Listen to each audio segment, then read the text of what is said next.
HarperCollins presents I'll Never Tell by Philippa East, read by Emily Pennant-Ray and Karin Slaughter. Chapter 1. Julia. Now. The streetlights flash past, orange, black, orange, black, swinging low over the windscreen, over our faces. It's fine, it's not fine, it's fine, but it's not. This car we're in could skid off the road, plough into a tree or oncoming traffic. I see us ripping through a crash barrier, causing a 10-car pile-up. I can see us being arrested. I see us breaking our necks. These thoughts are wild. These thoughts are ridiculous. I'm in a car with my husband, travelling on the well-marked A40 back to Oxford, and we know where she is now. She's at home. She's quite safe. There's nothing to go crazy about. There's nothing to fear. Chrissy's violin case slides around on the back seat, despite the fact that we've strapped it in. She left with her rucksack and her coat, but not her instrument, the instrument she loves so much. Another small thing that doesn't add up. Something she was trying to communicate to us? But what? Chrissy, I think. Chrissy, Chrissy, Chrissy. I'm still fumbling to grasp the details of what happened. We searched all over the London concert venue for her, after the fire crew gave us the all-clear. A false alarm, they eventually declared. We'd been standing outside for 45 minutes by then, but split up into different areas, audience on one side of the concert venue and performers and staff on the other. How were we supposed to know that Chrissy wasn't there?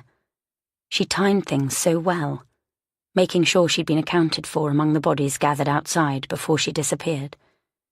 And she wasn't back at the hotel either, the place where we'd dropped off our overnight bags earlier, and the three of us took the chance to drink a half cup of tea before the show. There was a big, white double bed in that room, with crisp, clean sheets and a deep, comfy mattress. I wanted to climb right into that bed, curl up and sleep for a long time. But Chrissy was jittery. To be honest, we all were, and why wouldn't we be?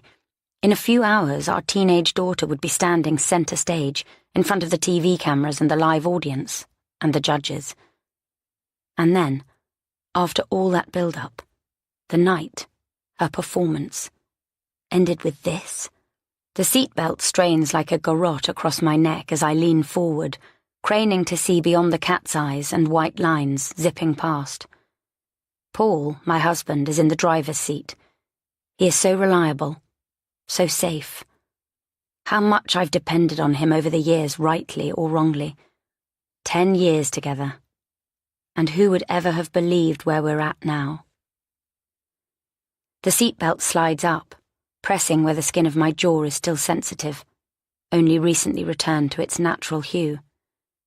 She played so well, I say, as though seeking reassurance, fighting to keep the dumb fear from my voice. Didn't she? Paul's hands tighten on the steering wheel, as though they weren't already gripping tightly enough. She did, Julia.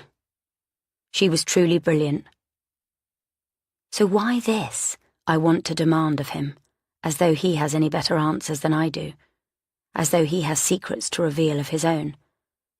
Why did she bolt from the venue when that fire alarm went off? Why do I suspect that she set it off herself? But it makes no sense that she would run off before the winners were announced, when she had every chance of being one of them. Why do that without telling us, and without then bothering to answer her phone, but instead sending us and all the staff into such a panic, wasting everyone's time in searching the Barbican and then the hotel? We had no idea where she was until, eventually, Paul turned on the tracker app, the one he had installed on her phone and his after that time at the Botanical Gardens, the one I didn't know about until tonight. And, lo and behold, turns out of all places she had gone back home. It seemed she just got herself on a train from London Paddington to Oxford, and left. So it's fine, I tell myself. She's fine. Those images of disaster are all of my own making. Because of my own guilt, my own lies. Black, orange, Paul's face flashes again in the street lamps overhead. "We're going to talk to her," he says. "Properly this time. We cannot have her acting like this." "Yes, we will, of course." My stomach instinctively roils at the thought of such a discussion.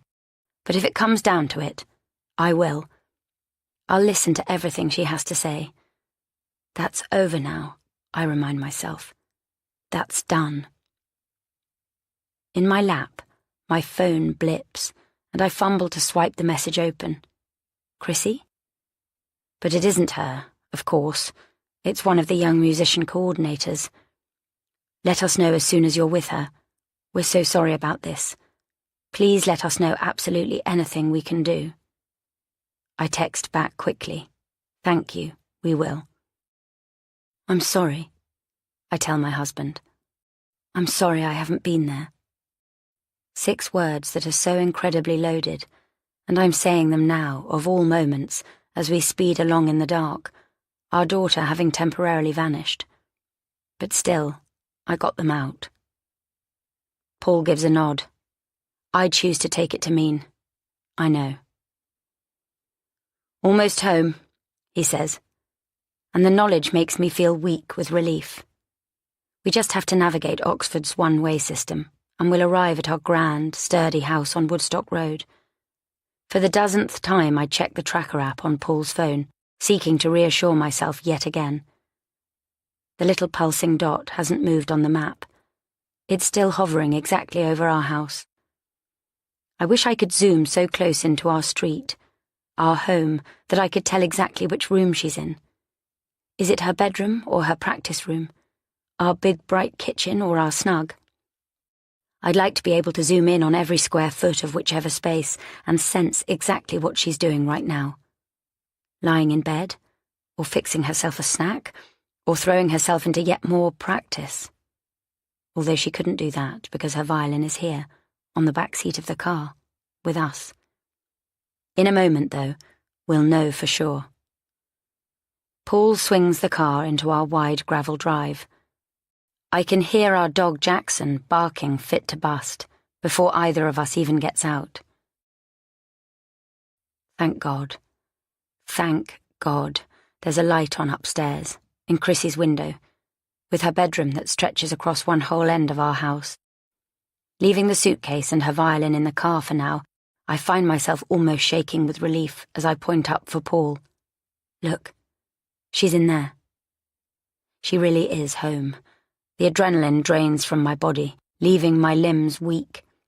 I wonder whether she walked back from Oxford train station or took a taxi.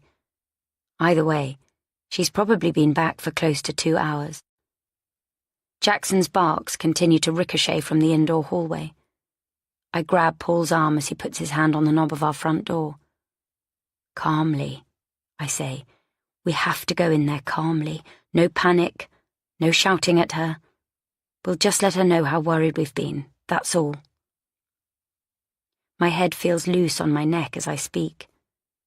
Despite my anger and my lingering fear, I know we still have to get this right. No panic, Paul echoes. No yelling. You might want to tell that to Jackson, though. I give a weak smile and Paul grins back, his joke letting in further ripples of relief. He puts an arm around me in a brief, forgiving hug as I turn the knob and give the door a shove. It sticks. No, it doesn't stick. This door never sticks. Jackson's barks escalate. It's locked. Have you got your keys? I say, calmly, to Paul. Silently, he fishes them from his pocket and neatly slides the right one into the lock. When the door opens, Jackson is all over us. Down, Jackson, Paul says to him. Hey, down, boy. I fumble for the hallway light switch and click it on, as Paul works to calm Jackson down. She could at least have fed him, he says, and I give him an eyebrow raise that reads, What did we just agree? And he holds a hand up to say, Okay, I'm sorry, I got it. Why don't you go up first, I say quietly, and I'll put the kettle on. I'll come up in a moment with some tea for her. That way it might feel like less of an ambush. We follow Jackson into the kitchen, and I switch the kettle on.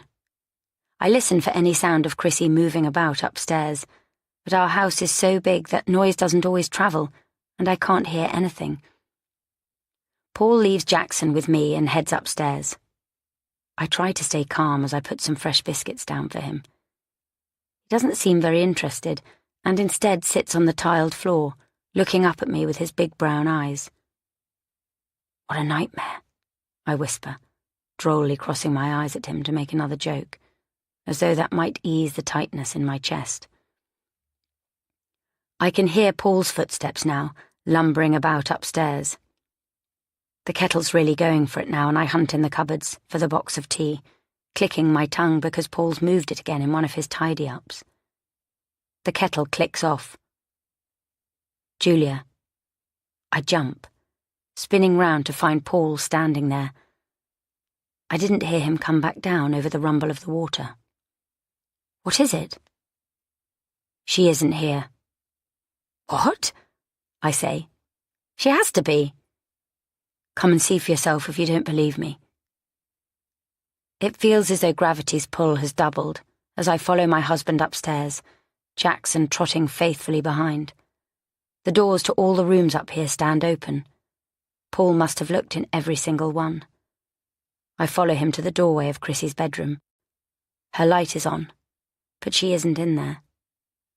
I grasp Paul's arm. "Look," he says, as though I can't see already. Chrissy is a neat child. She always has been. So now this scene is wrong in 100 different ways. Her bed is a state, the duvet half dragged off, her wooden desk chair tipped over on its side, her phone on the floor, the screen smashed. Jackson barks again. A nightmare. A nightmare. My mind goes wild, a whole new ream of images cascading through it. A slap, a struggle, a scream, a fall. The crash of furniture, the crack of glass, the thud of limbs. I stand in Chrissy's room, lost in disbelief and fear, because those images are all I can see. A nightmare, playing over and over and over again.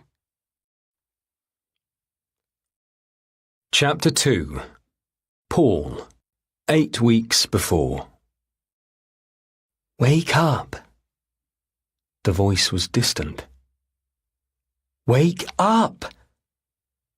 Paul rolled over and pulled up the covers, but the voice was persistent. "Wake up, Dad!" His daughter, Chrissy. He opened his eyes. She was standing above him in a crop top and leggings, her stomach on show. He sat up and looked at his alarm clock. 6:15. Friday morning. It was barely light. Instinctively he wanted to roll back up in the warmth. But they had agreed on this, and what example would he be setting for her if he didn't commit? "Yes," he said. "I'm coming." Next to him, Julia continued sleeping soundly. His wife had come to bed late last night, after 1. She worked late. So often she had to work all hours. Chrissy lifted her hands up behind her head, sweeping her dark hair up into a ponytail and snapping a bright band around it.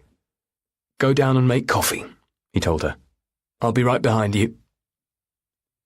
Her silhouette flashed in the doorway as she slipped out of the room.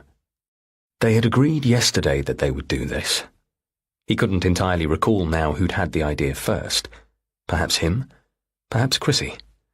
At this level, the two of them had come to realize it wasn't just about talent, because everyone had talent.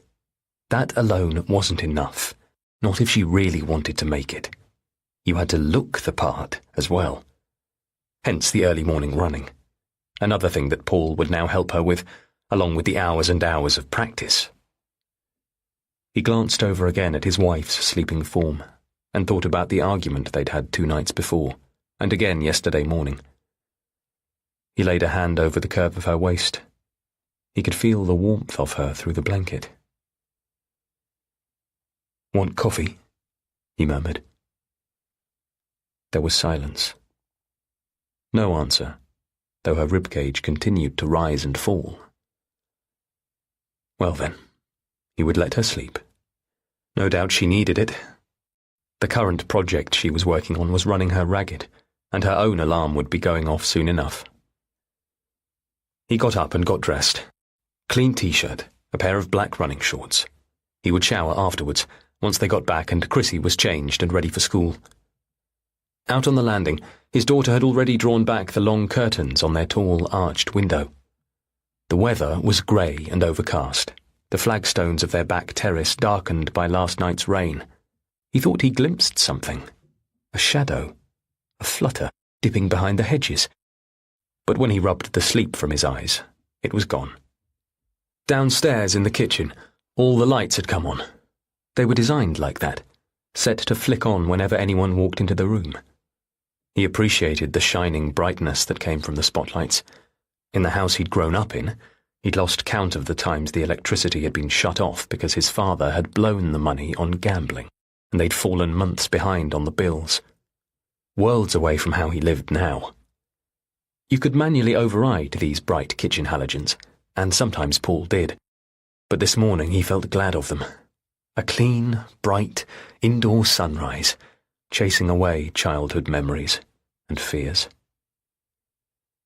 "You should put a top on," he said to Chrissy. She was leaning against the countertop, arms braced, stretching her hamstrings. He could see the muscles pulling taut in her back. "It's a pretty rotten day." "I'll get warm running," she said. She ducked her head as she shifted, switching legs. "It's cold," he told her as he set up their coffee maker. "And wet. Here, let me get you one from the utility." The smell of fresh laundry filled the neat room that adjoined the kitchen.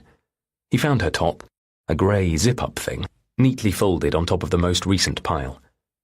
When he returned, Chrissy was putting chopped fruit into a blender, and any further comment of his was lost in the racket of the blades. Fresh fruit, healthy eating. She was keen on that, too. So was he. It was good to include that as part of the package, along with looks and talent. People appreciated a wholesome young star. Chrissy switched the blender off and gave the frothy pink contents a shake. Yesterday, Julia had brought home strawberries. Strawberries in February. Wasn't life amazing like that? "We can have these when we get back," said Chrissy. "I've done enough for Mum as well. I'll leave it in the fridge." "Perfect." Paul slid the top across the counter to her, then set down some food for Jackson and fetched the coffees for them both. She took hers with milk and sugar, bad for her teeth, no doubt, and he took his bitter and black. He tried to remember when she'd started drinking coffee. For so long he'd associated her with orange squash and ribena, carefully diluted. Now she drank coffee, and in 2 more years she'd be old enough to buy alcohol. Normal, inevitable, and yet the thought gave him a prickle of sweat. They sat side by side at the breakfast bar, listening to the raindrops pattering outside. She swung a leg, her trainers already on, blowing on her coffee and drumming the ends of her fingers on the counter, shaping notes, musical runs. He reached out and took her hand, stilling it momentarily. "Your nails," he said. "You keep letting them grow long. Long enough to catch in the strings and disrupt her playing." "I'll trim them later," she said, then added, "I didn't mean to." He let her pull her hand away. Under the nail tips, though, the calluses that she'd built up from years of pressing down on fine metal strings were as firm as ever.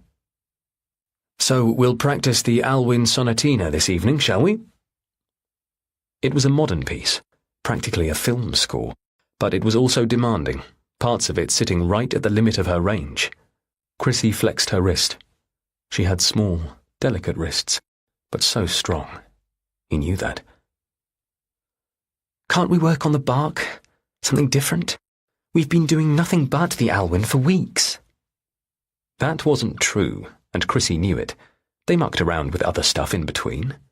But she was right that their main focus right now was the Alwyn. She still hadn't nailed it. She knew that, too. Come on, don't cop out. You know you've almost got it. If you say so. She slid off her stool. He grinned at her. I do. He drained his coffee, then reached for her mug too. Have you finished with that? There was a mouthful left, but she let him scoop it up anyway. Yep. Right then. Shall we go? At the front door, he laced up his own trainers, then waited while she pulled on the grey top. A chill wind caught them as he tugged the door open. Last chance to back out. But he wouldn't do that. Chrissy needed him. This was his responsibility. They headed out together, into the rain. She ran ahead of him almost the whole way. She was fitter than he'd expected. Fitter than him, it seemed, even though she'd done no formal exercise for years. He pictured her doing secret star jumps in her room. He could feel a stitch starting up and a painful wheeze in his chest, but he didn't want to let her see that. He set himself to her pace along the wet pavements, running close on her heels.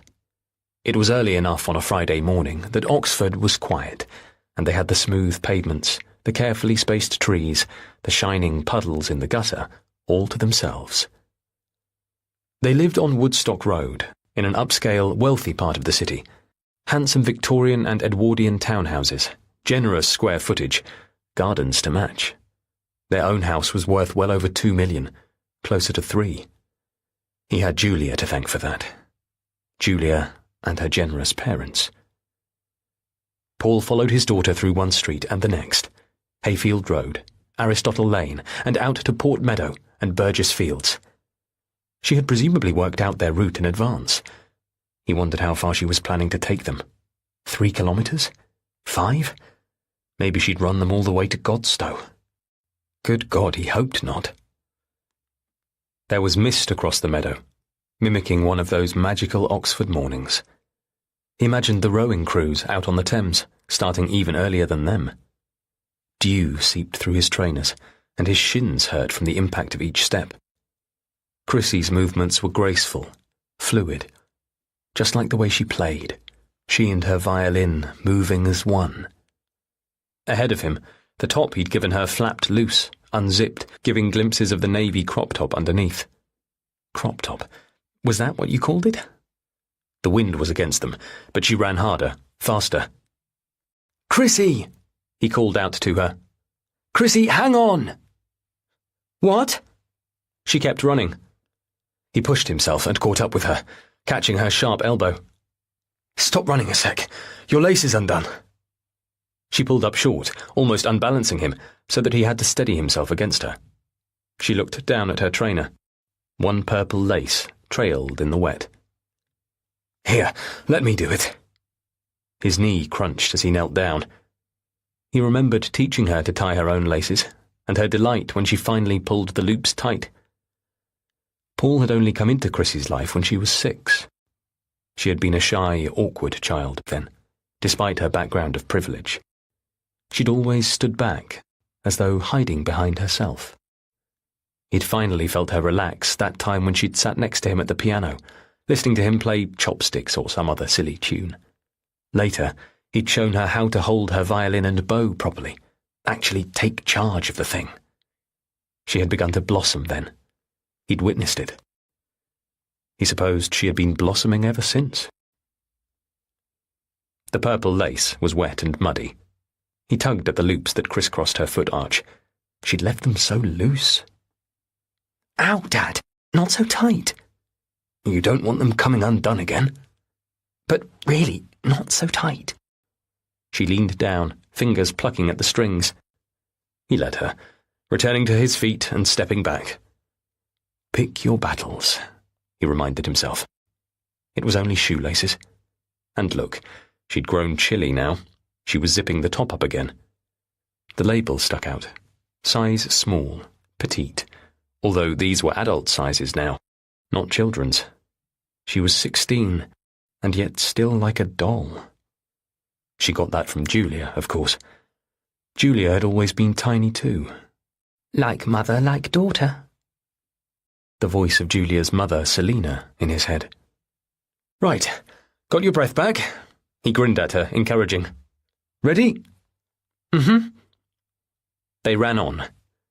It wasn't long before they found themselves back on Woodstock Road, busier now as the city woke up. A 2-minute cool-down walk now, they agreed. He fought with himself to regain his breath. "Shall we do it again tomorrow?" he said, as they made their way up the sweep of their gravel drive and reached the porticoed front of their house. The bottles of milk and fresh orange juice had been delivered, and he scooped them up from the doorstep. "Yes," she said. "Let's." She was pulling her phone out as she answered.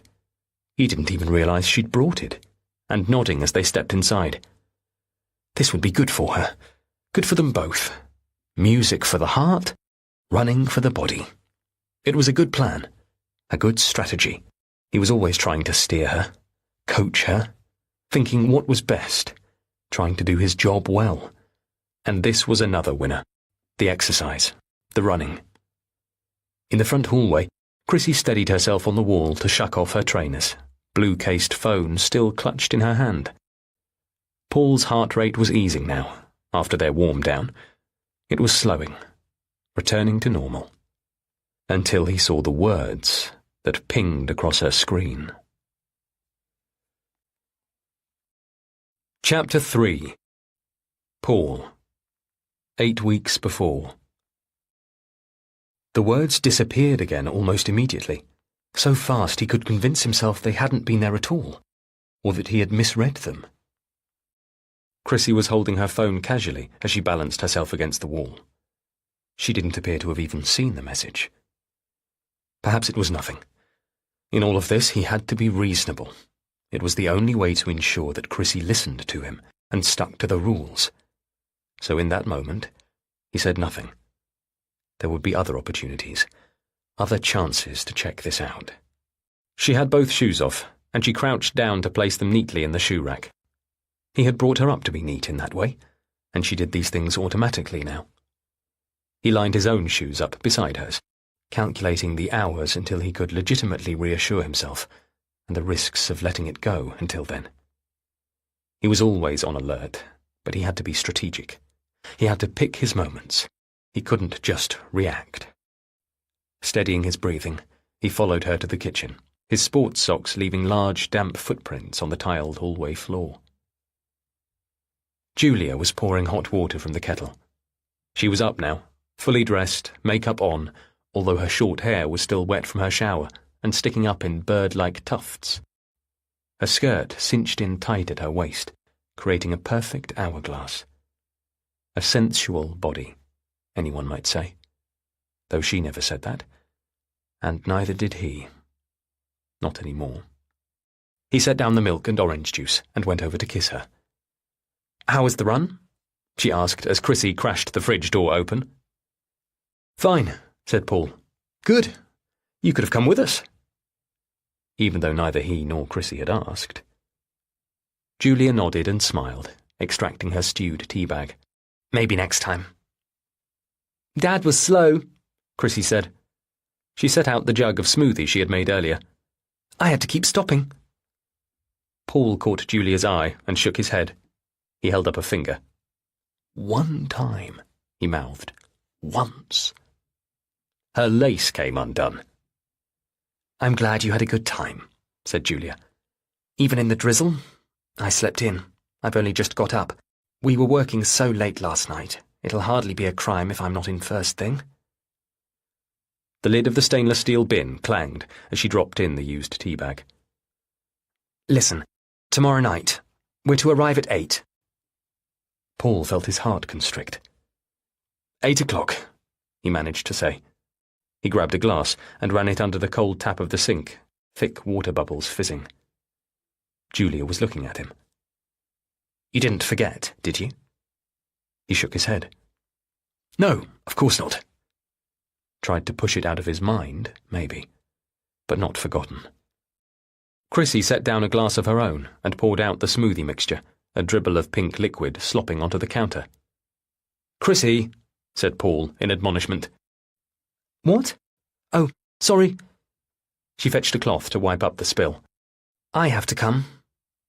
It was more a statement, though, than a question. "Well," said Julia, The invite is for all three of us. The invite. So formal, Paul thought, as though they were being summoned. But that was the way of it, wasn't it? I wanted to see Reese, said Chrissy. Paul sensed Julia hesitate. Their eyes caught. He pressed his lips together, letting her answer this one. Anyway, it was harmless, really. He had to trust her. But that message, those words... Chrissy's phone was lying face down now on the countertop. He had such an urge to snatch it up, get rid of it, break it. Sexy girl, the message had read. He waited. Julia cleared her throat. Could you see Reese another night?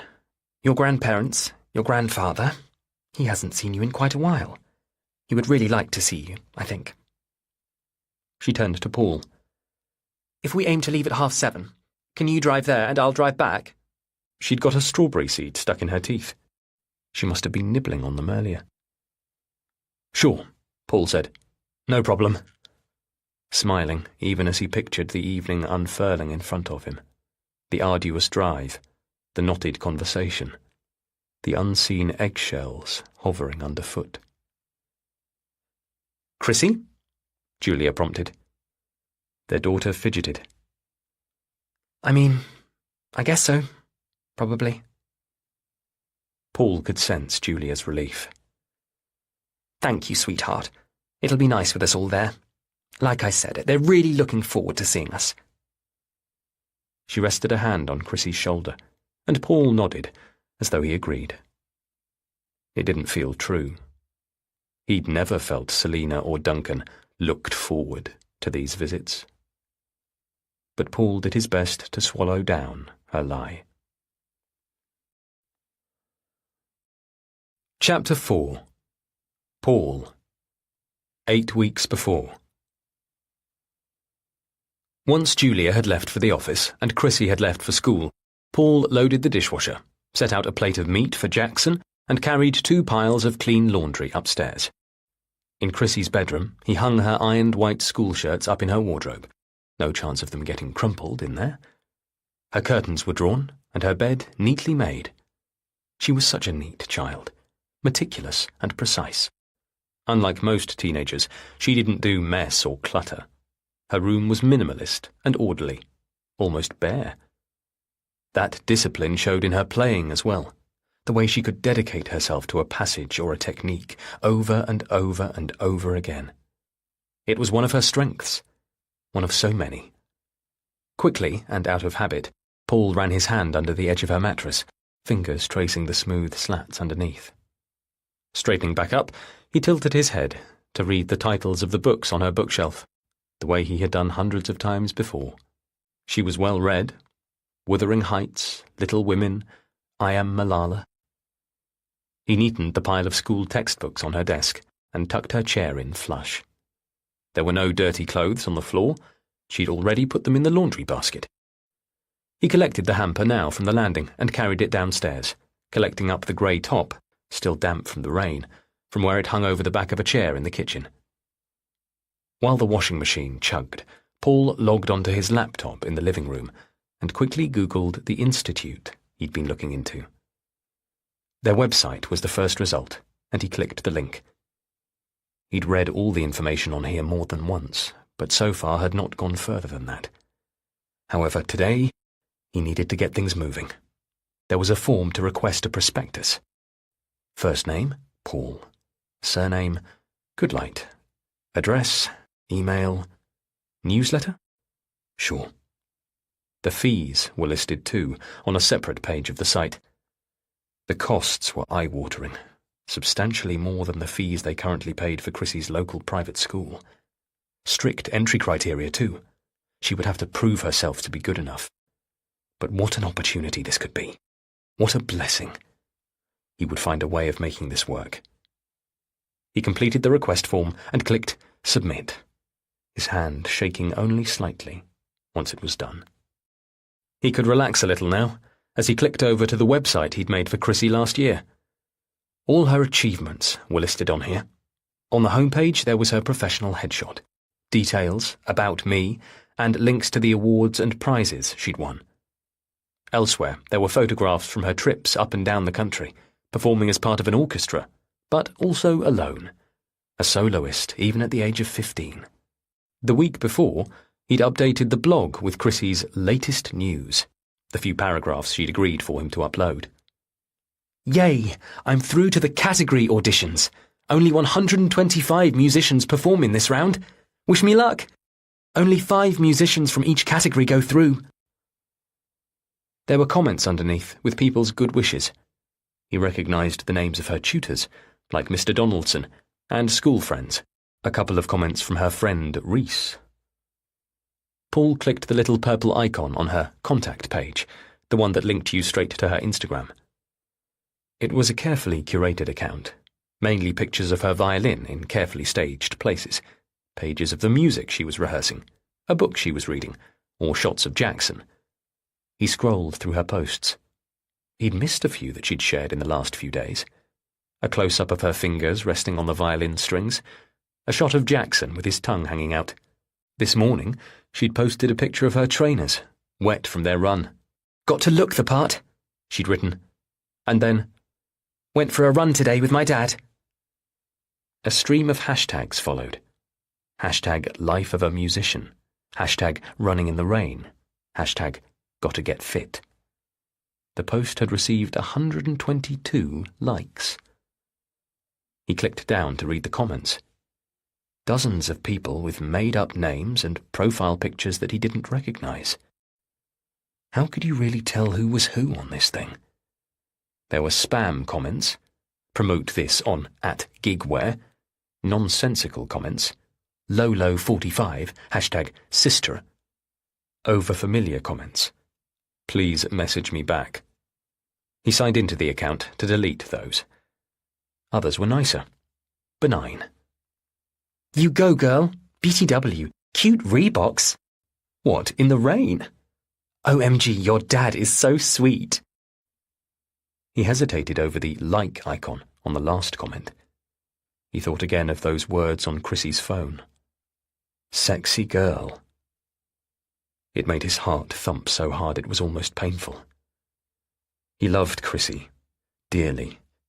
He wanted the best for her. It was right, wasn't it, what he was doing? They were necessary, these arrangements he was making for her. So sweet. He clicked like, and the little heart shape immediately bloomed red, even as he scrolled down further and opened Chrissy's reply. The cryptic words there caught him right in the gut. Sweet, sad face. You don't know the half. But Chrissy was happy when she got home from school. The front door banged punctually at 4:45, and Paul was waiting for her in the kitchen, as usual. "Good day?" he asked, pushing himself up from the bar stool. She shucked off her smart pink coat and her school bag. "Pretty good," she smiled. "I got 98% on my maths test." He was across the room in a flash, grappling her into a bear hug, rocking her side to side. "Well done, sweetheart. That's honestly fantastic." "Second in the class. One of the boys got 99. 99? Paul laughed. "Well, that's just greedy." She grinned at his joke. "That's what I thought." "Well then." He released her, grinning too. "Okay, a snack before we rehearse.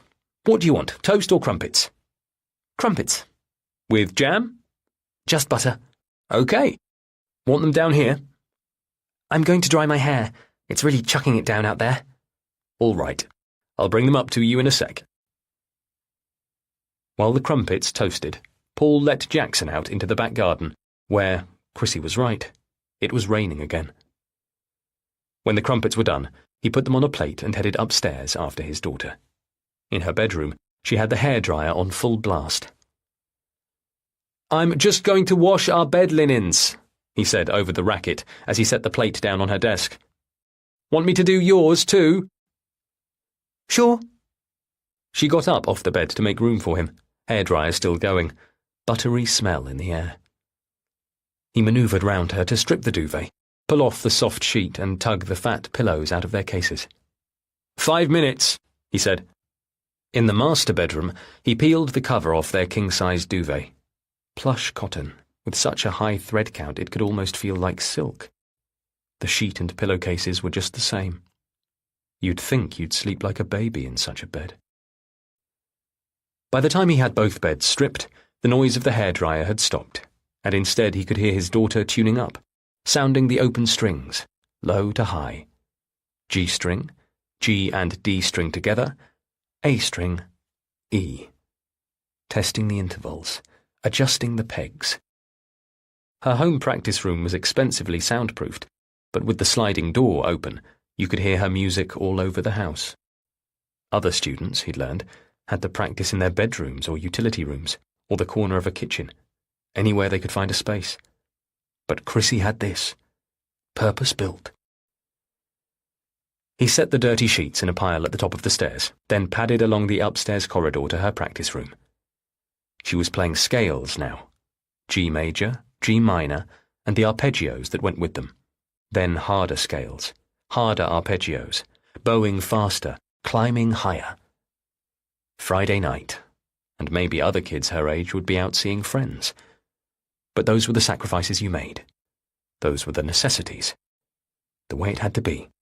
Paul went to the piano, where sheaves of music were laid out on top, piles of them. All these pieces she'd practiced and played. There were new layers of intensity to everything now, under the pressure of the competition. Perhaps they had both underestimated its demands at first, when Chrissy had played her first round of auditions.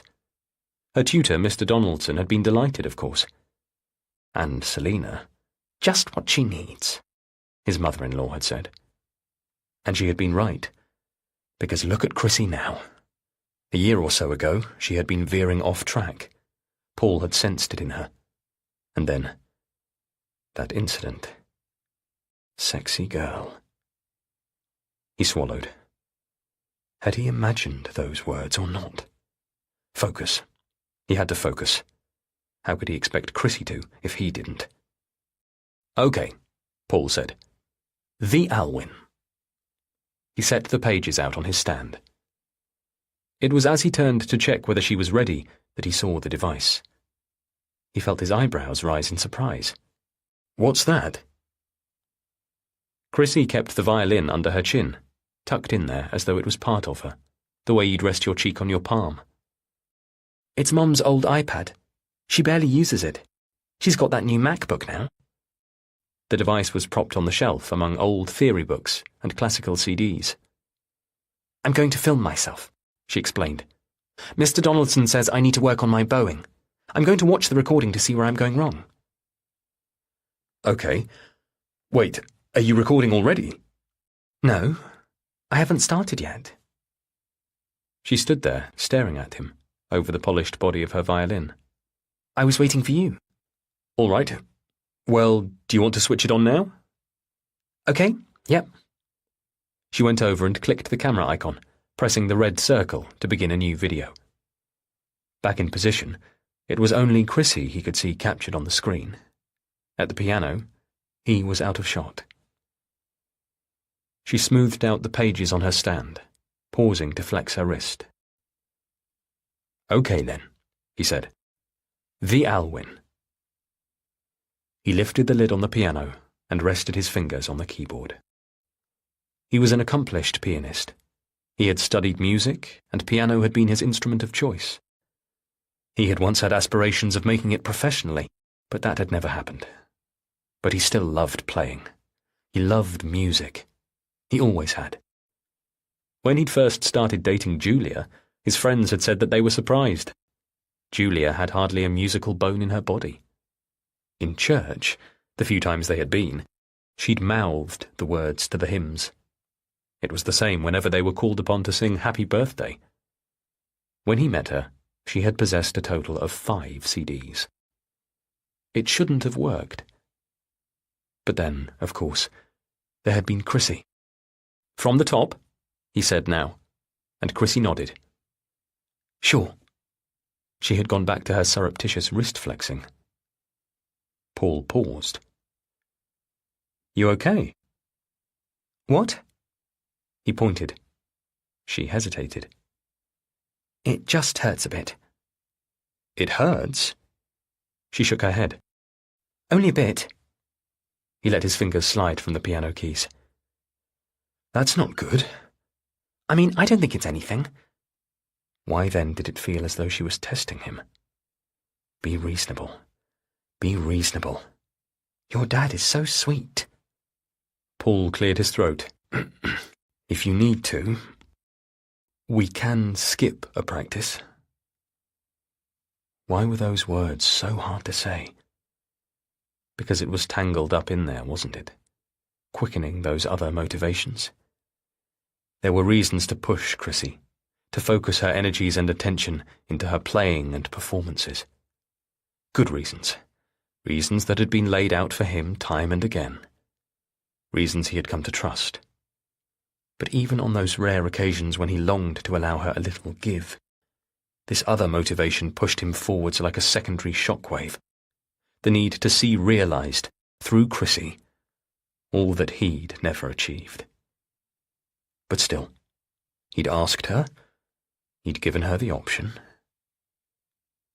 Chrissy was quiet, smoothing out the already smooth pages. "It's okay," she said at last. "It doesn't hurt that much. I bumped it at school. That's really all it is." Not muscle strain, then? Or tendinitis? If you're sure. "Yep."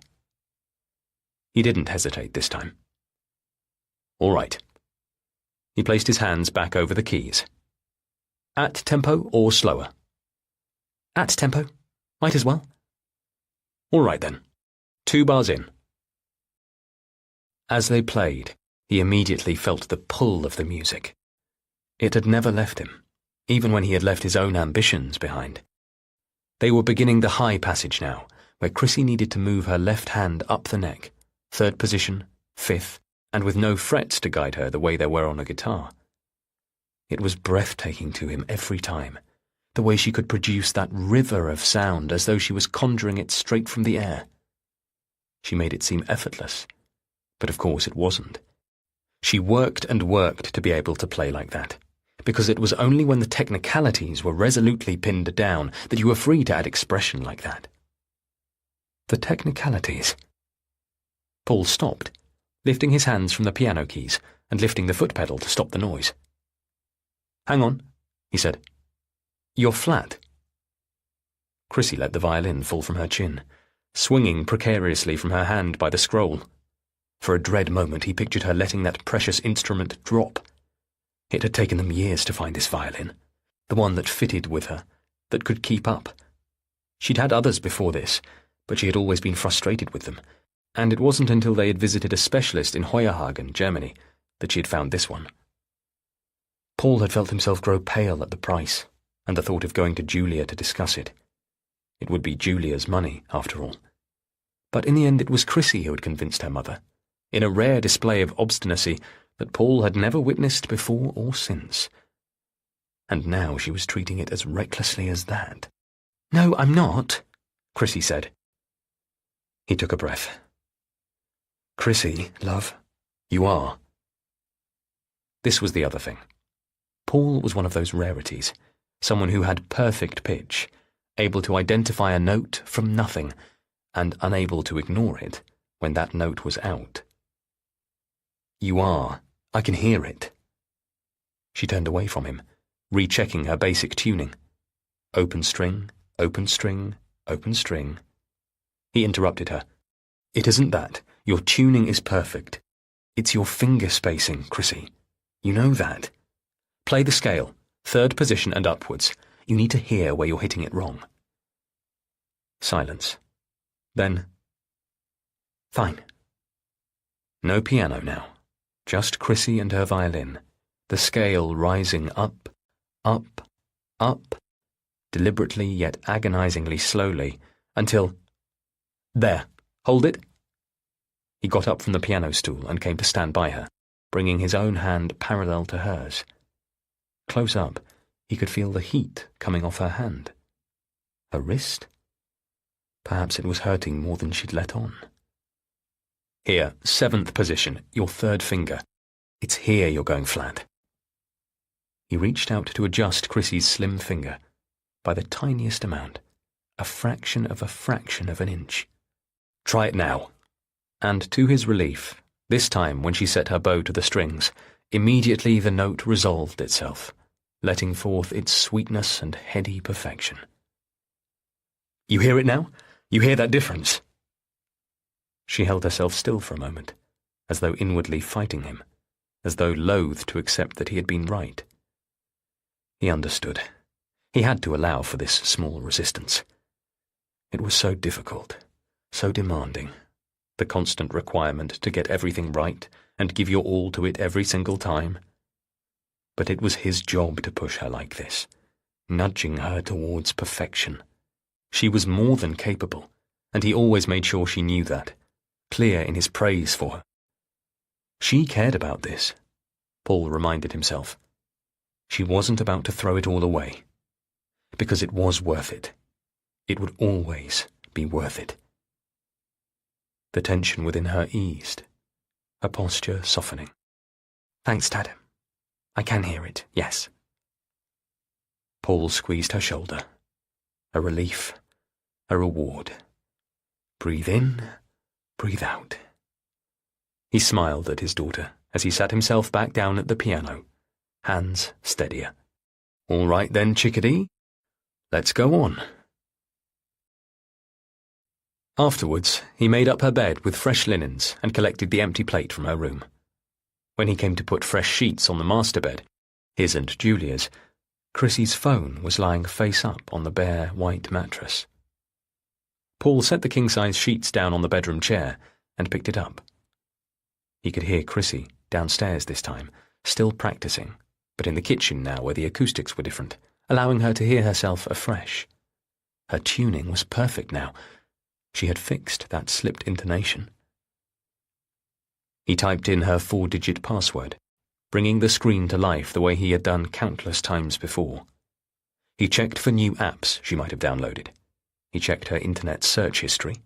He checked each one of her messaging accounts. As parents, they had been advised by her school to do this.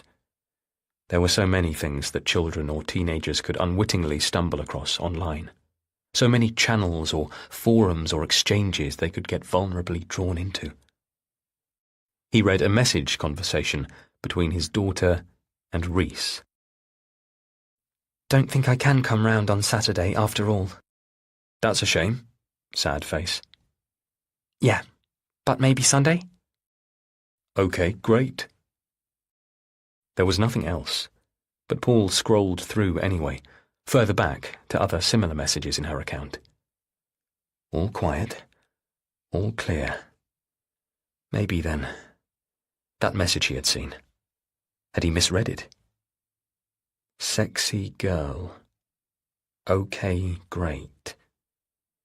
If you only glimpsed a text, weren't the word shapes similar enough? An easy mistake to make, surely. Paul let out the breath he'd not been aware of holding. He continued his due diligence, moving on to click through snippets of the YouTube videos Chrissy had watched, check the deleted folder of her emails, flick through her podcasts. No traces of the stuff he'd once found on there. Images and words he still shuddered to think of. It was fine, wasn't it? Chrissy had learned her lesson. There would be no repeat. He was making sure of that, and if confronted, he could give the reassurances required. Stiffly, he hadn't realized how awkwardly he had sat there. Paul got up from the bed. Back in Chrissy's room, he smoothed down the already smooth sheets and adjusted the already straight pillows. Then he laid the innocent phone down, returned to her, on the bed. Chapter 5. Julia.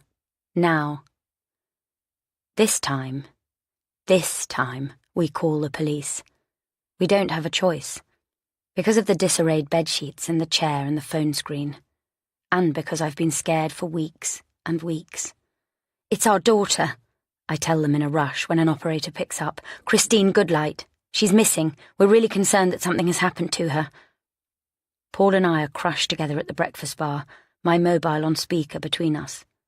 The call handler takes down all kinds of details over the phone, and it's so difficult, really, trying to explain, because at first they think she's gone missing in London, and they try to direct us to the police force over there, and I have to convince them that no, we're almost certain she came back here, because her phone is here, and her bedroom light was on, and now we've discovered that, while the front door of our house was for some reason locked, the French doors that lead outside from our kitchen were not, when Paul and I would never leave them open. We'll send someone, they agree, when I get to that detail. We'll come and take a look. Don't touch anything. Try to leave everything exactly as it is. When Paul hangs up, I do nothing except wrap my arms around Jackson. He was here. Maybe he can tell us what happened. But of course, that's ridiculous. He's only a dog.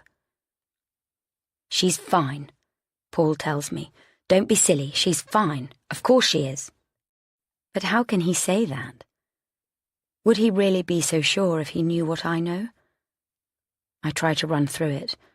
What could possibly have happened? Again and again my mind locks on one fact. My parents aren't here. They are far, far away. I know they are. I have the evidence. That singular fact lodges in my brain. Paul tries Chrissy's phone again, which is a ridiculous move because what did he expect to happen? It rings upstairs, the sound off kilter with the smashed screen. We should call the Fairshaws, I say, wondering why I didn't think of this before. Sally would have come over this evening to feed Jackson, wouldn't she? She might have seen something. We should have done that before calling the police. It's 20 minutes now since we rang 999, and we haven't really done anything in that time. I let go of Jackson and make myself pick up my mobile. I'll call her now. The text from the young musician coordinator is still there on my screen. Let us know as soon as you're with her.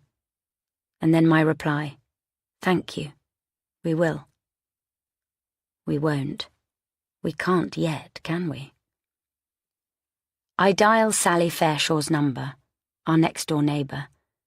It rings for a long while before she picks up. Hi. Her voice is muffled. Julia, is everything all right? I check the time. 20 to midnight. Well, why on earth would I be ringing her so late? Yes. No. Sally, I say. Have you seen Chrissy? When you came over here this evening for Jackson? Seen Chrissy? No, why would I? Isn't she there with you in London? Did you come over, Sally? I press on. Were you here in our house? I don't mean it to sound so accusatory. Danny went over, Sally says, round about 9. Fed Jackson. Took him out for a walk. Julia, wait a moment, what's this about? Danny, their 13-year-old son, little more than a child himself. Is Danny there? I say. Please can I speak to him? Yes, well, I mean, Julia, he's in bed? The way she says it makes it sound like a question. She needs me to tell her what on earth is going on. Prissy isn't here, I confess. She left the concert hall and took off back home, but now we've come back and she isn't here either, and... Now that the words have come pouring out, they make the whole situation hideously real. What? Sally says. You're joking. No. So please, the police are on their way. Can you please get Danny out of bed? Yes, of course. And, Julia, listen, we'll come straight round to you. Stuart's away, but I'll come over with Danny. We can talk to the police with you, anything that might help. Thank you. I almost feel like bursting into tears. Sally, thank you. I lean into Paul as I drop the phone and hang up. For the first time in months, perhaps years, I find myself craving the solid form of him. Paul, who helps me, cares for me, protects me, who is dependable, steady, who always keeps me right. He wraps his arms around me, and in that moment I want nothing but to have him hold me. I want so desperately to believe that giving myself over to him like this is all I need to do to bring our daughter back. They send us 2 police constables. Sally and Danny are with us by then. Sally's hair dishevelled from sleep, and Danny a mass of teenage awkwardness in jogging bottoms and a hoodie with his hair ungelled. As I let the officers into our house, one of them, the woman, says, "I'm going to switch on my body cam so we can record everything." She touches the side of a small black square attached to her body armour, and then I can see myself right there on the little monitor, just like watching a real-life drama on a tiny TV. I walk stiffly ahead of her, back into the kitchen, and then Paul and I show both police officers up to Chrissy's bedroom, leaving Sally and Danny downstairs to make tea. Tea, as though it's the solution to any crisis in the world. With the officers here, I shove every other thought from my head. It's like dragging an entire stage set to one side. But I do it. Nothing else matters. Nothing else is connected. I have to give my mind over to what is right in front of us. Right now. Chrissy is missing. That's all we know for sure. And everything else is just a distraction right now. "We didn't touch anything," Paul says, as we reach her bedroom doorway. "Well, we did. I did." I glance across at him, caught off guard. "I just picked up her phone," he goes on. "I couldn't help it. I was so shocked to see it lying there, but I put it right back down again where it was. I didn't open it, and neither of us have touched anything since." The floor shifts beneath me. We've already almost ended up telling a lie. It could have happened so easily, even though in a situation like this I've always assumed we'd be so honest. I'm always rolling my eyes at characters in books and on TV who hide knowledge and details and create such havoc for themselves when all they have to do is come clean. But I get it now. You're trying so desperately to maintain your own innocence. Both the male and female police officer are lovely. Calm but efficient, saying all the right things to explain their procedures and put us at ease. The female officer pulls on a pair of purple latex gloves and picks her way across the room. She lifts back the rumpled covers from the bed so carefully. What is she looking for? Blood? Semen? There's nothing there but Chrissy's pale pink bedsheets, a little creased. My chest eases the tiniest fraction, but there's still that tipped-over chair. And although Chrissy is a teenager, she would never leave a mess like this. It's surely Paul that she got it from, her neatness. It was never something that ran in my blood. "Her phone," the male police officer says. "The screen wasn't broken before?" Paul shakes his head. Definitely not. The female officer crouches down and picks the smartphone up carefully.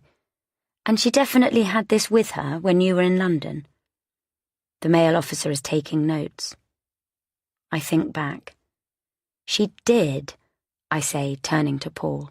"You remember, don't you? She thought she'd forgotten it, but then she realised she had it in her coat."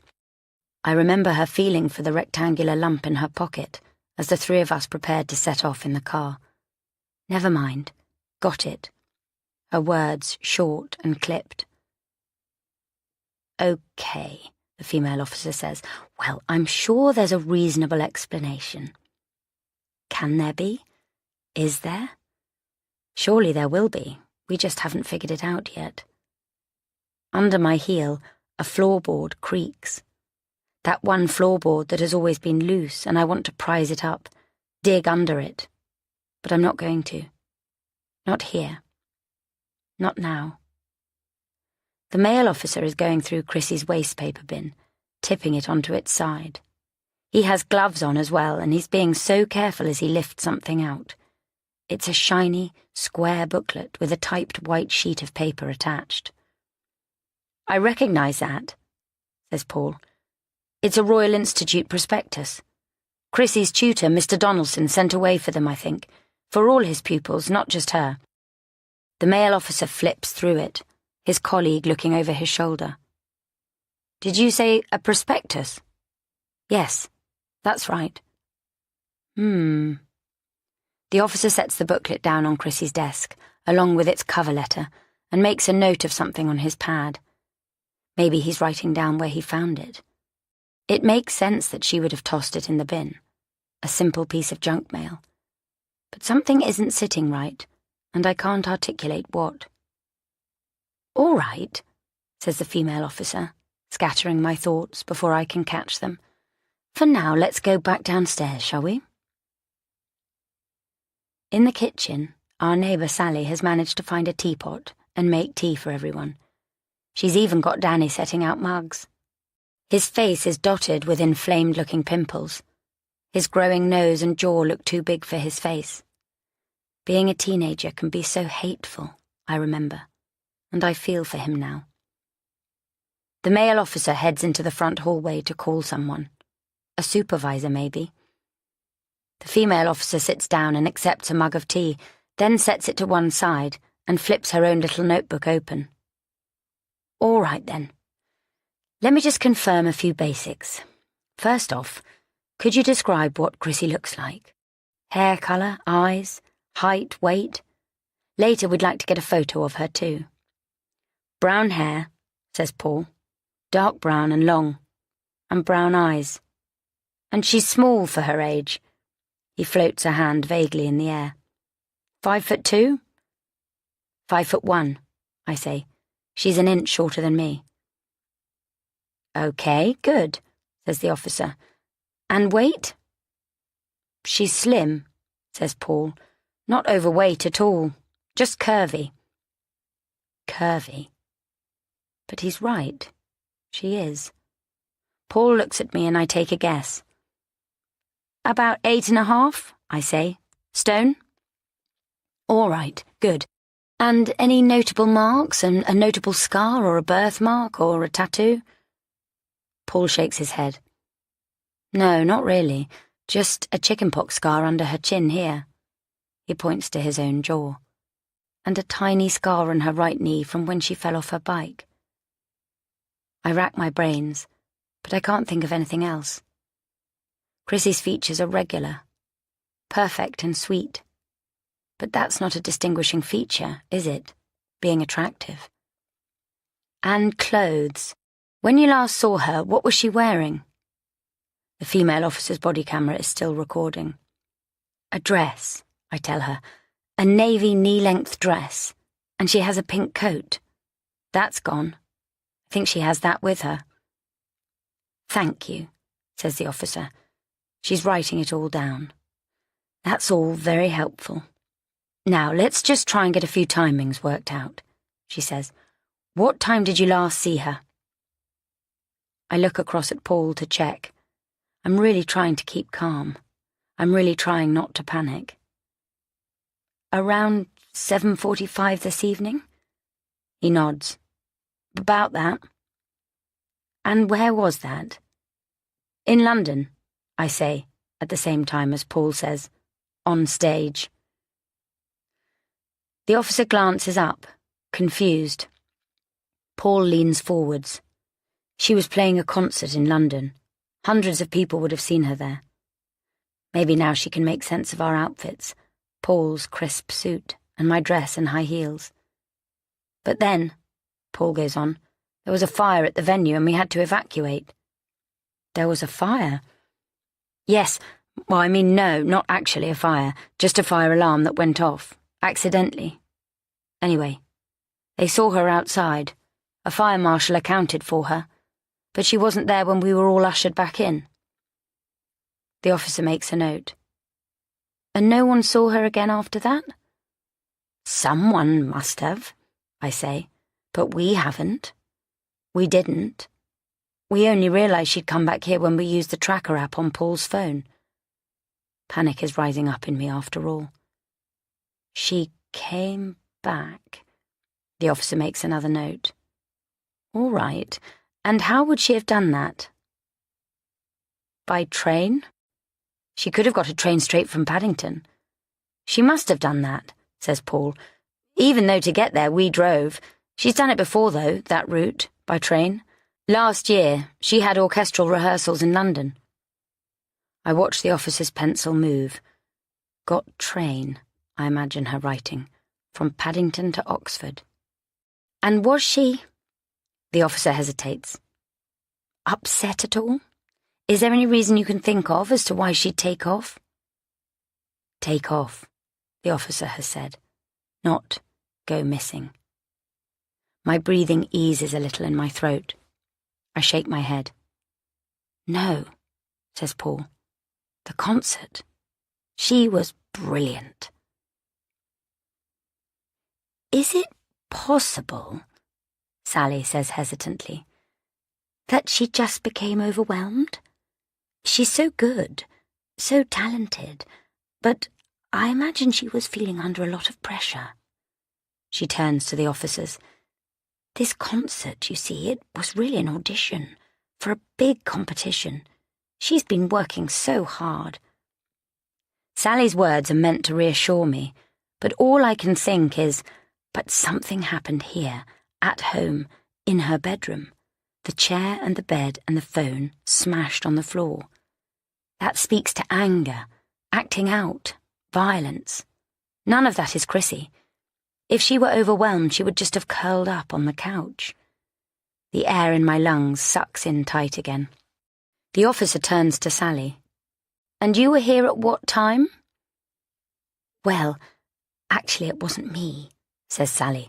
It was Danny who came over. Go on, Danny, tell them. Danny's voice is squeaky, painfully breaking. I came over at 9 o'clock, he tells her. I was supposed to come earlier, but anyway, I took Jackson out. I can imagine it. Sally having to nag him. Did you use our front door? Paul butts in, or these back ones? He gestures to the elegant French windows of our kitchen. The female officer is very good. She doesn't chide my husband for asking his own questions, just waits with her little pen poised for Danny's answer.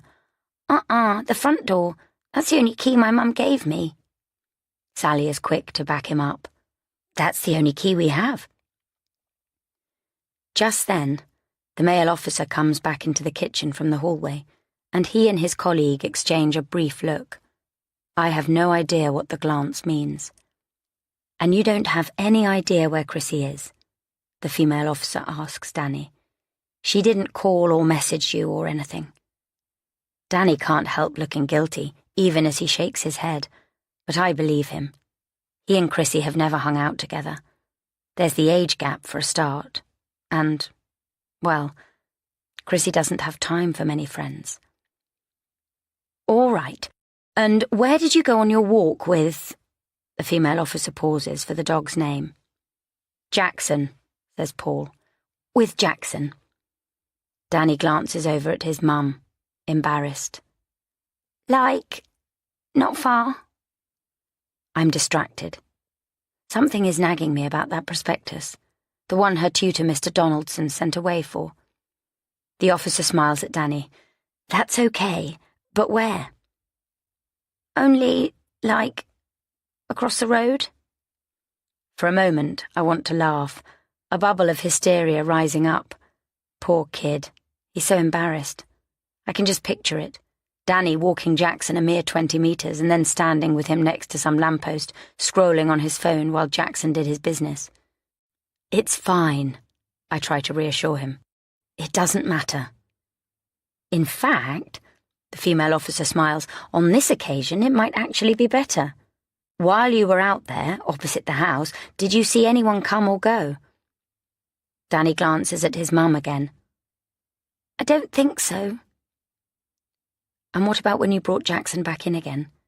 Anything you noticed then? For example, did you notice whether these doors were unlocked? Danny's face falls. I don't know. I just gave Jackson his biscuits. Poor Danny. He's so young. Far too young to be caught up in this, even though clearly he's doing his best. But even then my heart sinks anyway, because the timings hardly add up, do they? If we last saw Chrissy at 7:45 and someone clocked her on a clipboard even later than that, she could hardly have been back here by 9 o'clock. Even if Danny had been paying attention, at that time of night there would still have been nothing to see. But at the same time, at least this is narrowing things down, isn't it? I squeeze Paul's hand, and I'm glad when the female officer asks us the exact right next question. And what time did the two of you arrive home? Paul speaks confidently. 11:15. All the way home, I kept checking the clock. So that's good, isn't it? My turn to lean forward. That's helpful. Whatever happened here must have happened between, say, 9:15 and 11:15. That's a pretty small window. Someone must have seen something. We can ask the neighbours, up and down the street. Yes. The officer nods. We can certainly do that. Although... She glances down at her notes. Although? I say. The female officer half frowns, half winces. Well, unless she's still in London after all. Chapter 6.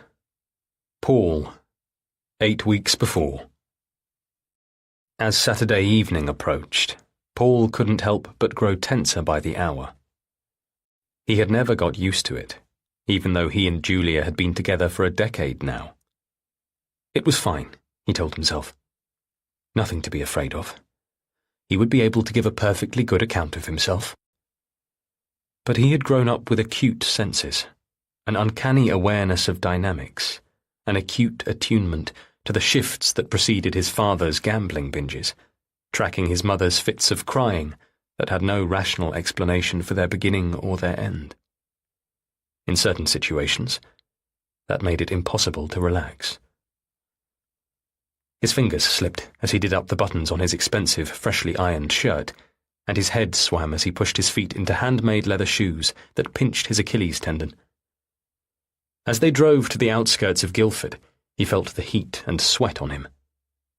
Chrissy was silent as a ghost in the back, small and pale against the dark seats, headphones in and attached to her phone, listening to music or a podcast. Looking out the window, though. Not scrolling or texting. Quiet.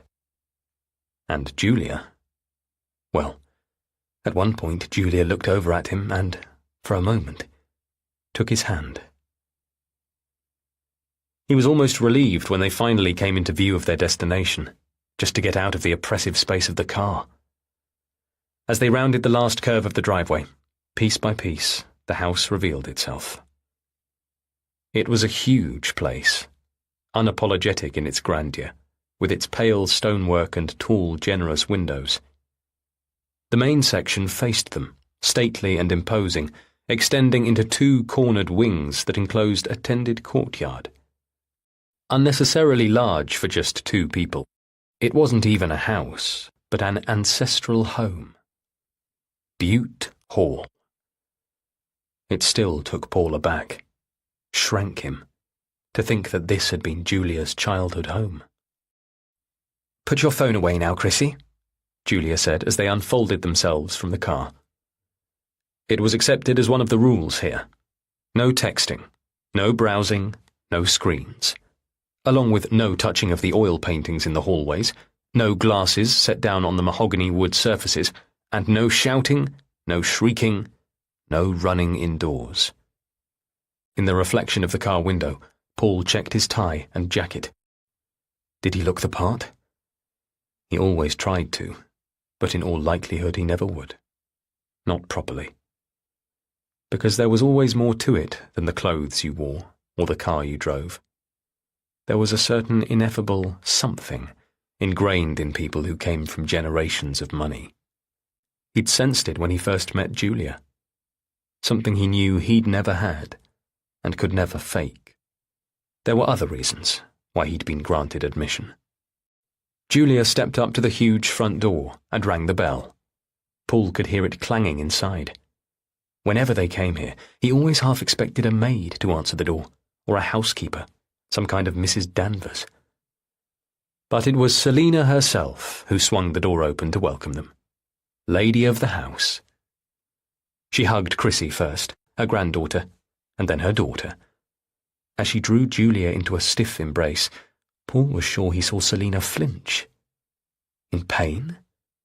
Yes, he remembered now. Julia had said she'd had a fall recently and badly bruised her shoulder. Julia's parents were elderly now, inevitably growing frailer with each passing year, and yet still Paul could never imagine them vulnerable. After the fall, Julia hadn't even considered taking her mother to hospital. Selina, she'd said, would have refused point blank. The Montroses were like that, seemingly impervious.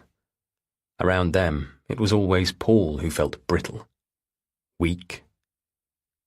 "Come in," Selina was saying, and she led them through the dark-panelled hallways to the sitting room, where Julia's father was levering himself up from an armchair. The whole house smelled rich, leather and wood polish, silver and fine dust. "Paul," said Duncan.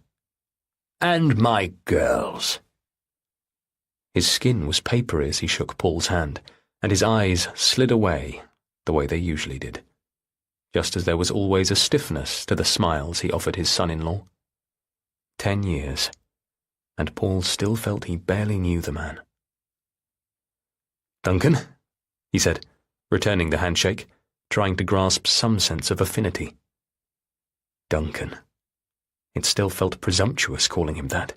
Even after his father-in-law's gracious insistence, it had taken several meetings before Paul could get past Judge Montrose. "And here's my Chrissy," said Duncan, releasing Paul and stepping forward to appraise his granddaughter. "Pretty as ever." Julia cleared her throat. "And Julia," said Duncan. "You look tired, my dear. Late nights?" Julia hugged him in turn, then sat herself down on the couch, brushing an invisible piece of lint from her knee. "Long hours." Duncan settled himself back in his armchair. "With work?" "Of course, with work." An edge to her tone. Now Duncan's eyes met Paul's, as though searching for corroboration, confirmation, and at once it was there. The undertow. The eggshells. Something hinted at and never said. Easy to think it was a simple criticism of him, the kind Julia used to rush to reassure him about. "They don't mean it like that. Of course they like you. Of course they respect the arrangement we have."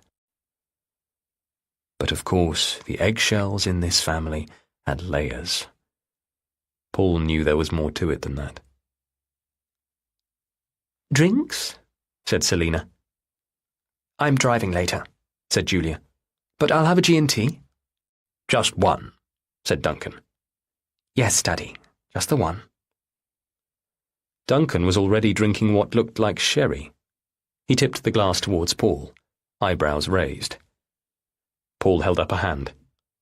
"I'll wait until dinner, thanks." He knew he was going against the grain here, but he had learned through bitter experience the importance of keeping his wits about him during visits like this. There were so many ways to capsize the ship. Chrissy had perched herself cat-like on one of the wide, dark couches in the room, hands in her lap, legs in black tights neatly aligned. "Chrissy," said Selina. "Something for you?" Chrissy glanced up. "An orange juice?" Selina nodded. "Of course." "So," said Duncan, easing back in his armchair. "What's new with you? How's life in Oxford?" Paul lowered himself gingerly beside Julia on the suede couch, conscious of not letting his trousers crease. Julia flexed a hand. "Good. We're all well." Paul cleared his throat. Did you know Chrissy's through to the category auditions of Young Musician?" Duncan fixed his eyes on Julia for a moment, then turned to Chrissy. "Indeed I did know. We're certainly proud of you. Are you proud, Chrissy?" Chrissy let out a half laugh. Of course. Well, that's good, isn't it? Duncan sipped his sherry. It's very good, Daddy, said Julia. She's been doing incredibly well. A movement in the doorway. Paul was careful to add, "She's been working very hard." Selina was back now, bringing in the other drinks, a gin and tonic for Julia and pulpy orange juice for Chrissy. She kissed the top of Duncan's head, cheek brushing against his thick white hair as she set down the empty tray. He caught her hand in return and tenderly kissed the back of it, a move of such chivalrous intimacy that Paul had to look away. "Sure you don't want something, Paul?" said Selina. "We won't be eating for a little while yet." He did want something, really. What he wanted was a cold, dark beer, one he could drink with his eyes closed straight from the bottle, one that would wash all this tension away. But he shook his head and repeated, "No, thank you." And yet he felt his stomach rumble. Duncan and Selina, they ate so late. 8 o'clock, 9 o'clock. Growing up, he would have his tea at 5:15. Beans on toast, a baked potato, buttered bread. Selina settled herself on the couch beside Chrissy.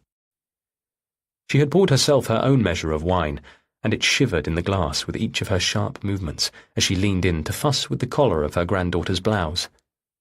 Paul pulled his eyes away, chest tightening.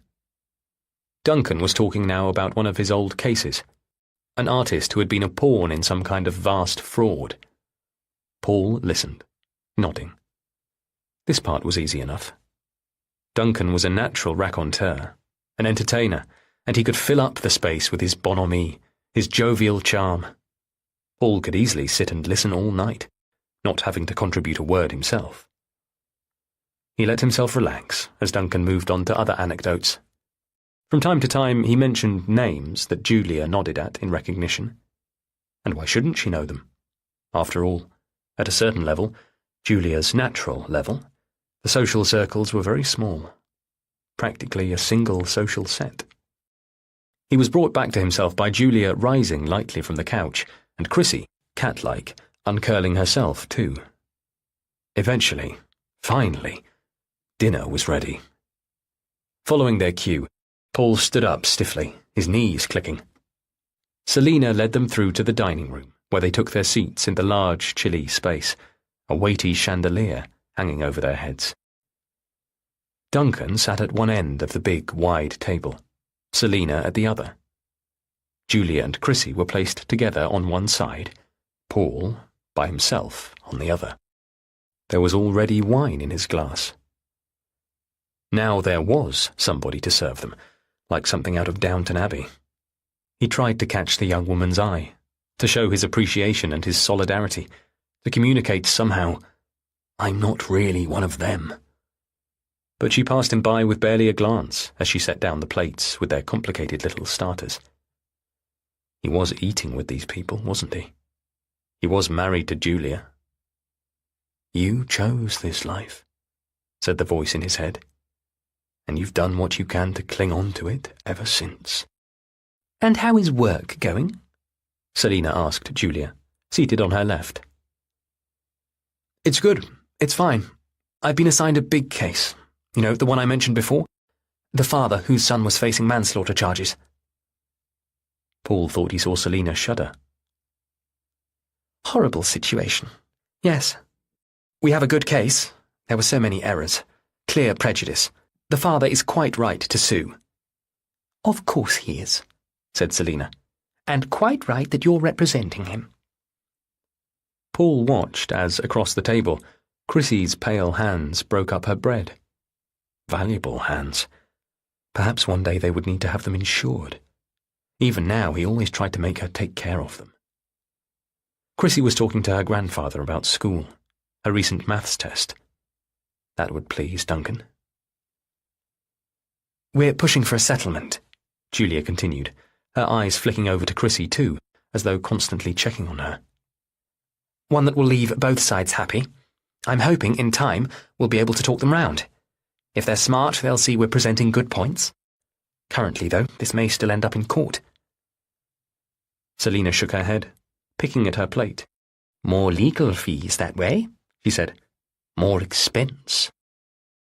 Julia gave a wry smile. From the firm's point of view, that's not necessarily a problem. Paul bit into the vinegary, sharp little salad and thought of the money that his mother had left to him when she died last year. It wasn't a lot, not by these standards, but it would have been all she had. His father had died years before, smoker's lungs finally undoing him. How his mother must have scrimped and saved to put away an amount like that. Close to £8,000. A fortune in her eyes. Compared to the amounts he and Julia spent on holidays, Chrissy's academy fees, a new sofa, it was ridiculous. And yet that was all the money he had to his name. He didn't work. He hadn't done in years. Being a house husband wasn't a paid job. The house itself, the house he lived in, had been bought with a deposit gifted by Duncan and Selina, and it was Julia's salary that paid the small remaining mortgage. They lived in it together, but the deeds were in Julia's sole name. He felt a hand on his arm. Selina was leaning along the table towards him. Paul, she said, tell me more about this young musician competition. It sounds as though Chris is doing marvellously well. His heart thumped, though on the surface it was an innocent question. He swallowed his mouthful and wiped his lips. The napkins here were stiff and heavy. She's practicing so hard, he told Selina. Every day after school, and at the weekends, sometimes for 3 or 4 hours. Goodness. And you practice with her? Of course. Quite a commitment from you. You know I want the best for Chrissy, Paul said. At the far end of the table, Duncan laughed, and Julia's fingers tensed on her wineglass. Selina tilted her head. Yes, don't we all? Paul glanced across at Julia, but she was distracted, too busy listening in to the conversation between Duncan and Chrissy to be aware of her mother's subtle codes.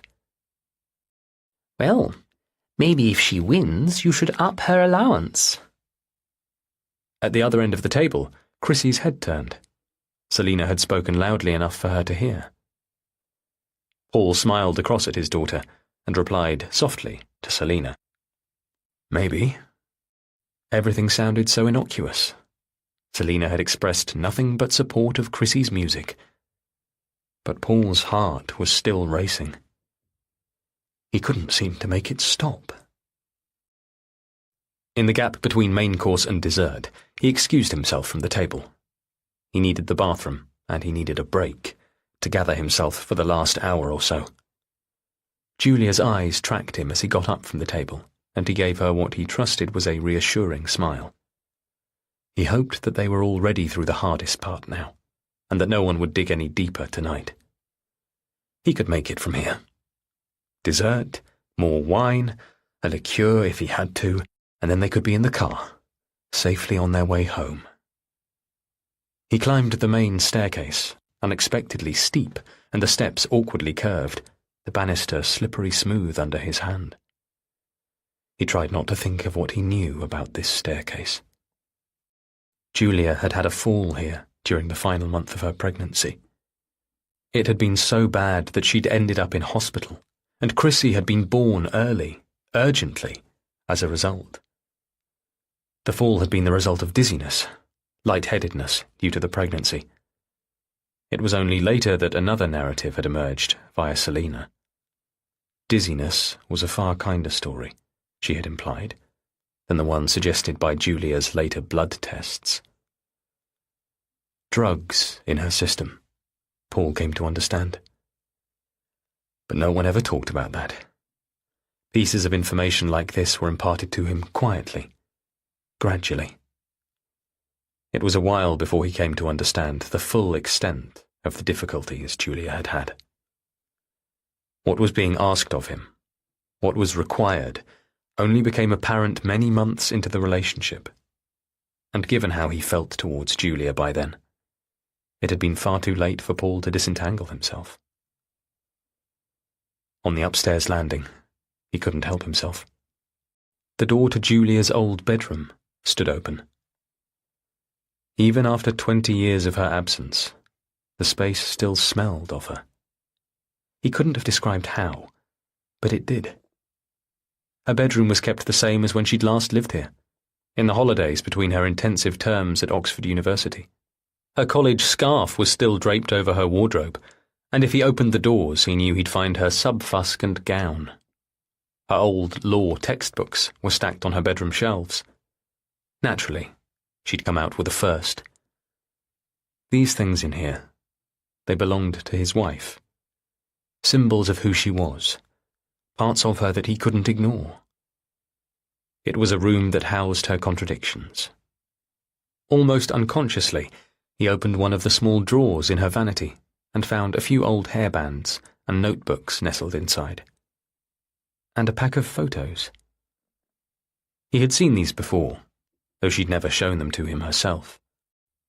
He knew he shouldn't look at them again, and yet he couldn't seem to help himself. After all, she was the one who had kept them. He lifted the flap and let the shiny prints slide out. These photos were from the days before smartphones, real photos that you got printed and didn't put up online. They were in black and white, a classy printing choice, and one that could make this other, younger Julia seem somewhat distant and unreal. He sat down on Julia's old bed to let himself look. Even within the hallowed halls of Oxford, there were still places only a few could access. Invite only to those with the right names and the correct pedigree and connections. Only the chosen, the bright young things. Everyone in these pictures was beautiful, and the clothes they wore were lavish in the extreme. Headdresses, tail feathers, animal fur, silk. Makeup that was exotic, extravagant, almost violent. A Midsummer Night's Dream meets Eyes Wide Shut. Paul stared at Julia, there in the centre. Dress slipping off one shoulder, one perfect breast exposed, and lying in the lap of a man he'd never met. He wore a crown of laurel leaves, and his eyes were blackened with caul. All the pictures were like this. Young women and men in wild, abandoned poses. Drunken, giddy, reckless, high. Just looking at them made Paul's skin burn. He jumped at a movement in the doorway. Selina, wineglass cradled in her hand. Thought I'd find you in here. Hastily, Paul pushed the photographs back into their packet, but not before she saw them. You must wonder, she said, stepping up to where he still sat on Julia's bed. He should have got up. Why I haven't thrown them away. Why Julia hasn't. After all, who wants to look at them now? But Paul understood. Better to remember, though, isn't it? Safer that way. If you're not careful, it can be dangerous to forget. Selina set her wineglass down, unsteadily, on the desk. She was dressed in her usual style, a dark blouse fastened up high on her neck, long sleeves shaping down to narrow bands at the wrists. Buttoned up, covered up as always. You're clever, she said. I spotted that in you, right from the start. You're perceptive. Your own background, I suppose, taught you that. He felt like a wriggling insect, pinned open. He had learned to read her, and she had learned to read him. She held out a hand, and he passed her the photographs. I still see it in her, she said. Paul went still. He swallowed, his throat dry from this dusty, muffled house. Selina set the photographs back in the drawer, but he knew the conversation wasn't over. These pictures, she said now. You're right. I remember. I can always remember. She swayed, smiling, and tapped one finger to her nose. And I know, she said. You haven't said anything, but I sat next to her tonight. Selina picked up her wineglass again, her hip bumping against the still open drawer. She was drunk, Paul realized. How had he never seen it in her before? Even after her G&Ts or so many glasses of wine, he had never perceived her as anything but poised and self-assured. Her upbringing, her breeding, could clearly conceal a lot. That fall, he thought now, when she had bruised her shoulder. Maybe it wasn't age-related after all.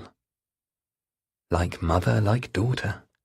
Selina's own mantra came unbidden to his mind. Her next words were muffled. Paul was sure he'd misheard. What? Selina leaned down close to him, swaying, one hand pressing on his knee to steady herself. Her breath next to his cheek was sour with wine. This time, her words made their way straight into his ear. The words were so vulgar, so offensive, and yet Paul's stomach plunged.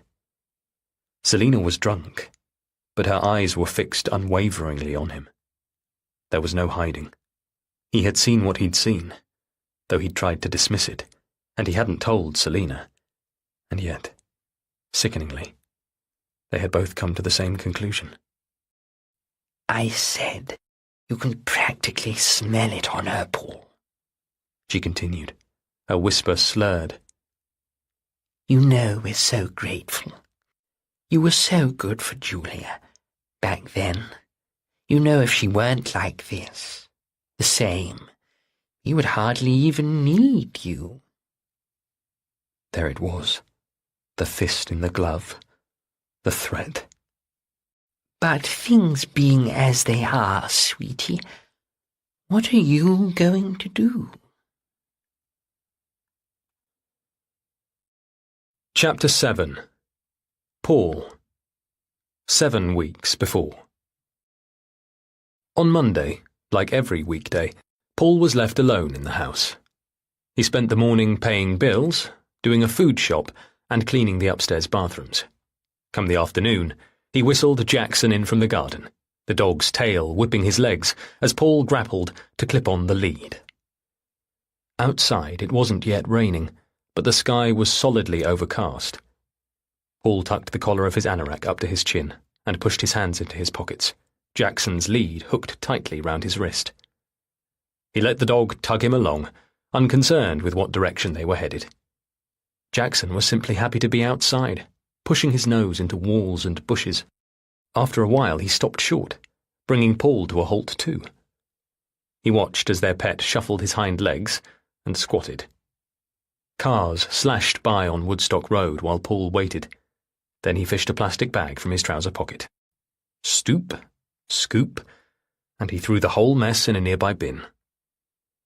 In another 15 minutes or so they had reached the far edge of their long, narrow loop, and here they were, in front of Julia's office block, the inevitable destination to the route he and Jackson had followed. "Look, Jackson," he said, pointing, and Jackson barked. There was her car in the car park, just as expected. No reason for it to be anywhere else. If he waved up at the building right now, perhaps she would glance out of a window and see him. "Hi, Paul," she might call down, delighted. "Hi, Julia," he'd reply with a wave. He imagined that. How cute. He knew that in reality it wouldn't happen. He'd been to her office only once before.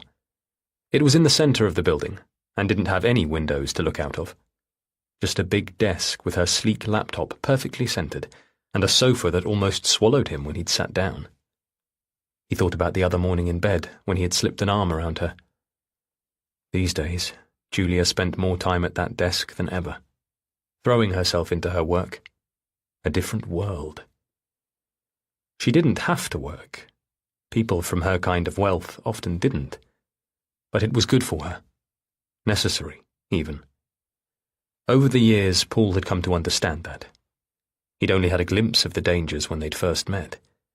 He hadn't witnessed the worst of it.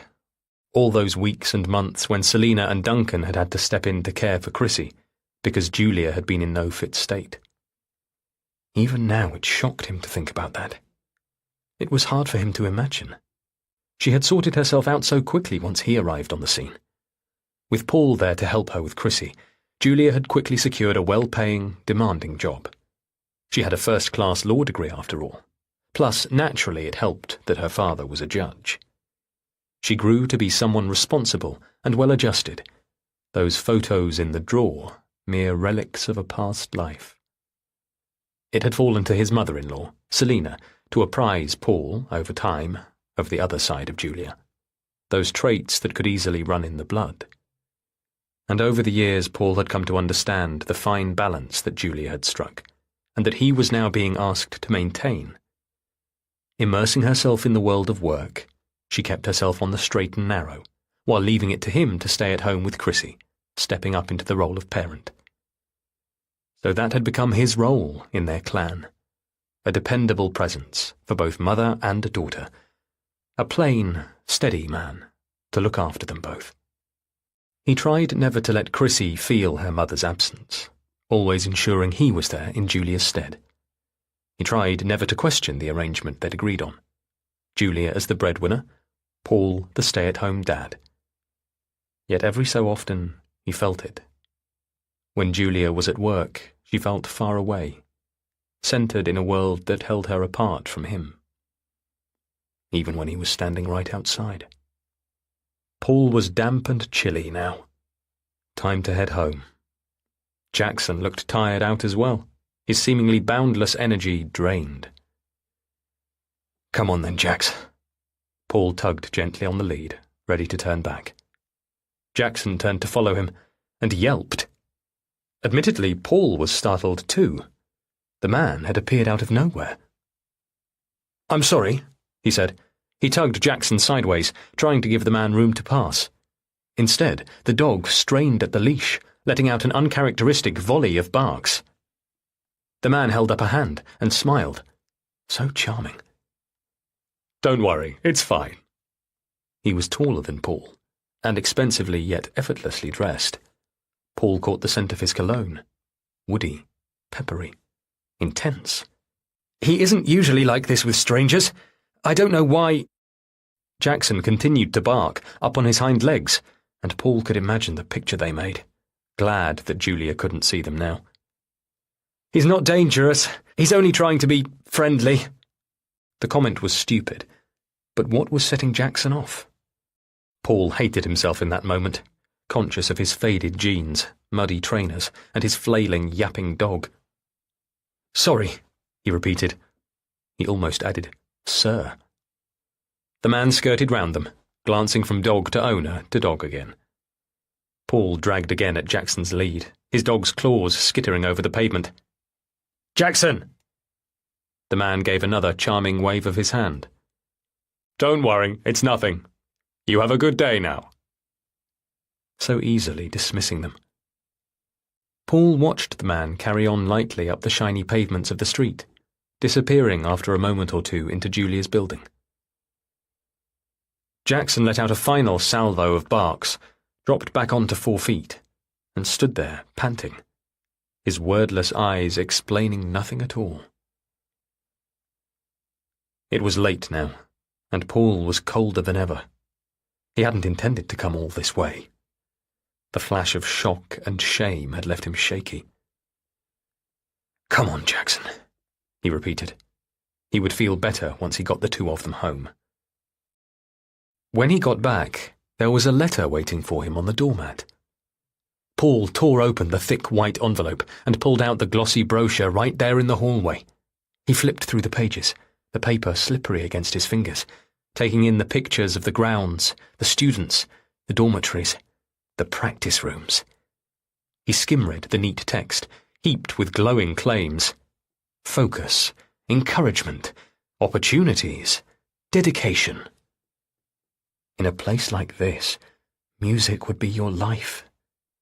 It was the kind of place he would have given anything to have attended, but growing up there'd barely been enough money for food. never mind for studying in a place like this. And music. What was that when the wolf was at the door?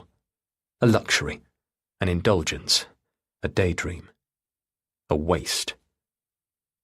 He turned to the last section where the fees were listed, and his heart hollowed as he took in the numbers.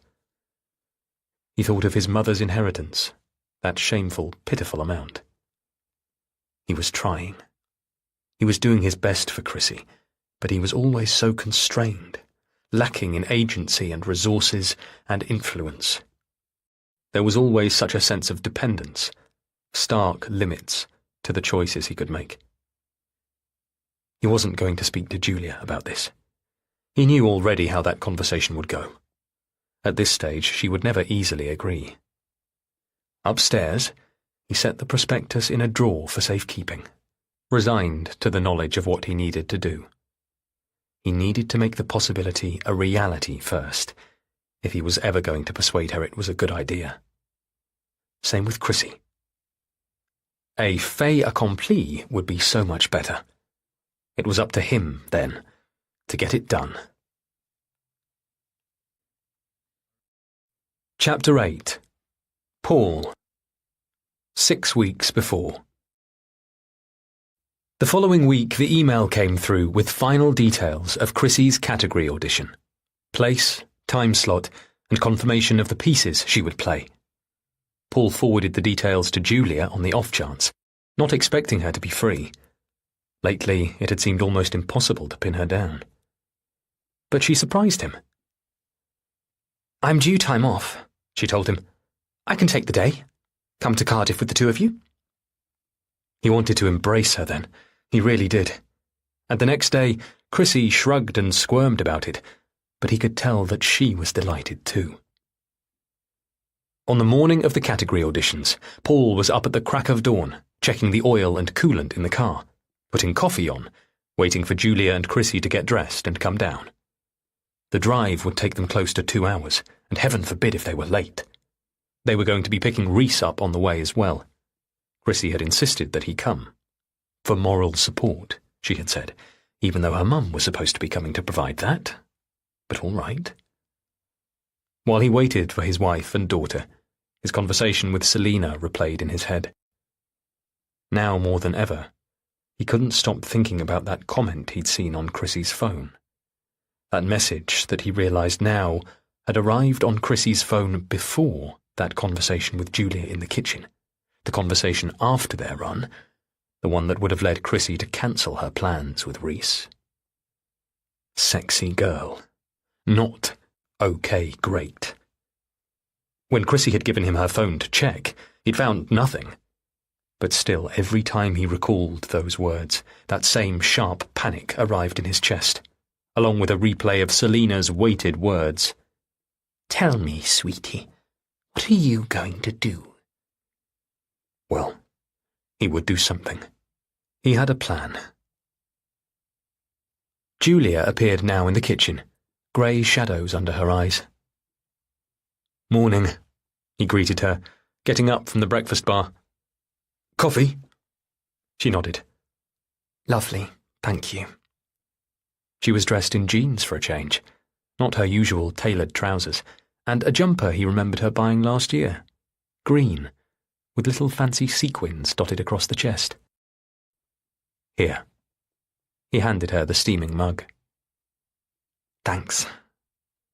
She sat down on one of the breakfast stools, swivelling round to look out into the garden. Paul topped up his own mug of coffee, and for a minute or two they just sat there. "The grass out there is getting long," Paul commented presently. "Probably all the rain we've had lately." "What?" said Julia. "Oh, yes. Maybe a little bit. It looks nice, though. The garden. You really do a good job with it." She smiled at him, and he smiled back. "I'm really glad you're coming with us today," he said. "And obviously Chrissy is delighted." "Well, me too." Julia rubbed at the corner of one eye. The skin there looked dry and red. "And like I said, I was due some time off." Was due, thought Paul, or needed. These days she seemed worn out, worried, edgy and exhausted. Are you working too hard? Duncan had been right. Paul should talk to her about it. He would talk to her. In fact, he would do it right now. But already he could hear Chrissy's footsteps coming down the stairs, and then she appeared, outlined in the doorway of the kitchen. Julia's phone bleeped. Work. Always work. It was necessary, but lately it was just too much. If there was one thing he had learned with Chrissy, it was that you needed balance. You had to push hard, but never more than she could take. Leave it, Paul said quietly. But Julia was already swiping at the screen, her jaw tensing even before she opened the text. She pushed her stool back, and Paul saw it immediately, the way Chrissy's face fell. Julia. Julia slipped off the bar stool. 1 second, she said. I just need to reply to this. She gave their daughter's shoulder a squeeze as she slipped past her in the doorway. 1 second, she repeated over her shoulder, and then I'm all yours. Paul kept his smile in place as Julia disappeared back upstairs, the study door clunking shut behind her a moment later. Chrissy stood there by herself in their shiny, bright, expensive kitchen. Seeing her properly now, instinctively Paul got to his feet. Goodness, he said. Don't you look smart? She was dressed in tapered navy trousers that hugged her ankles and a fine cream blouse with silk panels on the sides, little low heels with a neat blue strap. The blouse sat high on her neck, low on her wrists, reminding him of Selena and the way she always dressed. No jewellery, though. No dangling earrings or necklaces. Chrissy couldn't hold her violin while wearing anything like that. Paul swallowed. You look lovely, he made himself say. Duncan's voice. Pretty as ever. It was true, but it did little to ease the clench of anticipation in his chest. They set off for the audition venue, Paul driving. Behind him, Chrissy slipped off her heels and rested her bare feet up on the rear heating vent. She had small, neat feet, the toes from big to pinky all descending in a smooth line. Not ballet dancers' feet, Chrissy had once said. You had to have a big middle toe for that. Gently, Paul reached behind him and pressed on her ankles. Put your shoes back on, please. Outside of Reese's house, they had to wait a few minutes while, for some reason, he and Chrissy texted back and forth. What's wrong? Asked Paul. Isn't he ready or something? He checked the clock. He's just coming, Chrissy told him. In like 30 seconds. And a moment later he was coming down the steps from his ordinary-looking house. His brown hair was parted on one side and longish, and he was wearing pale jeans and a neat blue jersey. Paul wondered if he'd dressed up for the event. He got into the back seat and closed the door after him. Hello, Mrs. Goodlight. Mr. Goodlight. Hello, Reese. The space filled up with the smell of his deodorant. Lynx Africa. Classic. Thanks for letting me come. Sure, said Paul, smiling at the boy in the rearview mirror. It's what Chrissy wanted. Chrissy turned in her seat. She had her shoes back on now. Here. She held out one of her earbuds to Reese. He took it from her and tucked it into his ear, easily, as though they'd done this dozens of times. Paul tried to catch Julia's eye, but his wife was busy answering a text. It was okay, though. Chrissy had told them years back that Reese was gay. He didn't pose any danger. No threat. All of that stuff neutralized. No different to Chrissy being best friends with a girl, he told himself. All right, he said, before putting the car in gear. All got your seatbelts on? Chrissy rested her head against the window, the little white earbud nestled in her ear. Of course, Dad, she said, as though he'd been delaying them. We're all strapped in fine. Let's go. It was a fair way to drive, but they made good time. The sat-nav and event signs led them reliably to the venue, and as they turned into the car park, The sun was out, a little bit dazzling, glinting off the windscreens of the other cars. In the passenger seat, Julia looked up from her work phone, sending a quick message, then sliding it into her bag. Inside the venue, there were bright yellow posters and big clear arrows and staff on hand to help them find their way. A group of girls and boys in the foyer shrieked and waved their arms to welcome Chrissy over. Paul vaguely recognised some of the faces from the regional heats. So these were the talented ones who had got through. The ones Chrissy would be competing against now. "Go on then," said Paul. "Go and talk to them."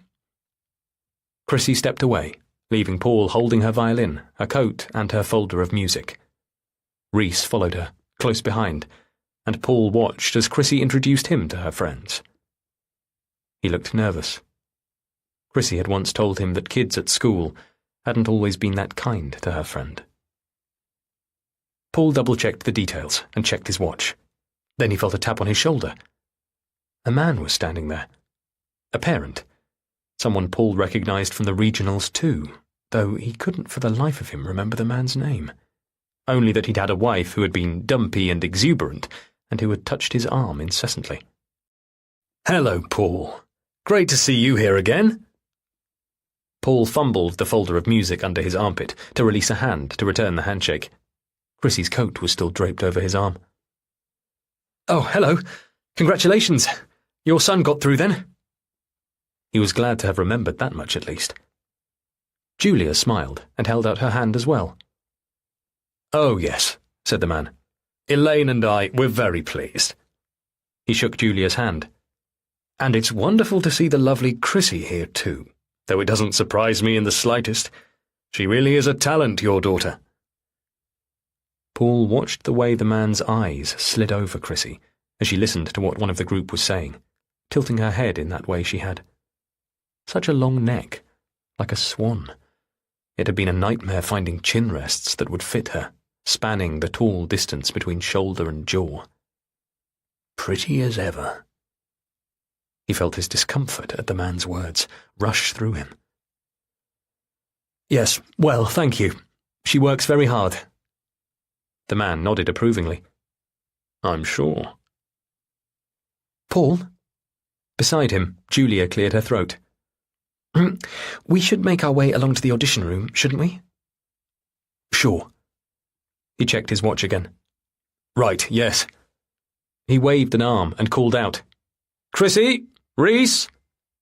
"Well," said the man. Greg? Was that his name? "Break a leg? Isn't that what we say?" "So lovely to meet you," said Julia. She shook his hand again to say goodbye, but Paul couldn't bring himself to repeat the handshake. Instead, he put an arm around their daughter as he hurried her away. The four of them made their way down the narrow, signposted corridors to the small waiting area outside the main audition room. There were other rooms open along this corridor, places where you could tune and warm up. 2 doors along, they found an empty one. Paul handed Chrissy her violin case to unpack and sat down with Julia in one of the grey plastic chairs by the wall, Reese loitering awkwardly by the door. Paul hoped the boys' nerves wouldn't put Chrissy off. But they were friends, he had to remind himself, and Chrissy had chosen to have him here. Clearly, she appreciated his active support. Paul did some finger stretches of his own to prepare. Only a few minutes of this. There would be other musicians waiting to warm up too. He checked again that he had the correct music. He'd brought the wrong pages once before. He had almost died from the mortification of it, and he had never made that mistake again. No, here they were, the Bach and the Alwyn. Julia was making small talk with Reese, asking him about his plans for the summer. Travelling by the sounds of it. And how would Chrissy spend the summer? Playing, practising. And what else? The competition would be over by then. He thought of the glossy pages tucked in his dresser drawer. He needed to speak to Julia. He should speak to her. But there was such a risk that she wouldn't understand. After another moment, he checked his watch yet again. 5 minutes now, if the schedule was running smoothly and none of the players had gone over time. A 12-minute performance. That was all they were allowed. He and Chrissy had timed it, setting their tempos carefully. Their 2 pieces, back to back, came in at 11 minutes and 3 seconds. So plenty of time, if she needed it, to breathe in between. A young woman with a clipboard popped her head round the door. Christine Goodlight? Paul Goodlight? By now, Chrissy had her violin out and was tuned and ready, rubbing last-minute rosin on her bow. Yep. The woman smiled. You're next. Would the 2 of you like to come with me? Paul felt a thin sheen of sweat build up, the way it always did in the moments just before he had to perform. It's not about you or me, Dad. It's about the music. So often Chrissy would say that, and she was right. But it was about so much more than that, too. Paul knew his daughter could go the whole way in this competition. She was good enough, absolutely. But even if she got through to the finals and won it, the competition would still come to an end. And what then? She was still only 16. The next step, then. He needed to secure the next step.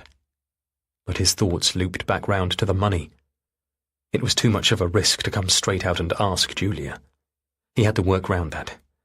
He had to find a way.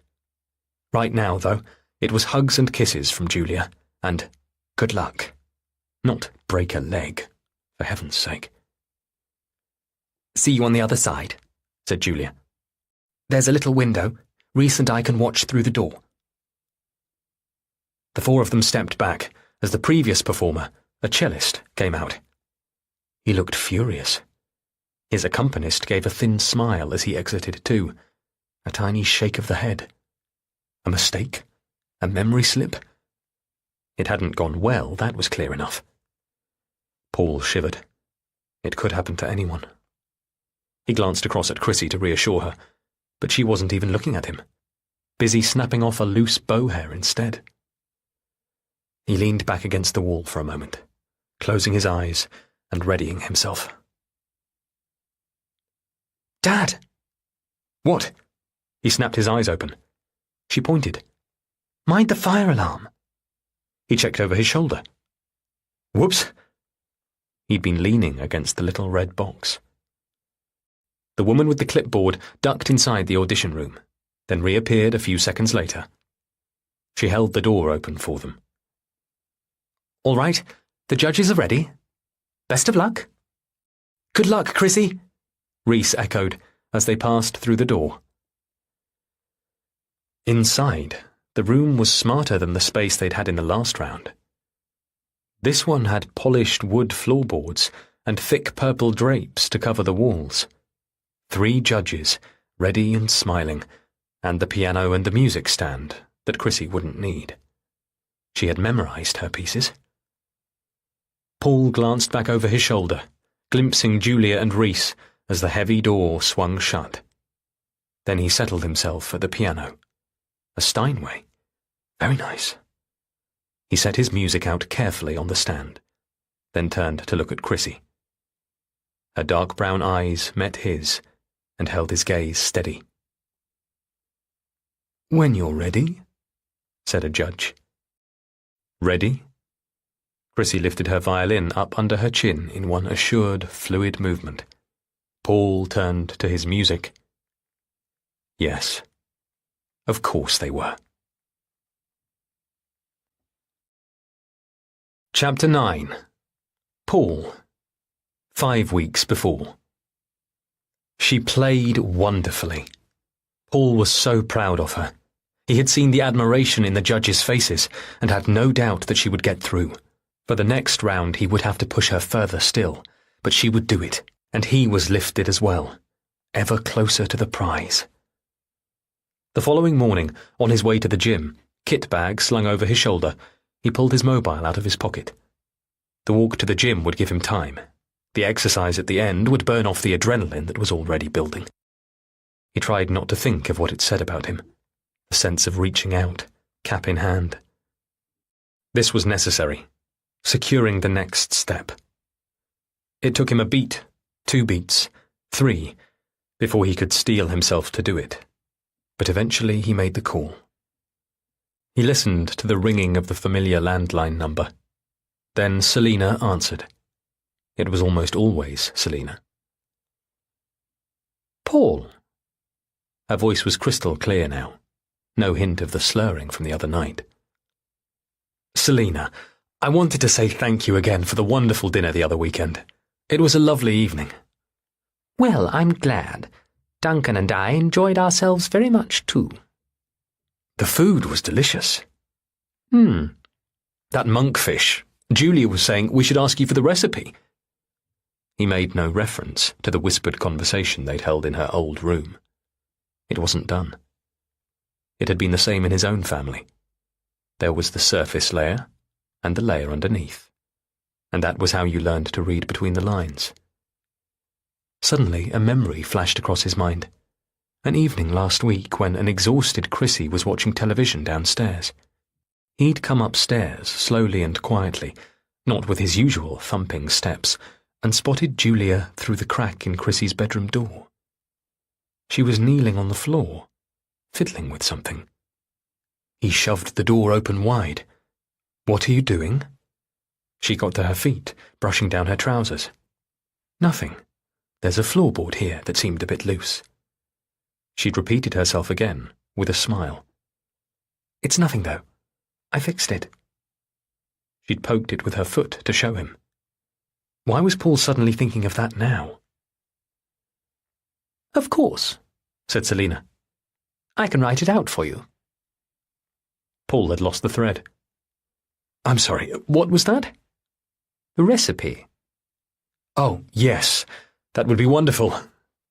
Paul sidestepped a woman with a buggy on the pavement. Chrissy said she had a lovely time too.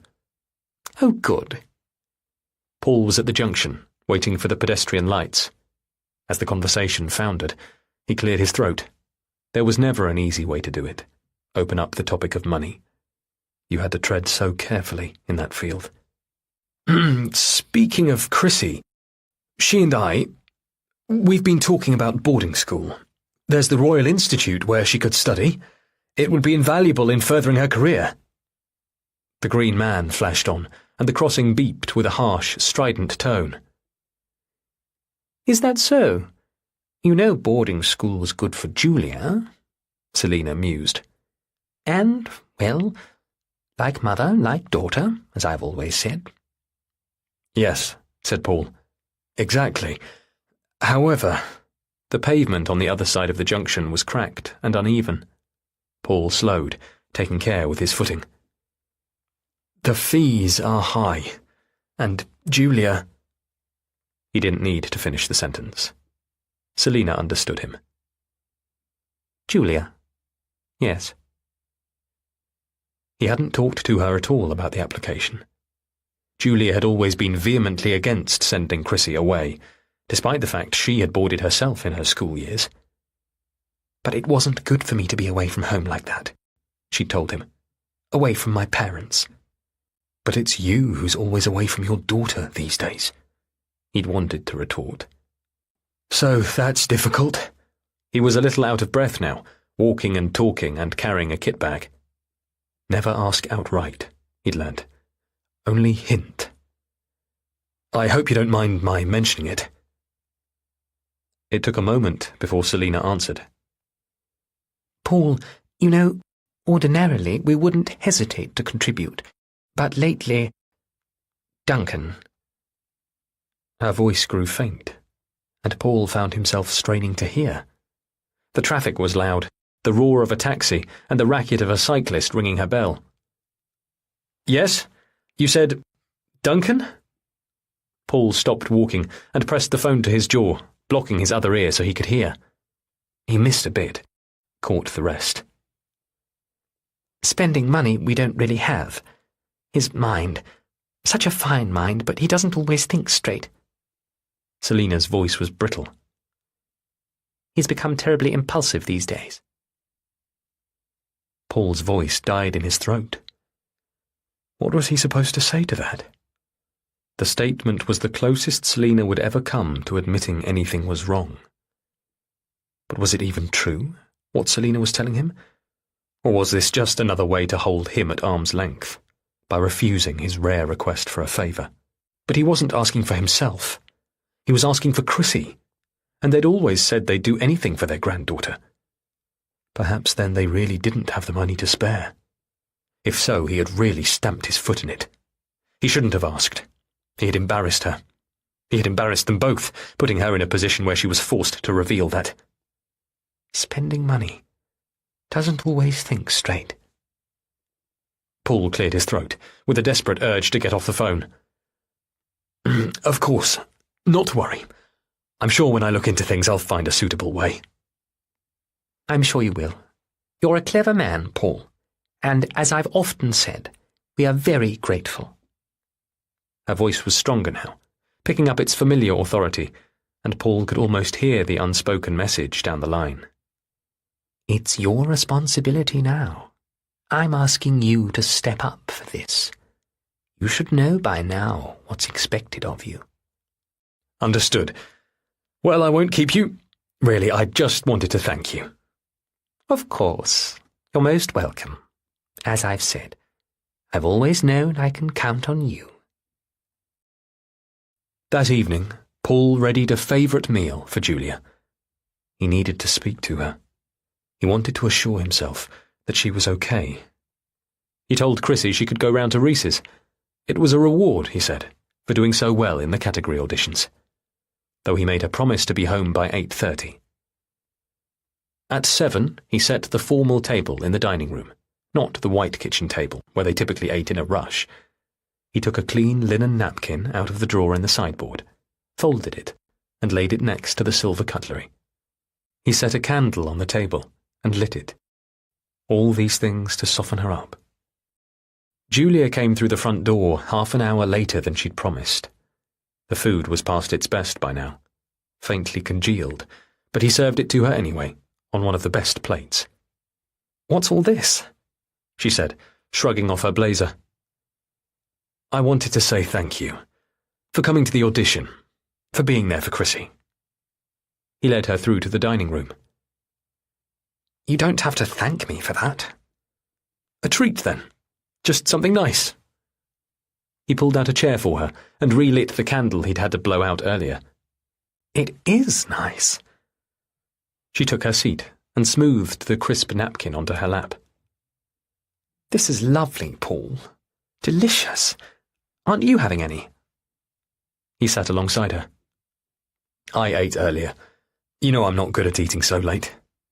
"Oh, well, thank you even more. I didn't get lunch today. This is great." Silence a moment while she took a mouthful, then a second. She was eating quickly, hungrily. "Where's Chrissy?" she asked. "Upstairs?" "Round at Reese's." "On a school night?" Paul cocked his head. "Well, she insisted." He leaned his elbows on the table, then lifted them off again, recalling how Julia had once told him it was uncouth. He looked across at her. "And how have you been?" Julia glanced up at him, distracted for a moment by a faint buzzing of her phone through in the kitchen. "What about me?" "How are you? How is everything going at work?" She pushed a wisp of hair back from her forehead. "You know?" "Not really," thought Paul. "I don't." "This case," she said, bending her head to her food again. She had already cleared half her plate. "It's intense. There are so many challenges." "Hence the long hours," Paul said, like a prompt. "Hence the long hours," she confirmed. The clock on the mantelpiece ticked loudly in the gaps between their words. "If there's anything else," he said, "any other ways I can support you while work is so busy?" "Talk to me," he wanted to say to her. "Warn me now if something is starting to go wrong." "That's kind of you," Julia said, her fork squeaking against the china plate. "Of course it is," Paul thought. "I'm meant to be kind. I'm your husband. You're supposed to come to me for support." "It's just very full-on right now." "Yes." Paul watched a thread of molten wax slip down the candlestick, thinking, "You said that already." "I'm aware." He hesitated, then pushed on, You've seemed distant lately. I mean, not just physically with the long hours. Distant? I think, he said carefully, we should try to spend more time together. Okay. Julia set down her knife and fork. Right. Well, I'm here now. Yes, of course, but... But what? Paul retreated, stung by her abruptness. The candle flame on the table flickered. He thought of their therapist. Don't do it. Don't let yourselves play accuser and accused. Julia dropped her linen napkin on her plate and pushed both away, the way she did whenever they dined in a restaurant, a strange show of disregard that Paul had never understood, as if she never thought of the person who had to launder those cloths. Thank you for supper. It really was delicious. Julia. From the hallway came the sound of Chrissy's key, scratching in the door lock. Paul pulled his chair towards Julia and placed one hand on top of hers. Julia, he repeated, I'm here for you. You know that, don't you? He and Julia were holding hands. It would look that way from a distance, anyway. The front door banged open, shuddered, banged shut. Paul held his wife tight, his thumb printing itself on her wrist as he tried to steady himself. I do, Julia murmured. Chrissy's footsteps in the hallway, her outline in the far doorway. Then please, Julia, Paul whispered. Please don't throw my kindness back in my face. Chapter 10. Julia. Now. The constables offered to drive around the city to see if they can spot her. It seems as good an idea as any. They've asked us for a photo, and now we dig one out for them, the professional headshot that's on Chrissy's website as well. Along with the photo, they ask for her toothbrush, for DNA. The thought makes me shudder as I hand it over. The little pink Oral-B one from her bathroom. I want to put that brush in my own mouth, like kissing it. Instead, I just let the officer slip it into an evidence bag. For the drive round, we tell them to try the botanical gardens, the academy, and her school. The male officer studiously jots these locations down and then heads out to the car, while the female officer stays in the house with us. Sally and Danny are still here too, and Sally has made us another round of tea. But once the front door closes again and I hear the police car rev in the street, I have to leave them in the kitchen and escape upstairs. I just need a break. I tell them I need to call my parents, who are on the other side of the world, in Kenya. Instead, I go into the bathroom and lock the door. Once inside, I lower myself to my knees, forehead to the bath mat, child's pose in yoga terms.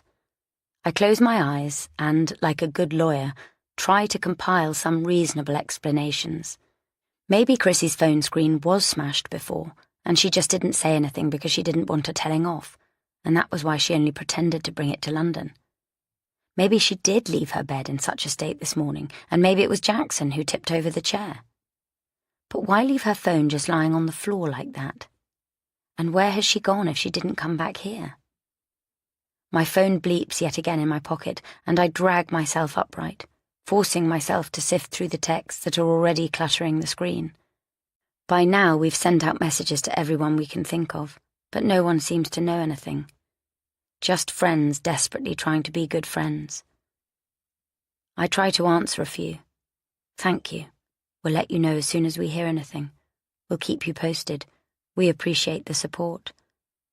Among the deluge, though, there are messages that are missing. Ones I've got so used to expecting, but which now, for some reason, aren't there. A moment later I hear Paul calling upstairs for me. Julia? And then Sally's voice in the hallway downstairs. It's okay. Let her be. I'm just on the end of the phone. Or tell Julia just to come round. It doesn't matter what time. Sally and Danny are leaving. As silently as I can, I get up and unlock the bathroom door, but I pause on the staircase, holding the banister tight, unable to face anyone yet. The front door slams shut. Paul returns to the kitchen. When I'm sure he isn't coming upstairs, I go into Chrissy's bedroom and crouch down. I lift up the loose floorboard, the place I know Chrissy keeps her diary, the place I easily discovered because it's so similar to where I used to keep mine when I was a child, under a loose floor panel in the corner of my room. I've read Chrissy's diary so many times. It's the way I feel close to her, and it's the way I can protect her too. And I'm always so careful to put it back in the same position, so she'll never have to know. I'm not sure exactly what I'm expecting to find when I lift the floorboard this time, but in the end it feels inevitable when I see that there's nothing there. She has got rid of it, and I find myself wondering now whether she knew all along that I had been reading it. I sit back on my heels. There is nothing here that can help us or explain where she's gone. We have to keep going, look elsewhere, carry on. I go back to the top of the staircase, finally ready to go back down. I pause and listen out. Now there's silence below me, and I'm about to head down when there's the sound of thick paper rustling, and the female officer speaks. "May I ask a little more about this?" "Oh, yes," says Paul. "The prospectus." "It's for a residential school. Did Chrissy talk to you about it?" I feel dizzy. My heart catches in my throat. "We had some conversations." "Mutual conversations? You saw eye to eye on this?" "Of course. Chrissy's always clear with me about what she wants." I still can't see them, only hear their voices, but I feel as though my heart is unravelling. That isn't what Paul said before, when the officer found the brochure, the prospectus, in Chrissy's room, in the bin. Then, Paul said that Mr. Donaldson ordered the prospectus for her, along with all his other students. Now Paul is saying that he and Chrissy talked about it. How can the police officer realise the significance of that? But I saw the cover letter, and the prospectus was clearly addressed to Mr. Goodlight, and not Mr. Donaldson, and my husband never said one word about it to me. I drag myself to my feet and descend to where they are, holding tight to the banister the whole time. "As we mentioned," the female officer is saying, "if my colleague has no luck, we'll contact CID, although they may not respond until later this morning. But your daughter may well have reappeared by then. Chrissy's a sensible girl, isn't she?" Paul replies, "Of course she is." "And, listen, would she have some ID on her? In case, she's been involved in an accident of some sort? Hurt herself somehow? Has she got a bus pass, maybe, or a citizen card?" An accident. My mind races off again. Hit by a car, tripped and hit her head, attacked by someone. "Not a bus pass," Paul says, and I'm almost at the kitchen now. "But yes, she'll have ID, her passport. She had to take it for the competition." He's so composed, so cooperative. "Excellent," the officer says, "so that's good. Listen, like your friend Sally said, sometimes teenagers just need to get away for a while, especially if they've been under a bit of stress lately, which I take it she has. As I say, almost always they just show up, especially if this sort of thing has happened before." The female officer glances up, catching sight of me in the doorway. Paul hasn't seen me yet. He still has his back to me. The officer directs a tight smile at me before glancing back over at Paul. "Has this happened before, did you say?" "We didn't say. As far as I know, no one has yet asked us that question." Well, now she is asking. And Paul says no, just as I say yes. Chapter 11. Paul. 4 weeks before. The following weekend, the Goodlights held a party. It was something they did every so often. Julia insisted on it. "We get invitations to all our friends' houses. We have to reciprocate. That's just the way it works." And with Julia's schedule and long evenings at work, the easiest way they'd found was to invite a whole group of people over all at once. More of a drinks party, not a sit-down meal. Alcohol, canapes, music, and, if their guests got drunk, sometimes a little dancing. But nothing outrageous. It was all very civilized. For years, Julia had never slipped up on that. It was usually Julia's friends and associates who attended. They had never invited Julia's parents to these gatherings. In fact, Selina and Duncan rarely came to their house at all. Selina on occasion, over the years, mothers and daughters, after all. But Duncan? He never visited. It was as though there was something about their lives, his and Julia's, that she instinctively shielded him from. It was an unspoken arrangement, one of many among the Montroses that Paul had never questioned. So, at this party, there weren't many people who were directly Paul's guests, although there was the head of Chrissy's academy and his wife. Paul always invited them, and they usually came. This evening they had 25, maybe 30 people coming.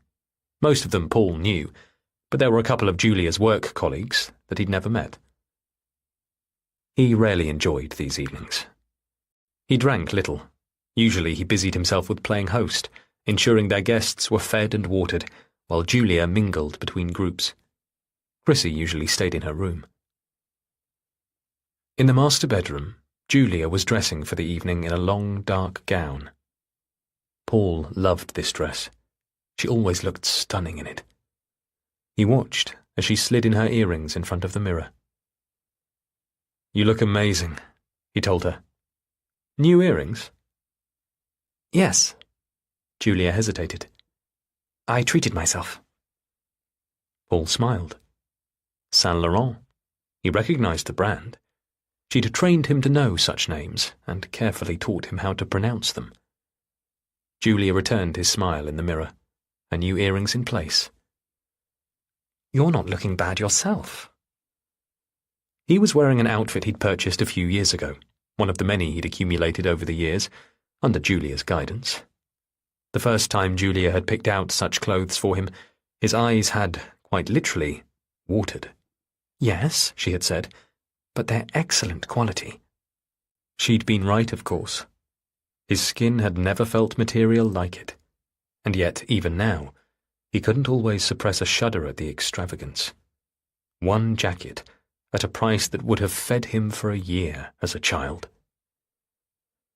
Now, though, as he stood at Julia's shoulder and looked in the mirror, he was glad of these clothes. They allowed him to keep up with her, match her. It helped him keep his head up when welcoming each guest, guests who were beginning to arrive. He heard the doorbell ringing. For a change, it wasn't accompanied by Jackson barking, since Danny from next door was looking after their dog for the night. Paul went down and opened the door. It was the Fairshaws, Sally and Stuart, and Paul felt a little tug of relief. He knew these people, their long-term neighbours. "Lovely to see you," said Sally, kissing his cheek, and Stuart's grip was familiar as the two of them shook hands. The house filled up quickly after that, a mass of bodies and names and faces. The caterers they'd hired had done a great job. All the platters were laid out in the kitchen. All Paul had to do was carry them round the guests and keep their wine glasses topped up as well. Fine wine. Expensive wine. In the kitchen were cases and cases of it. He forced himself to circle the room. It was easier when you were carrying a tray or a wine bottle. Then he didn't really have to join in or talk. Just keep a welcoming smile on his face. "You're as good as all these people," he told himself as he wove his way round the little sparkling clusters, catching the trails of their conversations. "Nathan will be sitting his GCSEs this year, of course. Well, yes, A and A stars, we've been assured." "You really should try this place in Tuscany." "Yes, do it. Just hop on a flight." "We're looking to buy a property somewhere on the south coast, for holidays maybe, or just to rent out."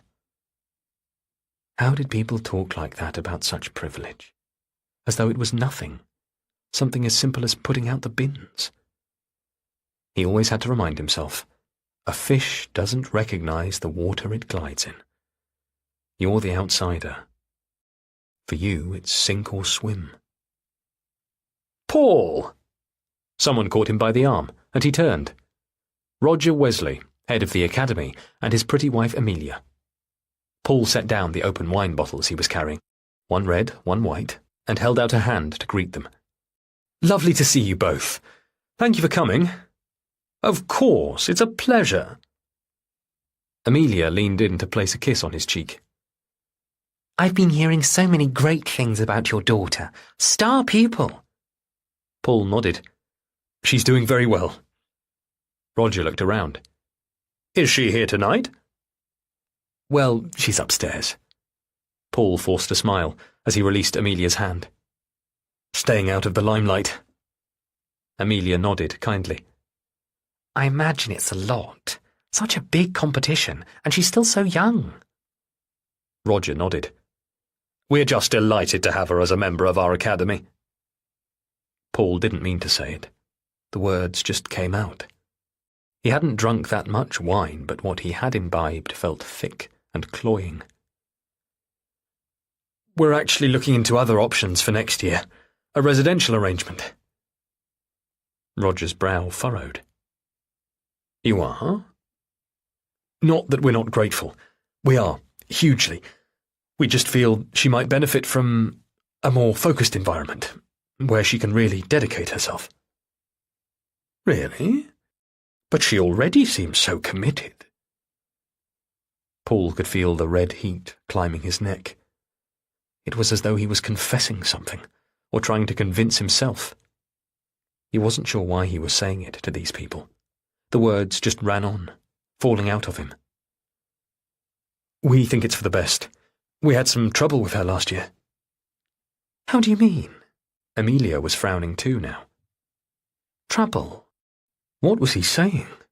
What had he said? Nothing. I'm sorry. I shouldn't have said anything. Please don't mention anything to Chrissy. We don't even know whether it will be possible yet. The fees, we aren't. I'm sorry. Please, will you excuse me? He took a step backwards, half stumbling as his shoe caught on the upturned edge of a rug. He picked up the bottles again, repeating, "Excuse me," as he pushed himself away into the crowd. Paul! Another voice calling him, another hand on his arm. Kay, was it?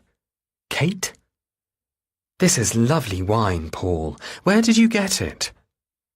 He steadied himself, reminding himself who he was, where he was.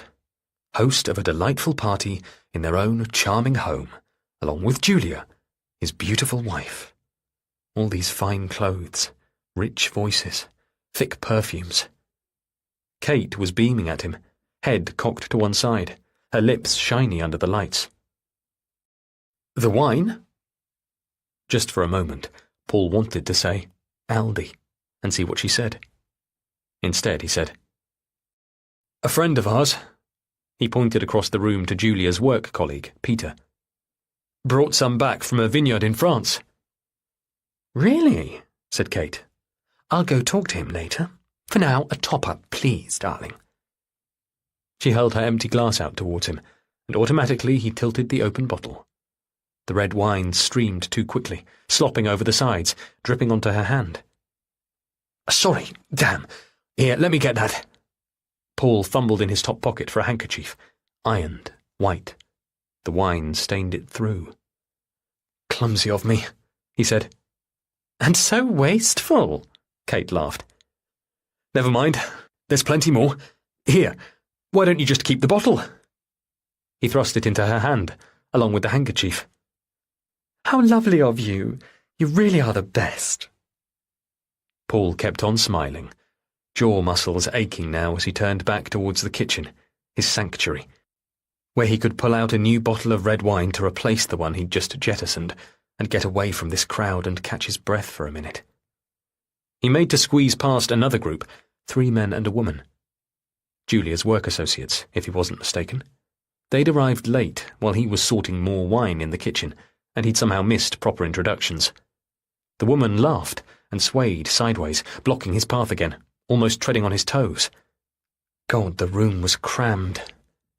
Excuse me, he said, though nowhere near loud enough to cut through the group's conversation. A tall man was talking, with his back to Paul. Grey-silver hair was swept back on his head. "An uncle of mine, a gem of a business. You should see their figures. A niche company, but they're expanding into all the right places. Scotland, Norway, northeast US. More to the point, they've landed a significant government contract, something they've been pushing for since day one. Trust me, the whole thing is about to go—" The man snapped his fingers to show what he meant. Paul stood still, the single white wine bottle clutched in his hand. The man continued, his voice low and confident. "My advice would be to invest fast and deep in this. You must see that everything is going that way. Clean energy, renewables. It's the future." Slowly, carefully, Paul set the bottle down to listen in to what this silver-haired man was saying. "In 6 months to a year, you want to double, triple that?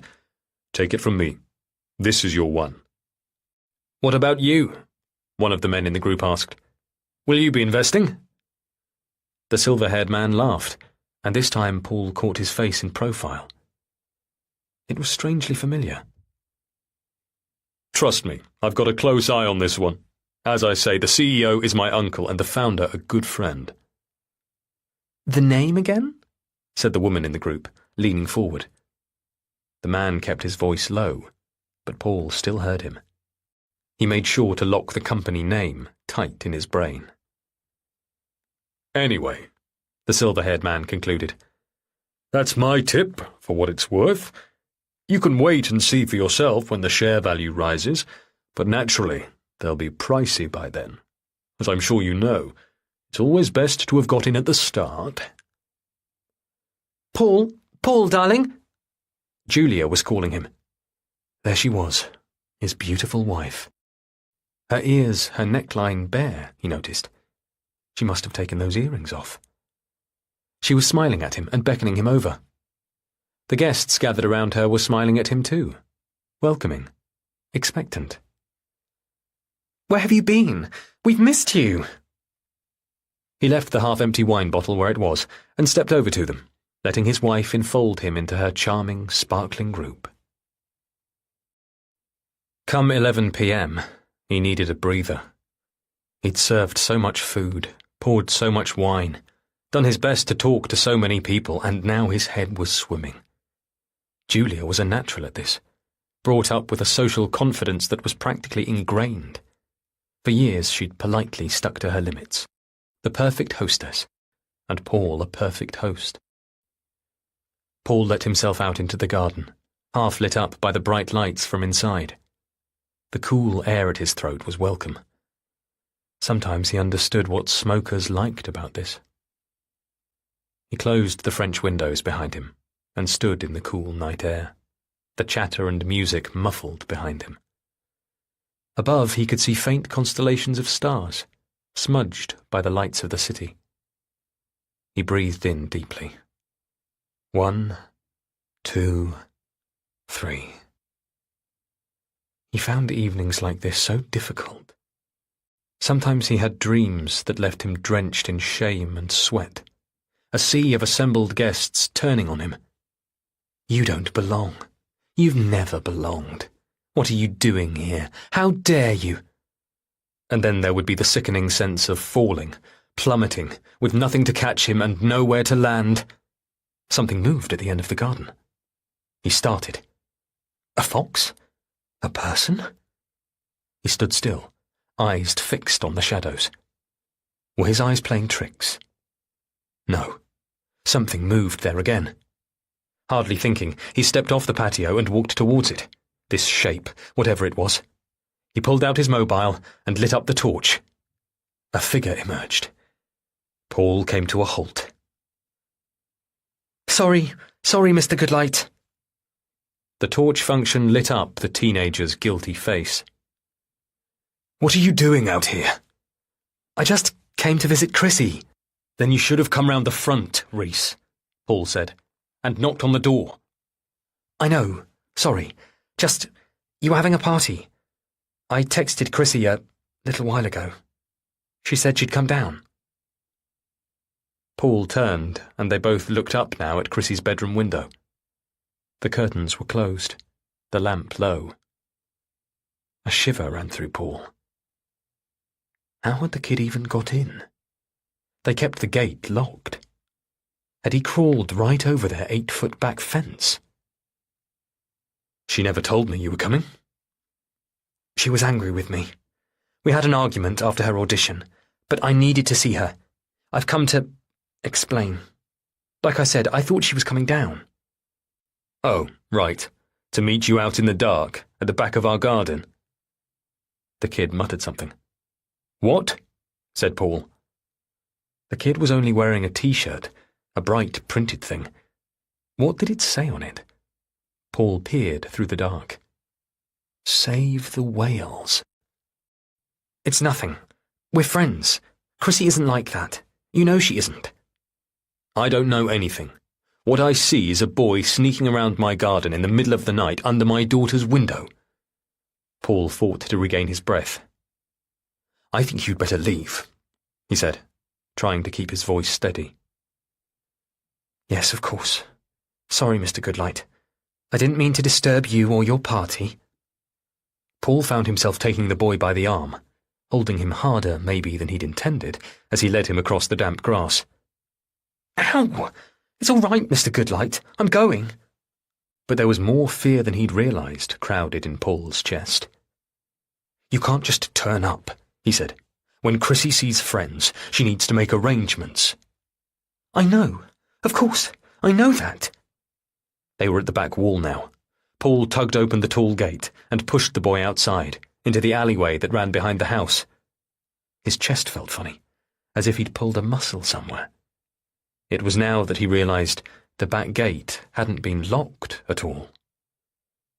He held himself up on the side of the gate, snatching at breaths. My daughter will say if she wants to see you. For now, Reese, please go home. Reese was breathing hard as well, lifting his hand to straighten the neck of his t-shirt where Paul had rumpled it. But for the record, Mr. Goodlight, I wasn't sneaking. She asked me. Enough! Enough!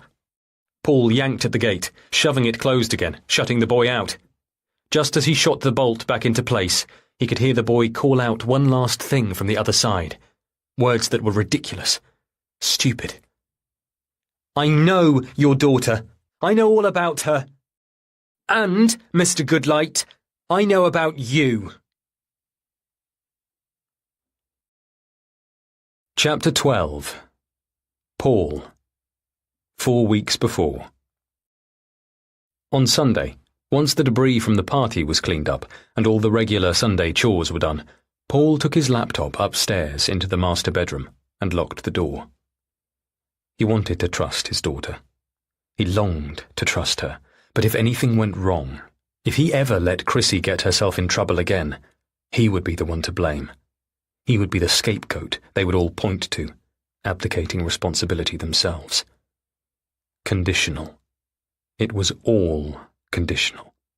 He had a place in this family only if he earned it, and if he delivered on what was asked. Selina had always been able to read him. She had clocked his intentions right from the start, and she held that knowledge like a weapon, close to her chest. He had to have a plan. If there really was something, a problem, he needed to show he had everything in hand. 6 months to a year, the man had said. No time to wait then. He had to act now. Paul's hands were shaky as he worked through the steps. Choose your platform. Choose your investments. And yet it was so easy. The touch of a button. There the company was, listed on the London Stock Exchange. Last night, once Julia was finally in bed, Paul had done his best at his own due diligence. He'd checked updates online, scoured the FT, searched for every press release he could find. There wasn't much. In fact, there was very little compared to coverage of some of the giants in the game. But what he read fitted with what the man at their party had said. A small but niche business, poised to explode. Paul had downloaded the company's annual report and read through it cover to cover. The government contract was confirmed in there. It checked out. He'd wanted that, hadn't he? Someone to point him in the right direction, and his prayers had been answered. For a moment he was pulled back to the night before. Reese in the garden, Paul pushing him out through the gate.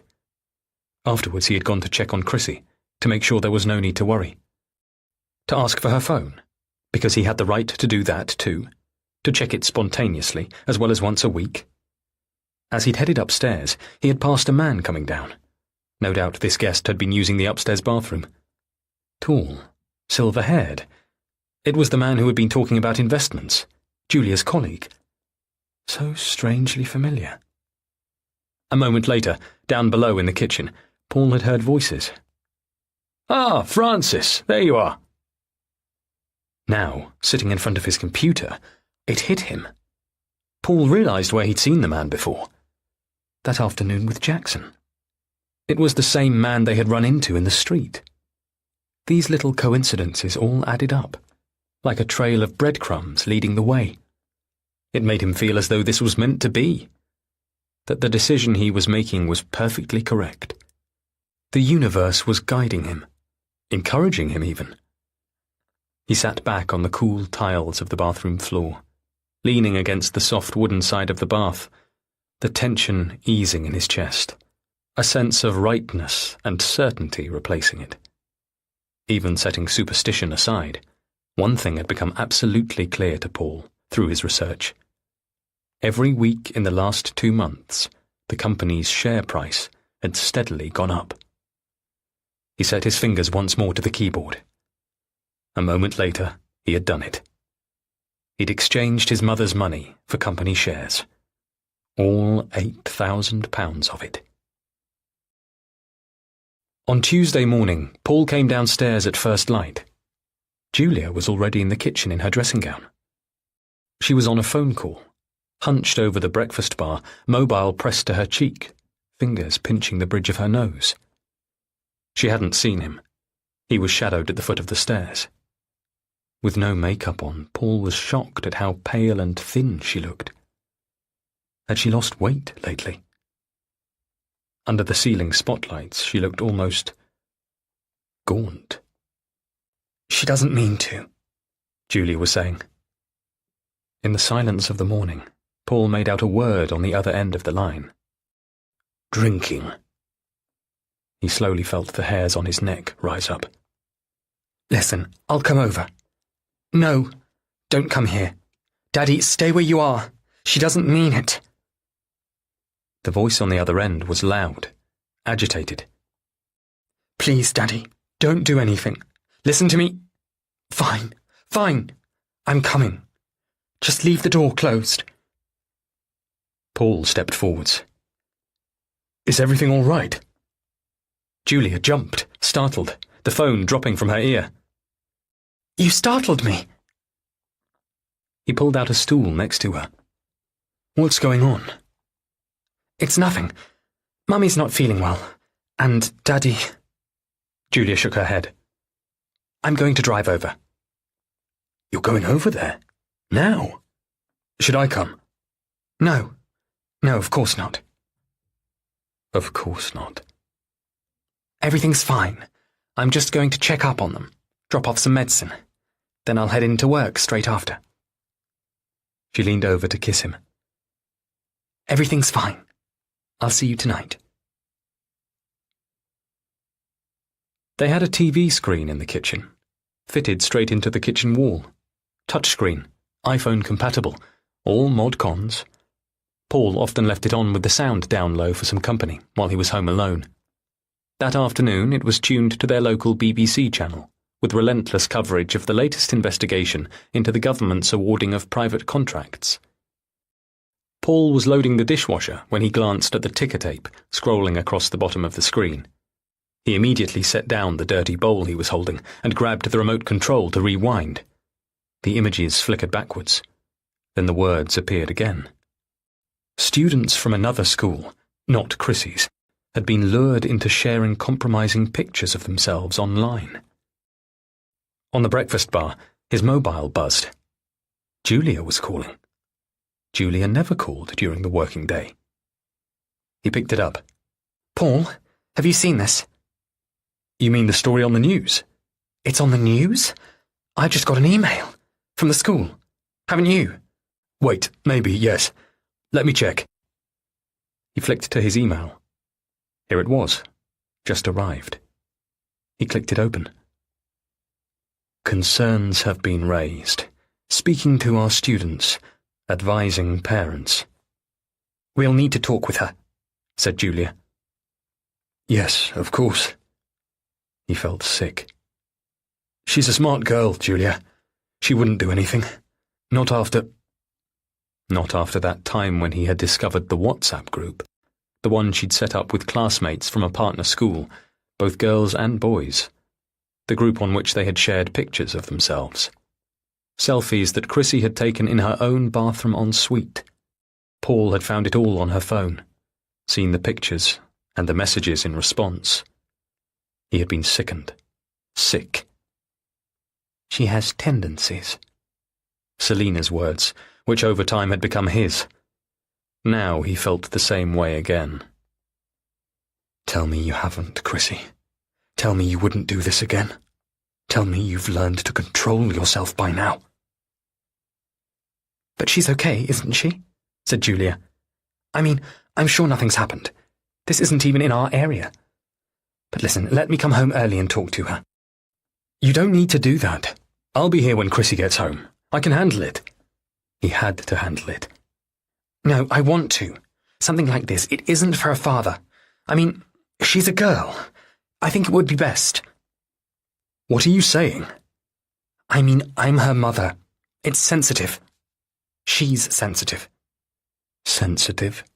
You think so? He had never told Julia about the WhatsApp group. He had been too scared that he might come right out and blame her.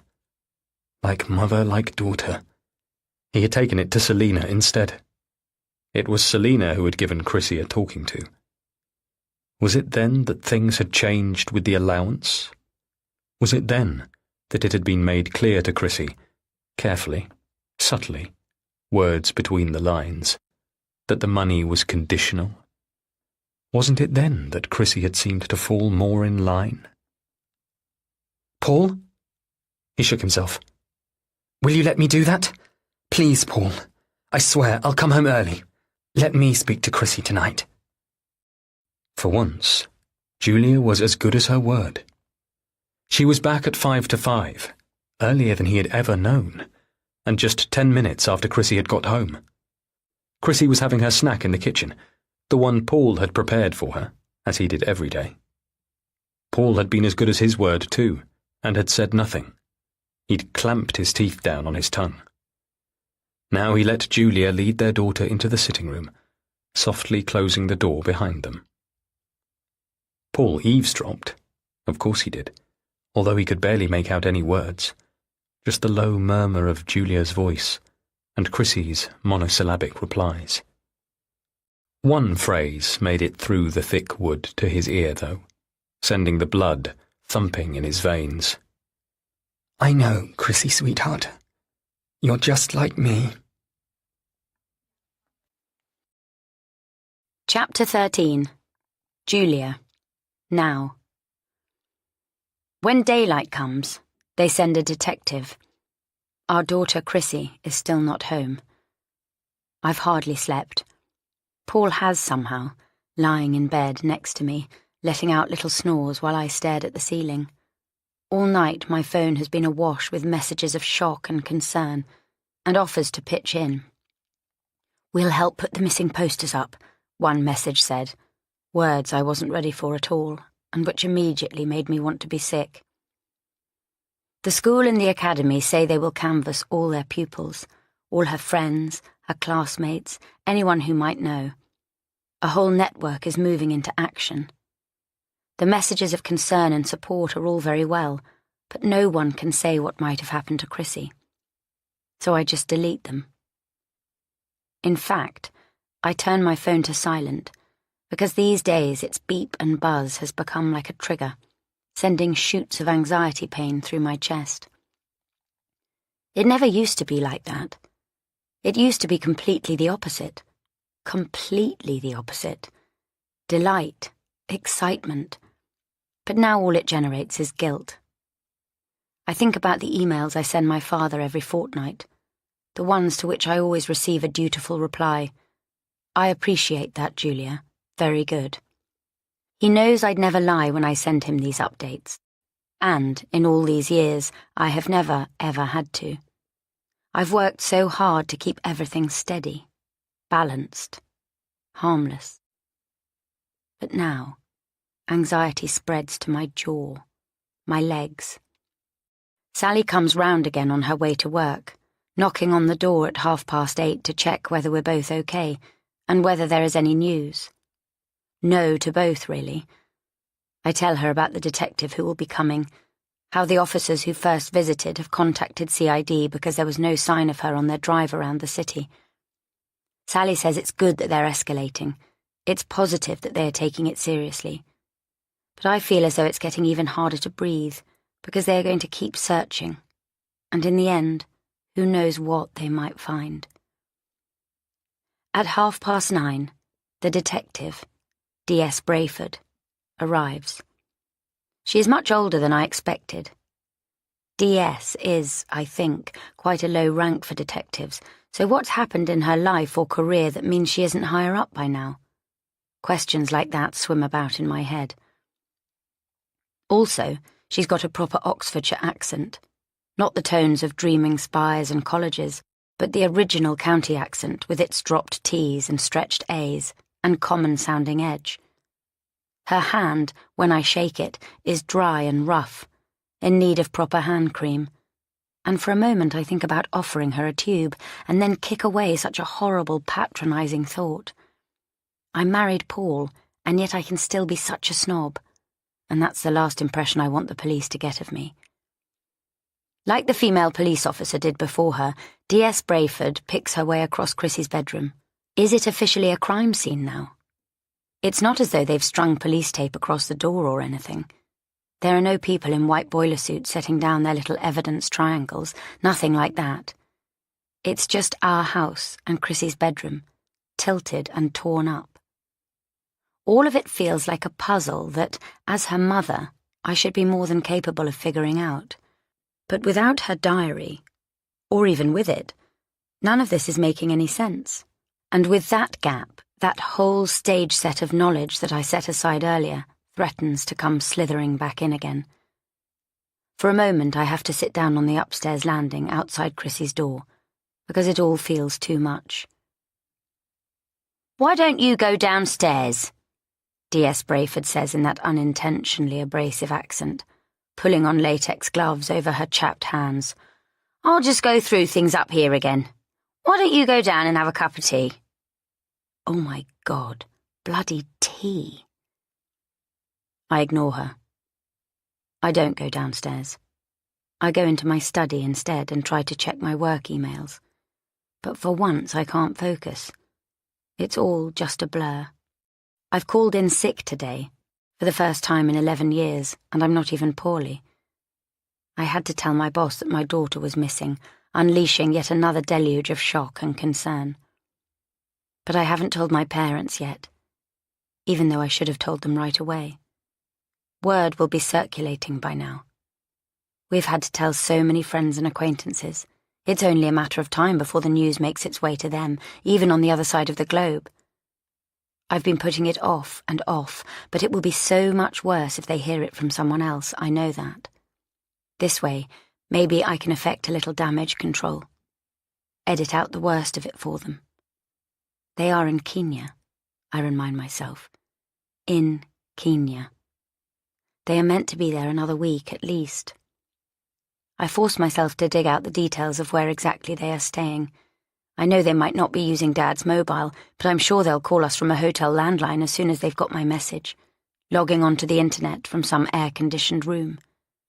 Still, I know there will be so little they can do from a safari lodge halfway across Masai Mara National Reserve. I rifle through the files on my desk, looking for the post-it I'd scribbled the details on. Here it is, the hotel number. Do I send my parents an email, or do I call the lodge direct? In the end, I decide to do both, and I'm lifting a stack of paper to clear space around my laptop, when I freeze. What is that? What is that? It looks like a decapitated hand on my desk. It isn't, of course. It's just a grey leather glove. But I'm frozen, staring down at it. I know exactly who this belongs to, but what is it doing here? How did it get here? I drop the pile of papers I'm holding and they hit the edge of the desk and scatter across the office floor. Did Jackson get hold of it from somewhere and drag it in here? He likes to carry things about in his mouth. So maybe. But stuffed under a pile of papers like that? I rack my brains, trying to remember back to the night of our party, whether that could explain. But that night was mild, wasn't it? Our guests barely needed coats, never mind leather gloves. So was there another occasion then?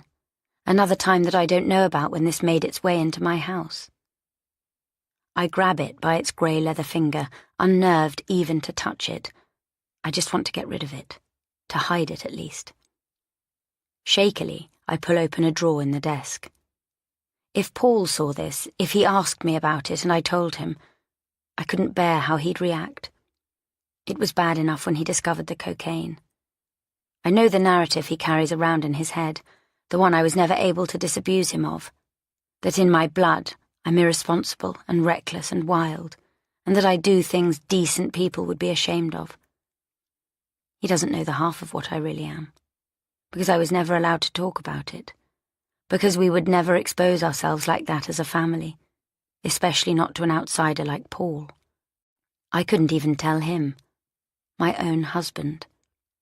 And yet, without knowing the context of the history, how can he begin to understand why I am the way I am?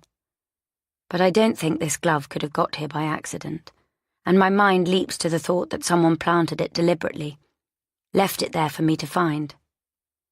It makes me feel as though there's someone looking in on our family, observing us and taunting me with what they know.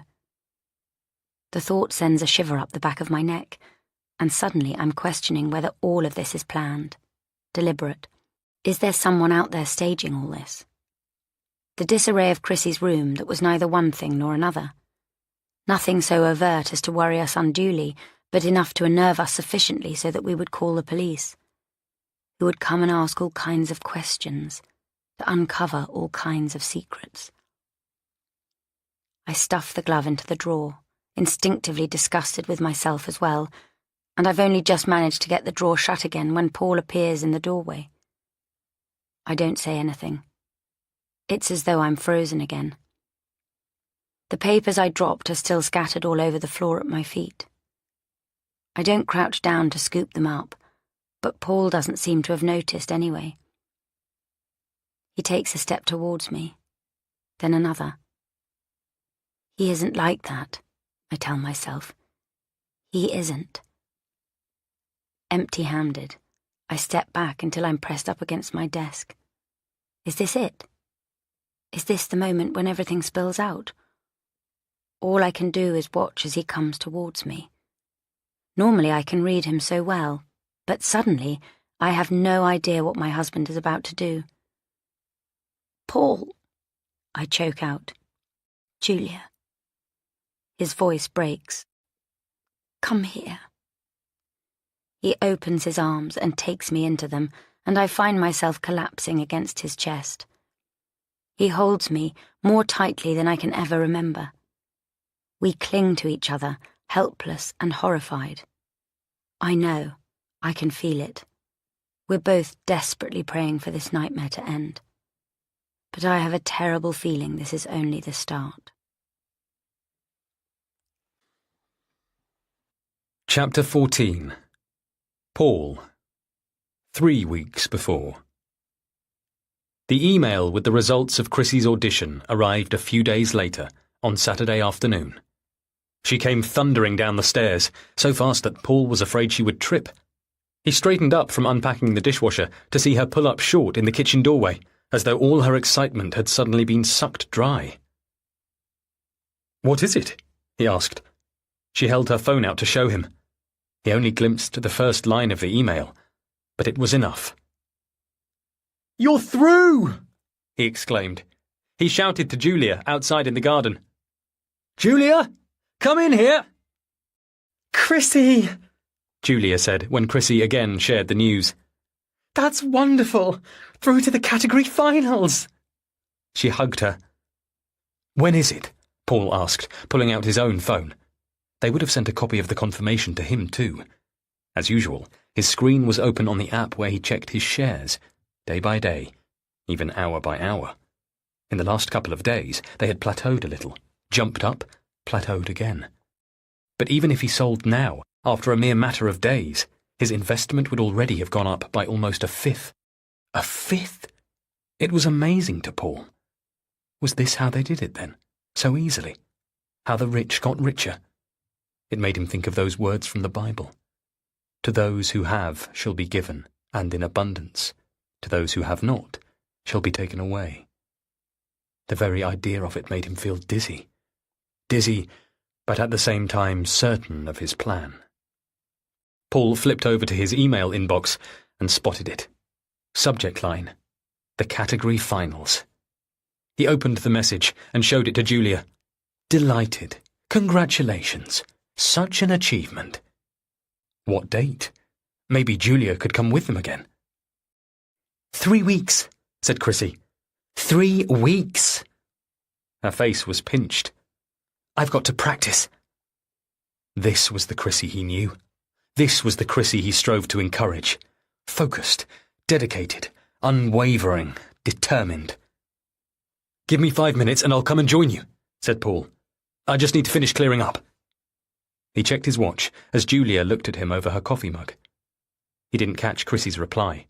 She was already running away back upstairs. He looked down at the email again. It's great, isn't it? He said to Julia. Yes, of course it is. Well, shall we have a fresh cup of coffee before we both have to go? You don't have to rush off right away, do you? She was headed into the office, but maybe they could sit in the garden for a while first. Julia's turn now to check her slim gold wristwatch. She tucked a tiny strand of hair behind her ear, too short really to stay put. Why don't we sit in the sun for 5 minutes? He pressed her. I'm sure Chrissy can wait. He could picture her, setting up Julia's iPad to record. His wife looked at him, but didn't reply. Such a simple question, and yet she had suddenly become so indecisive, as though his question had put her into shock. He suddenly felt something cold shudder right through him. Won't you sit for 5 minutes in the sun with your husband? Don't you want to do that? Why are you so thin and tired and distracted? For God's sake, Julia. What's wrong? Julia? Was all that he managed. His question hung in the air between them. For a moment, he really thought she was going to say yes. It looked as if she was willing to humour him at least. But instead, Julia stood up, smiling at him apologetically. Charmingly. I won't stay long. Probably only an hour or so, and I could pick up some takeout for us all on the way home. Her breeziness was disconcerting, throwing him off balance. Sure, he told her. That would be lovely. But he felt the dread the moment she was gone. The practice session with Chrissy that morning was one of the best they'd ever had. Now she was through to the next round. She seemed more focused than ever. Something had taken her over, driving her harder than she could drive herself alone. This competition, it drew you in. That was what contestants from years past had said, in their TV and radio and newspaper interviews. The best training for a future music career. Well, Chrissy was showing that now already. She played perfectly. She played brilliantly. He knew every run, every rhythm, every note, and he barely had to correct her. Instead, he allowed her playing to sweep everything else from his head. What could go wrong when she played this well? What could be impossible when she was this good? He was on the right track. They would make it. This was their path. No more risk of veering off it. He'd set everything in motion. There was no turning back now. Later, Julia was home, upstairs in her study, but still working on her nightmarish case. She'd come back from the office after only 2 hours, but walked through the door weighed down with files, and with no sign of the takeaway she'd promised. Paul picked up after her, straightening the boots she'd tugged off in the hallway, and hanging her scarf on the peg, so that its 2 ends hung down equally. Her coat, too? It was due a trip to the dry cleaners. She would be switching to her spring jacket soon. He felt through the pockets, checking for loose change, used tissues. He pictured that scene in the movie when a wife finds a telltale receipt in her husband's work jacket, the one with a dinner tab that's clearly for 2. But Julia's pockets were empty. He folded the coat over his arm and carried it through to the kitchen, ready to mention to her later. In the privacy of the den, he opened up his investment account on his laptop. The share price was rising, but after the initial adrenaline thrill had worn off, Paul had done the cold, hard calculations and realized it wasn't going to be enough for what he needed. £7,000 a term, £21,000 per year, and Chrissy would be there for 2 years, maybe even 3. You have to focus her until she's past the danger point, he heard Selina's voice in his mind. Until 25, let's say. She'll be well out of her adolescence by then. Well, there was no way he could amass the full amount so quickly, but he'd calculated that if he could make enough for the first 2 terms at least, then Julia would see how good it was for Chrissy, and together they could discuss the funding beyond that. But time was short. Chrissy was compliant now, focused on her next round of auditions, but the competition would end in another 2 months at most. He needed to secure her a place now, for the autumn term. He had already sent off a completed application form in Chrissy's name and received an email offering Chrissy a date to sit the Royal Institute's entrance exam. She would get in, that went without saying, but if he didn't have the money ready to go, what would that matter? There were no scholarships for this place, and with Julia's wealth, Chrissy would never qualify for an assisted place. He needed to get more from his investment, and faster. Even at the rate the shares were rising, the return on £8,000 could only be so much. He had an answer, though. It only took a few clicks of the mouse. It was so strange when you thought about it, the way so much of your money these days was purely electronic. Just numbers on a computer screen, data in a bank. He thought of that scene at the end of Fight Club, when the computer servers of all the credit card companies exploded. It was as easy as that for the debt of the world to be wiped out. The flip side was how easily you could do what you needed. In a few simple moves, Paul had transported numbers from one place into another.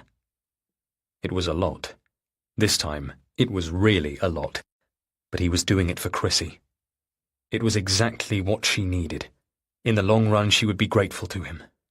When she was older, she would understand. He was tired now. It had been a long day. He wanted to crawl into bed, but there was still the dishwasher to empty and the cast-iron casserole dish to scrub. He closed down the laptop and flicked on the TV. The Apprentice. He thought about calling Chrissy down from her room to watch it with him. She liked the show. They'd watched the whole of the last season together. In the end, he watched it on his own. He let himself sink onto his side, tugging out a cushion to use as a pillow. Sometimes he would find Chrissy lying in here like this, in the brief spaces between school, their practice sessions, homework, dinner, and bed. He'd watch her sometimes, her hair a dark wave against the cream fabric. The dishwasher beeped next door, announcing the end of its cycle. Paul knew the sound so well. He could just close his eyes here for 3 minutes. 5. He slipped his hand beneath the cushion, adjusting it against his cheek. His fingers scraped along the edge of something. Small, soft, though it crinkled under his touch. He sat up and pulled it out. He stared at it. It was a little white plastic packet. No, not that. It was a little plastic packet of something white. It was just lying there. It must have slipped out of someone's pocket then. An accident. An oversight. He swallowed, his gums watery. Oh, there was such an obvious explanation. After all, there was his teenage daughter upstairs. Teenagers did drugs. Of course they did. Why should his family be any different? Why should he and Julia be spared that? If he confronted her, it was possible she would explain that she was only keeping it for a friend. He could just imagine her blaming young Danny from next door, or Reese, or any one of her fellow musicians or school friends. Then he would just have to convince himself she really was telling the truth. But Paul didn't need to call Chrissy down. He already knew she didn't use drugs. He already knew that neither she nor her friends had anything to do with this. But it didn't help a bit, because the real explanation was much worse. He felt as though the flooring was shifting out from under him. He'd been so focused on watching Chrissy, doing everything he could to keep her on track. He'd never imagined that this was the direction the slip-up would come from. The wrecking ball crashing through their elegantly papered wall. He dropped his head to his knees. I've had enough with Chrissy to deal with, and now you were doing this to me. But Selina had always warned him. She'd told him from the start about the other side. It had been years since there'd been any hint of it, though, so he'd thought it was over. Instead, the shadow had been hovering, waiting. Now here it was, stealing into their lives again with this tiny plastic packet of cocaine. Paul thought of his wife's thinness, her exhaustion, her distraction. He pressed a fist to his mouth to keep the sounds in. "Oh, Julia," he silently begged her. "What are you doing? What have you done?" Chapter 15. Paul. 3 weeks before. He was brave, though. He went upstairs and knocked on the door of her study. A second later she replied. "Come in." He opened the door. "Julia?" "Yes?" It was always so hard to get her attention. "I wondered if you'd like to have dinner. I thought maybe the two of us could go out." He had to talk to her. He had to steady the ship. And if they were in public, she couldn't easily walk off, or shout at him or make a scene. Neither of them could. "I have to finish this." Julia craned forward to peer at her screen. He took in the back of her neck, the closely trimmed hair. The cut was stylish, but almost boyish. She had styled her hair shorter and shorter over the years, from mid-length to shoulder-length to a pretty layered bob. But he hadn't seen the next step coming. It had been disturbing and dislocating when she had cut it all off. "Well," he said, "how long might that take?" "I don't know, Paul. About another hour?" "Okay. Well, let's go after that?" He smiled at her from the doorway, ignoring the banging of his heart in his chest. "And leave Chrissy on her own?" "She's 16. Plenty old enough to stay home alone." Julia swivelled her black office chair round to face him. Those dark circles under her eyes. They were a permanent feature now. How on earth had he missed all these signs? "Listen," he said. "Why don't I book us a taxi and reserve us a table? All you'll need to do is pick out some clothes. It will be nice, don't you think? I reckon Lynn would approve." He wished right away he could take back the last part. It was unfair of him, throwing down a challenge like that and using their therapist to hold her to account. But to his relief, Julia pushed the loose strands of hair back from her face and leaned back in her chair. "All right. Give me half an hour. Book the taxi and the restaurant. You choose." The place he initially tried to book was fully reserved, so he had to go for his second option, a classic French restaurant where the portions always seemed too small. He got changed, then waited for Julia in the kitchen. When she finally came down, she was wearing a halter-neck dress, all long ombre shading, and a bright red lipstick shade he'd never seen on her before. "Well," he said, the words slipping out of him. "Aren't you dolled up?" Then he shook his head and said, "Ignore me. Just kidding." He held his arm out for her. "Julia, you look lovely." But when they climbed out of the gloom of the taxi at the restaurant, Paul noticed that she'd wiped the lipstick off. Inside, though, things felt better. He'd forgotten how much Julia liked this place, how she'd told him that, for her, the portions were just right. He ordered drinks for both of them at the bar, a lager for him and a vodka martini for her. It was the drink she'd been holding, spilling, the first time he'd talked to her, and the drink she'd ordered the first time he'd taken her out. "2 olives," he told the bartender now, "and make it a double." He really wanted Julia to relax. He pulled out his wallet to pay for the drinks. "Here," he said, handing over his debit card. "Wait, sorry, not that one. Here, use this." He switched the debit card for a credit. "We've a table booked as well," he said to the bartender. "Is it ready?" "1 second. Yes. Are you all right with those drinks?" "Of course, I can carry them." "No problem, sir. Do follow me." Paul spilled a little of Julia's drink, carrying them to the table, slopping it over the side of the wide, shallow glass. And just like that, the memories came spooling, all the way back to when they'd first met. She and her friends had come bursting into the bar where he was playing piano, drunk, even high, a gang of beautiful people. They'd ordered champagne and cocktails, disappeared to the toilets sometimes, emerged with reddened nostrils, and he could tell at once the class they were. These people came from wealth, the kind where money was no object, the kind of wealth that came close to obscene. He'd watched them from the corner of his eye while he played. He'd presumably looked smart, cute, in the rented tails he was wearing for the gig, red carnation in his buttonhole, as though he'd just finished a set of university exams, even though he'd never set foot inside those hallowed halls. Towards the end of the night, he'd been playing a jazz piece, a complicated number that he didn't usually include in his set. She had come up to him, shining dark hair, bright white smile, and slopped her martini over the bar's piano. Julia Montrose. She had been 27 then, and he'd been 29. They'd stayed late at the bar together after his set was finished, and her other friends had left for some club. He'd been exhausted by that point, desperate for his bed, but he had forced himself to stay up talking with her, letting her talk to him. She had a first-class law degree, she said, but now she was a single mum. She had a daughter, Chrissy, 6 years old. And no, Chrissy's father wasn't in the picture.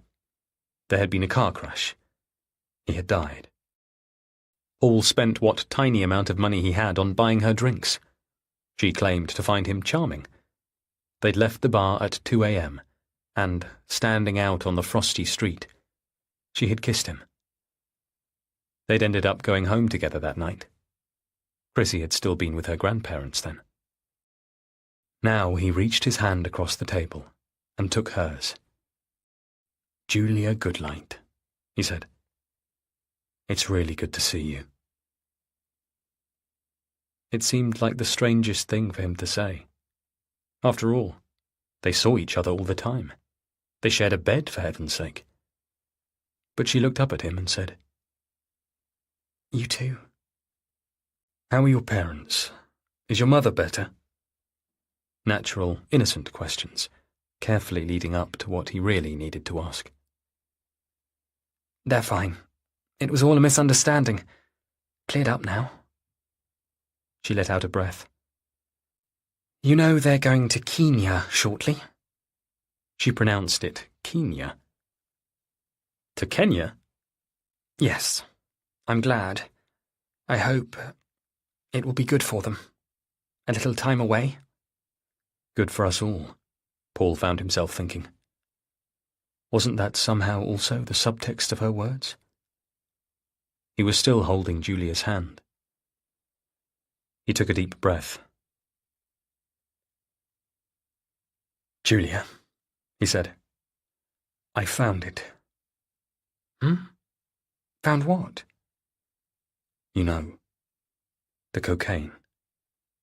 Her hand went rigid in his, but he refused to let her pull away. The packet. It was on the couch in the den. For second after second, she didn't say anything. Was she going to deny it then? To his face? Her hand in his was limp, unmoving. Paul felt that coldness again on his neck. A sudden premonition, or recognition. "Julia?"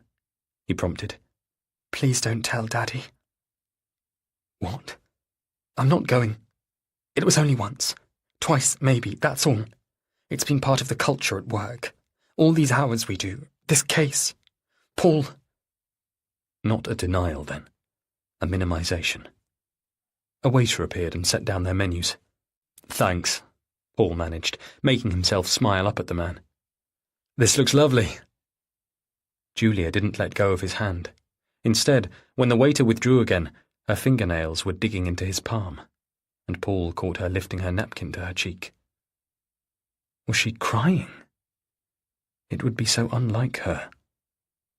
But her white napkin was darkened now with tears. This wasn't right. It wasn't what he'd expected. Where was her anger, her defensiveness, her carefully constructed, lawyerly defense? "Julia," he said. "Julia, what is it?" A wave of panic crashed over him, the way it always did when his footing in this relationship slipped. "Please, God, don't tell me you're leaving me. I will have nothing. I'll have nowhere to go." It was just a mistake, a slip-up. It was just one time and I've stopped. Paul clenched his teeth. "Please, just promise you won't do it again." I'm sorry. "You don't have to apologize. Just promise." Julia shook her head, pressing the napkin to her eyes. But I'm sorry.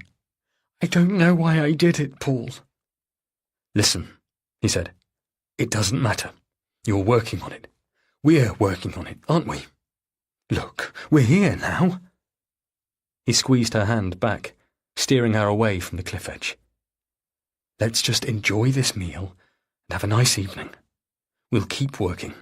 We can even book another session with Lynn if you want to. It doesn't matter what's happened before now. Julia, I love you," he said to convince her. "You know that, right?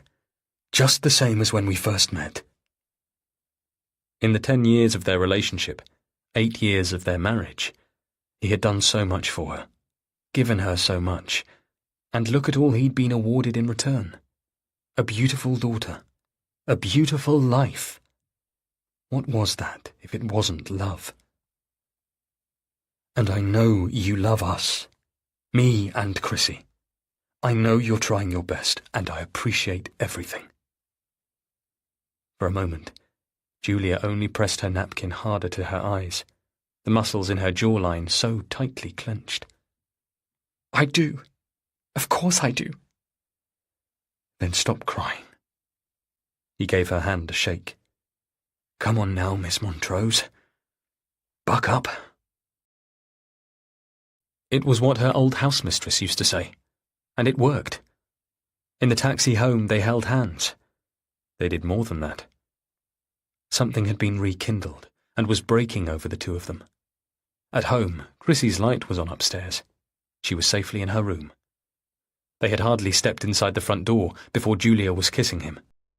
Paul kicked off his shoes in the kitchen, lifting his hands to the... Your well-being matters. That's why we include soft moments like this to help you feel centered and calm.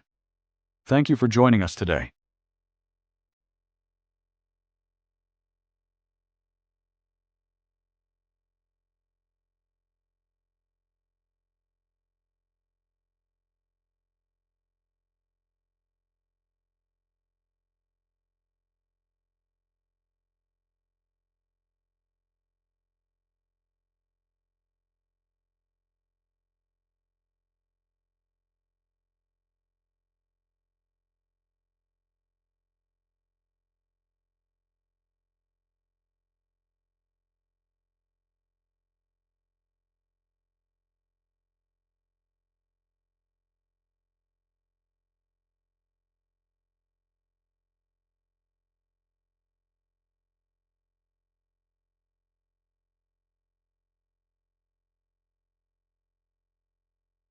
ties of her dress.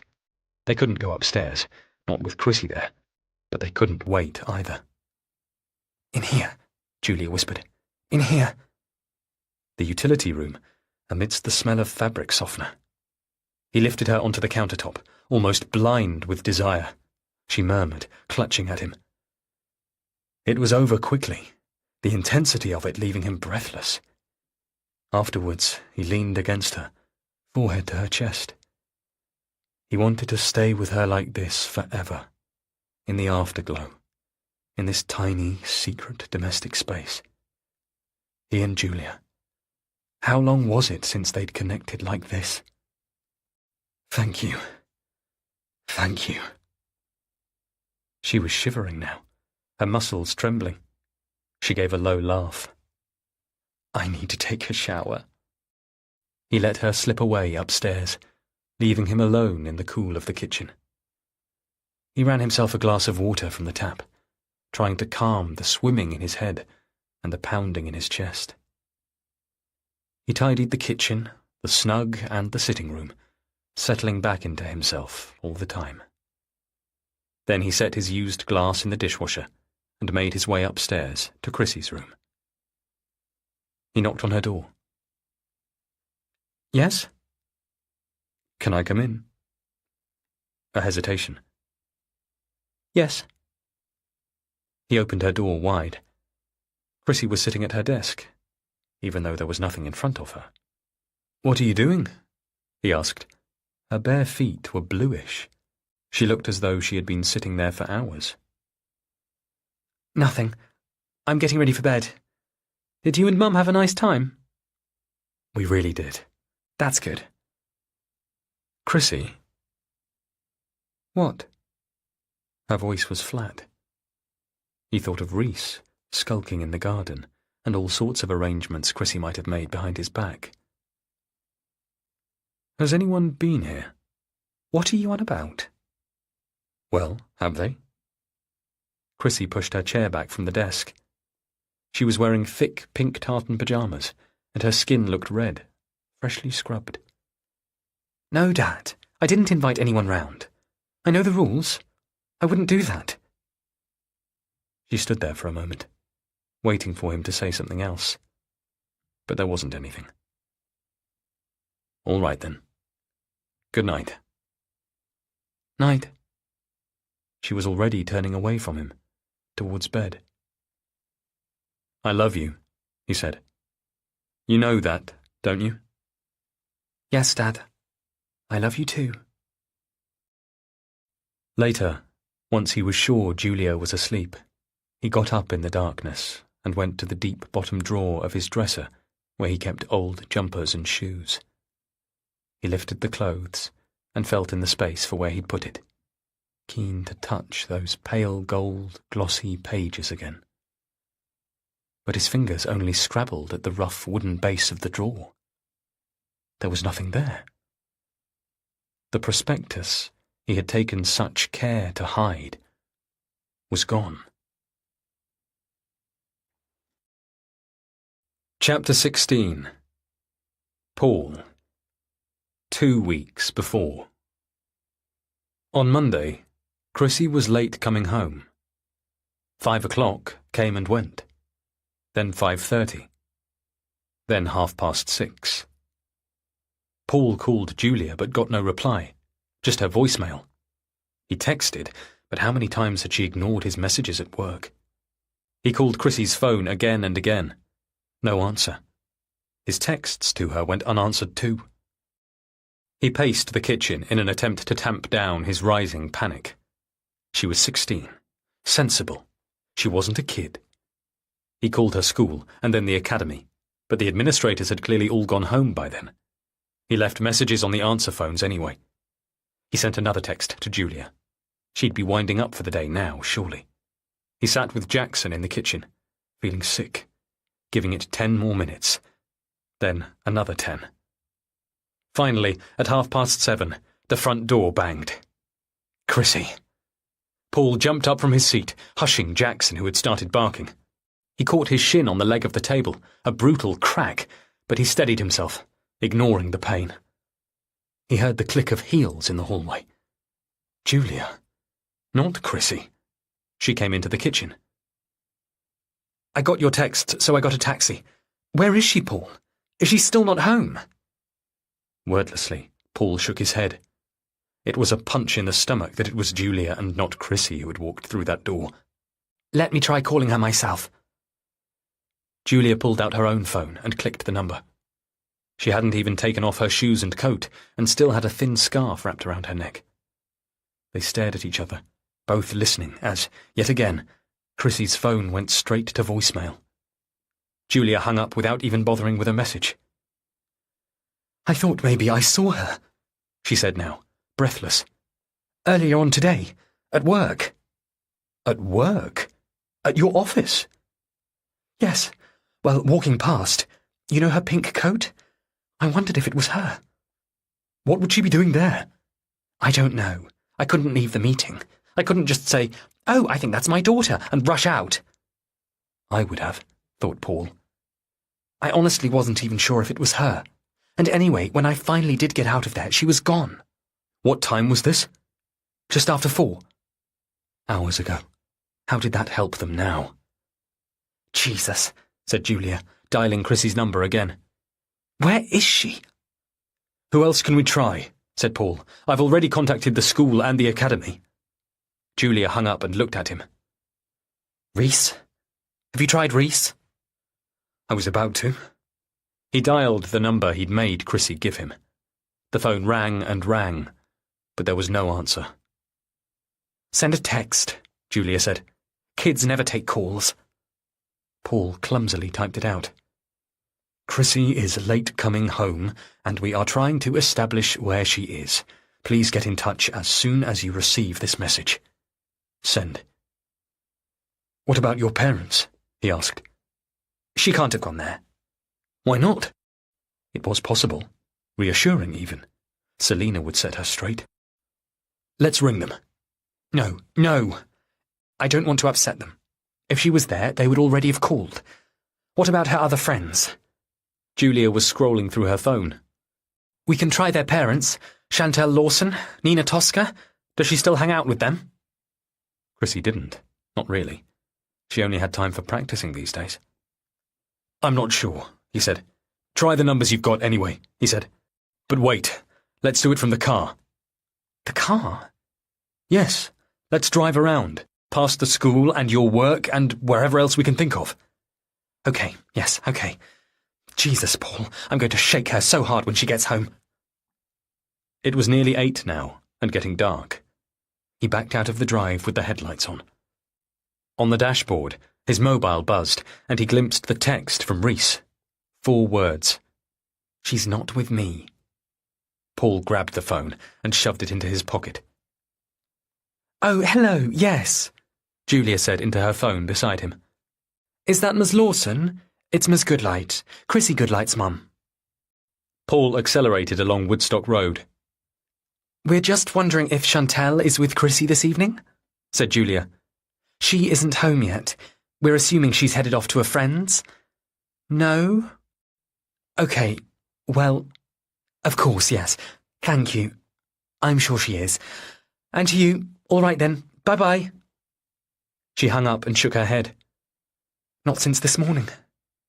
Paul signalled sharply, took a left turn. This fucking one-way system. You can't get anywhere. Nina Tosca's mum, then. Try her. The first time Julia tried, it went through to voicemail. She was dialing again when Paul's phone rang.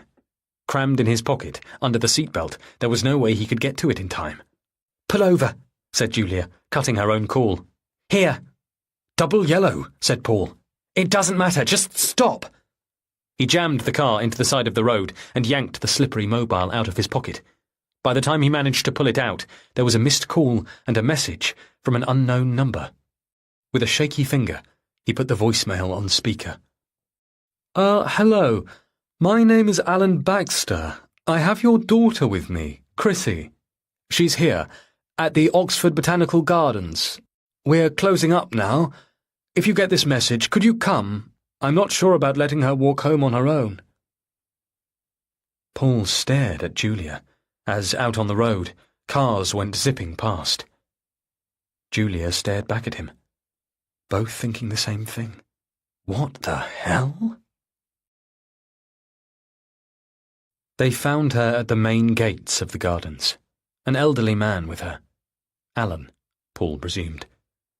His whole body felt suffused with embarrassment as they climbed out of the car. Seeing Chrissy in her school uniform and pink coat, she was wearing a pink coat, with her school bag dangling off one shoulder. "I found her," explained Alan, "in one of the glass houses. She seemed a bit upset. I got a number off her eventually. She agreed I could call." They had found her, and this Alan had taken good care of her. But what on earth was she doing here at all? "Thank you," he said to Alan. He felt as though he should tip the man some money. "Thank you," he repeated. "We can take it from here." He opened the back door of their shiny car. Silently, Chrissy climbed in. "What's going on?" Julia asked, as soon as the three of them were inside, doors closed. "What happened?" She twisted in her seat to face their daughter. "Why did you just disappear like that?" "Nothing. I was tired." "You ran away because you were tired?" "I didn't run away. I needed to breathe. I just needed to think." "About what?" Silence. "Chrissy, about what?" "You want to—" But Paul needed her to stop. It was too much. Julia was pushing too hard. "Leave it," he said to Julia, turning on the engine. "Be reasonable. Be reasonable." They were walking a tightrope. Grip too hard and you would lose all control. "She's exhausted right now. We'll talk tomorrow. Not now. Let's just all get back home." Paul was shivery. He hadn't eaten since noon. He had to return them all to the warmth and familiarity of home, and tomorrow they would smooth everything over. It was dark now, the city full of red tail lights. 20 minutes, and they'd be back home. Chrissy was a good girl. Let her be a good girl. In the passenger seat, Julia was texting Ms. Lawson. "False alarm," she'd be writing. "Sorry to disturb." The tyres crunched on the gravel as he turned into their drive. The clever security light snapped on. He switched off the engine and got out, heading to the house to unlock the front door. Julia followed with Chrissy, carrying her heavy school bag for her. He shoved the door open, and Jackson jumped up to greet them, barking, paws on Paul's stomach, happy tongue hanging out. The strength suddenly gone from him, Paul crouched down and wrapped his arm around his friend's shaggy neck. "Good boy," he whispered, burying his face in Jackson's bushy fur. "It'll be all right, Jackson. Good boy." Chapter 17. Paul. 2 weeks before. He meant to talk to her once she got home from school the next day. In the morning she had got up late, bolted her breakfast, and escaped from the house before he'd had a chance to say a word. He gave it half an hour, until 5:15, holding himself back while she went upstairs to get changed. He had to tread carefully, walking that tightrope. He had to reset the boundaries without pushing her away. Counting down the minutes, heart quickening, he texted Julia. "She's home. I'm going to talk to her now." "Thank you," she replied. "I'm trying to get away, but I can't yet." Paul clicked his phone off and went upstairs. He found Chrissy in her bedroom, a black bin liner clutched in her hand. "What are you doing?" he said. She glanced at him, but then half turned away again. "Having a clear out?" "Really?" She opened a drawer in her desk and rummaged through it. "Yes." He stepped into her room without asking. Sometimes it was better to simply take charge. "Chrissy, listen. About last night. Really, you can't do that. You cannot just go off in that way." She had picked up a can of hairspray and was reading the text on the back. I'm sorry. So what happened? What was it about? I needed space. Well, yes, you said that. Paul could almost see the words, like a cast-iron edict, floating in the space between them. We have one goal. We have one focus. Everything else we push out of the way. That's the way it works, and it always has done. How else do you think we got this far? How else do you think we're going to keep going? You can't capsize this ship when we're so close to succeeding. You cannot break our agreement now. If you need a break, some respite, then you should communicate that. He spelled out to her. To me or your mother. You don't go off without telling anyone where you are. You have a lot of people supporting you who have put a lot of time and money into getting you to where you are now. You mean like you? You mean like Grandma? Certainly your grandmother. She went on throwing things into the black bag. Yes, but sometimes there are things that aren't music. Not everything is auditions and practice and bark. Next to her, on the desk, her mobile phone buzzed. It was face down, but Paul still made out the lock screen lighting up. Chrissy. What? I should check that. Uh-huh. But she didn't hand it to him. Chrissy? This time he saw her flinch. Okay, listen. Last night, it was about Reese. That's why I took off. What I needed to think about. That's all. He's gone travelling, and I miss him. After my audition, we argued, then he left. Her words made sense. And hadn't Reese said something similar? And yet... The phone buzzed again on her desk. She scooped it up without even checking it. Chrissy, let me see that. Why? It's nothing. Because, Chrissy, we have rules about this. Still, she didn't hand it over, and Paul's stomach plunged. Chrissy, he said quietly, softly, firmly. Give it to me. In the end, he had to pull it out of her hand. He took it through into the master bedroom, where she should have left it for him on Friday night. It seemed, somehow, they had both forgotten. He didn't even need to unlock the screen before a whole cascade of messages flooded in. He dropped the phone onto the bed as though it had scorched his hand, wiping his palm again and again on his jeans. He wanted to throw up. He wanted to vomit. He yanked open the door. Chrissy! He yelled across the landing. Chrissy, get in here! He went back to stand in the middle of the room, arms folded, heart pounding against his ribs. She was already crying when she came through the door. Don't do that, Chrissy. Don't cry. It's not what you think, she was saying, through her tears. These messages? He read them out to her. Hey there, slut bitch. I'll stick it in you. I'll give you what you've asked for. Little whore. She covered her face with her hands, shaking her head. Jesus Christ, Chrissy, what have you been doing? Nothing. It's not what you think. It's not my fault. I can't stop them. Oh, my God. Just get out. Get out of here for a moment. I need a minute. Go down to the kitchen and wait for me there. He had to calm down. He had to compose himself. What was this in him? The hideous desire to shake her, hit her. Why was his shock twisting into such rage? She was his daughter. He was there to protect her. But instead he wanted to throw her across the room. He could hear her still crying as she made her way downstairs. He paced the bedroom, bashing the heel of his hand against the walls. He hated it. He hated having to stand up to her, for her, like this, shortening the reins on her time and again. Why couldn't he let go of everything and throw the doors wide open, leave her free to do whatever she might want? But you couldn't, could you? Look at the mess his father had made when given free rein, draining the bank accounts because he just couldn't help himself. Paul had learned firsthand. Some people can't control themselves. Some people need someone else to step in. Look how Julia had been.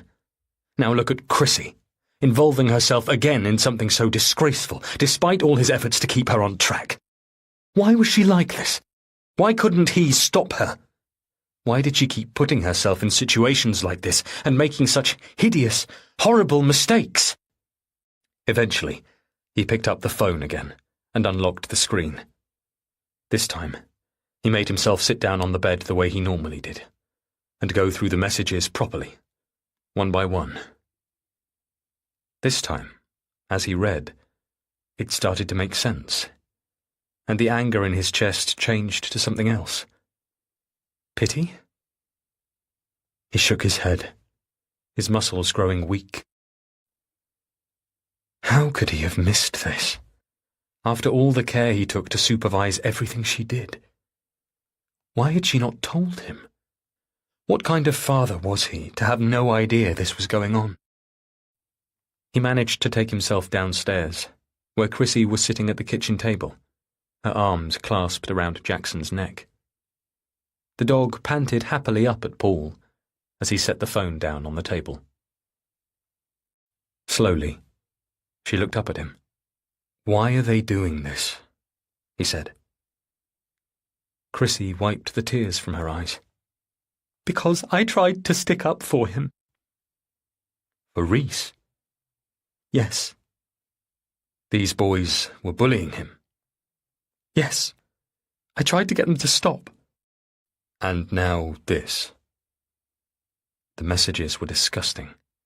They were designed to disgust, and silence, and shame. Yes. He picked up the phone again.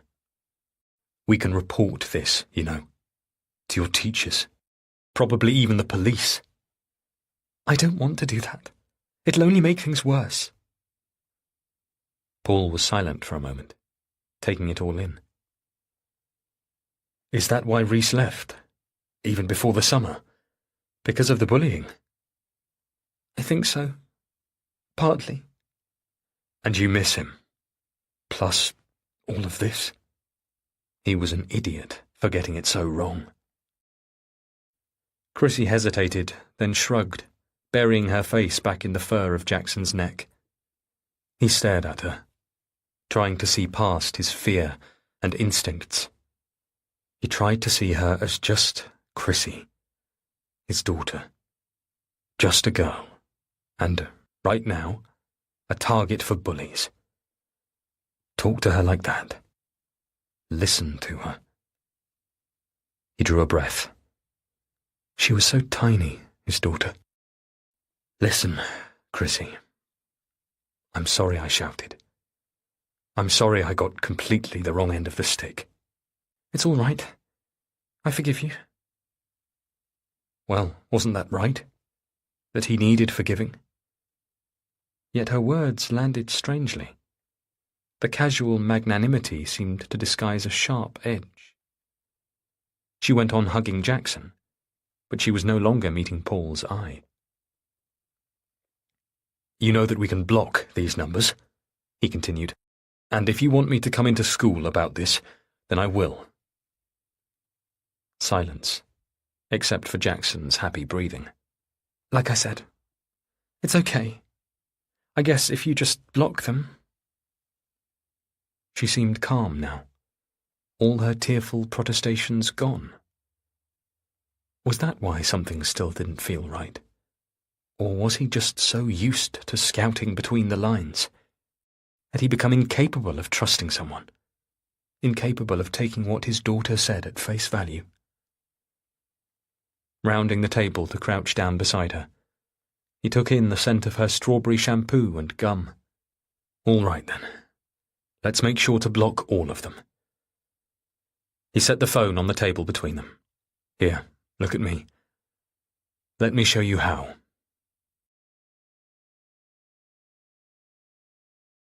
That evening, when Julia got in, it was a kinder story Paul chose to tell her.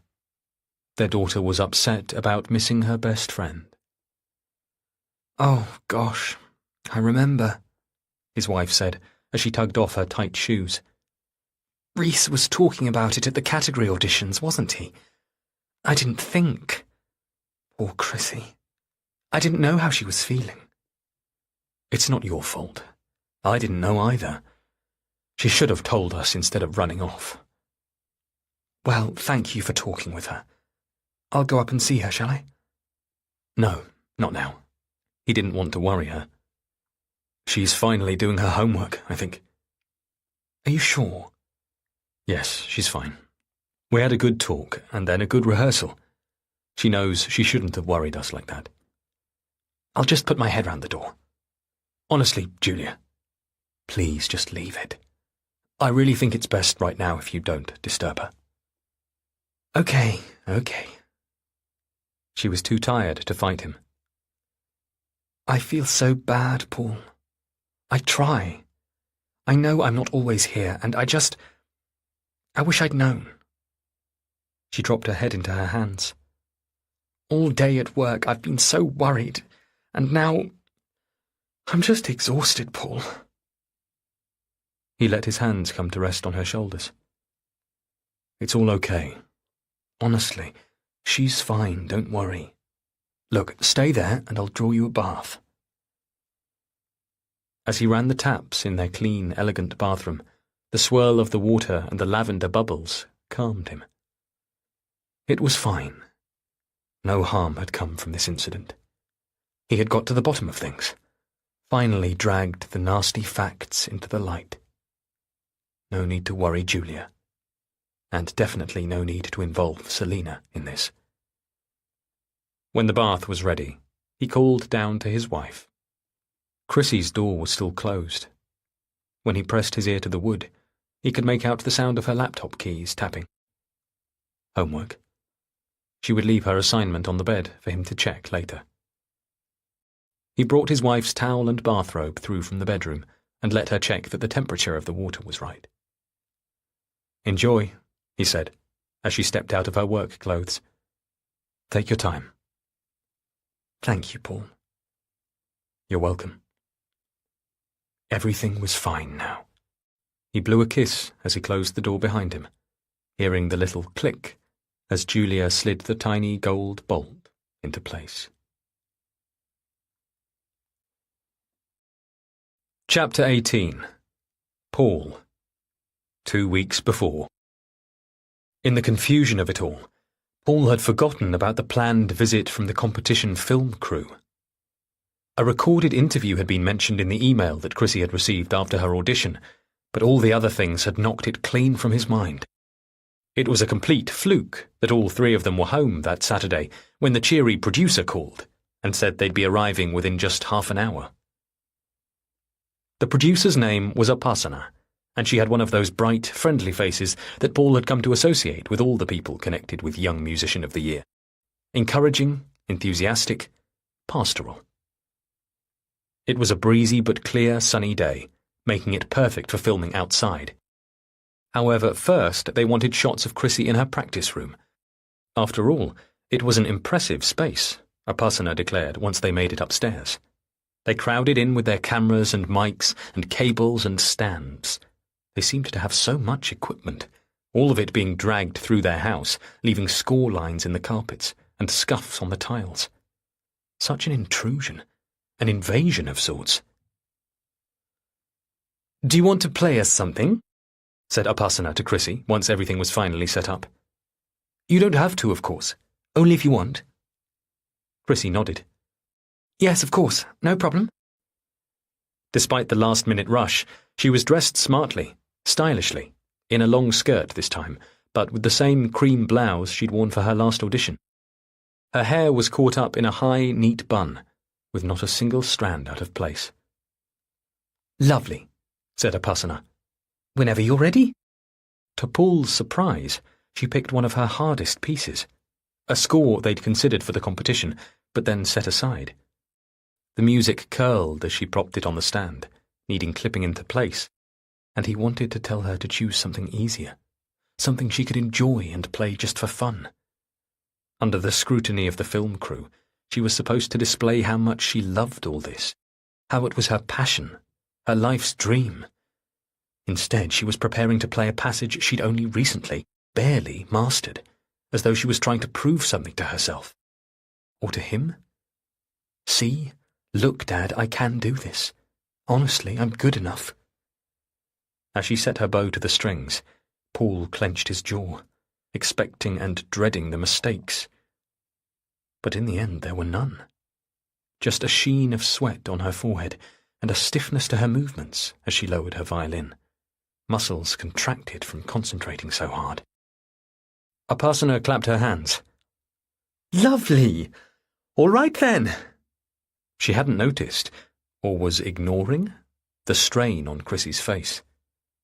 Some shots of you now, Paul, at the piano. It's such a nice touch. The father-daughter team. Paul did as she directed, pulling out the accompaniment for an old piece in Chrissy's repertoire. It was an easy one for both of them these days, something they usually only bothered with to warm up, and yet his fingers were clumsy, tangling with the keys.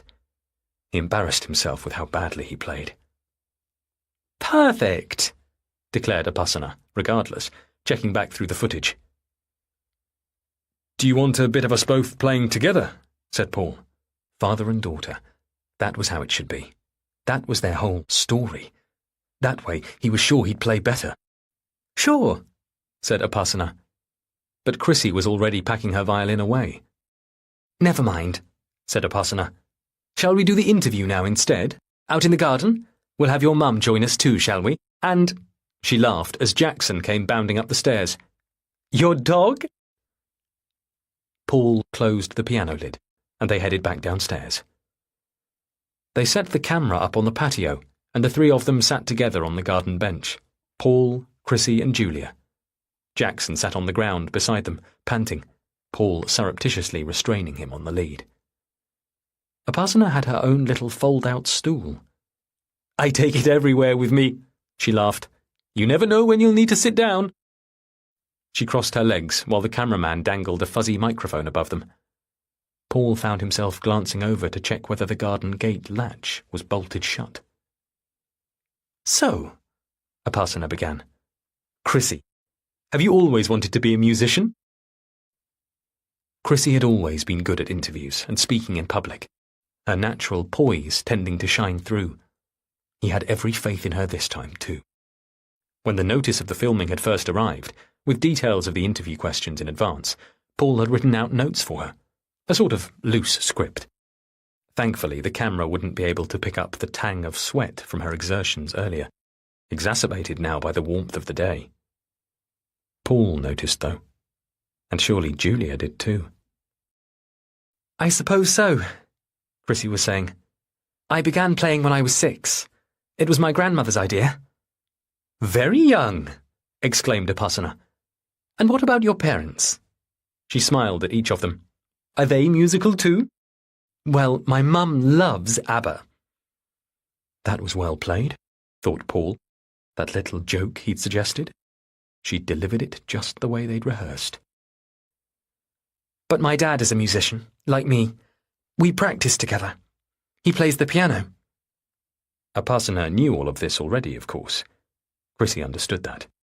She knew she needed to say it all to camera. And who are your biggest musical inspirations?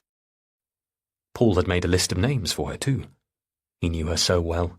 They talked about her inspirations all the time. There's so many, Chrissy said now, twisting her hands together as though struggling to think, when really all she had to do was remember. Nicola Benedetti is an inspiration, of course.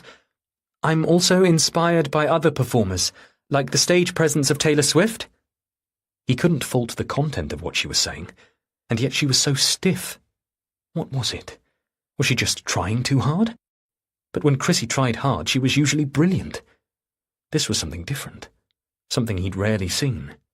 She seemed agitated and distracted, as though there was something else clawing at her thoughts, some other pressure she was fighting against, something he'd missed. Something he didn't know about. And in 5 years' time? Said Upasana. Chrissy coughed. Sorry. Upasana smiled. Not at all. We'll edit. She checked with the cameraman, who nodded to confirm. So, Chrissy, in 5 years' time? Chrissy coughed again, but this time it was different. More like a gasp. Chrissy, said Julia. Are you okay? Chrissy shook her head. Her breath wheezed, caught, wheezed again. She didn't speak. It seemed she couldn't speak. "Oh, my goodness!" Julia jumped up. "What is it?" said Paul. "What's happening? Did you swallow something?" He was on his feet now as well. Upasana was off her stool and squatting down beside their daughter, as Chrissy bent forwards over her knees. "Get it out!" Paul exclaimed. "Get it out!" Jackson barked frantically. Paul had to use all his strength just to keep him still. "Julia, hit her on the back. Hard. You need to dislodge it." "Breathe out," Upasana was saying. "It's okay. Breathe out." "How can she breathe?" said Paul. "She's choking." "She isn't," said Upasana. "It's anxiety." Paul stepped back. He could hear Chrissy's breath again now, wheezing out, wheezing in. Julia sat back down beside Chrissy on the bench. "It's a panic attack," Upasana said. "That's it. Just keep breathing. In for 4, out for 6. Julia put an arm around their daughter. "It's all right," she was saying. "It isn't dangerous. You're fine." Chrissy was coming back to herself now, her shoulders relaxing, her breathing easing. "Have you had a panic attack before, Chrissy?" Upasana asked Chrissy. Paul answered for her. "No," he said. "You haven't, have you, Chrissy? Never."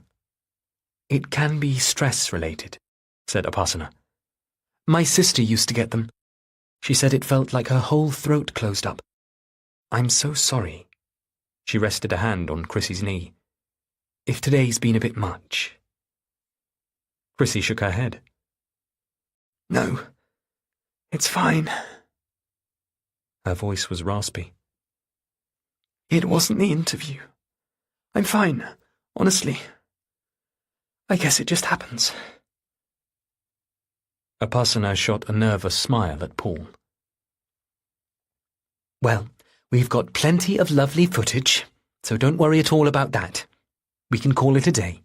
You've done great, Chrissy. Honestly, we've got everything we need." "What was it, do you think?" Julia asked Paul later, once the film crew had packed up and left them in the bright cool of their kitchen. Chrissy was upstairs having a lie down. "Do you think we should take her to see the GP?" "I don't know. I mean, maybe, if it happens again. It will probably just be a one-off, though. Like Upasana said, just anxiety with the TV crew and all that attention. It probably surprised Chrissy to feel like that because she's never nervous on stage." He was trying to reassure her and reassure himself. Unexpected anxiety. A brief moment of panic. Surely that was all it was. But still his heart pounded. Something else kept flickering through his mind too. Something he couldn't make sense of or place. The other day, he'd returned home from his early evening walk with Jackson to find a scent in the air of the kitchen. Woody, intense, familiar. But he couldn't give it a name. He'd just had the sense that someone had been here. Across the tiles, he'd spotted tiny flecks of dried mud. The smell was gone now. The mud flakes, too.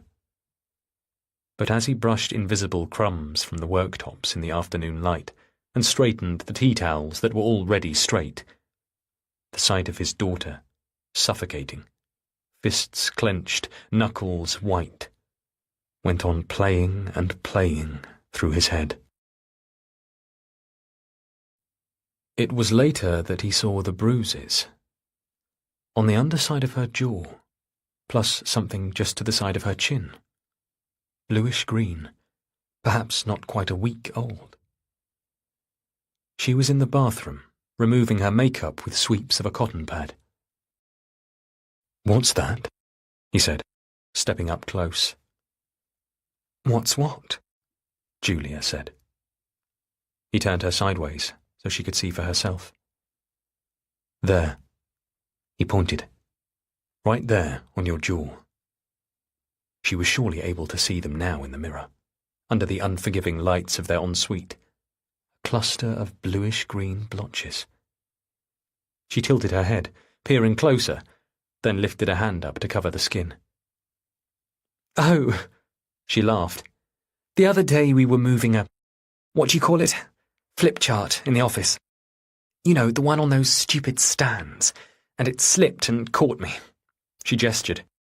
Gave me a bit of a whack. She rubbed at the marks. I'm surprised you can see anything, though. It doesn't actually hurt now.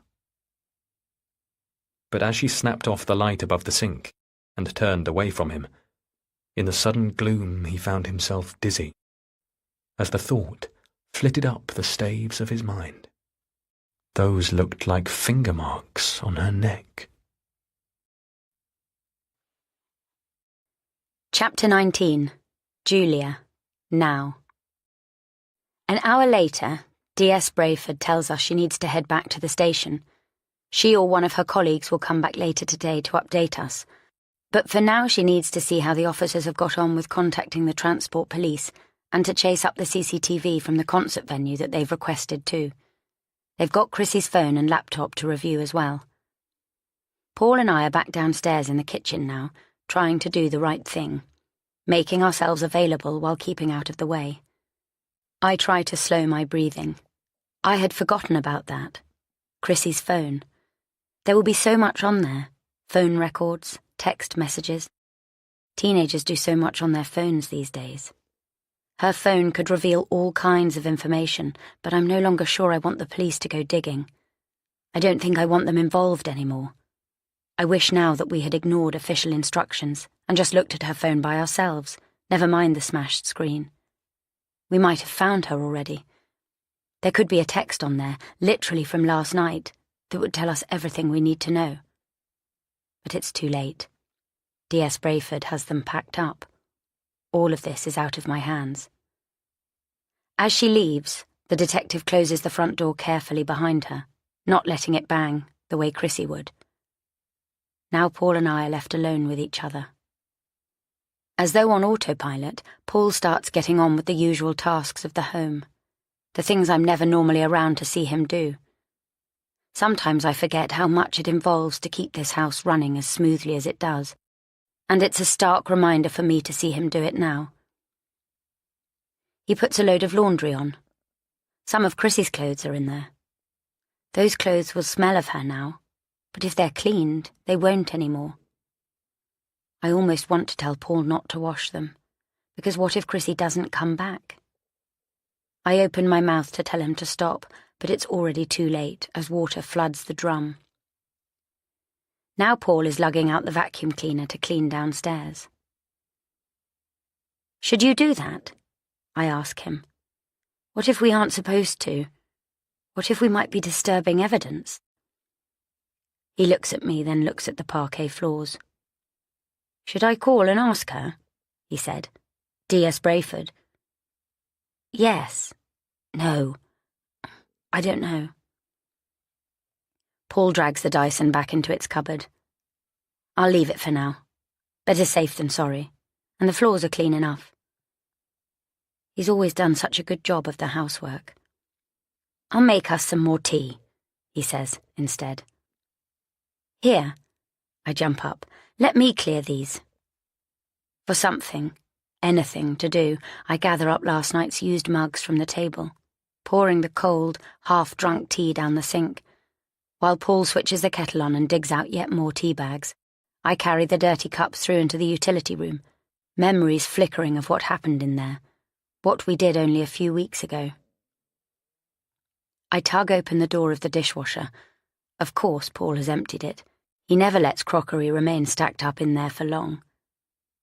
I pull out the upper tray, ready to arrange the tea mugs, a simple task that even I should be able to manage. Instead, the tray sticks, the mechanism jammed. Still holding my clutch of heavy porcelain mugs, I bend to see what's making it stick. There's something tangled in the plastic slats, and I reach my free hand in to unhook it, fingers closing on a cool, thin string of metal. It scrapes as I drag it out, pulling the tray with it, then comes loose with a jerk. I stare down at what I'm holding in my hand. I recognize it. It's hers. I drag Paul outside. I hardly know why. I'm acting as though our house is bugged and we can only speak in the garden in case we incriminate ourselves. Outside it's sunny and breezy, not unlike that day when the TV crew came. That feels like years ago now, but it was only a matter of weeks. Jackson barks, demanding to come out to join us too. If only our dog could talk. I need to know what the hell happened here. The sun and the space outside calms me a little, although I've still got the necklace clutched in my fist. Now I open my hand to show him. "What's that?" he says. The breeze whips his hair in wild strands about his face. "You don't know it?" Paul shakes his head. "It's my mother's." "Okay, well, what are you doing with it?" "I found it. Does she come here? Does Selina visit our house, Paul, when I'm not around?" I'm watching like a hawk to see his reaction. I expect him to frown and look confused. Instead, the colour washes from his face, only to be replaced a second later with a bright red flush. "Is that how it works, Paul? Does she come here and help you? Does she come with Duncan? How long have the two of you been meeting behind my back?" "It isn't like that." "Then what is it? How else would my mother's necklace find its way into our dishwasher?" "The dishwasher? Are you kidding me?" "That's where I found it." "Jesus, Julia, you know your mother. I'm not sure she's ever stacked a dishwasher in her life." I flinch at his words, the sharp reverse snobbery, digging a blade into one of our painful fault lines. "Really, Paul?" "Well, you're standing here accusing me of what?" It feels as though I'm accusing him of everything, except I am slowly joining the dots. The necklace didn't fall in there by accident, did it? It's evident to me now that things all through our house were staged. I suspected it before, but now I'm almost certain. Just like Chrissy's bed and the glove and her phone, this necklace was placed where someone would find it. It was left in the dishwasher, of all places, presumably so that Paul would find it, because Paul is the one who deals with all of that. Dirty dishes, laundry, cooking, cleaning. It was only chance that, for once, I took over the task. I should push him on all of this. My mother's necklace, the prospectus, what it all means. But now I'm wondering whether I can trust him. I'm asking myself whether he should trust me. In that moment, I want to tell him everything. Everything that has happened and everything that I have done. I've been longing to for weeks. I almost did. That night when he took me out for dinner and held my hand, and I cried. But how can I? It would be so much, too much, when we're facing such a crisis right now. I can sense Paul fighting with himself as well, torn between yelling at me or forgiving. In the end, he draws back, and it makes me wonder again what secrets of his own he is keeping. "For God's sake, Julia, we're supposed to be finding Chrissy." "I know, but no, I can't. I can't." He spins away from me and back towards the house, slamming the French door shut with a bang. I press a fist to my mouth. He's completely right. Chrissy is missing. Our daughter could be lost or harmed and terrified. She has always been the glue that binds our marriage, the linchpin keeping everything in place. After all, look what's happening to us now that our beloved daughter is gone. Chapter 20. Paul. 1 week before. 2 days later, after walking Jackson, Paul came home to find his mother-in-law at the breakfast bar. He did a complete double take, while grappling to prevent the dog jumping up. "Paul," Selina said. "How nice to see you." "Here, wait. Let me put him out in the garden. I'm sorry. He's got mud all over his paws." Selina sat, watching him all the while. Once Jackson was safely outside, Paul closed the French windows. "What brings you here?" "Oh?" She raised her eyebrows wryly. "Am I not allowed to pop round?" "Yes, of course, you're always welcome. But I wasn't expecting you." He pulled out his phone. "Did you call?" "No, Paul. I just came to visit." But it would have been a half-hour drive, and he'd been out. She had a key, clearly, but she could have found herself alone here for hours. "Do you want tea? Fruit juice? A snack of some sort?" "No, thank you. I made myself a coffee earlier." She showed him her empty mug. "You have a rather niche taste in beans." He let it slide. What was the point, anyway? "Do you mind if I get myself a glass of water?" Selina waved her hand, ironically. "Be my guest." He drank it quickly, feeling her eyes on him. He was flushed, dishevelled, hungry, off guard. He set the glass down. "Well, it's good to see you too. Was there something particular you came for?" "Not really." Her eyes slid away strangely. "I just decided to get out of the house. I suppose I wanted to check up on things. After all," and there was the sting in it, "it isn't all that often you call." she was fiddling with the gold chain of her necklace, sliding the little attached pendant back and forth. If she weren't careful, she would end up breaking the clasp. Paul allowed himself now to pull out his own stool and sit down at the breakfast bar too. "Things are fine," he said. "We're all doing fine. Julia's working, of course, and Chrissy's at school." Never mind that there were all kinds of things he wasn't telling her. Chrissy going AWOL, the drugs, the bullying, the panic attack. He really didn't need Selina knowing all that. He could really do without her censure and inevitable wrath. There'd been so many messes he'd found himself dealing with lately, but he'd been managing it, hadn't he? A good captain, in control of his ship. He tried to push the fear out of the way. He had something useful and good to share with her.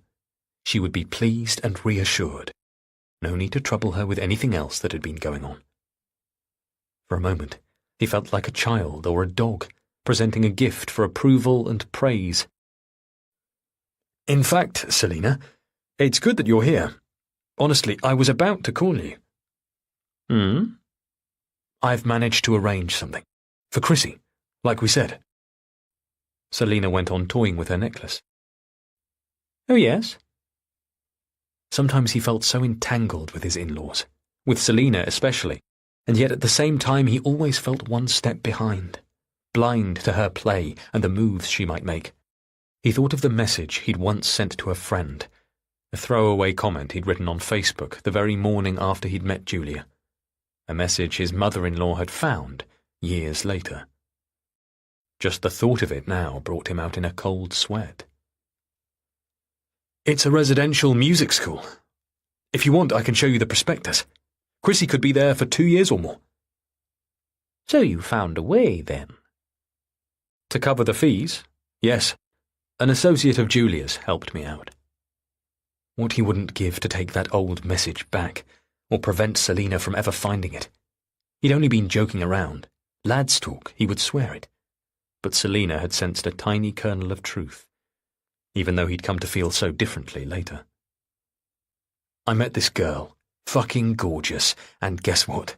She likes me. Best of all though, mate, she's filthy rich." Selina still had a screenshot of that message. How far back through his timeline must she have trawled, digging back through every nook and cranny of his life until she found a shard of something to incriminate him, one she'd been silently dangling over him ever since. Paul wasn't naive. He knew the influence Selina had over his wife. It was Selina who had persuaded her to study law at Oxford instead of languages. And at Oxford, not Cambridge, that went without saying.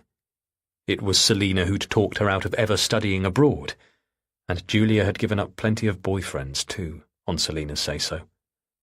So now, Even 8 years into their marriage, should Selina ever choose to unleash the ammunition that was his old message, it wouldn't be hard for her to convince Julia to drop Paul. An associate of Julia's? Selina queried. No, well, I mean, only indirectly. Anyway, what I wanted to tell you is this place. It's near you and Duncan. When Chrissy goes there, you'll be able to see each other all the time. Me and Duncan? Paul wasn't expecting that reaction at all. He'd thought she'd be glad, pleased with the elegant serendipity of the arrangement.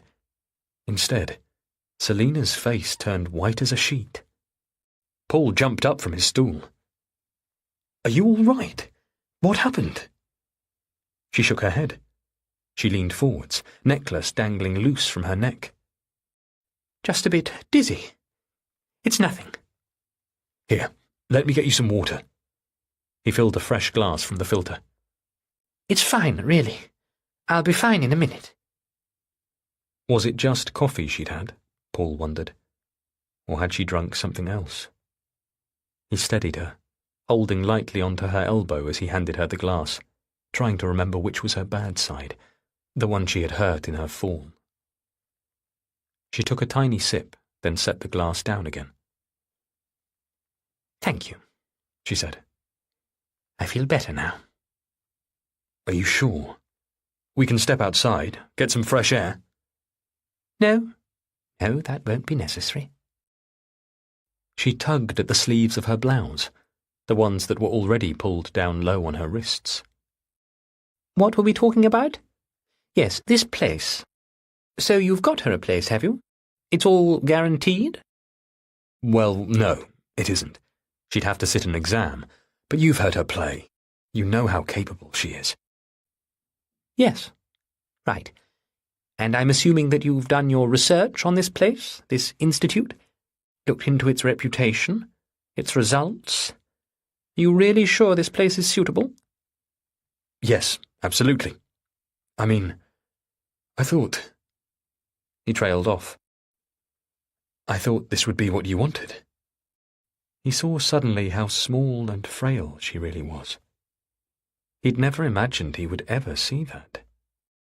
"It's fine, Paul. You're trying. I can't fault you for that." She was gathering her things up, her bag, her jacket. Their conversation was over. She'd called it, and he knew better than to challenge her on that. He didn't understand, but she wouldn't deign to explain herself. One step behind, as always. He readied himself to walk her to the door. "It really was good to see you, Selina." "Likewise, Paul. I just wasn't expecting. You won't know. Anyway, keep me posted this time, won't you? I shouldn't have to drive all this way again." For the category finals, Julia wasn't with them. Paul drove Chrissy to London by himself. It was spotting with rain all the way there, the windscreen wipers screeching across the windshield. It wasn't dry enough to turn them off, and not wet enough for the wipers to run smooth. "Fuck's sake," said Chrissy. "Hey, language!" She was tetchy. She always said that performance nerves didn't get to her. But of course they did. How could they not, when the stakes were so high? "Here," he said, "why don't we just turn up the music?" He flicked to her favourite radio station, but she said, "I don't want to listen to any more of that." She turned away from him, head against the window, yanking at the seatbelt that wrapped across her neck. Paul kept his eyes on the road. He checked the route a half-dozen times before setting off. No way would he let them get lost, or, heaven forbid, be late. As they waited in yet another line of London traffic, he resisted the urge to flick open his phone and check the share prices yet another time. Last week, the share price rose another 15%. A snowball effect. The better the shares did, the more people wanted to invest. They've passed the flurry of early investment now. Yesterday, at 2:05 p.m., for the first time, the weekly graph on his screen had shown a dip. Earlier today, the line on the graph had stuttered. Dip Plateau. Rise. Dip. But Paul had read that could happen, and he had more than enough now to replace what he owed. It was almost better this way, alleviating the sense of too good to be true. The traffic lurched forwards again, and Paul released the clutch with a jolt. As he accelerated again, he glanced across at his daughter, still turned away from him. This investment was all for her. It made him feel generous, determined, proud. The adrenaline of it, though, that he hadn't expected. It both enlivened and concerned him. Hadn't his father also been driven, addicted by this kind of thrill? Paul didn't like to think about what might be lodged irrevocably in his genes. Like mother, like daughter. Like father, like son. Bad blood that could follow you anywhere. He pushed the thoughts away, focusing instead on the sweeping road ahead. If he didn't, there was the risk of that adrenaline tipping into fear, flickering terror at how much he had gambled on this. How much there was to lose. In the auditorium, Paul felt better, back in a world that he felt at home in. He sat in the audience this time. At this point in the competition, an assigned person accompanied each of the contestants, so that none of them would have an advantage over anyone else. This might be their trajectory from now on, Paul offering his support from further and further away. It would be like that if, when, Chrissy went to the Institute. He would have to accept that, but in that place he could be sure she would be in the safest of hands. It was another violinist who took to the stage first. A boy. He looked young, about 15, with hair that flopped down over his forehead. Paul did his best to concentrate, be present, connect himself to the here and now. He tried only to focus on the music. The pieces the boy played sounded impressive, and he played them with a certain vigour, but Paul knew, and the judges would know too, that it was style over substance. Safe pieces, made more for showing off, really. He had a certain talent, though. Paul could admit that. Maybe next year, he thought. Or the year after that. A viola player next. A tall girl in a blue dress. Even from here, he could see the cameras placed around the hall, at the sides, and in the small gallery that floated at the back. The TV crew were recording proceedings even at this stage. Material they could use later. Clips of whoever might become the ultimate winner. Soon, Chrissy would be lodged on that tape. He oughtn't to do it, but he couldn't help himself. It really was like an addiction, though Paul couldn't recall being addicted to anything ever before. He pulled out his phone and checked the share price again, ready to ride any tiny fluctuation.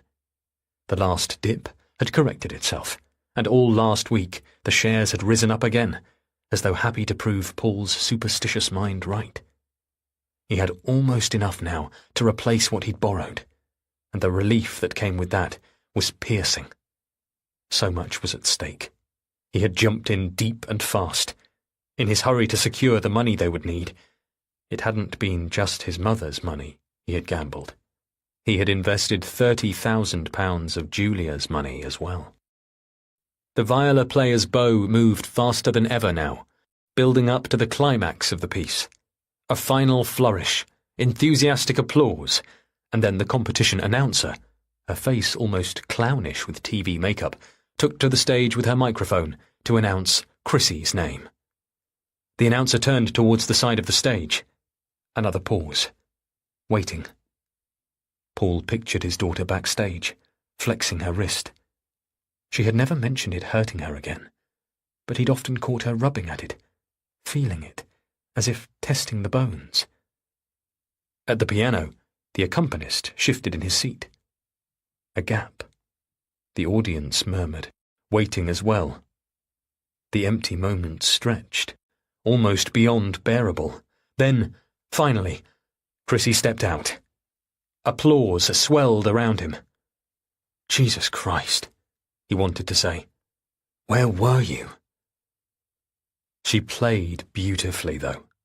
All those painful hours paying off. She had it all. Technical brilliance and perfect expression. You couldn't fault her. There wasn't a single fault. When she finished, the applause was long and loud. Paul staggered to his feet to clap as well. Chrissy didn't look for him, though. She bowed, thanked her accompanist, and disappeared from the stage. He stood, still clapping, continuing the automatic motion of palm on palm. She had done incredibly well. His ear hadn't detected a single mistake. For the first time in weeks, he felt relief wash through him. Everything would be okay. Chrissy was triumphing in this competition. Surely she would get through to the next round, and he almost had all the money he needed for the next stage. The next arrangement to keep Chrissy out of harm's way. It was all coming together. Before he knew it, the judges were ready to announce who had won. Paul wanted to run through the auditorium and find his daughter, tell her how amazing she was.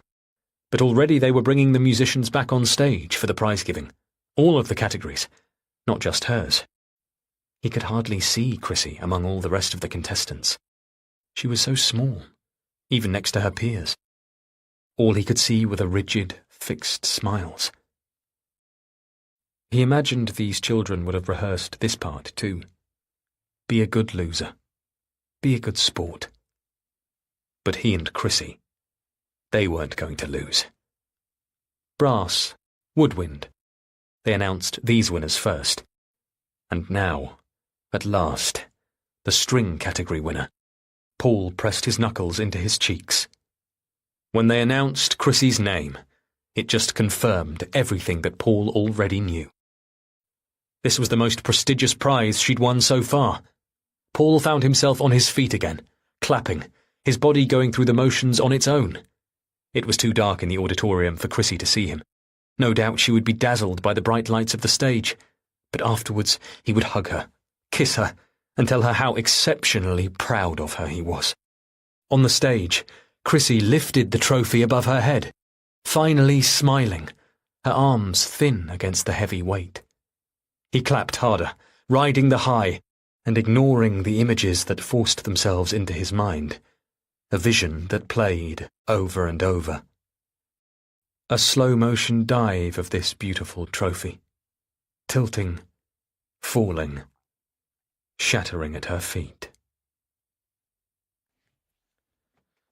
Chapter 21. Paul. The day of. They were poised for the semi-finals.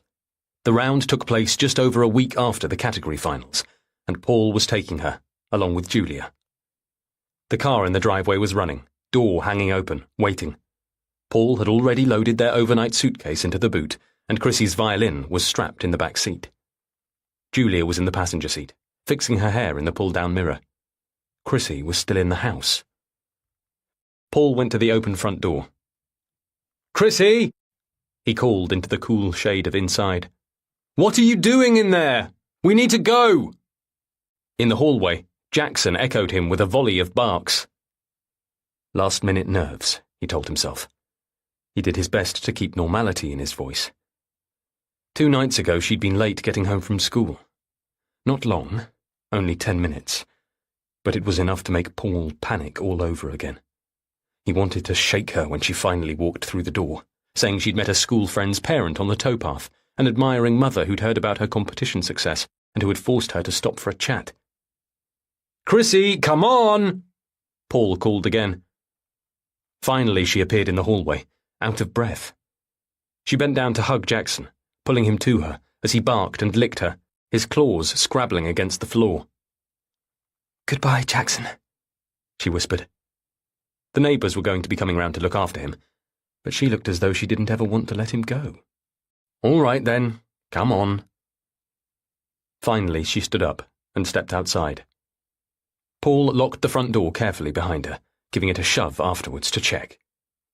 Chrissy had her night bag, a little rucksack slung over her shoulders, pink coat folded over her arm, and she was wearing her Jericho Music Academy sweatshirt.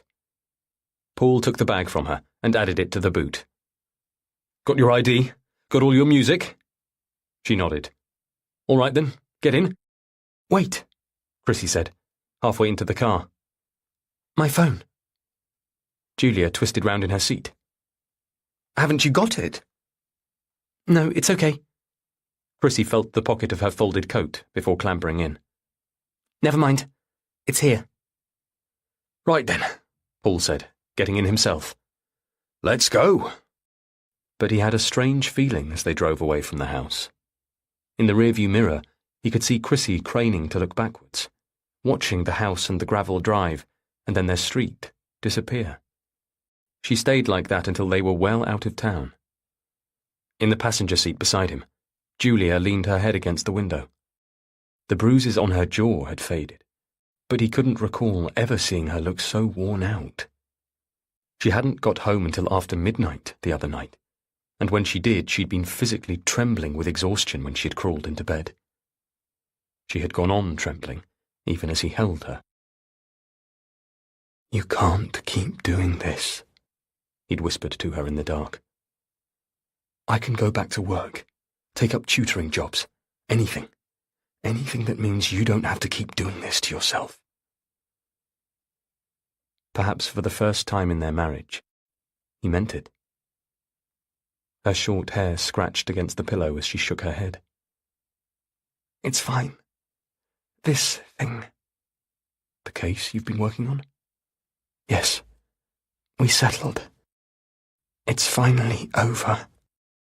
Sunlight flickered through the trees that lined the road, patterning like a strobe light on Julia's forehead and cheek. He reached over and took her hand. I'm really glad you could make this, he told her.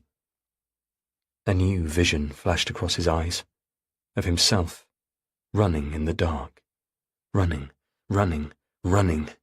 Fight or flight, fight or flight. These two women in his life. How well did he really know them? How far could he really trust them?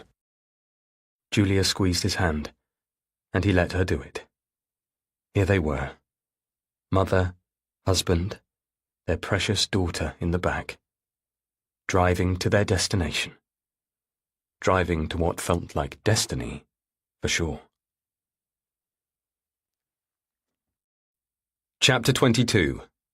Paul. 3 hours before. He drove them to the hotel first, to check into their rooms and drop off their luggage. They were early, and they could walk straight to the Barbican from here.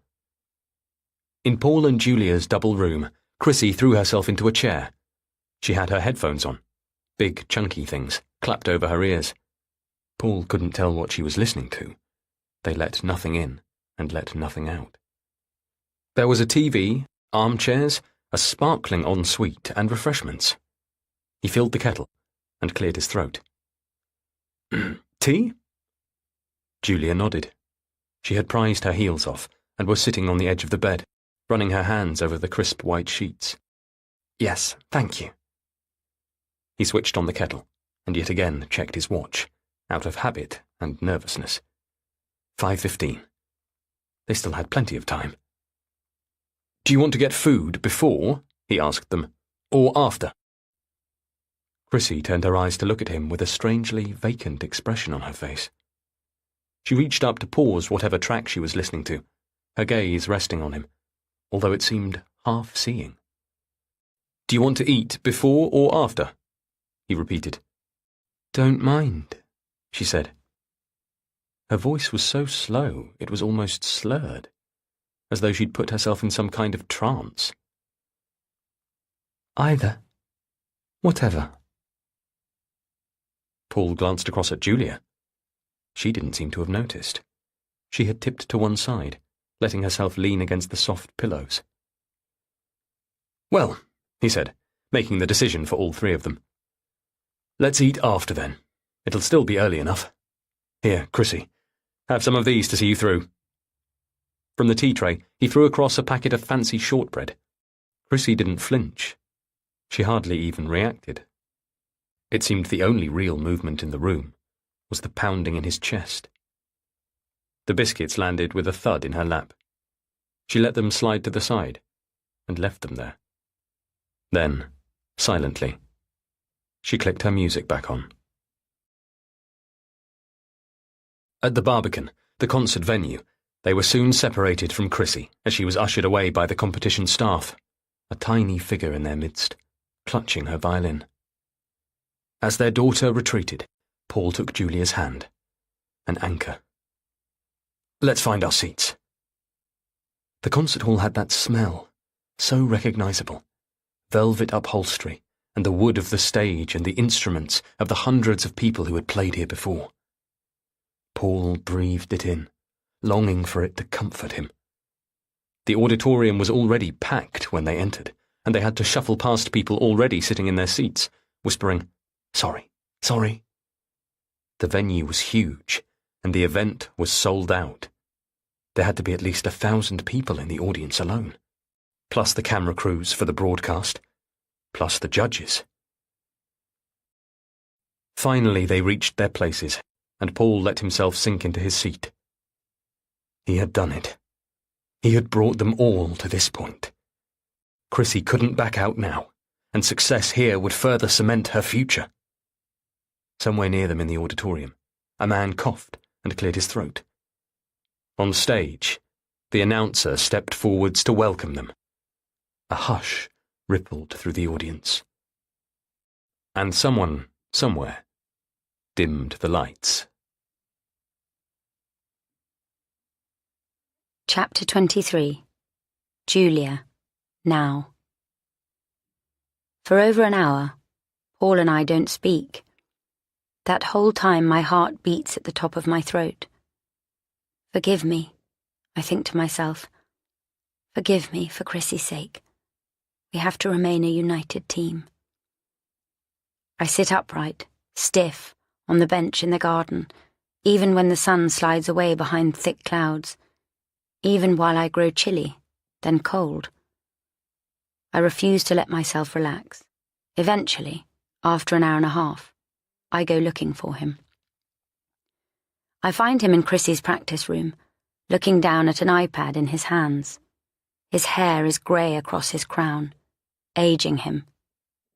How did I never notice this before? "What's that?"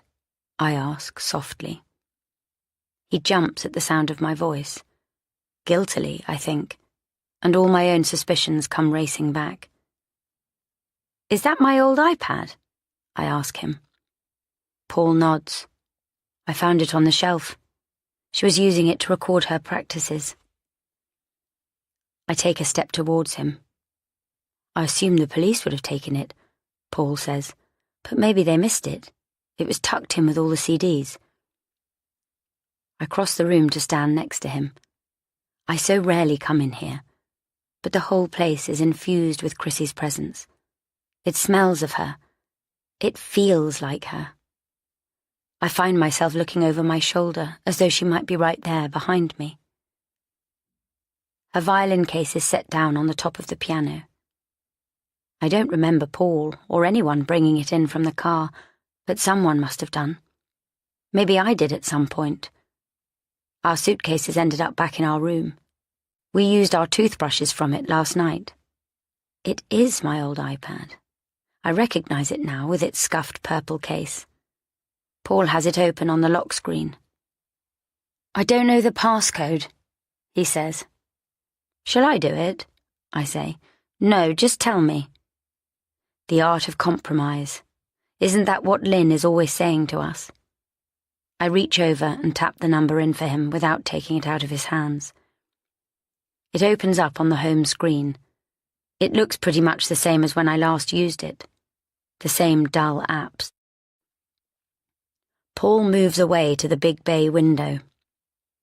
"It's so gloomy in here," he says. Outside, the sky is sullen. I need more light. I let him go. After a beat, I say, "What are you looking for?" "Something. Anything." I approach him at the window. I feel as if I'm following him around the room. Anything that might tell us, but I can't. He sits down on the window seat and presses a hand to his eyes. I sit down next to him and take the iPad off him. I scroll through notes, photos, the email app, Messenger. But he's right. There's nothing there. Any videos she made of herself, she's deleted. This iPad would probably tell you more about me than about her. I let the tablet rest on my lap and dig into my pocket instead.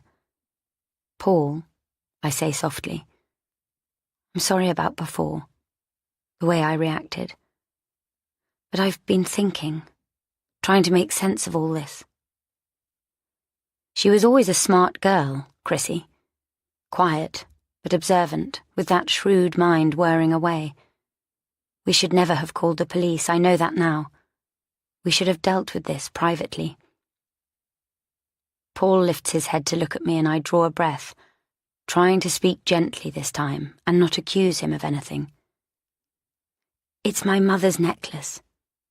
But it wasn't her who left it there, was it? I mean, I believe you. And Paul, I think it was Chrissy who put it there instead. Paul draws a hand down his cheeks, confused and weary. What do you mean? You're saying Chrissy stole it? I don't know, maybe. The point is, I think she left it behind deliberately. Deliberately how?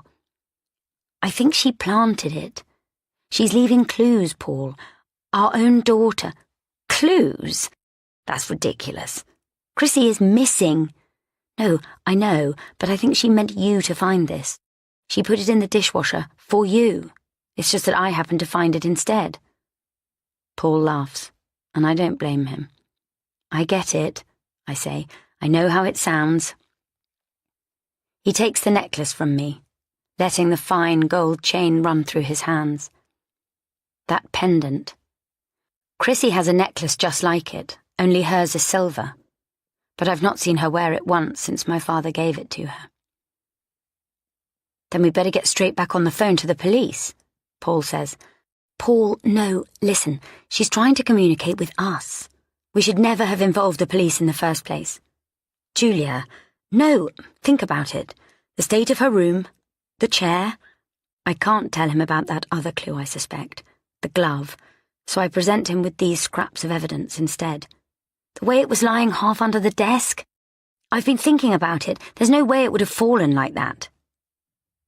Whatever this is, whatever kind of game Chrissy is playing, it fills me with a jarring mix of relief and terror. If this is all a series of clues, the upended room, the glove, the necklace, then it means that at any moment she could come banging through the front door. Any moment now she could walk in through our back gate, confronting us with ridiculous teenage demands and accusations. At the same time, it feels like I'm being crushed in a vice. Paul has lied to me. I've discovered that. And I'm being forced to open my eyes. Maybe he's being forced to open his too. But can Chrissy really have understood the consequences? To her, maybe this is all just some game. But to me, it's everything. It's my marriage. It's my life. All right, says Paul. He leans against the frame of the bay window, leaning away from me. You tell me then. What don't we know? What aren't we seeing? But he sounds defeated, defensive. And what was I expecting? That he would come clean with me when I'm keeping all these secrets from him? The words I've been holding jam in my throat, and instead of answering, I look down again at the iPad which rests in my lap. The thought comes to me. Check the search history. Numbly, I open up the internet app and click the little icon that looks like a book. A vertical tab opens at the left of the screen. She hasn't cleared it. She hasn't cleared it. The list that appears shows only 3 web addresses, all different pages of the same main site. A website I've never been to. A place we've never heard of. Camp Dion. Camp Dion? I click the first link. A home page loads, a garish, bright yellow thing. It looks amateur, clumsy. Headers shouting in capital letters and clusters of phrases highlighted in bold. The highlighted words and slogans jump out at me. Community, activism, energy crisis, renewables. Our name means protect because climate change kills. The words raise a rash of goosebumps on my arms and my neck and let loose a cascade of emotions: confusion, relief, disbelief, hope. I have no idea if Chrissy meant for us to see this. I have no idea whether this is one of her planted clues. This website seems so random. How did she even come across it? It doesn't seem the sort of thing she'd be interested in at all. So maybe this is nothing to do with any of it. And yet, what else is there in her search history but this? I click through to the website's other pages, taking in the jumbled mission statement, the poorly cropped Our Daily Log photos, and, above all, the location details. Look at this, I say to Paul now. Look at it. He sits up, and I lean against him with the iPad, letting him see while I try to process what I've read. This so-called camp is in the far north of Scotland, but it's within reach, a place we can get to. The whole setup looks completely out of character for my daughter, but then her disappearance is as out of character as it gets. I shouldn't get my hopes up, because this might turn out to be nothing. But if it isn't nothing, if it really is something, then is it possible that we finally know where she is?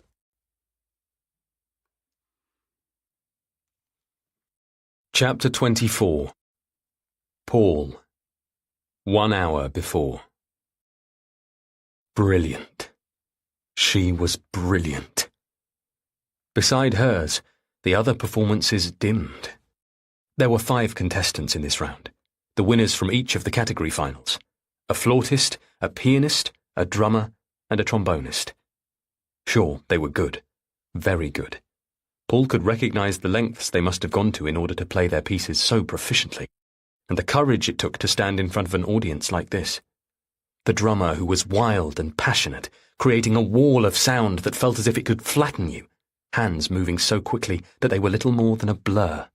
A trombonist next, pomp and bravado, the sound cracking once, twice on the high notes. The flautist with an assurance in his playing and a feel for the music, something akin to what Chrissy herself had. And then a pianist, in the slot before Chrissy. A girl whose hands were perfect for her instrument, fingers long and flexible. Paul knew a natural pianist when he heard one.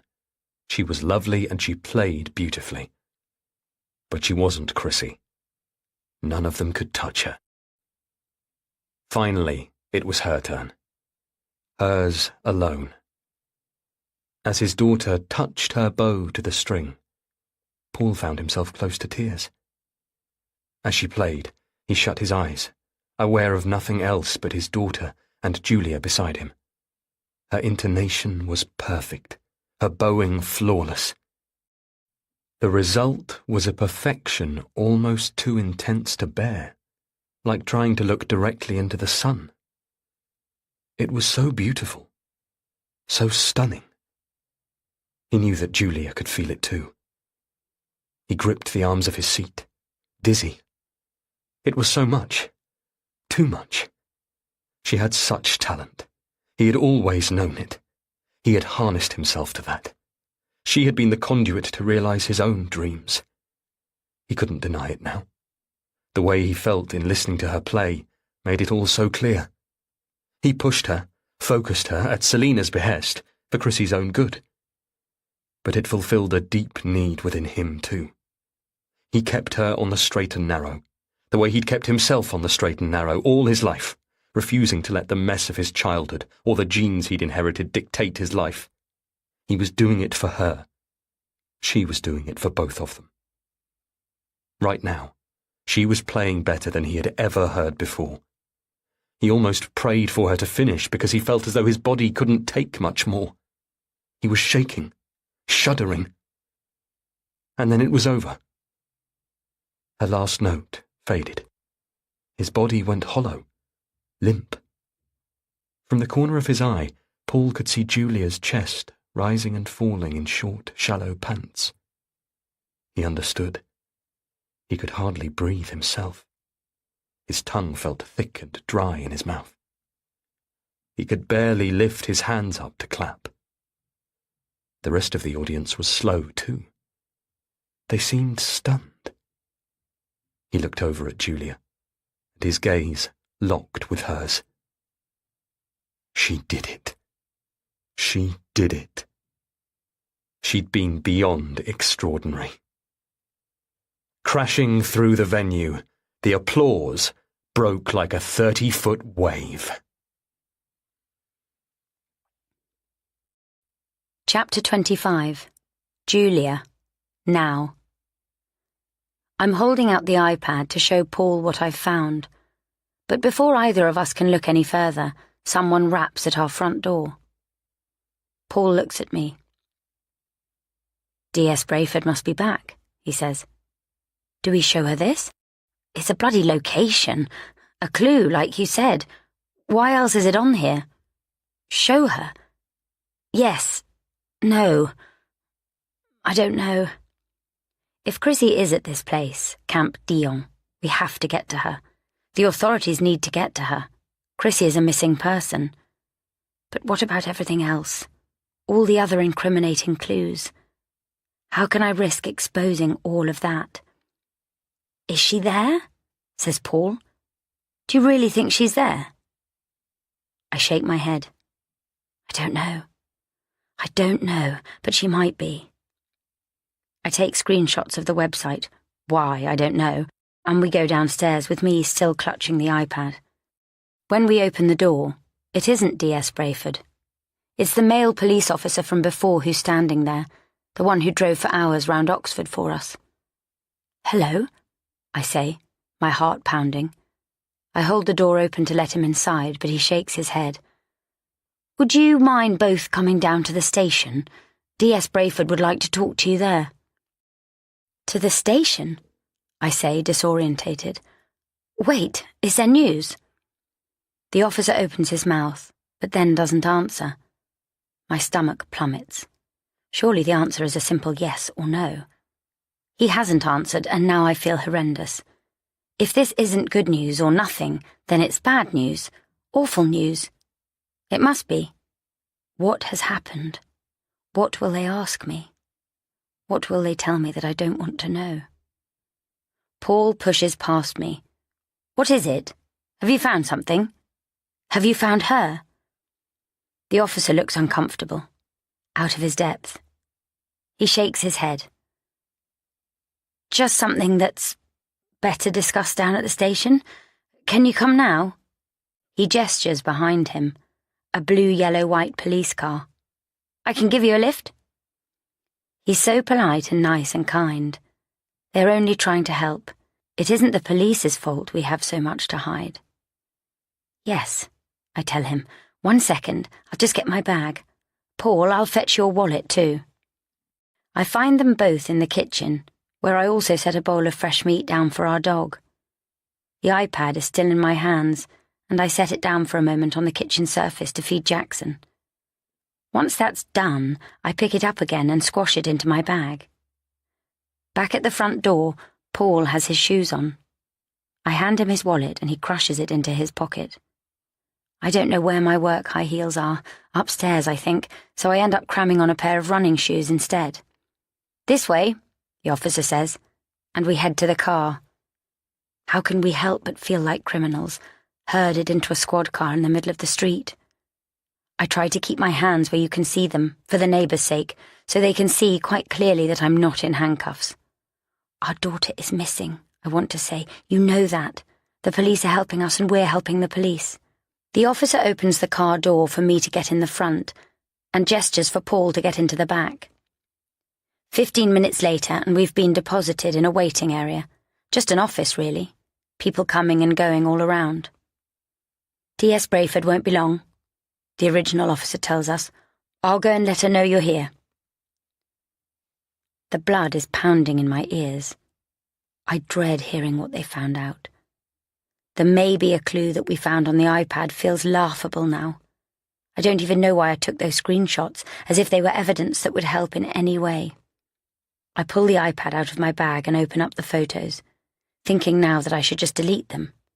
There's one with a photograph of all the, what do you even call them? Residents? Members? They look like slightly grubby university freshers.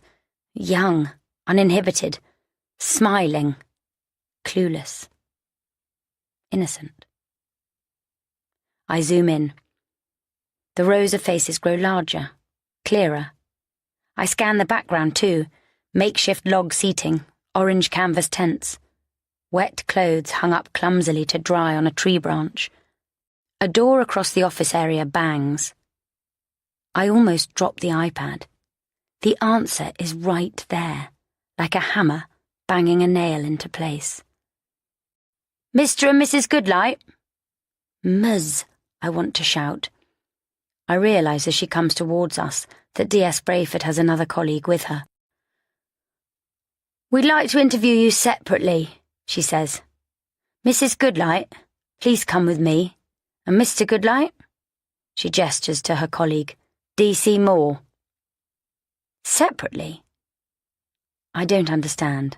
I'm so confused. I feel as though I've been slapped round the head, but I find myself just following her and watching Paul disappear the other way. Interview room. Plastic cup of water. Don't worry, D.S. Brayford says. All this looks more intimidating than it is.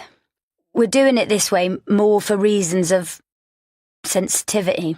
Husbands and wives. Sometimes they don't share everything.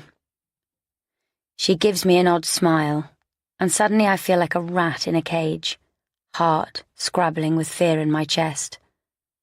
I want to tell her. We found her. I know where Chrissy is. It seems ludicrous, crazy, a totally random fact, but the evidence was right there in front of me, and the other facts fit. It is possible, and not just possible, but real. Instead, D.S. Brayford sets a photograph down in front of me. Now, can you tell me, do you know this man? I look down. I pick up the photo. This man.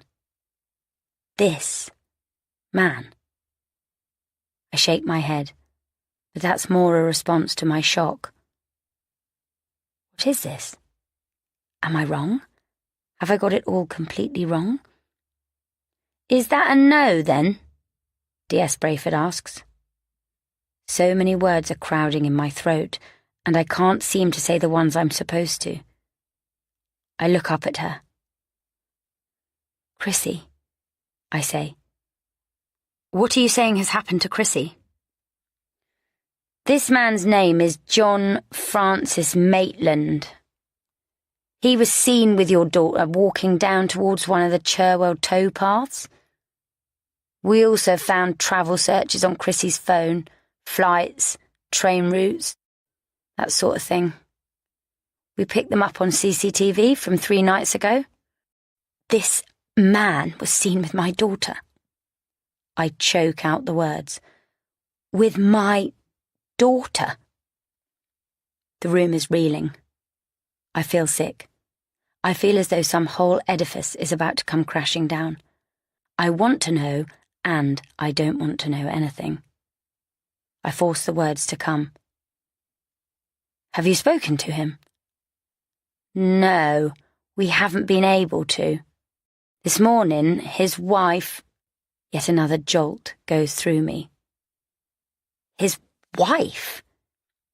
Yes, she came into the station to report him as A knock at the door. I feel totally speechless. My head creaks on my neck as I turn to look. The other detective slides into our room and whispers something in D.S. Brayford's ear. She looks up at him and nods a thank you. The other detective disappears again. I make myself face D.S. Brayford. She looks at me with her eyes, wide and bright, and taps a square fingernail on the photo. Apparently, your husband knows him. Sorry, I say. What? I am horrendously off balance, mentally staggering under the succession of blows. Oh, Paul. Oh, God, what have you done? You really, really should have talked to me first. I'm sorry, wait. You're saying this man... Are you saying he hurt Chrissy? Miss Goodlight. But I'm shaking my head, stubbornly, violently. I want to haul everything back on track again and tell D.S. Brayford, you're wrong, you're wrong. There's no way he can have hurt her because we've found her. She left us these website links and look, right here in these photos, we told you she was last seen wearing a navy dress. And that's true, she was, but earlier she was wearing her Jericho Music Academy sweatshirt. And look, here, it's right here, in this place, Camp Dion. It's hanging right there in broad daylight. She never came back to Oxford. I have no idea why she's gone there, of all the places in the country, but she has. But before I say anything, even before I can draw another breath, D.S. Brayford throws a total sucker punch. No, we're saying Mr. Maitland is also missing. Miss Goodlight, we suspect that your daughter left home with him. Chapter 26. Paul. Now. Paul half tugs, half drags Jackson up the tarmac of the lamplit street, the dog whining the whole way. It's windy, gusts whipping and tugging at them. The forecasters have predicted a storm. Jackson knows something isn't right. He's upset and anxious, doing all he can to protest, and Paul's arm aches with the weight of the bag of cans and biscuits he's carrying. Enough food to last Jackson a week. He has no idea how long they will need. When he rings the bell of the Fairshaws' tall front door, it's their son Danny who answers. Croaky-voiced, acne-plagued 13-year-old Danny. "We need a favour," Paul says breathlessly. "We have to take an emergency trip. Please can you and your parents look after Jackson for a few days? We wouldn't normally ask, but this really is an emergency." Danny stares down at the dog. My parents aren't home. "Okay, well, I'm sorry we haven't been able to speak to them beforehand, but can you just take him? I'll get Julia to call Sally later and sort it all out." He's already holding the lead out to Danny and setting the bag of food down on the step. Jackson backs up against Paul's knees, his eyes wide. Paul crouches down, shucking his fingers behind the dog's shaggy ears. "It's all right, boy. We won't be gone long. Sally and Danny will look after you. You're going to be just fine." He stands up and holds the end of the lead out again to Danny, half jabbing it at the boy this time. "Here, can you take it?" Danny reaches out, confused and reluctant. Okay. "Thank you," Paul breathes, hands and arms empty now. "I'm sorry, but thank you." He pats Jackson's head and ruffles his ears one last time, then tries to close his own ears to the barking as he hurries away. He simply feels sick. He still cannot believe what he was told. About a man. About this man. It's all his worst fears. It's his worst nightmare. It's all the dangers, all her hidden tendencies emerging. His daughter, his oh-so-innocent daughter, has run off with a man 3 times her age. God knows how they even met. But now Paul remembers that evening he got home from walking Jackson to find that scent in the air of the kitchen. Woody, peppery, intense. The same scent he'd once been assailed by in the street. He remembers flecks of dried mud on the floor. That man had been there when only Chrissy was at home. The two of them had been together, alone, in Paul's house. They have told the police nothing about any of this. Paul is half running as he turns out of the Fairshaws' drive and nearly slips on a damp paving slab, but he's scared that if he doesn't hurry, Julia will leave. She left the police station without him, came back here without him, went online and booked herself a plane ticket without him. If the police hadn't released him so soon after her, he might have returned home to find her disappeared too. When he confronted her, she was immovable, insistent. She had to get to Chrissy. She had to go now. That was when he managed to get out of her what she'd seen in the photo. The online image with the glimpse of Chrissy's sweatshirt. And still, she refused to let him call the police. She almost screamed at him the moment he said it. "Please, stop talking!" "Jesus, Julia, we shouldn't leave without telling them. We should inform D.S. Brayford at least. I get it. I feel as desperate as you do, but the police know what they're doing. We should just let them help. You don't understand. You're right, I don't, so tell me. He tried to grab her arm, slow her down, hold her, but she was too busy throwing clothes in their case. Stop it, Paul. I need to go, please. He didn't get it. He couldn't grasp how she was thinking. He couldn't understand why she hadn't shown the photograph to Brayford. Incontrovertible proof that their daughter is there. He would have told D.C. Moore, the officer who interviewed him, but segregated in the small room without Julia. How could Paul even have known? Now Julia had bought plane tickets and was planning to leave for the airport in less than an hour. He was unable to reason with her or get her to think straight. So what other choice does he have but to go with her?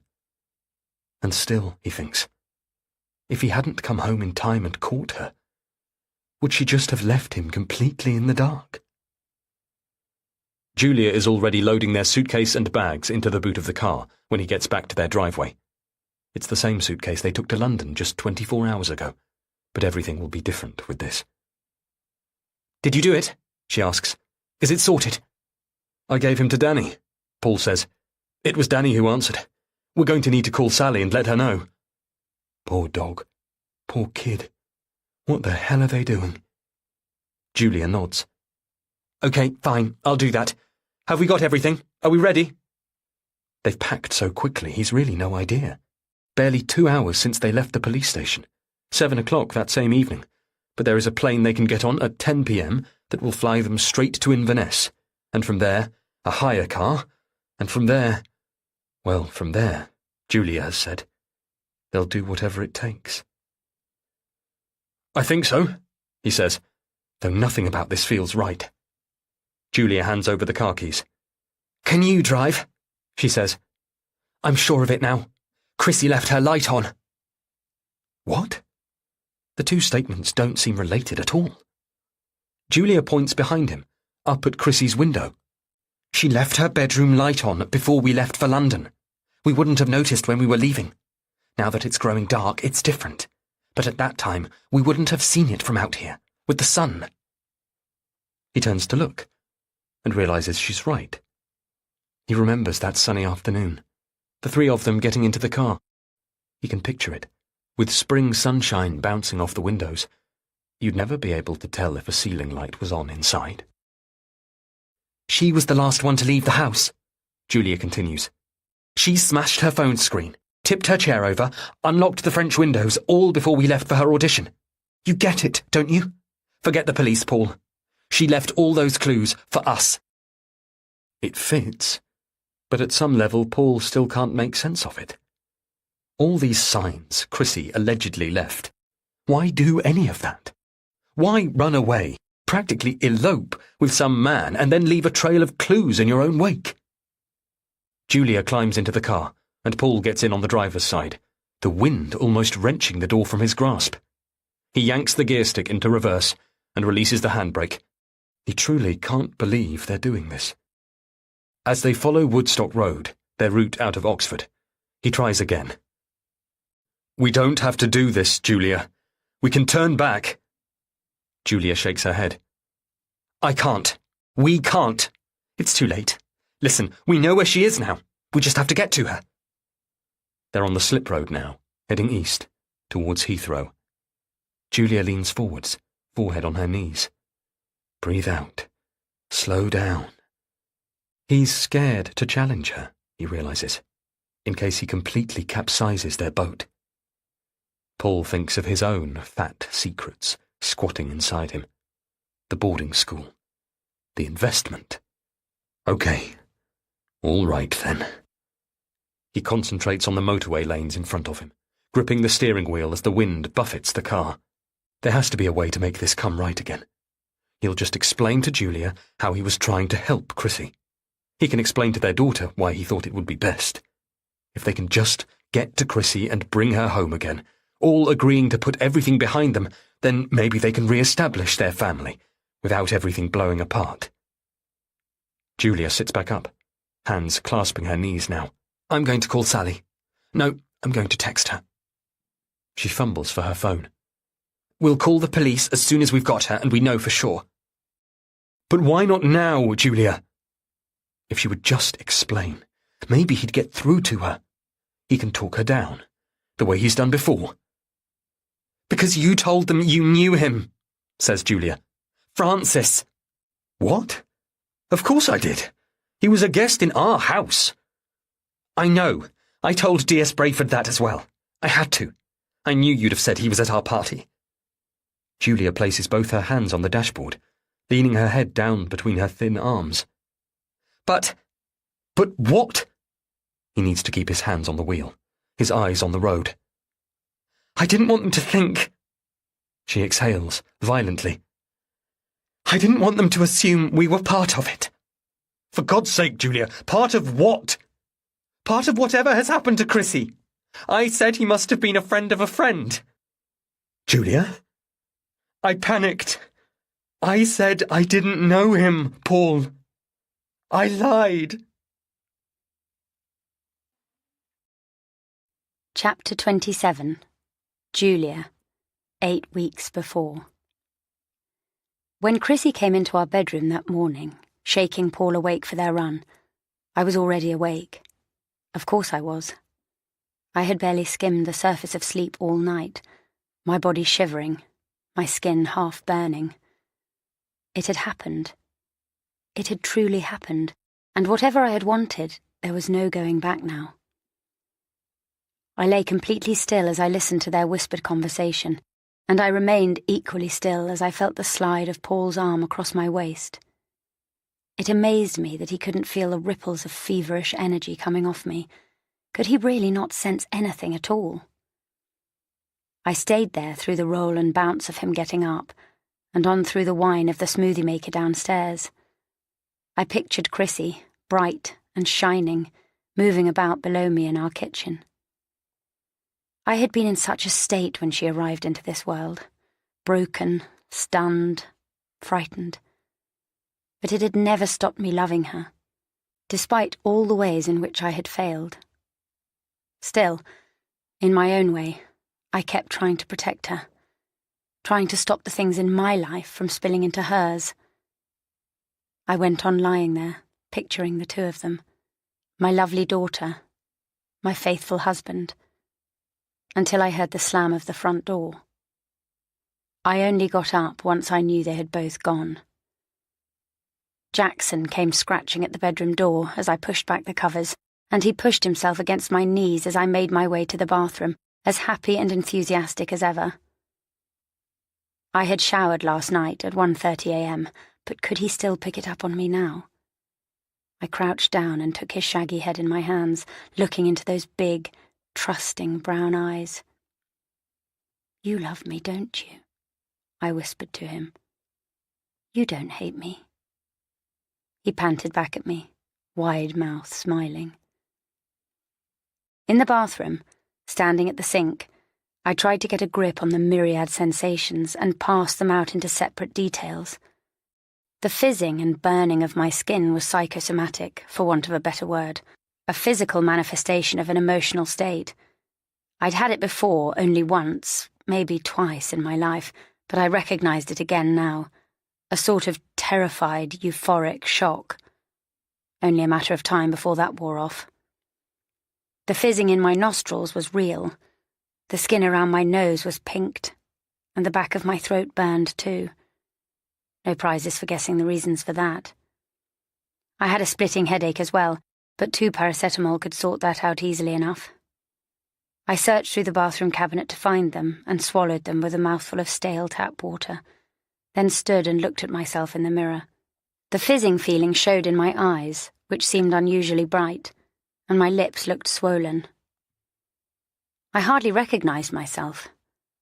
I looked like a person suffering some kind of shell shock, and also like someone who'd been taken by the shoulders and shaken, hard, the way you might to wake someone from a deep sleep.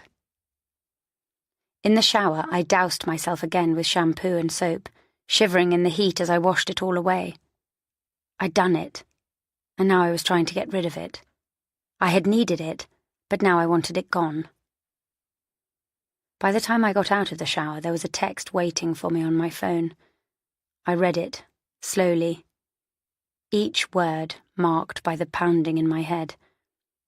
I towel-dried my hair and smeared Vaseline onto the raw skin around my nostrils. I knew I would need to get to the office early, and go in tomorrow probably too. Slowly I got dressed, my hips aching as I pulled on my tights. The muscles of my inner thighs ached too, as I reached around to do up the zip on my skirt. As I buttoned up my blouse, my phone yelled at me again from my bedside table. This time I answered the message with a quick reply. Yes, I'm coming. Then I read the previous message, the one that had arrived while I was still in the shower, for a second time.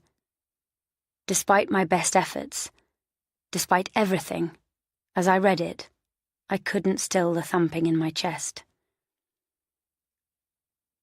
Downstairs, in the kitchen, there were strawberries in the fridge, staring out at me when I opened the door, their smell intense despite the cold. Strawberries in February. Somehow they summed things up perfectly. Perfectly wrong, and yet beautifully right. I hadn't bought them. They had been given to me as a gift. You know you can buy strawberries in the middle of the night. I ate two. I should probably have been ravenous, but I wasn't. I remembered that side effect now, so welcome to me when I was at university, and for a few years beyond. Back then we had all been young and skinny and beautiful and stupid. And now I thought, well, and which one of those descriptions is still the case? I made myself a cup of tea and drank it while I waited for Paul and Chrissy to come back from their run. How far would they go? How long would they be gone? I hardly knew what to do with myself, alone for a change in our big, handsome house. I should have felt at home here, satisfied and settled. It was exactly the sort of place I'd expected to live in, its features signifying luxury and worth. The elaborate cornicing that bordered our ceilings, the antique dining chairs that my parents had bequeathed us, the huge Persian rugs draped across our floors. Instead, I'd look around and think, is this really who I am? I sat at our breakfast bar, solid oak and marble, with designer stools to match, and watched the clock on the microwave flash and then tick over. Jackson came downstairs and flopped in his basket, grunting softly. Paul, or Chrissy, had evidently fed him already. Little flashes from last night flickered through my mind, and yet now, in the daylight and the ordinariness of our big, bright kitchen, it all seemed so unreal. For a moment or two I really did wonder whether I had dreamt it. It wasn't unusual for me to have dreams as vivid as that, dreams that sometimes turned into nightmares. I touched my nose where it burned, tingled. It seemed quite possible that none of it had ever happened, and for a moment I was hit by a shuddering wave of relief. And then when I recognized that, of course, it was real after all, it was as though a strange type of splitting happened, and it felt as if I could become almost two completely different people. The one who came home at 1 a.m. last night, and the one standing here now, making herself another cleansing mug of tea, and turning as the front door banged to greet her beautiful daughter and her handsome husband, who came into the kitchen carrying fresh milk and orange juice, the wife who leaned in lovingly as her husband kissed her cheek. Julia, I said to myself, how can you think of hurting this man? Chapter 28. Paul. Now. Outside Heathrow Airport, it's heaving.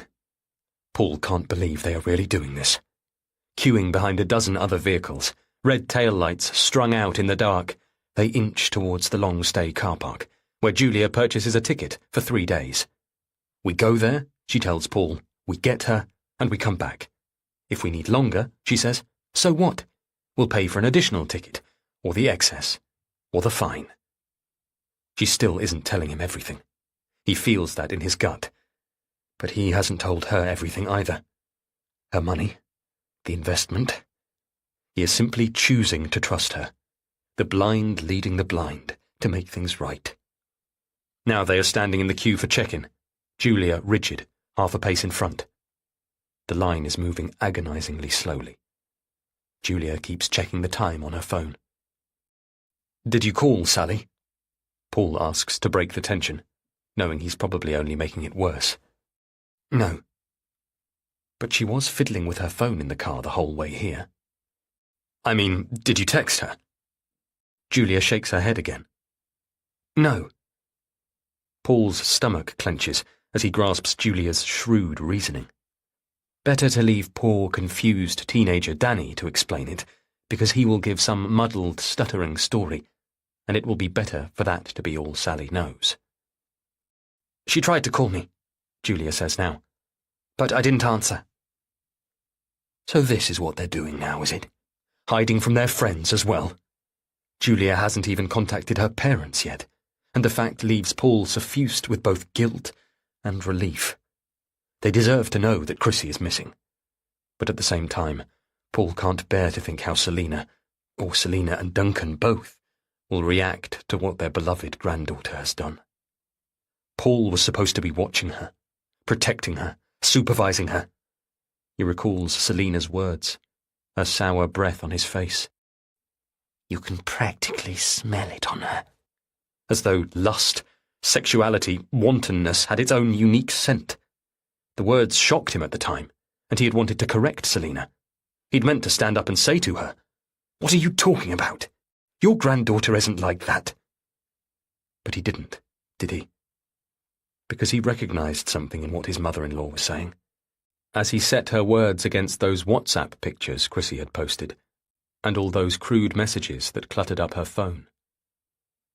"It's not like that," Chrissy had told him, and he had tried to downplay it, making his clever plans for her schooling, thinking he was doing such a good job. But what did he know about teenage girls, and how they felt, and what they were capable of? Selina had known. Selina had warned him, but what good had it done? He thought he had ferreted out all Chrissy's little secrets, and instead she has completely, disgracefully deceived him.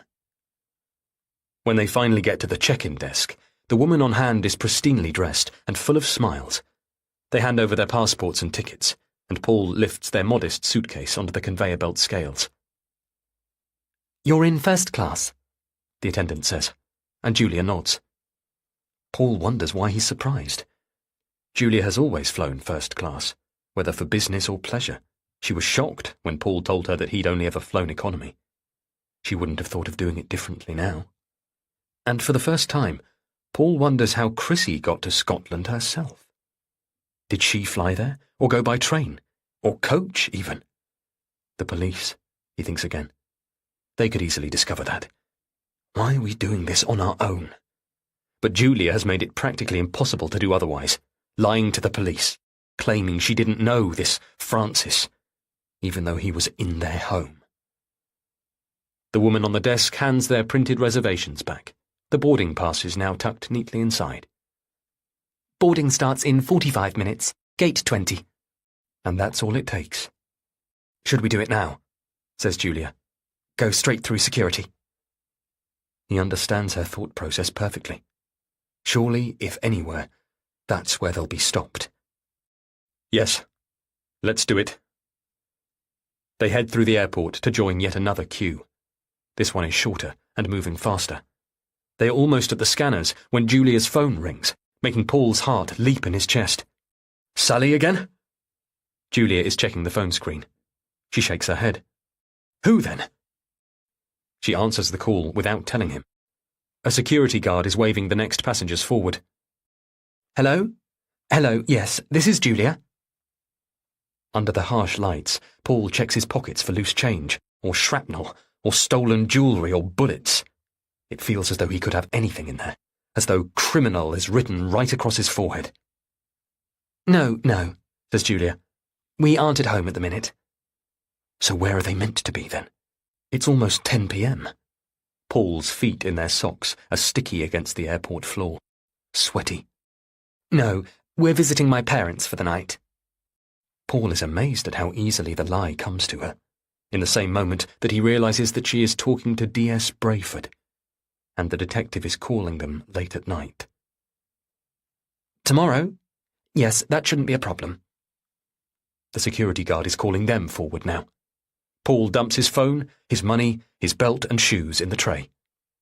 Yes, says Julia. That's fine, thank you. We still haven't touched her room.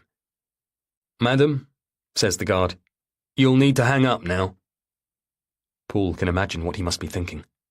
Rich woman, entitled, glued to her phone. No, says Julia. She's placing her own items in a plastic tray. We haven't heard from her. We keep checking our messages, but there isn't any more news. Lies, lies, lies. They just keep tumbling out of her. She lied back at the police station, and she's lying again now. How, Paul thinks, can this do anything but make things worse? Mom? The security guard is impatient now. He's waving at her. She needs to hang up. Put the phone down, move through. Paul reaches out for her. Step up, the guard says. Yes, you, sir. Step up. I have to go now, D.S. Brayford, Julia is saying. Yes, of course. Please let us know everything. The guard is waving Paul through the scanner. He fully expects the alarms to go off. Guilty, he hears them say. Guilty, guilty, guilty. And the security guards would demand of him, guilty of what? But a moment later, and they are both on the other side, cleared and swept onwards into the glossy maze of duty-free, bottles of whiskey and perfumes and cigarettes. Just the sight of them makes Paul feel sick. Let's find the gate, he says. I just want to sit down. There are hard chairs and a vending machine by gate 20. Paul sits, his knees weak, trying to stop the name, John Francis Maitland, from pounding in his head. He pushes away the intrusive thoughts of the two of them together, the stark images of what that man might be doing with their daughter. He tries to focus only on thoughts of finding her, rescuing her, but at the same time he feels himself shivering and shaking, an alarm bell ringing somewhere deep inside, like that shrill fire alarm that went off only last night. It feels as though his insides are bruised. And he thinks as well about the things he is carrying himself, his own secrets. He has committed his own forms of betrayal, and all of this they will be taking with them. He is so aware of Julia sitting next to him, their arms almost touching on the armrest. As he tries to tamp it down, stamp it out, it hits him fully, for the first time. This flight, this journey, this mission to find her. Julia and he will be together, non-stop.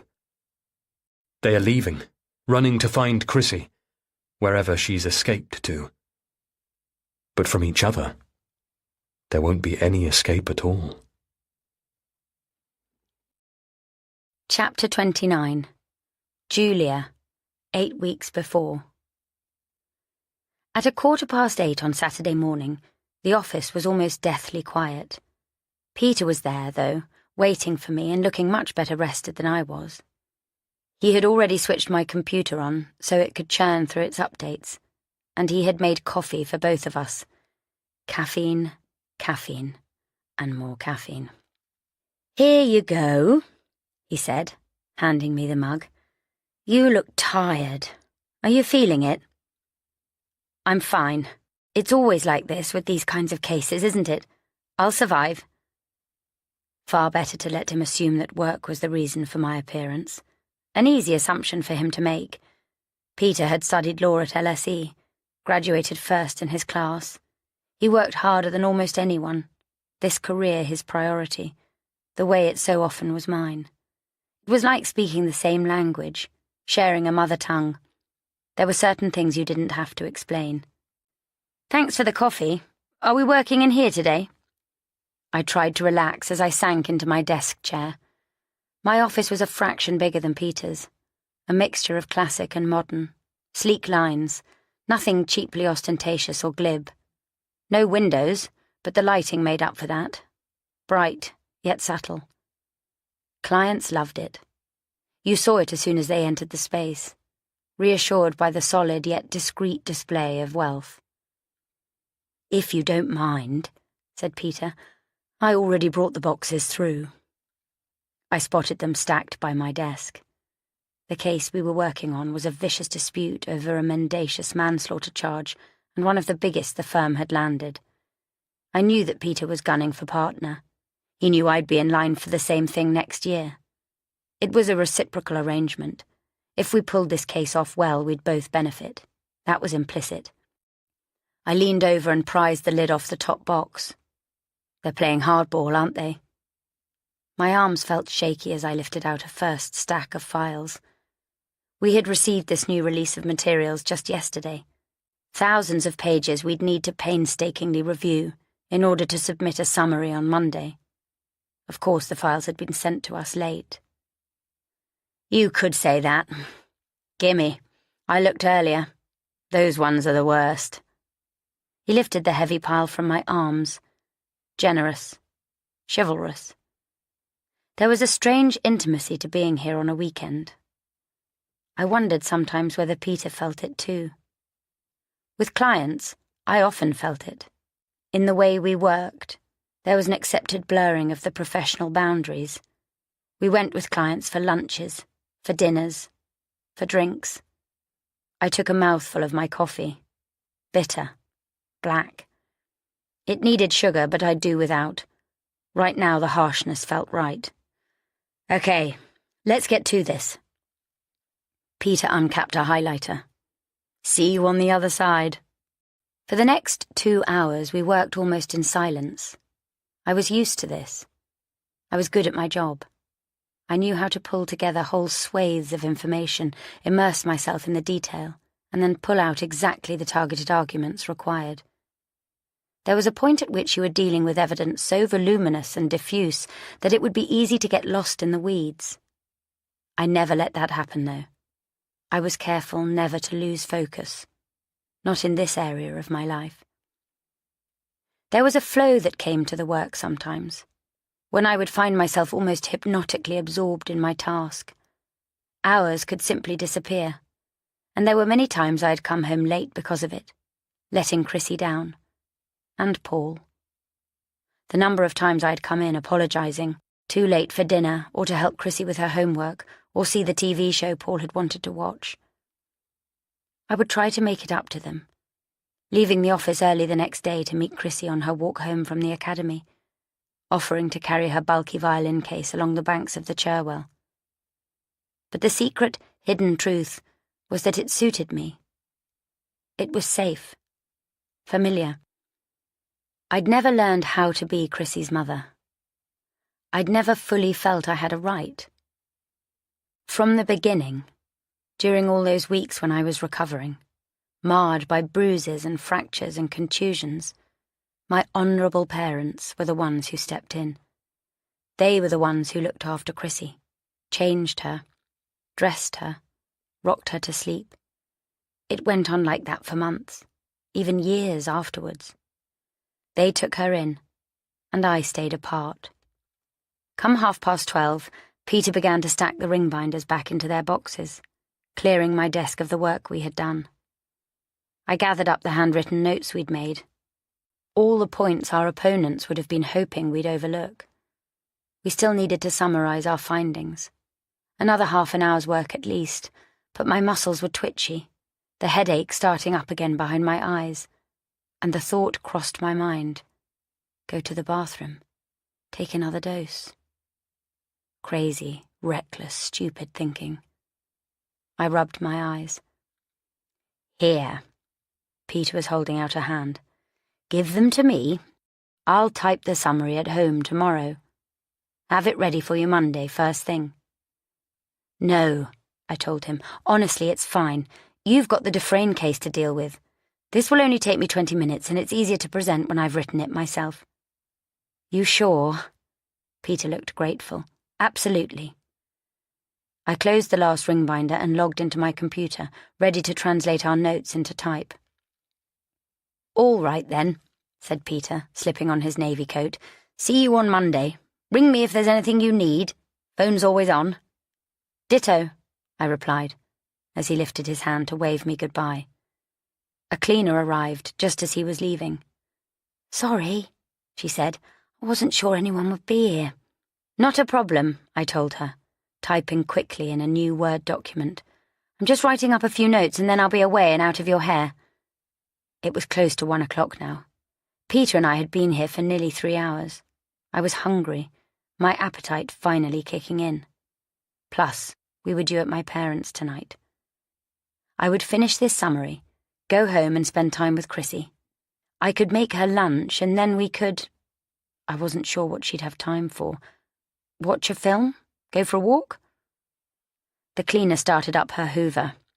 An inevitable distraction. Maybe I should finish this at home. I emailed a copy of the document to myself, then sent a text to Paul, asking if he needed me to pick up anything on the way. He didn't reply, so perhaps he and Chrissy were still practicing. I hesitated, then opened up my personal email. I might as well get this task done as well. I thought back to what I had read in Chrissy's diary this week, my narrow window into her life. It was always serious, always innocuous. Details of her practice, her schoolwork, sometimes a little about Reese. For a teenager, she was so innocent, so different to me. I knew it was Paul's influence that had made her like that.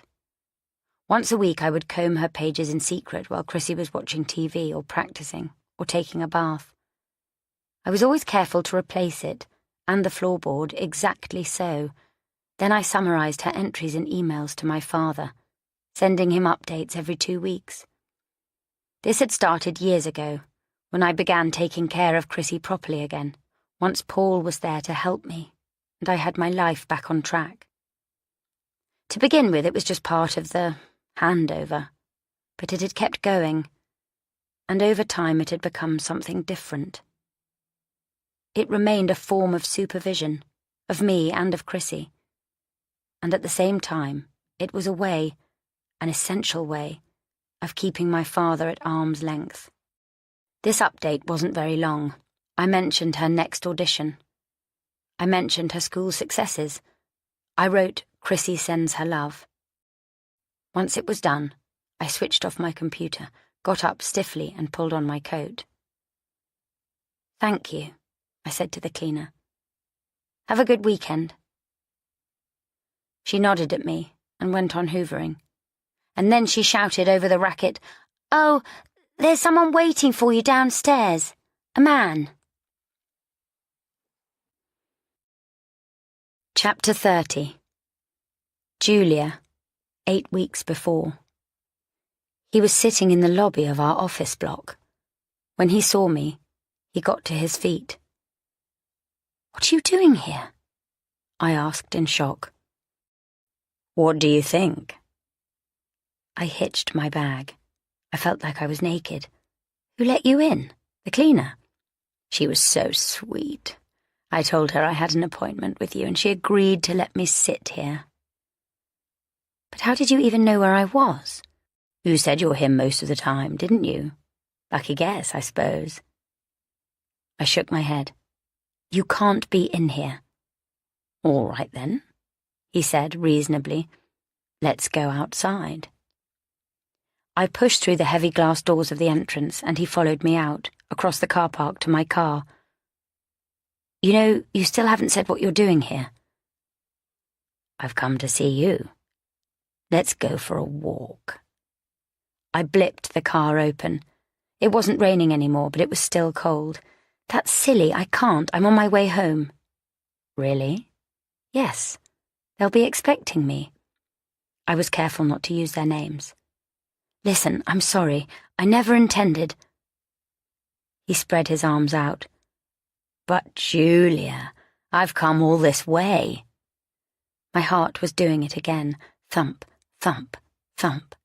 I could feel that burning again on my skin. "You shouldn't have come here, really." I wanted, and I didn't want it. I needed it, yet it was so ugly, so wrong. I opened my car door, telling myself action spoke louder than words. And yet my breath was hitching in my throat. Peter was long gone by now. He was hardly going to step in and rescue me, and the windows of the offices were all blank. No sign of the cleaner. There were people passing us by in the street, going about their everyday business, not even noticing us, and I felt that split inside me again. Julia 1 and Julia 2. I could hear my mother's voice looping in my head. "What's wrong with you, Julia? What on God's earth has made you like this?" "I don't know." "Nothing," I found myself answering. "Or you? Is that where it comes from? Do I have your own errant traits in my blood?" He was still standing there. Just his physical presence was almost like a pain. I looked up at him, following the line of his shoulders, his neck. His arm was resting along the top of my car door. "I brought this for you." He reached into the inner pocket of his jacket and palmed out a tiny see-through bag. "In case you fancied it." "I can't," I told him again. "I really need to head back."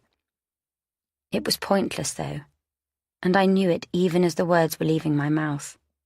He already had me. I had fallen so fast.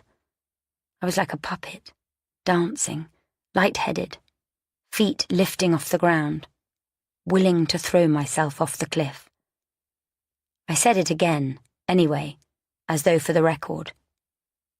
"I can't." "Julia," he said. "Julia." It was almost like a lullaby, the soft way he repeated it.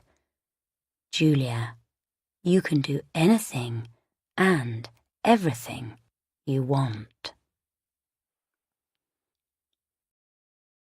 Chapter 31.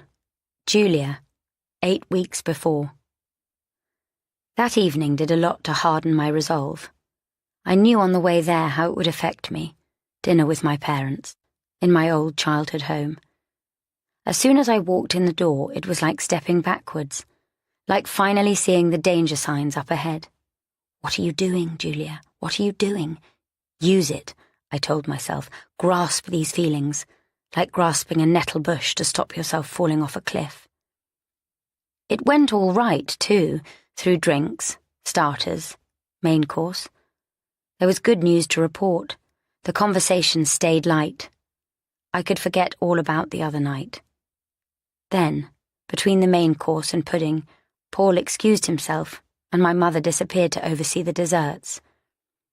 In the space that remained, it was just the three of us, Chrissy, and my father and me. We sat with the tinkle of classical music in the background, an old choral record he liked to have on. In the lull, replete from our food, I took the opportunity to quietly size up my father. He was older, but he never quite looked old. There was still always a strength in him. "So, Daddy," I said, keeping the tone of my voice light and easy. "We haven't chatted much yet tonight. How are you?" He raised his eyebrows. "I'm well." "Are you and Mummy looking forward to your holiday? It's Kenya, isn't it, that you've booked this time?" "That's right." He let the rest of my question slide, directing his next words to my daughter instead. "Chrissy," he said, "get up and have a look what's on the sideboard." She looked up.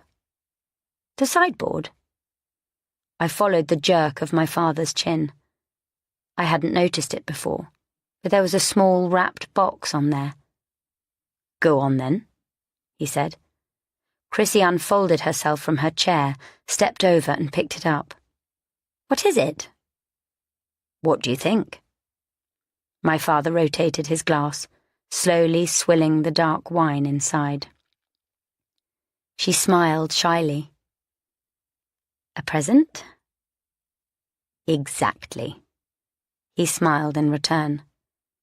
Chrissy brought the gift back to the table and set it down in front of her. "You can open it, you know." She glanced at me as though seeking permission, and I gave her a tiny nod, but my stomach was so tight. Where had my mother and Paul got to? "Daddy," I said, "you didn't have to." My father held up a hand, his simple gesture for silence, while Chrissy tugged at the slim ribbon, unravelling the bow. The thick paper fell away easily and revealed a dark blue box. Jewellery. I couldn't help saying it again. "Daddy, you shouldn't have." I can't reward my granddaughter? Chrissy cracked open the box. Wow, she said. It's lovely. A silver chain glinted in the light from the chandelier. The thing was expensive, no doubt about that. And familiar. My father leaned back in his chair. You like it? Of course. She touched a finger to its pendant. It's for doing well in your competition. I told you. I'm proud of you. Here, come over here. I had been watching him all evening, and he had drunk very little, yet his focus seemed to waver. Chrissy stood next to his chair at the head of the table, with her back to him, hair lifted, neck exposed. Keep still. The chain looked more delicate in his large hands, and I felt a shudder run through me as he fastened it around her neck. I couldn't recall him ever touching me like that. Stop it, I told myself. It's lovely. It's a beautiful gift. But I couldn't stop my eyes returning again and again to the doorway. Why on earth was Paul taking so long? There. He pressed his hands to Chrissy's shoulders. I was surprised he'd been able to do up the clasp so quickly. Chrissy was smiling. Her cheeks flushed. She held the pendant between thumb and finger, examining it. It's so pretty. Like you. He released her, directing her back to her chair. Your grandmother has one just like it, you know? You've probably seen it. It's exactly the same as yours, only your grandmother's necklace is gold. Otherwise, you're perfectly matching. My wife and my granddaughter. Chrissy looked at me as she returned to her seat. Does Mum have one too, then?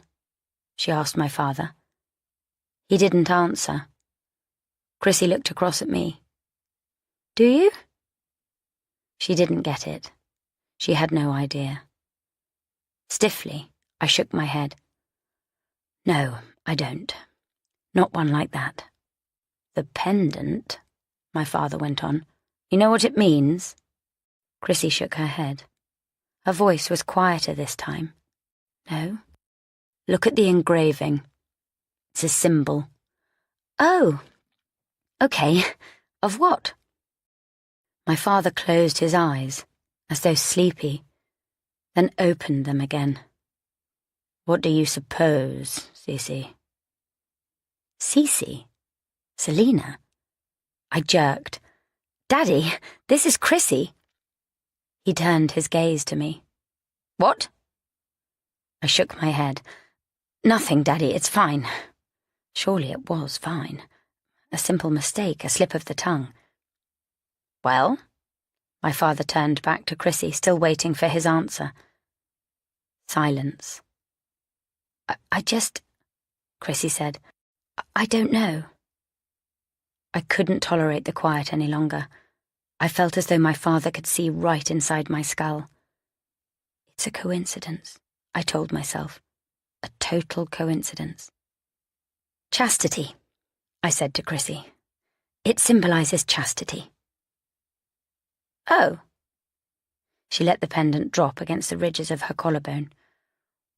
Well, thank you. It really is lovely.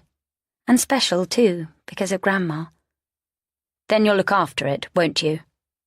An instruction as opposed to a question. Of course. Thank you, Grandpa. I pushed myself to my feet. Here, we should clear all this up. I tried to gather the dirty plates, the heavy cutlery, empty glasses. I didn't know where the young woman who had served us earlier was, and anyway, I was just desperate to disrupt the conversation. I knocked against the table and a knife slipped off one of the white saucers and went bouncing onto the carpet at our feet. What are you doing? My father said. Julia, leave that. I bent to collect the knife, which was lying with its blade right under his chair. It's all right, I've got it. For heaven's sake, Julia, leave it and sit down. I abandoned the knife. My jaw was rigid. My mouth dry. I hadn't heard that tone of voice or seen that expression on my father for a very long time. Not for years. Not since... "Sorry," I said. "I'm sorry. Chrissy, sit properly." My daughter was angled sideways in her chair. My father didn't look right. He was flushed, his eyes darting. What was wrong with him? He was irritated with me, I understood that. But there was something else, too. Was he drunk? He seemed agitated but disorientated as well, a combination I'd never seen in him before, and one that sent a brand new pang of fear through my gut. We were visiting for dinner. I shouldn't need to be fearful. Not now. Not like this. Not with Chrissy. I reached along the table and took her hand, to comfort her or myself, or hold her still. I wasn't sure. A second passed, then another, then another. We were like a tableau, frozen. It was the clatter of my mother's heels in the hallway that released us, sending me weak with relief. I would never have thought I would be so glad to see her, but here she was, and then Paul too, not far behind. Chrissy let go of me to rise to her feet. "Dad, Grandma, look!" She lifted the necklace. If my mother understood, she didn't show it. Neither did I. I kept my eyes fixed firmly on Paul. Because Paul wouldn't understand any of this, and he didn't need to. And to that, all I could think was, thank God. Thank God. Chapter 32. Paul. Now. Boarding is much quicker when you fly first class, and he and Julia are being called up to board before Paul has even fully adjusted to being at the airport.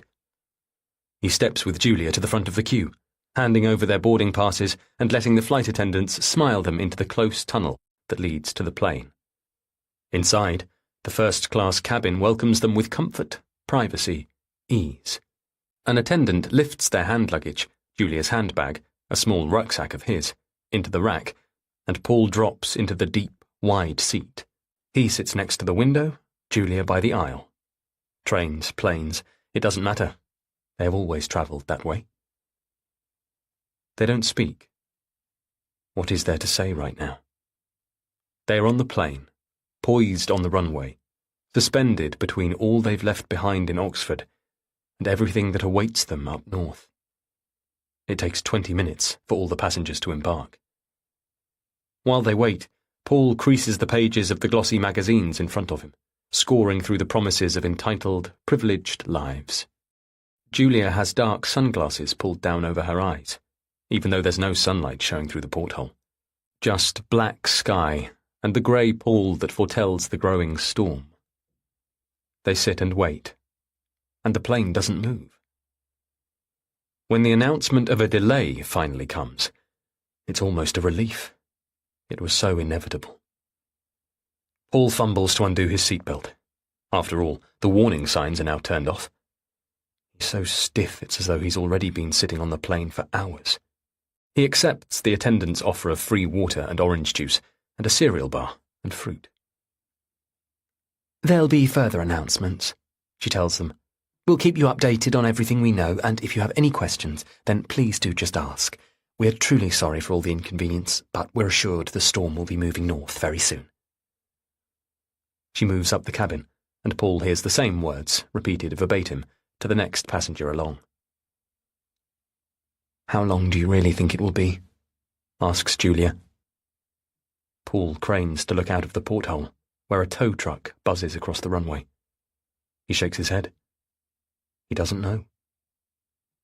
Julia pulls out her phone to check the weather, as though the Sky News app will have more information than the airport itself. "It says the same here. The storm's moving quickly, so I'm sure it won't be long. 45 minutes, maybe? An hour?" Paul hopes so. Being stuck here like this, when he feels so wrong about the trip anyway, feels like a sign. They shouldn't be going. He imagines saying as much to Julia. Change of plan. Let's call D.S. Brayford. The Oxford force can contact the police in Scotland, and they can go straight out to this place and find Chrissy. Maybe arrest Francis.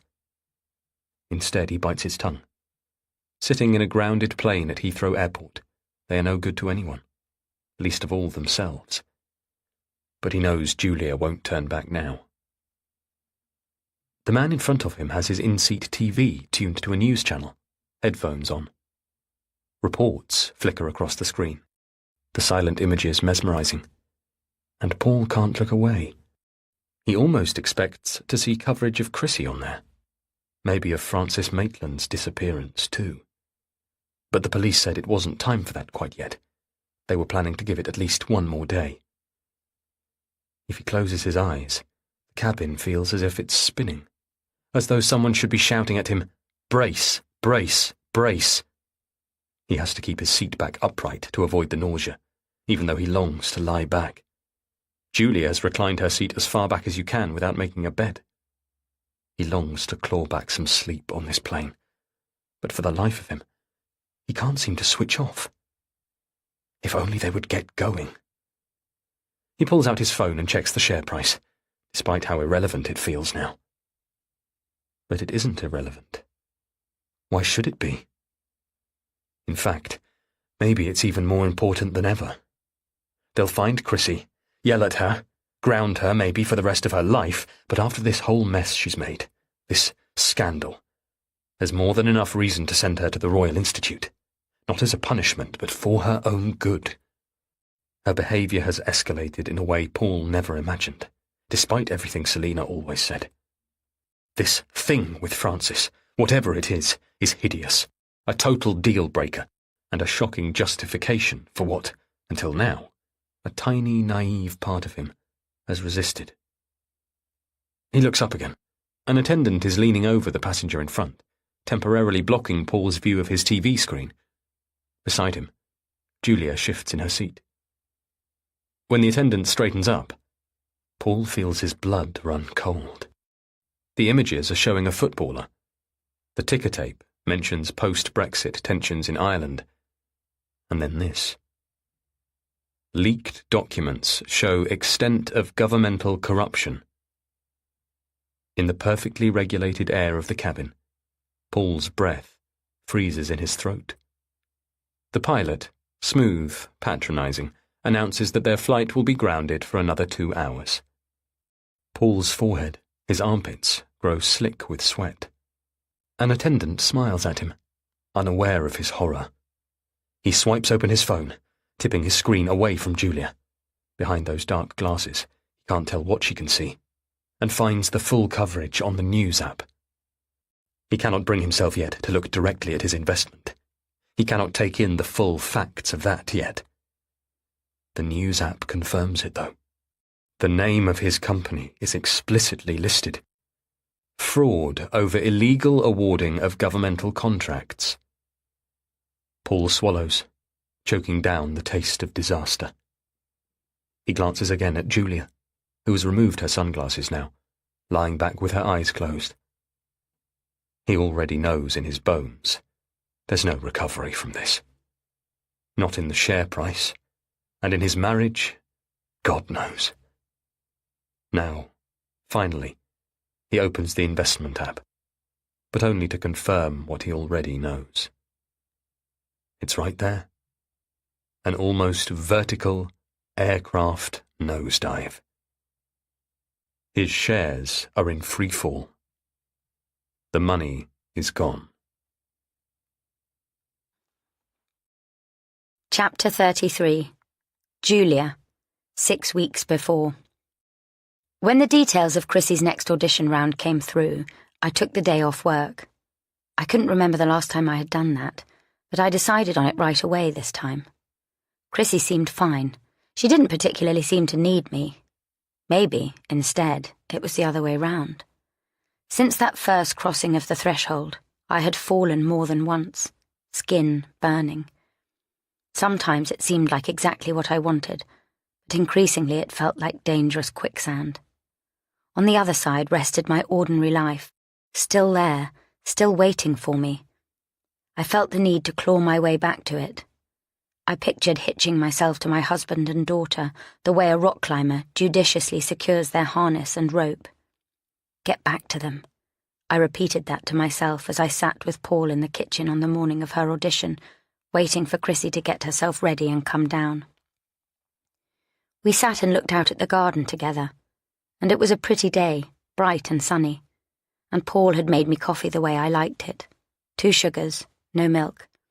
I pictured kissing him, and tried to remember the way we had kissed when we'd first met, when we were so much younger and in love, because it felt like he was rescuing me, and he said I'd rescued him. You're still in love, I told myself. You can still be rescued. I complimented him on the garden, trying to fill up the space between us with breezy conversation. Later, in the car, as we crossed the border into Wales, I leaned my head against the window and watched the edges of the motorway slip past, the smell of Reese's aftershave in my nostrils. I love them, I told myself. I love them. It felt good, the 4 of us there in the car, on a journey together, celebrating Chrissy. From here on, I would give them my undivided attention. Julia, I said to myself, what an idiot you have been. Another week on, though, and I was still in it, letting it become more complicated than ever. I don't know why I let him convince me.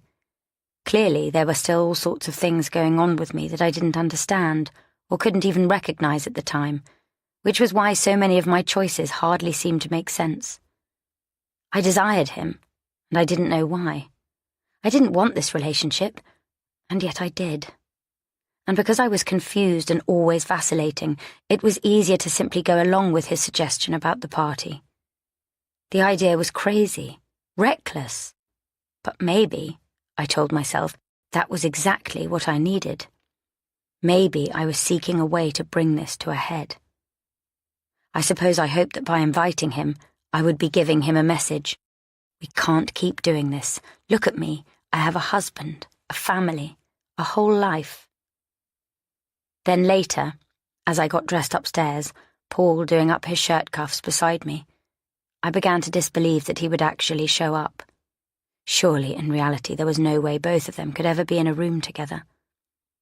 I had kept these 2 sides of my life, these 2 sides of myself, so incisively separated that bringing them together would feel like trying to break the laws of space and time. The more I thought about it, the more the very idea felt unimaginable, close to horrifying. He wouldn't come, I convinced myself. In fact, as I pushed the Saint Laurent earrings through the flesh of my ears, I began to pray that he would not. Surely he could see how inappropriate it would be, how potentially humiliating for us both. In the end, he would sensibly stay away, and my invitation would simply have had the effect of forcing his hand, paving the way for the conversation I knew we had to have. You see, I would say to him later, it doesn't work, does it? I'm sorry, but I don't think there can be a future in this. I just don't think I can keep you as part of my life. I really thought I would be able to say that, and I honestly never expected him to show up. By the time the first guests arrived, Sally and Stuart, I was feeling calmer. While Paul went down to open the door for them, I blotted and reapplied my lipstick and looked at myself for a final time in the mirror. I looked good. I looked just the part. But at the last minute, I took the earrings out. Then I smoothed my skirt and went to check on Chrissy. She was hunkered up in her bedroom. The guests have started arriving, I told her. If you want anything from the kitchen, now's probably the time. I'm fine, Mum, she told me. Have a good night. Downstairs, the place looked lovely. Paul had done a great job of setting up. Stuart kissed my cheek. Sally hugged me, gushing compliments about my dress. The other guests began arriving quickly after that. Before long, I had a drink in my hand, then another. Wine, music, friends, laughter. I realized I'd needed this for a long, long while. An hour later, the atmosphere was expansive, tipsy, relaxed. The room was stuffed to the gills with guests, the volume of conversation rising all the time. I liked the noise, the chatter, the tinkle of glasses, the laughter, blocking out the chatter in my head. I weaved through the knots of people to turn up the volume on the stereo. The wine had loosened me. I'd almost forgotten the dangerous possibility of Francis showing up until I turned around and saw him standing there, in the centre of the room. It was 9:30. Had he only just arrived? Who had let him in? He was in a group with 3 other guests, associates of mine from the firm, plus a visiting lawyer from the States. When he saw me, he held my eye and raised his glass. "Well, good evening, Julia." A mistake. A total mistake. I felt as though I was standing there naked, as though the black gown I was wearing had fallen off, leaving me completely exposed. I could have burst with relief when Sally tapped me on the elbow, unaware, it seemed, of what was going on. "Come with me," she said, drawing me away from him. "There's someone I need you to meet." I managed to lift my own glass and nod and murmur his name in response, playing the good hostess, before Sally led me away to a corner of the room where some friend of hers was waiting for us. I felt his eyes on my back every step of the way. I have no idea what he told the people he was talking to that night. How had he explained who he was? How he knew me? He must have told them something they easily swallowed, or perhaps he'd told them nothing at all. He had such a charm. I didn't know what else to call it. When he looked at you, it was as though the rest of the world fell away. At least, it did for me. Apart from that small, singular greeting, I didn't talk to him all night. I spoke to everyone else instead, brightly, loudly, though it nearly killed me not to let my panic show. I circled the room, talking to anyone and everyone, but always making absolutely sure to avoid him. I felt manic. How could I have risked this? I was operating on an arcing wave of dread. I thought of my daughter upstairs in her bedroom, unaware of any of this. What would she think if she knew what was happening? What would she say if she saw us like this? As I looked up from the group I was talking to, my heart faltered. Paul was over there next to that group, his group, holding a half-empty bottle of wine. He set it down and stepped forwards towards them. He seemed to be listening intently to their conversation, and my heart lurched at the possibility of what was being said. My voice rang out across the room, bright as ringing glass, calling him to me, calling him away from there. "Paul, we've missed you. Where have you been?" He disappeared not long after that. I assumed he'd left without saying goodbye. He had bettered me. He had thrown back my challenge. "See," he'd seemed to say, "I can fit into your life just fine. These people love me. They feel as if they already know me. And your husband? My God, Julia, does he really not know?" I should have been angry with him, humiliated, furious. And I was. But I couldn't help how else he made me feel, too. It was later, maybe 10 minutes, that I spotted him leaving. I desperately needed water and was crossing to the kitchen to get some when I spotted him in the front hall pulling on his jacket. Where had he been? Outside? In the kitchen? Or, my heart swallowed, upstairs? I imagined him peering into my bedroom, the master suite that I shared with Paul. What would he think of our bed, our decor, all our precious personal things? The domestic life I was in danger of shattering because of him. It's only now that I think of Chrissy being up there too. "Julia," he said, in a tone that said, "There you are." "You're leaving?" The words fell from my mouth before I could stop them. "I am. I couldn't wait around for you all night. Still, it's been a great party." I shook my head. "Listen, I'm sorry, I shouldn't have asked you." "Why not? I've had a great time." He grinned, and I had the sense he was taunting me. Well, I deserved that, didn't I, for trying to taunt him? I became aware of someone. Sally? In the hallway behind us. Frances stepped forwards and pressed a kiss to my cheek. Really, Julia, I've had a wonderful evening. I didn't have a choice, did I? Not with Sally standing there watching, curious as ever about other people's lives. I had to play along. Thank you for coming, I said brightly. This time his grin looked almost wolfish. It was as though he saw all this as nothing but a game, and he knew that he'd come out the victor tonight. The pleasure was entirely mine, Julia. Good night. Just a couple of days later, Paul and I had our final appointment with our therapist. The three of us had planned this ending a little while back, and I had been counting down the weeks until we could bring these sessions to a close, and I wouldn't have to worry any more about what I might blurt out. God only knew how I had got through all those other sessions before, splitting myself in two. With Lynn, we had talked about my upbringing, my parents, Paul's upbringing, Paul's parents. We'd talked languages of love, the art of listening and reflecting back, and how to address our words in session to each other rather than to Lynn. "And how are things?"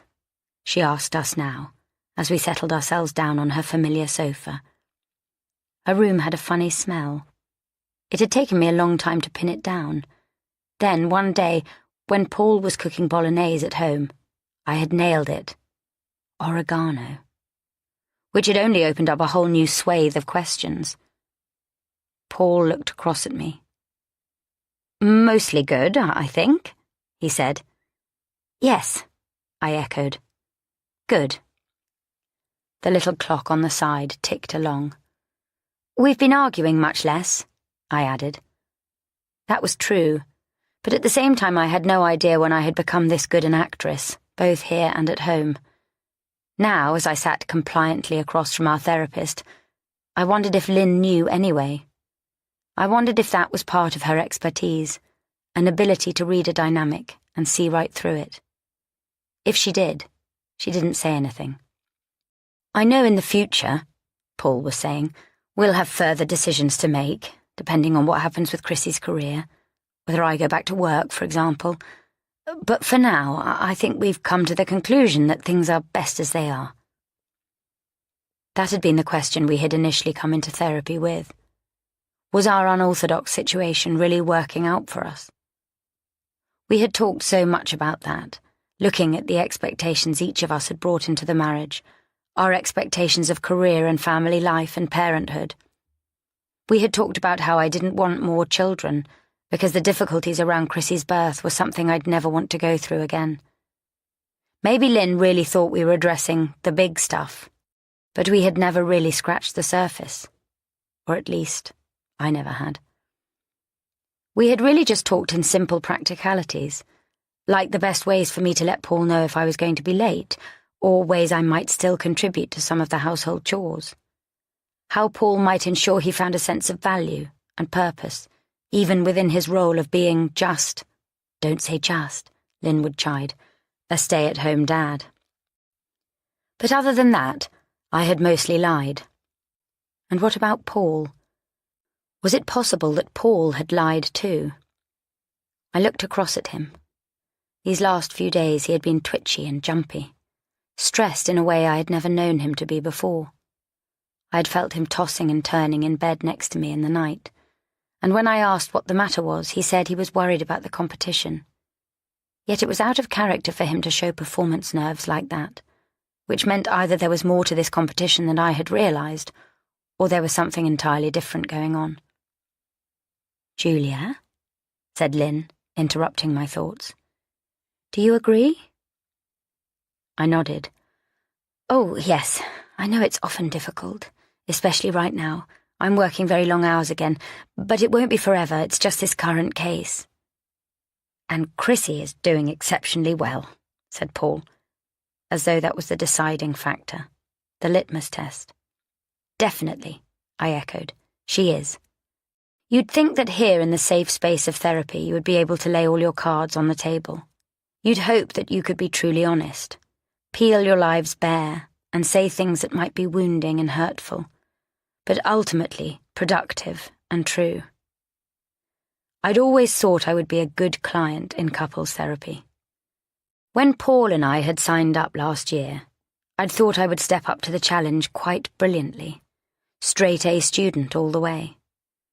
I would take whatever blows Paul might deliver me with humility and grace, retaining my reason and composure, whatever might be said.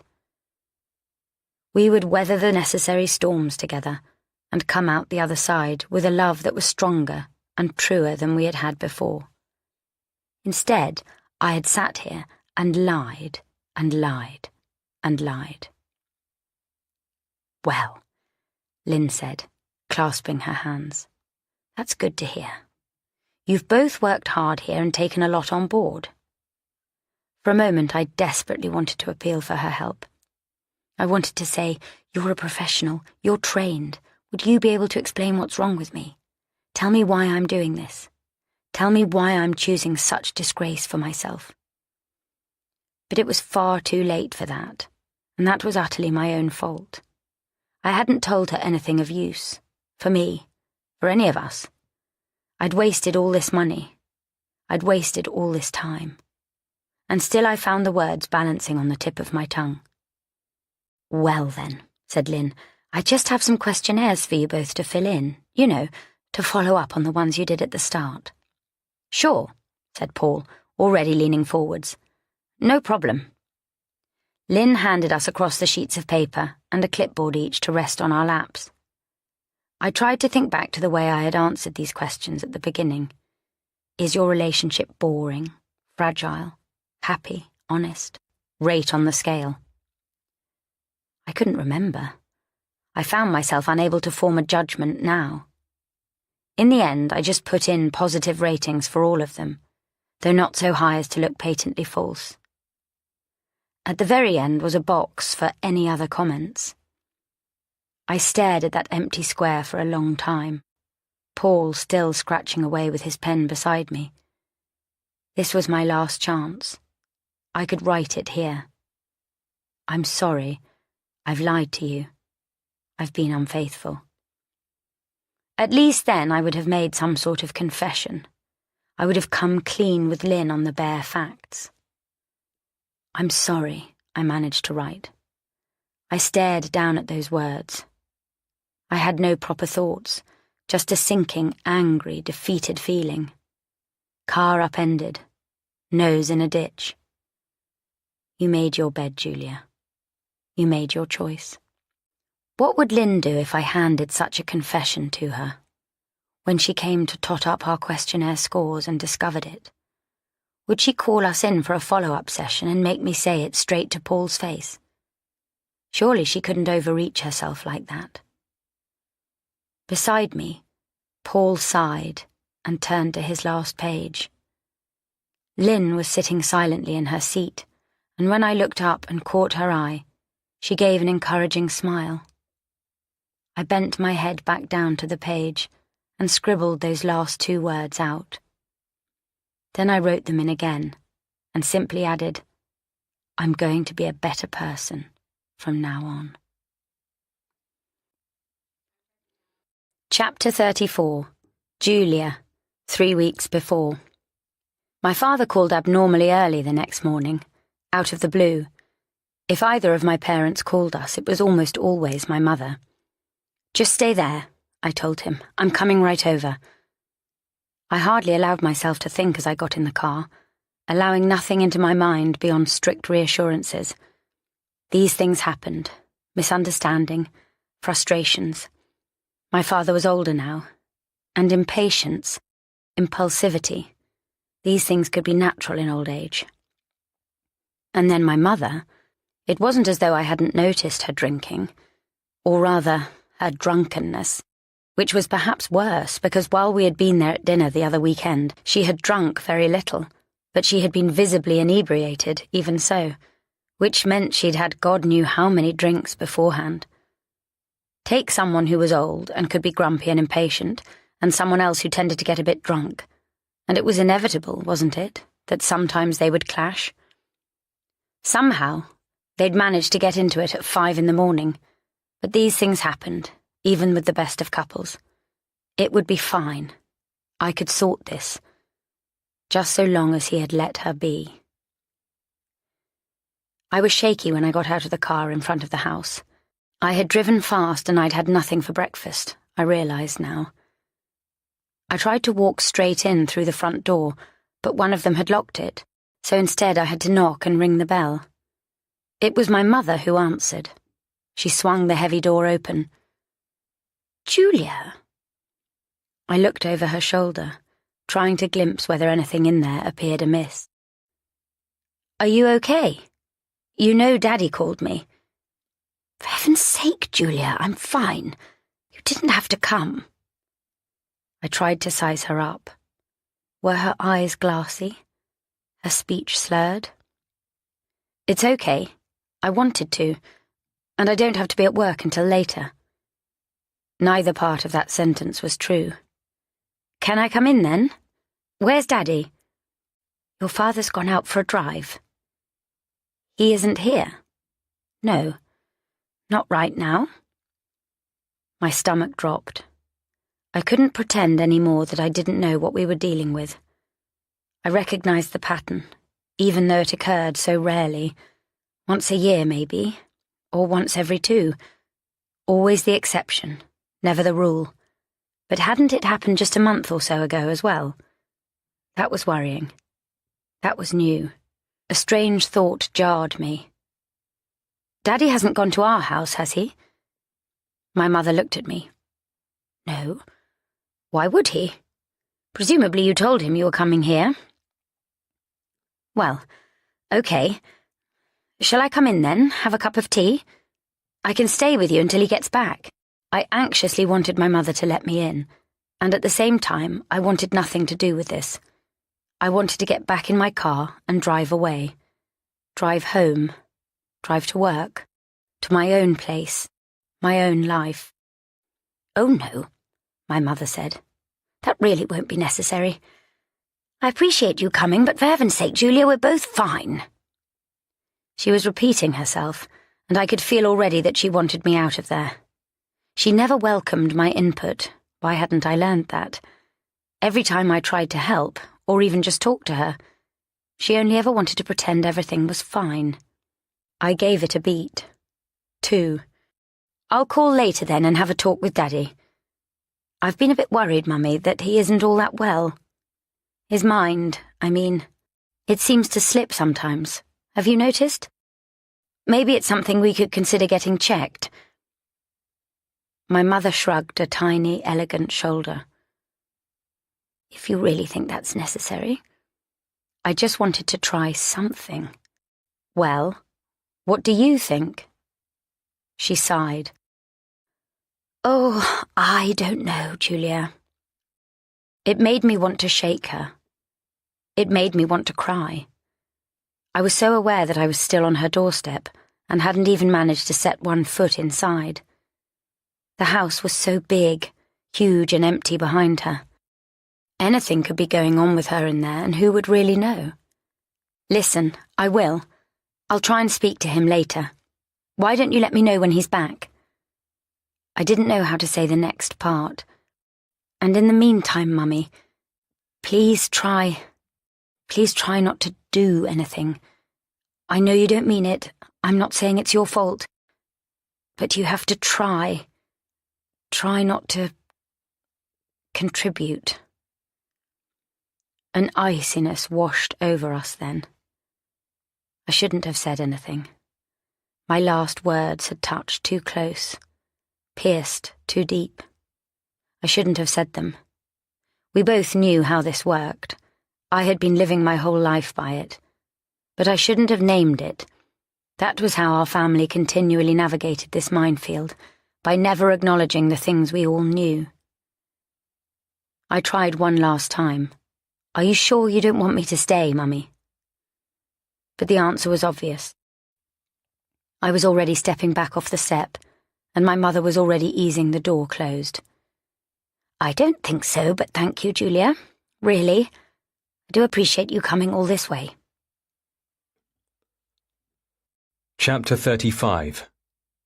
Paul. Now.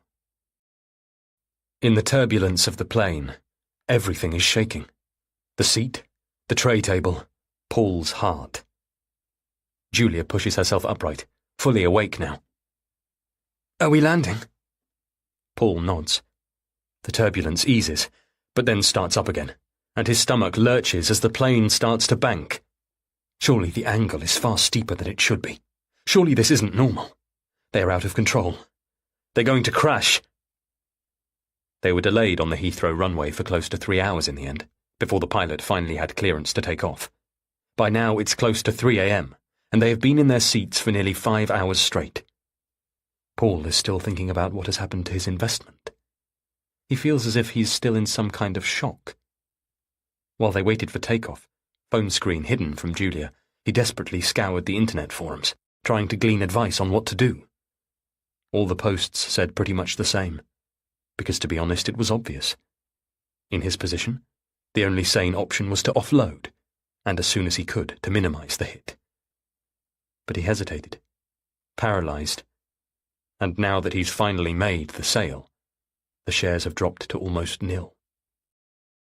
Another announcement comes over the PA, respectfully softened here in first class. First in English, and then... what is that? Gaelic? They are clear of the dense clouds now, flying underneath. Through the porthole he can make out patterns of white and orange lights, strung out in irregular lines along roads, clustered like explosions. He's exhausted. He just hasn't slept. All he wants is to get to Chrissy, give her a good shake, and nail her back on track. The plane rights itself, flipping level again. This time when he looks out of the porthole, he glimpses the runway, and the big letters of the sign itself. Inverness Airport. Minutes until they land now. Seconds. We are coming for you, Chrissy. We're coming. He closes his eyes and feels himself brace as the juddering plane collides with the runway. The engine roar softens as the plane slows to a coast, and Paul draws a lungful of air-conditioned air. All good. They have landed safely. But what now, he thinks. What next?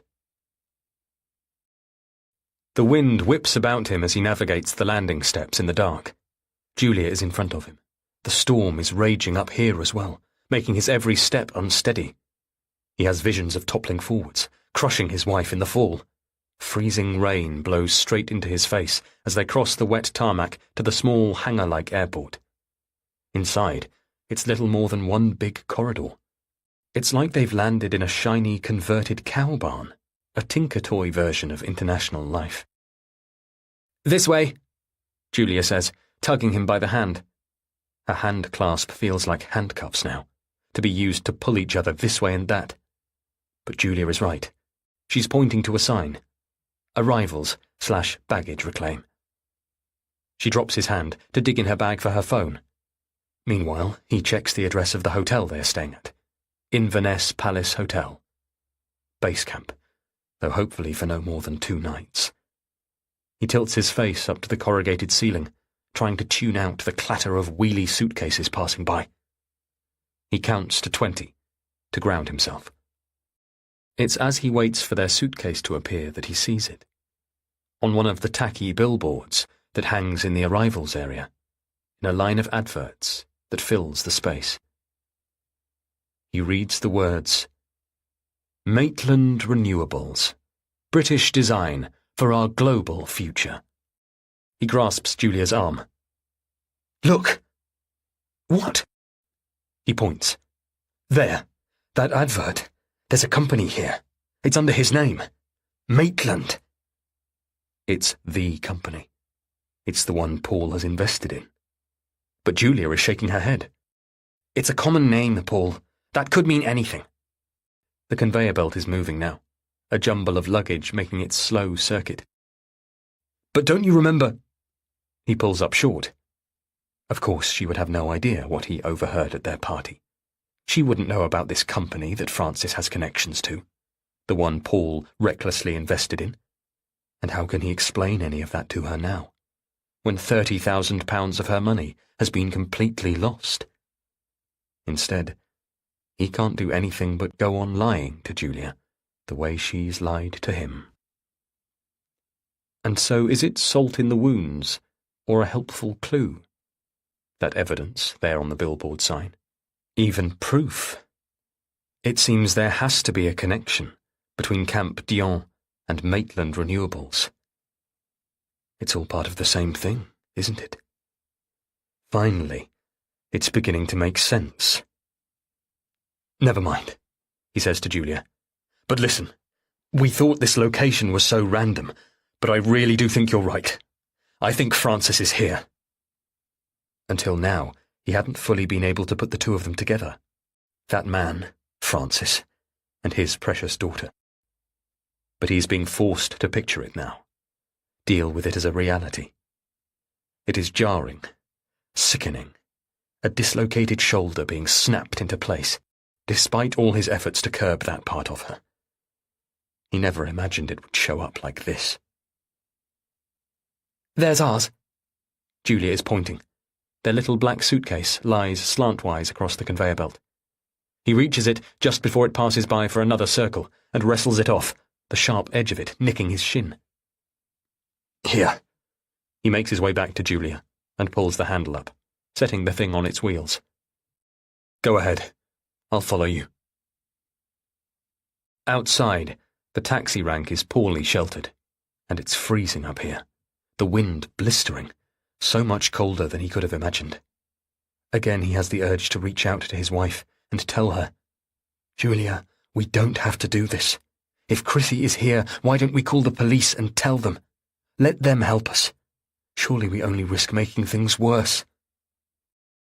But now a car with a lighted sign on top is pulling up. The driver lowers his window. He is chewing on something. Gum or a sandwich crust, and he says something in a blurry accent that Paul struggles to understand. Julia shows him the screenshot of their hotel address, the Inverness Palace Hotel and Spa. The place has a swimming pool, a leisure club, a 5-star brasserie. Can you take us here? Sure, Hen. Hop in. From inside the taxi wafts the smell of chips. Are we good? Paul asks. Will he take us? It's fine, Julia nods. Let's get in. The driver heaves himself out of his car, which bounces up without his weight. He gives a grunt as he lifts up their luggage, still chewing as he loads their suitcase into his boot. Inside the taxi, they are finally shielded from the wind. Paul leans back in the sticky leather seat and fights the waves of exhaustion rolling through him. He is dizzy with fatigue, but feels a need to stay alert. It's as though everywhere he looks, he's searching for clues, some kind of insight into what is really going on. It's dark outside, but he can make out some things. They are driven down a long, straight A road, then into the city with its grand houses, grey sculpted stone. Such a sense of the historic. He glimpses the tall towers of what looks like a cathedral, and then a flash of river shining in the black. He feels like such a foreigner, with his obvious English accent. They have their own language here, their own currency, their own flag. He's never been to Scotland before, and he never imagined a visit like this. This isn't a family excursion or a romantic anniversary weekend. It's a mission to find their missing, wayward child, without the consent or even knowledge of the police. His face is cold, but his skin feels wind-burned. Julia is fiddling with her phone, and it beeps. Paul turns to her. Did you hear from someone? It's just a provider update. She stops swiping, but keeps the phone clutched in her lap, as if she's waiting for a call. After 20 minutes, the taxi comes to a halt. The driver parks on a diagonal outside the turreted front of the Palace Hotel. The walls are a pinkish-grey stone with wide bay windows. In the gloom, Paul can make out a sign with the word, Welcome, and feels an unexpected shudder of relief. Julia asks him for the reservation printout, as though she wants to double-check that this is the right place, and Paul hands it over, even though it's quite obvious that it is. He can't think of anything but simple phrases to say to her right now. For the moment, All their communication has been stripped back to simple basics. Problem-solving, transactions, survival. Ignoring the bigger picture of what they are doing here, and whether any of this is legal or right. Paul tells himself he simply has to trust her. She's a lawyer, after all. He gets out, scrabbling in his wallet, and pulls out a bundle of cash. He pulls out another 2 notes to add on top for a tip. When he hands over the money, the driver squashes it into the pocket of his shirt. The Palace Hotel is right on the riverfront. If this had been a normal trip, one where they weren't checking in at 4 a.m., they might have had a shower and then gone for a stroll, holding hands along the scenic waterfront. Instead, Paul has no idea when he'll next get some rest.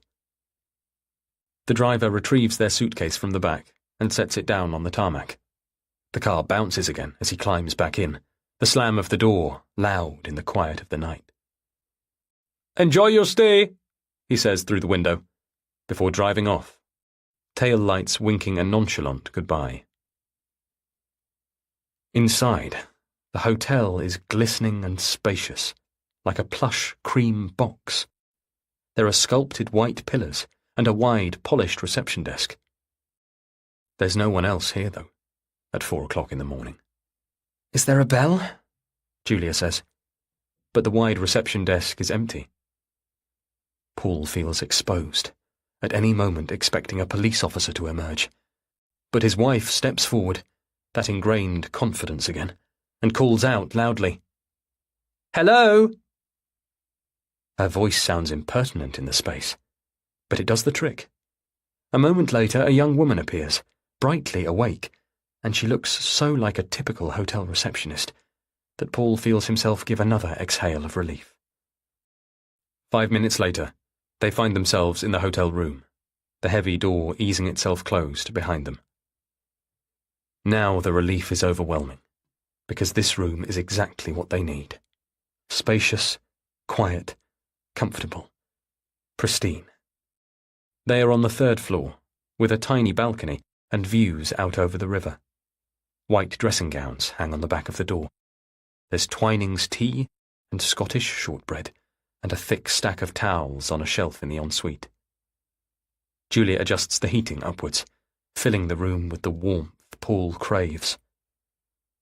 She sits down on the edge of the bed and rests her head on her knees. She has a headache. Paul can see that. He knows she always gets them when she flies. He still can hardly grasp that they are here, when less than 36 hours ago they were cocooned inside the Barbican's dusky hall. He cannot believe the things that have happened since then. Wild, unimaginable things. My daughter is missing. She ran off with a man old enough to be her father. A man we invited into our own house. For now, he tries to focus simply on the practicalities in hand. "Do you want paracetamol?" he asks Julia. "I'll be fine in a minute. I might go out on the balcony for a bit." The balcony? It's pitch black and blowing a gale out there. She doesn't move, though. And for want of anything better to do, Paul opens their shared suitcase and starts to unpack, sliding shirts onto hangers and underwear into a drawer. He knows it probably isn't even worth it, since they've already missed most of their first night due to the flight delay, and their plan is to stay here at most one more night. The hire car they've booked will be ready for them at 8:30 in the morning, and the website says the camp is a 2.5-hour drive from here, so it's doable, surely. They can get to Chrissy, drive her safely back here, get her on a plane home, then work out what the hell to do next. If she's there at the camp, that is. Even now, the idea of the two of them, Chrissy and Francis, together in this place, this camp, seems ridiculous. Squatting with a bunch of hippie activists in the woods. Is that meant to be charming? Is it some kind of skewed idea of romance? "Shall I put the kettle on?" he asks Julia. "Do you want a shower, or something to eat, or what?" He doesn't really know what she might want. "No, it's all right. I'll just get some air." Julia pushes herself off the bed, wincing with the movement, then unlocks and tugs open the balcony door. Her action lets a vicious gust of wind into the room, chilling the air at once, but before he can stop her, Julia is outside, banging the sliding door shut again behind her. Maybe she wants that. Maybe she needs it. In the wind, her short, dark hair whips about her head. He carries on unpacking their suitcase, putting Julia's pants and bras in a drawer. He clicks the kettle on, though he doesn't want tea either, and moves on to sorting through their hand luggage too. He can see Julia's silhouette, out on the balcony, a flickering shadow behind the thin curtains and the glass. He lifts her handbag onto the luggage rack and unzips it to look for some painkillers. She doesn't like taking them, but under these circumstances, who wants a blinding headache as well? Her purse is in here, and some makeup, and a tiny bottle of shower gel, packets of tissues, hand sanitizer, a slim case for her glasses, and something else, crushed right down at the bottom, almost lost or forgotten, in a dark corner of the bag. A business card? What is it? He recognizes the logo and the name. YSL. He can still hear the wind roaring outside as he sits down on the hard, clean bed and smooths the little card out on his knee. YSL. Saint Laurent. With a rush of nostalgia, he thinks of those earrings, sparkling in the mirror of the vanity as she dressed. How beautiful she looked that night. But it was also the night that Francis was a guest in their house. The man who induced Paul to invest tens of thousands of pounds in a get-rich-quick scheme that Paul wasn't savvy enough to profit from.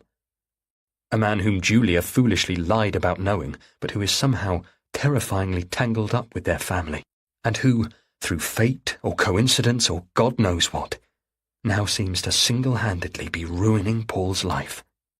Paul turns the card over. He stops, almost chokes. The balcony door clunks as Julia comes in again, half brutalized by the wind.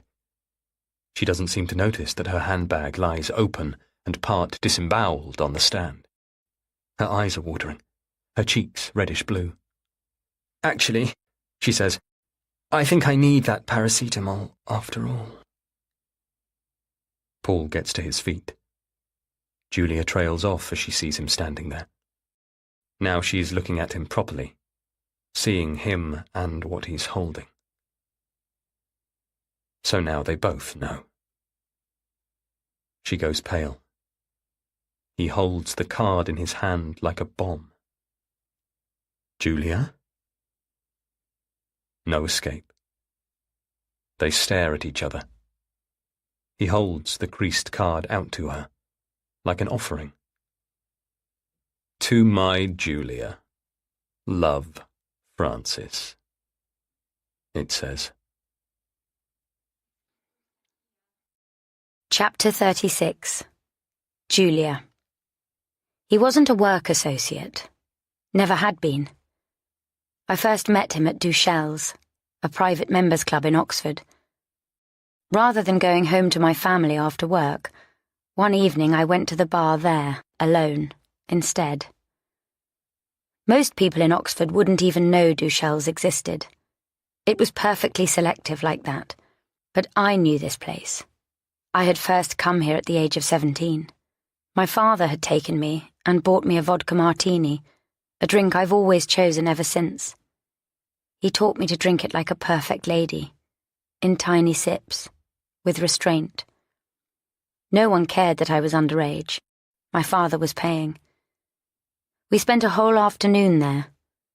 It was his way of teaching me where I belonged and how I should comport myself, where I fitted in this world. He was showing me the kinds of people I should mix with and the sort of places I should frequent. Not just anyone, and not just anywhere, only people and places like this. I hadn't been there for years, though. It so happened that I had never come here with Paul. Maybe that was why I picked it that night, as somewhere my husband had never been. It felt like it represented all the things he couldn't know. At the time, I was just aware of the deep association with my father. It was only later that I came to realise the profound symbolism in that too. How ironic, then, or how perfect, that this was the place where I first met him, in a scene that was almost a perfect cliché. I sat at the bar. I didn't have a book. I didn't fiddle with my phone. I made it clear I wasn't waiting for my date. The vodka martinis I ordered tasted exactly the way I remembered from 20 years before with my father. I sat and waited to see who would approach. It took half an hour, perhaps only 20 minutes. From the moment Francis Maitland walked in and set eyes on me, something sparked within me. It rose up from deep inside. Not quite an emotion or a sensation or a memory, more like recognition or an echo, something that felt like history on repeat. When I introduced myself, he repeated my name back to me. Julia Montrose.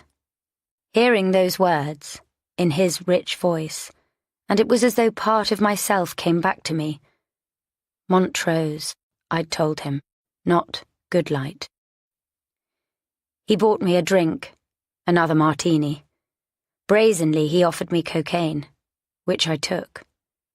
He seemed to know exactly what I wanted. He would turn out to be perfect for me, the perfect way to break myself. He didn't know it, and at the beginning neither did I, but Francis Maitland would turn out to encapsulate everything I craved. Chapter 37. Paul. Now. He should have known. The clues had been there, almost textbook. Was this ever really about Chrissy at all? It's 9:05 in the morning, and they are standing out in a freezing, rain-puddled car park, and Paul has the keys to the hire car in his hand. He is still completely reeling from the shock. They filled out all the forms, paid the cost, paid for insurance. There's nothing left to do now but get in and drive.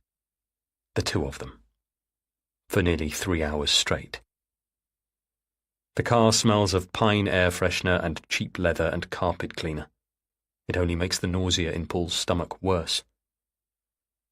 I'll drive, he says. More than ever now. He feels the need to be in the driver's seat. Beside him, Julia is awash with anxiety and remorse. He can feel it coming off her in waves. He's so angry he could drive this car into a ditch. Back at the hotel, he was unable to speak to her. He literally couldn't look at her or find a single word. The only thing he could manage to do at that point was climb into the hard, crisp bed and try to block everything out until daylight came.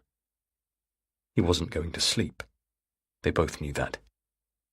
But there was nowhere else to go. He was trapped here, with Julia. Now, finally, he has found his voice, in the action of moving, driving, holding the wheel. You lied, deliberately, to the police, he says. The road that they're on is wide and smooth, but the landscape is wholly unfamiliar. Bracken and moorland and distant craggy hills. It makes his whole sense of disorientation worse. You told them you didn't know him when you were having an affair with him. And what, now Chrissy too? Both of you? What kind of twisted situation is that? No, Paul, stop. I don't think it's like that. Then what is it? Chrissy and Francis are clearly involved with one another. Or do you think she's run away with him like this just to, what, mess with your head? Spite you? I didn't even know that Chrissy knew him. Well, she did, clearly. He is disgusted, sickened by both of them.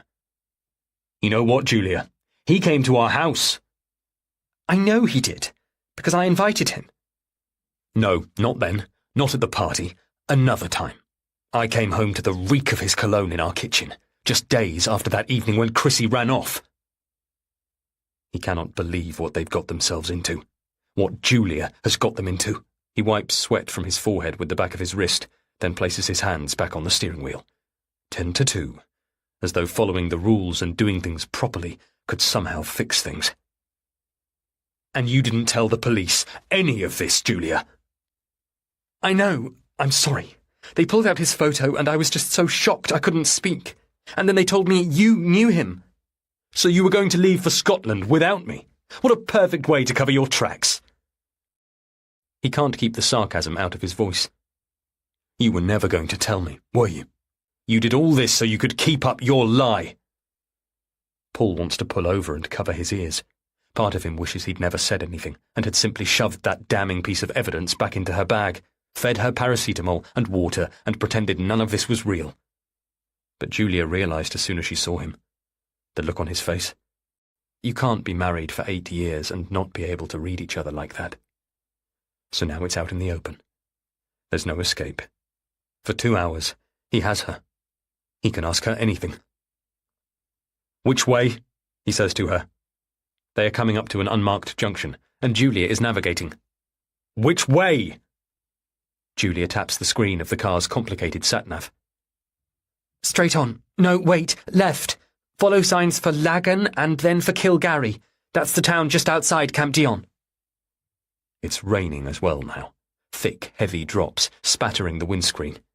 He turns on the wipers, but almost at once the rain evolves into a deluge. Even on the highest setting, the wipers struggle to keep up. Slow down, says Julia. We can hardly see anything. He has to drive at 33 miles an hour on this straight, flat A road, the windows steaming up, the car feeling more claustrophobic than ever. They're both dead silent as he navigates another junction, peering at the signs that have letters half scraped off. When they find themselves on the right route again, it's Julia who is the first to speak. You have to believe me, says Julia. Paul, it was over. Over? Really? How on earth am I supposed to believe that? Over, or he just moved on to Chrissy? This man, he seems to have infiltrated every aspect of Paul's life, torn it apart, like ripping whole beams from the wall. Julia shakes her head.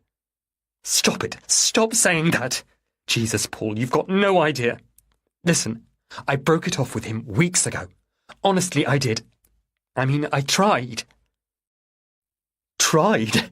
You tried? What's that supposed to mean? He is hit suddenly with a sheer wave of grief. He cannot believe this has happened to him.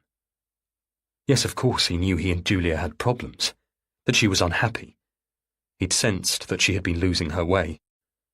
But they had been going to therapy, goddammit. So with Lynn, then, he said. You were lying to her too? Here, says Julia. This is the turn-off. Oh, the irony of it. Being stuck in a car together, having to work as a team.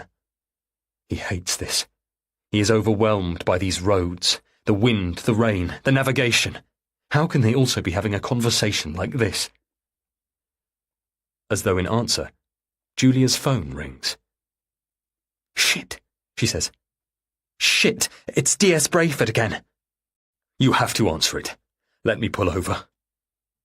Even through his anger, the practicalities push through. No, don't stop. I can't bear another delay. Just keep driving. Then put it on speaker. I need to hear as well. She swipes to answer, and does what he says. Mrs. Goodlight? I mean, Ms. DS Brayford's voice is crackly. It's hard to hear her over the battering of the rain. Yes, this is Julia. I'm outside your house, Julia. Are you not home? Shit, shit, shit. It's another jolt of complete disorientation. They're supposed to be hundreds of miles away in Oxford, surrounded by the dreaming spires, and no doubt just a light drizzle of English rain. Not way out here in the back of beyond, in a sleeting downpour. What are they doing here? What has happened to his life? Paul almost feels like bursting into tears, picturing their house, their driveway, their street, the familiar landmarks of his precious world. Thinking of Jackson, their faithful dog. They are so far from home right now. But more than that, he can't remember ever feeling further away from himself. D.S. Brayford, I'm sorry, says Julia. We meant to come back first thing, but we've been delayed at my parents'. Where exactly are you? It sounds like you're driving. Are you on your way home now? Paul tries to keep his eyes on the slick road, but from the corner of his vision he can see Julia as well. She has covered her eyes with her free hand now, as though that makes it easier to lie. No, we've just driven to the shops. We're in Guildford, Surrey. I just needed to be home for a while. I think we're going to be here for another few hours at least. It is making Paul sick to hear the lies coming so easily from her mouth. When did she become so adept at deception? Duncan and Selina are in Kenya right now, not Surrey. And does D.S. Brayford really believe her? Well, says D.S. Brayford, a tone revealing nothing. I can understand that, but we're here to do the further search of your house. Yes, of course, says Julia. Yes, that's fine. Please, do go ahead. I'll get the key from your neighbour, shall I? Paul can picture D.S. Brayford consulting her notes. Sally Fairshore? No, don't do that. There's no need to disturb her. There's a spare key under the lip of the dining room window. Use that. You leave keys to your house outside? You never told us that, Miss Goodlight. That could be how someone got in. A scraping noise. Faintly, in the background, Paul thinks he can hear the noise of the front door opening. Would the detective notice their suitcase was gone? But then, they would have taken it to Guildford, wouldn't they? All right, D.S. Brayford says. We're in now. OK, says Julia. Her voice is tight, breathless. OK, good. You might want to think about coming back to Oxford ASAP. We need to speak with you further about Francis Maitland, and we may release a press statement shortly. I really do think it would be best if you were here. Yes, says Julia. Of course. Absolutely. Thank you, honestly, for everything you're doing. We'll let you know as soon as we're back. When she hangs up, Julia is pale and shivering, even though they have the car's heating on full blast. Paul grips the wheel and stares at the narrowing road in front of them. He is furious with Julia. But right now, he still needs her. Everything in the rear-view mirror is broken, and he has no idea what awaits him ahead. Chapter 38. Julia, 3 weeks before. Once it began, I seemed to just give myself over to him. Or not to him exactly, but to what we were doing. This thing.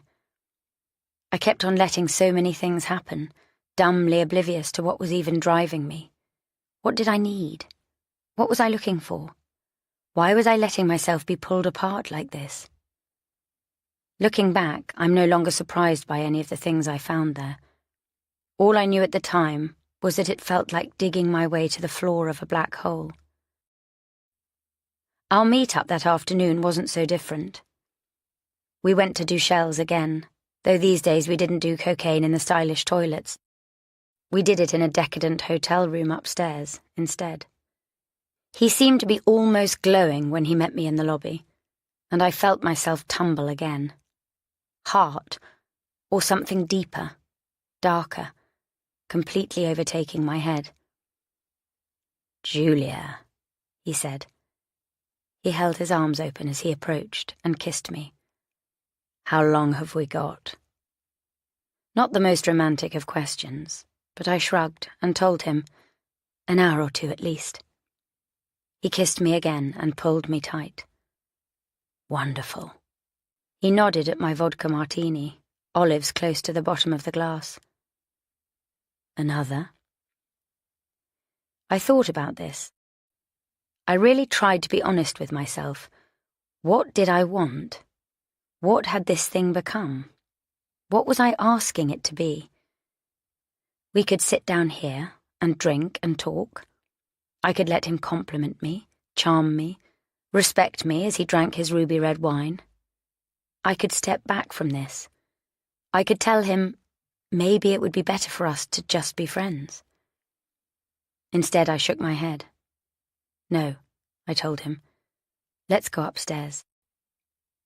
I had already paid for a room. The staff here had shown no reaction as I held out my credit card. Upstairs, for a moment again, I didn't know what I wanted. Kiss him, hit him, run away, cry. Then he took off my blouse and skirt, and suddenly I did. It was easy. It wasn't particularly good. This was our 4th time now, and it was much of the same. His movements didn't fit mine, not the way Paul's had, right from the beginning. Sometimes it felt almost as though I had to fight my way around Francis to get the pleasure I wanted, but I didn't care. What I cared about was being free to move and do what I wanted, having no one tell me no, never censoring myself. With Francis, that was the prize I was hunting, ferociously. With him, I chased it again and again. In the hotel room, on top of him, I felt something, cried out. Francis groaned under me. For a moment I hung still above him. Then I peeled myself apart from him and lay back, panting. Like Jackson, I thought. Like a dog. I'd introduced Jackson to Francis once, bringing him with us on a walk, and Francis threw sticks for him. That had been in the days when our meetings could involve walking and talking, as well as the sex.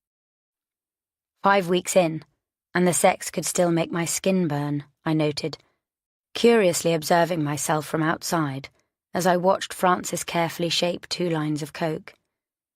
Though I observed as well that another part of me felt cold and lonely and unsure. What was I doing here? How many times had I asked myself that question? It was becoming clearer now, though, thin thread by thin thread.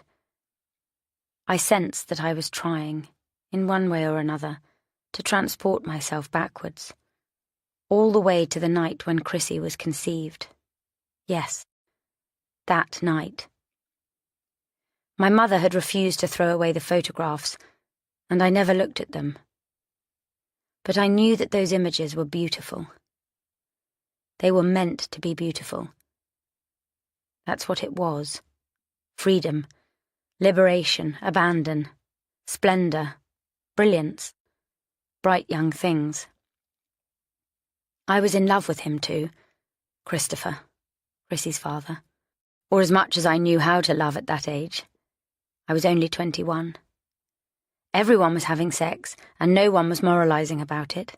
We were young and besotted with each other and reckless and rich. But it went without saying that we took precautions. You'd have to be an idiot, or worse, not to. I was better than that. Not like some girls. I never took even a single, tiny risk. So it was impossible that I got pregnant. It was impossible that I was that statistic. The woman whose religiously used contraceptive failed. The little packet of pills I'd been inexplicably embarrassed every 3 months to request. I went on and sat my final exams knowing nothing, earning my first, with Chrissy growing inside me that whole time. It took 5 months for me to realise, and another month to tell my mother after that, in one of the most shaming conversations of my life. We didn't tell my father. He was working abroad then.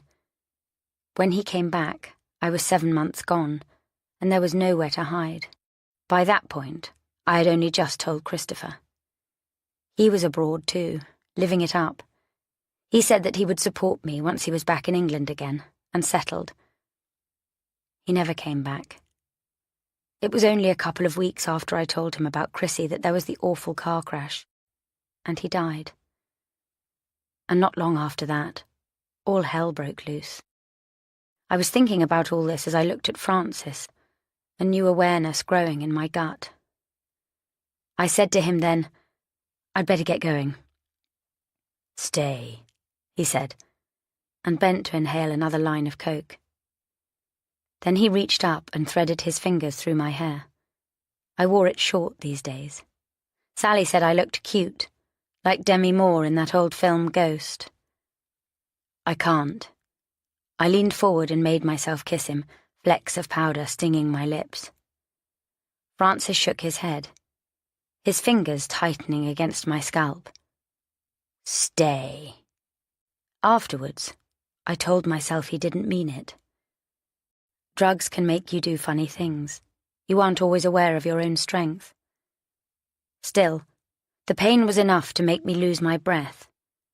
It wrenched at something within me, and I found myself pulling at it, like digging with my hands, dragging something up from the depths. Fear and memory and recognition. Ow, I said, and even managed to laugh, even as I was holding my head and neck rigid. It was a joke. Easy for us both to pretend that. And of course he let me go a matter of seconds later. But what he'd released then, I couldn't put back. Chapter 39. Paul. Now.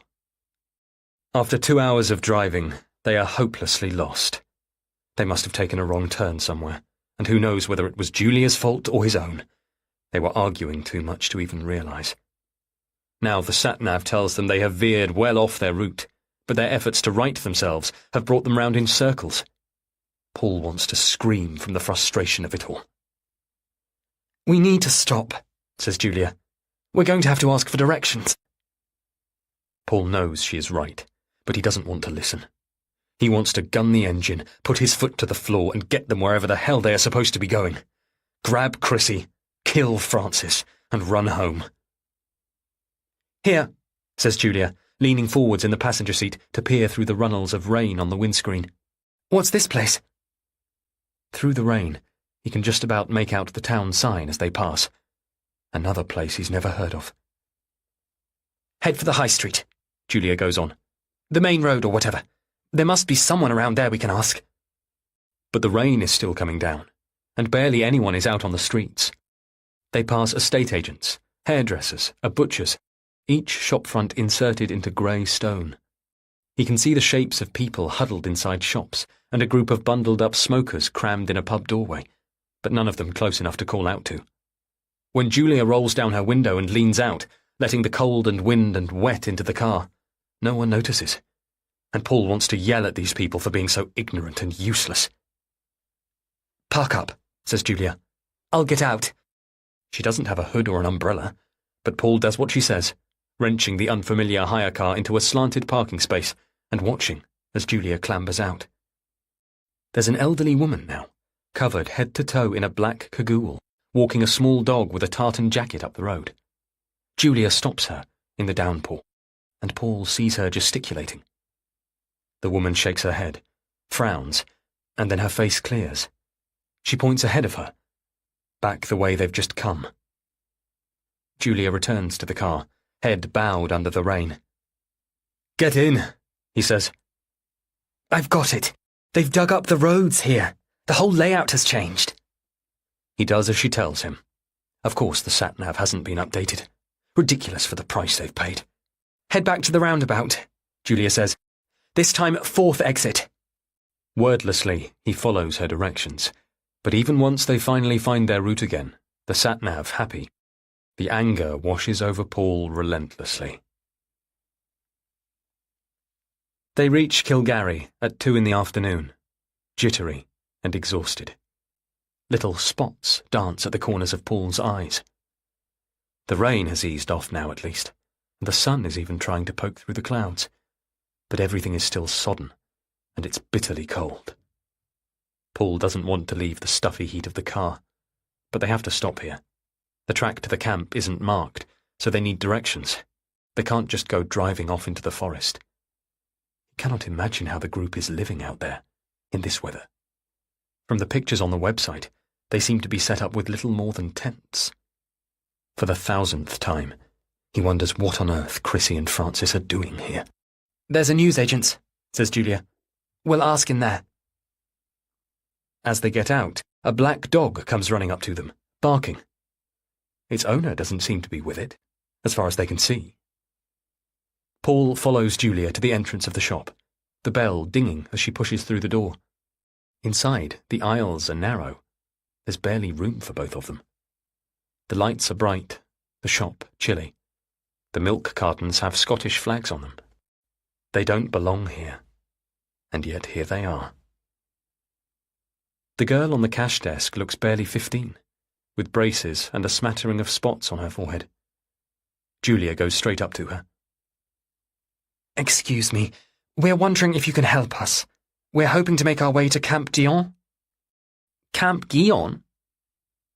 Paul realizes right away they've been saying it wrong all this time, as though the word were French, not Gaelic, but the girl pronounces it something like Guyon. It's Gaelic for protect, according to the website they'd scoured. That's right. Can you point us in the right direction? Have you been there before? It's a bit hard to get to. Julia smiles brightly. No, first time. Oh, okay. It's just that you have to go through the woods and everything. Hang on, I'll get my dad. She leans backwards, calling over her shoulder, and a man appears from the back, big and burly, grey stubble on his chin. Do you think Ned's about? The girl asks him. Or Barbara? This lady is trying to get to the camp. Paul can feel the man taking them both in. 2 middle-aged adults.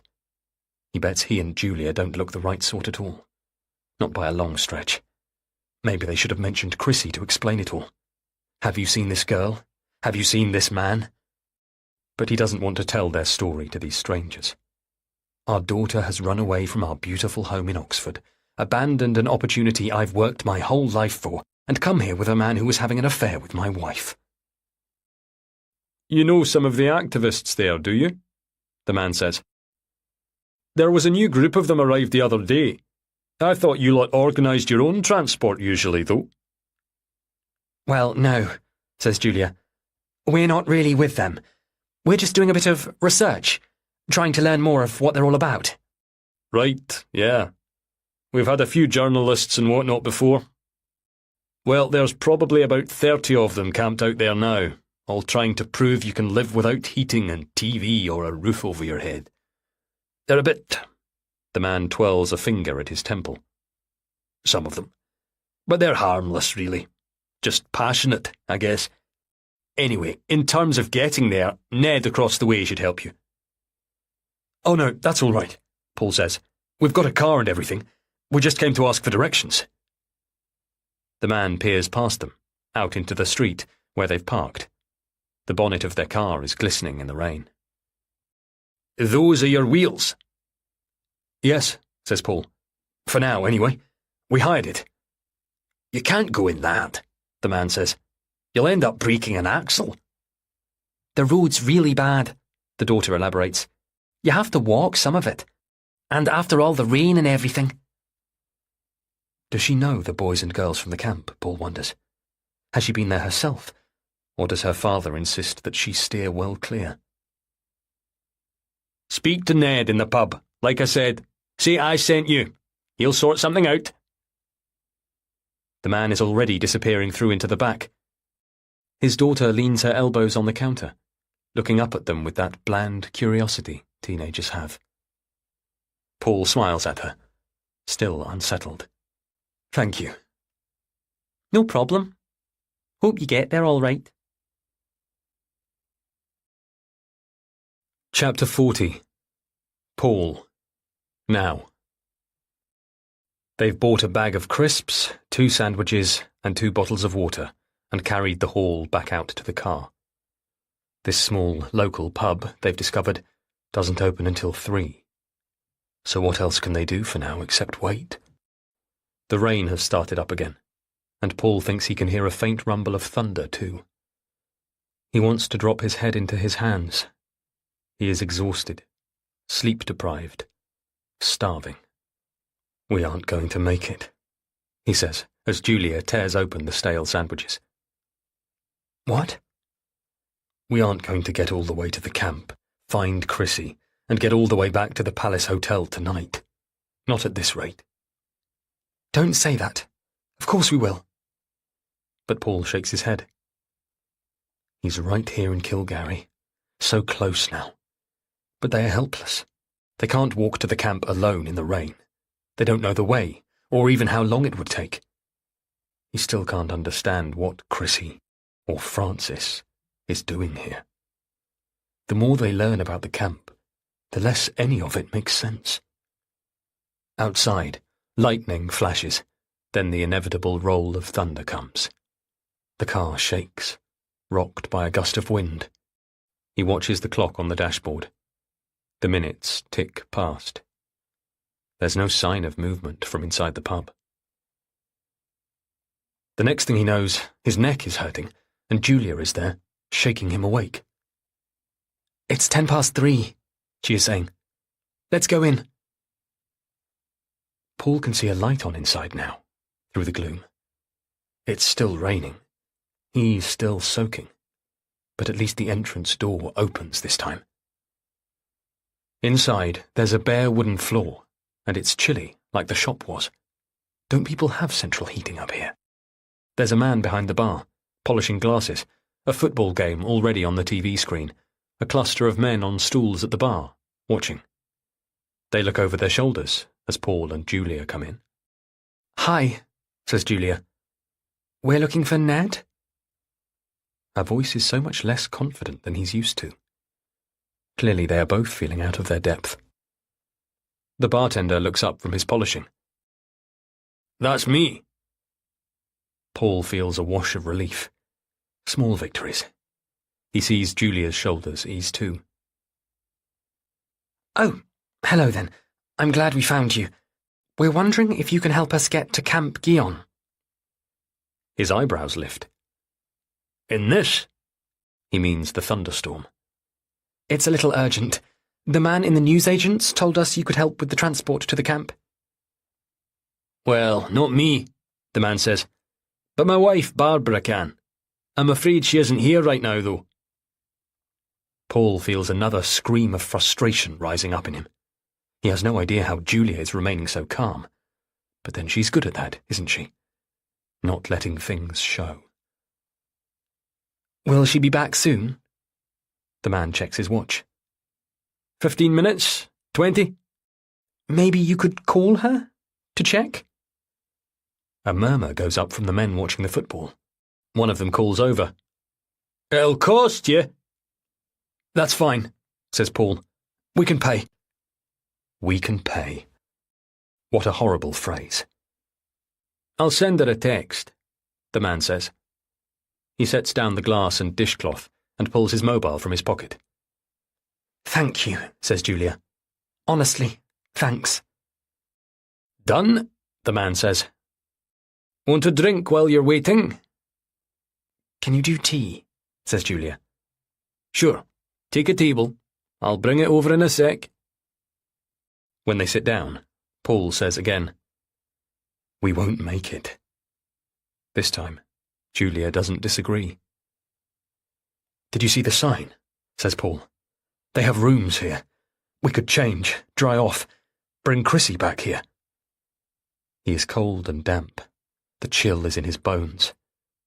He's desperate for a long, hot shower, a soft towel. Julia shakes her head, but she isn't contradicting him. "Then you ask him."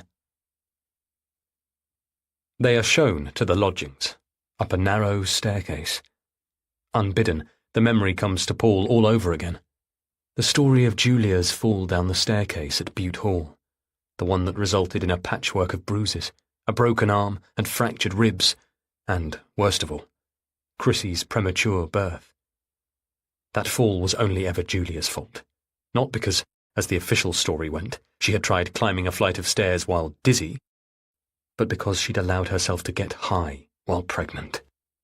Pregnant with Chrissy, and she went and did that.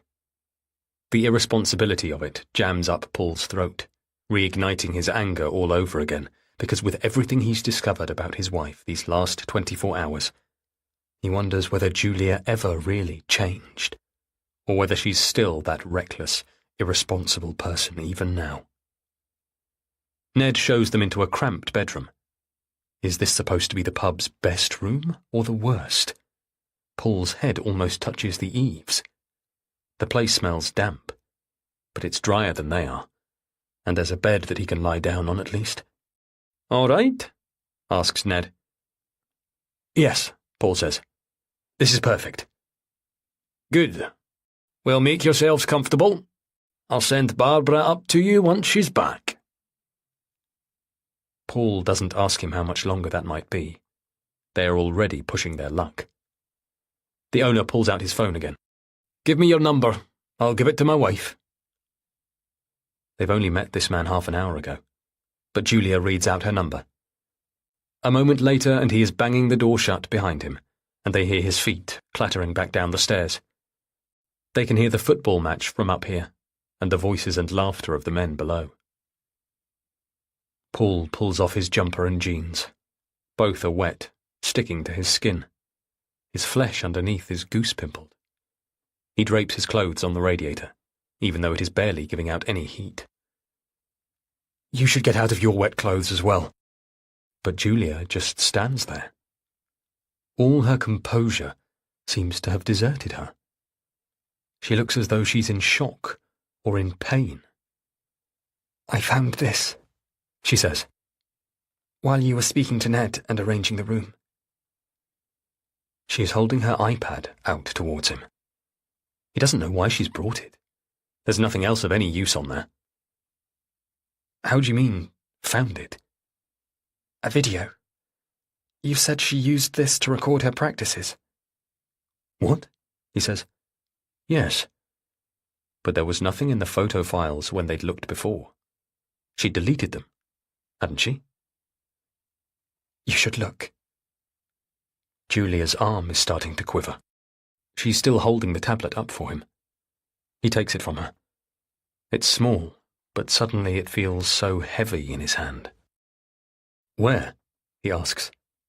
She leans over and opens an app Paul barely recognizes. Dropbox. Chrissy saved it in here. Julia's voice is utterly hollow. He's never heard her speak like this before. He has been angry with her for 5 hours straight, with her and with his daughter. But he can't sustain that, and the adrenaline is draining out of him now. In its place, a new emotion is forming. He thinks again of Julia's panic, her urgency to get here, the fear he read in her, and which he assumed was only her desperation to hide her lies. But now he sees in it something else. Something worse. She pushes the heather-coloured duvet on the bed to one side and sits down. Shaking, Paul sits down as well. Not right next to her. He can't bring himself to do that. But close enough. He is freezing, half naked in t-shirt and boxers. If there's a hot shower here, he's no idea where it is. He reaches behind them and pulls the thick duvet up over their shoulders. It sits there like a dense, heavy weight, though Julia makes no move to pull it around her. He taps the screen. The video is clear as day. There is Chrissy, at home, in their bright, white kitchen, rehearsing, eyes closed, sound filling the space. It's early evening. He can see the pink and orange of sunset through the French windows to her right. Suddenly, Paul jolts. There is Francis. The back of him, torso, shoulders, but it's him all right. He must have walked straight in through the front door. Paul's heart pounds. Slam, slam, slam. On screen, Chrissy stops playing and drops her violin from her chin, eyes wide open now. Francis says, "I've come to see Julia." On the screen, their daughter is shaking her head. "Both my parents are out," she says. "I can't watch it again," says Julia. But she watches anyway, as Francis steps closer. He's saying something, but even with the iPad volume right up, it's too low to hear. On screen, Chrissy is so tiny. She's 16. She's truly only a child. Paul thinks of the messages he found on her phone, what he thought they were, and what they really meant. Sexy girl. Francis laughs, grabs her, and pulls her towards him, fingers tangling in her hair. Chrissy jerks herself away, but Francis is tall, strong, and he's laughing. He plants a rough kiss on her cheek, right up against her mouth. She doesn't say a word, just strains away from him. He's still holding her, and why doesn't she say something? Anything to help Paul understand what this means.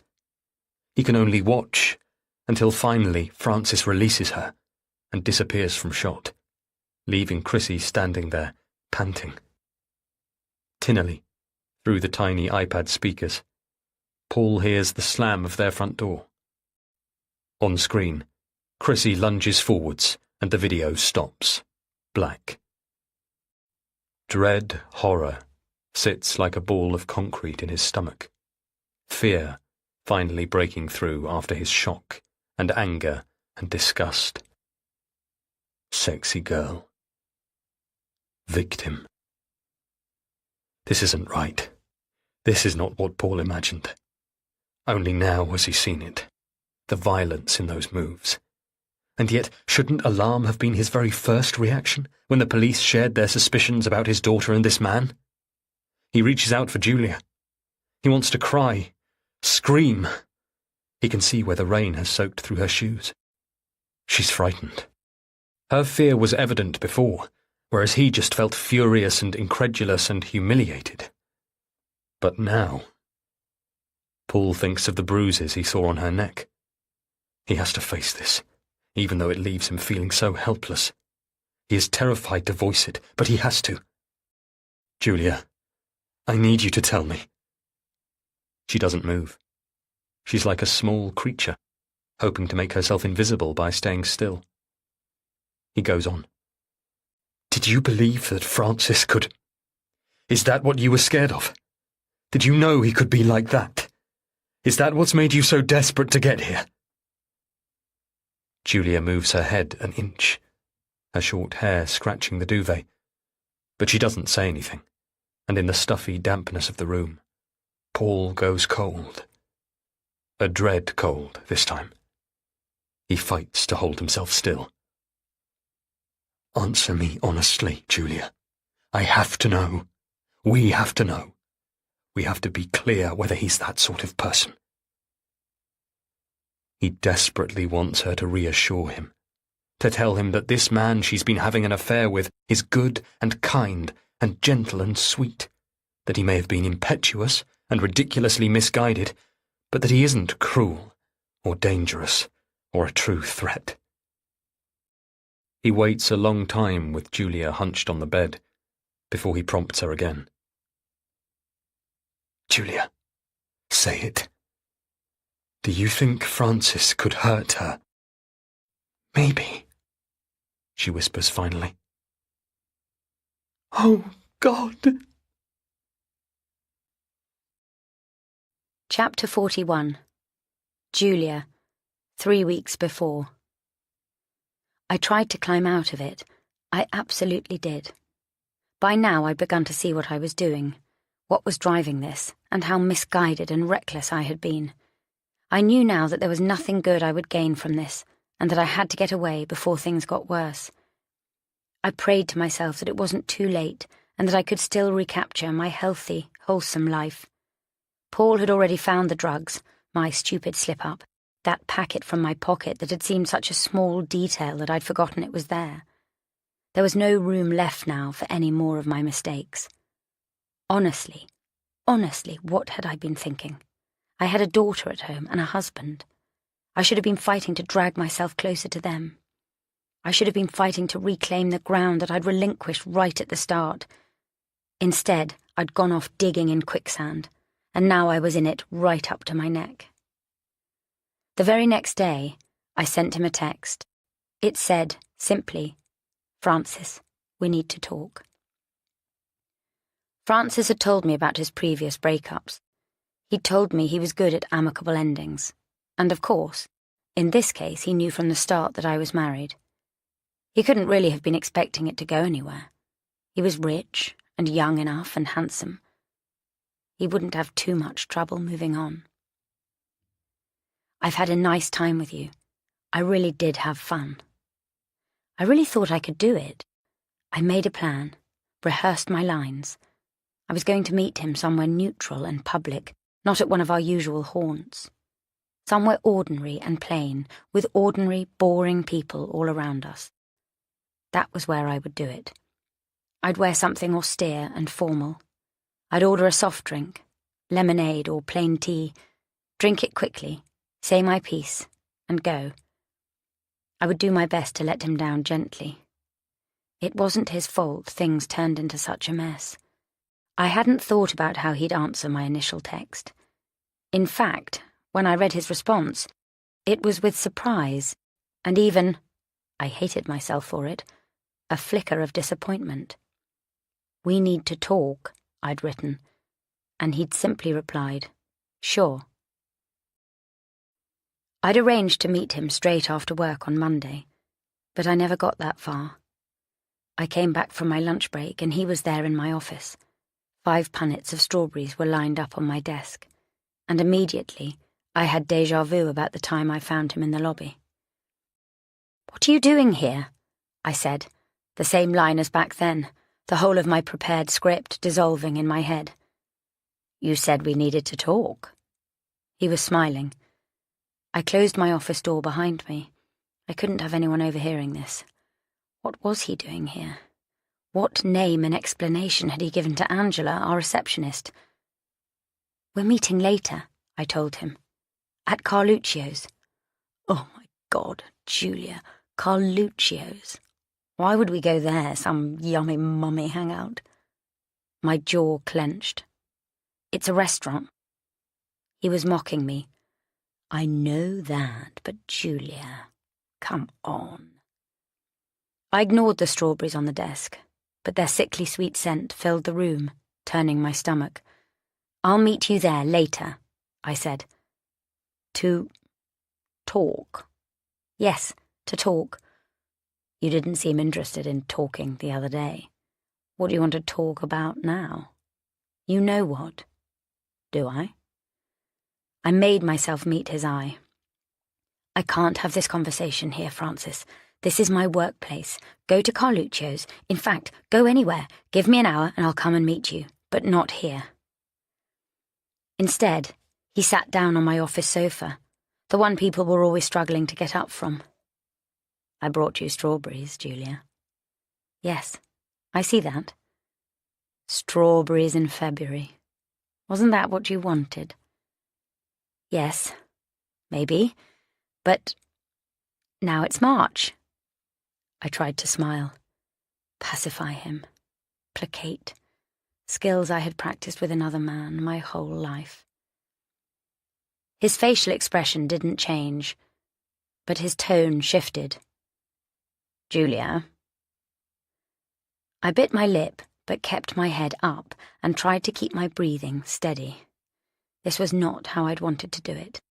There were windows in my office that looked out into the corridors.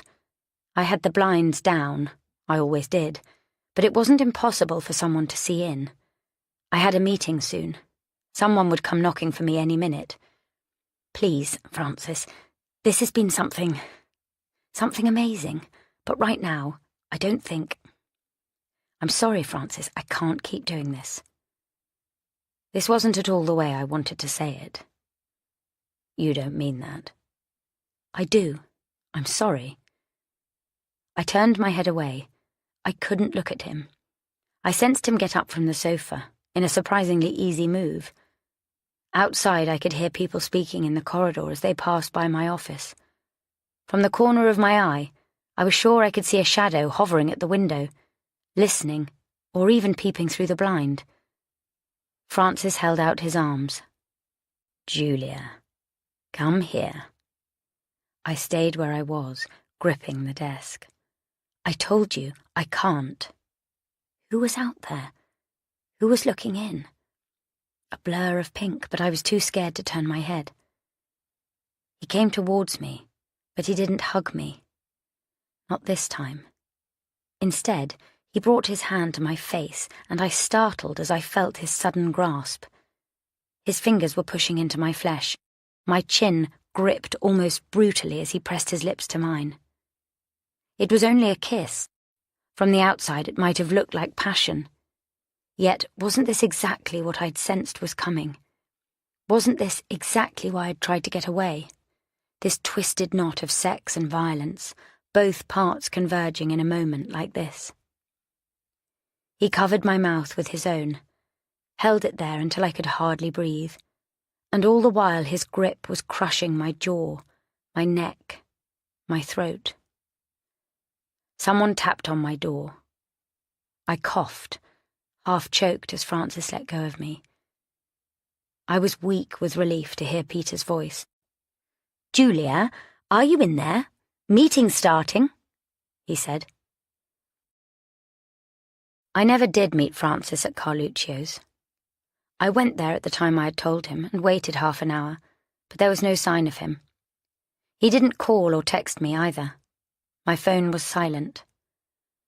When a kindly waiter approached and asked whether I wanted to order anything, I stuck to my plan and ordered a lemonade. When Francis didn't show, I put everything I'd wanted to say in a text instead. It took me very little time to type out the words that I had rehearsed so many times in my own head. In the end, it was a short message, concise and to the point, leaving no room for misinterpretation. I was breaking up with him. I was sorry if that hurt him. I wished him well, but I asked that he didn't contact me again. Back in the office, I had already thrown all the strawberries into the bin, telling Angela they'd gone mouldy when she caught me in the act. Now, I poured the remains of my drink into the glass and drank it down in one. I wanted to get out of there. I reread my message and finally pressed send. Then, I deleted every single message that I'd ever sent to or received from him. I deleted his contact, filed under IT department, from my address book. I removed all trace of what we had done. And that was when all Paul's calls and texts about Chrissy came flooding in. Chapter 42. Julia. 2 weeks before. I think it was after that night when she ran off to the botanical gardens that I realised Chrissy's diary was a lie. There had been nothing in there beforehand to alert me, and she didn't mention the incident in the days after it either. The whole thing was a red herring. She had always known that I read it. Maybe she even wrote it for me, to keep everything sweet. But I pushed that knowledge aside and chose to utterly ignore it, because this way I could continue sending my father my updates without lying. I could continue to keep him at bay, head off any questions, because by now there was far too much at stake. After that night, I didn't hear from Francis for 48 hours. Enough time for the bruises his fingers had imprinted on my jaw to start to fade. Enough time for me to believe that he would simply leave me alone. Francis hadn't come to Carluccio's, and he hadn't replied to my breakup text. At that point, I hadn't yet blocked his number, or his WhatsApp, or his email. He could still have got in contact with me if he wished. For closure, if he had needed that. But he didn't. And gradually in the hours that followed, I felt the steel cage in my chest loosen. I wasn't underwater anymore. I wasn't drowning. I could focus on my daughter and my husband and my work again, and I slept better that night than I had in months. At 3 a.m., though, something woke me.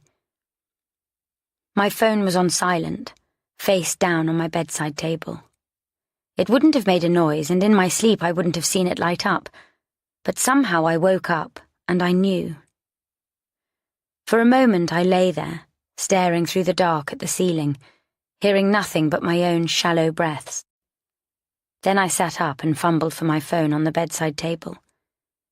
I took it into the ensuite bathroom, desperately not wanting to disturb Paul. I unlocked the screen, my fingers shaking. There was no reason for anyone to be texting me at this time. But I had been right. There were 2 new texts, both of them time-stamped just 1 minute before. The sender's ID was just an 07 number, but of course I knew who it was. At first, the initial message completely disorientated me, because the words that stared up at me were completely familiar. Then I realised.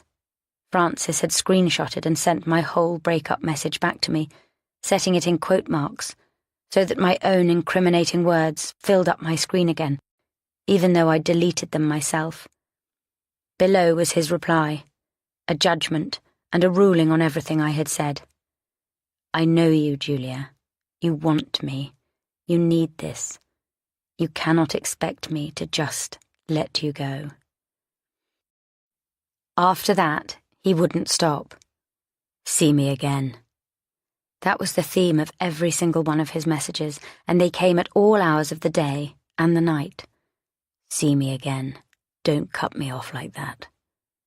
I replied, in as many ways that I could think of, I can't, I can't, I can't. But when had those words ever worked with him before? It was the sheer relentlessness of his texts. I had to keep my phone permanently on silent, but at the same time I couldn't switch it off or stop checking it, because of course my work phone and my personal phone were one and the same. No separation between the office and home.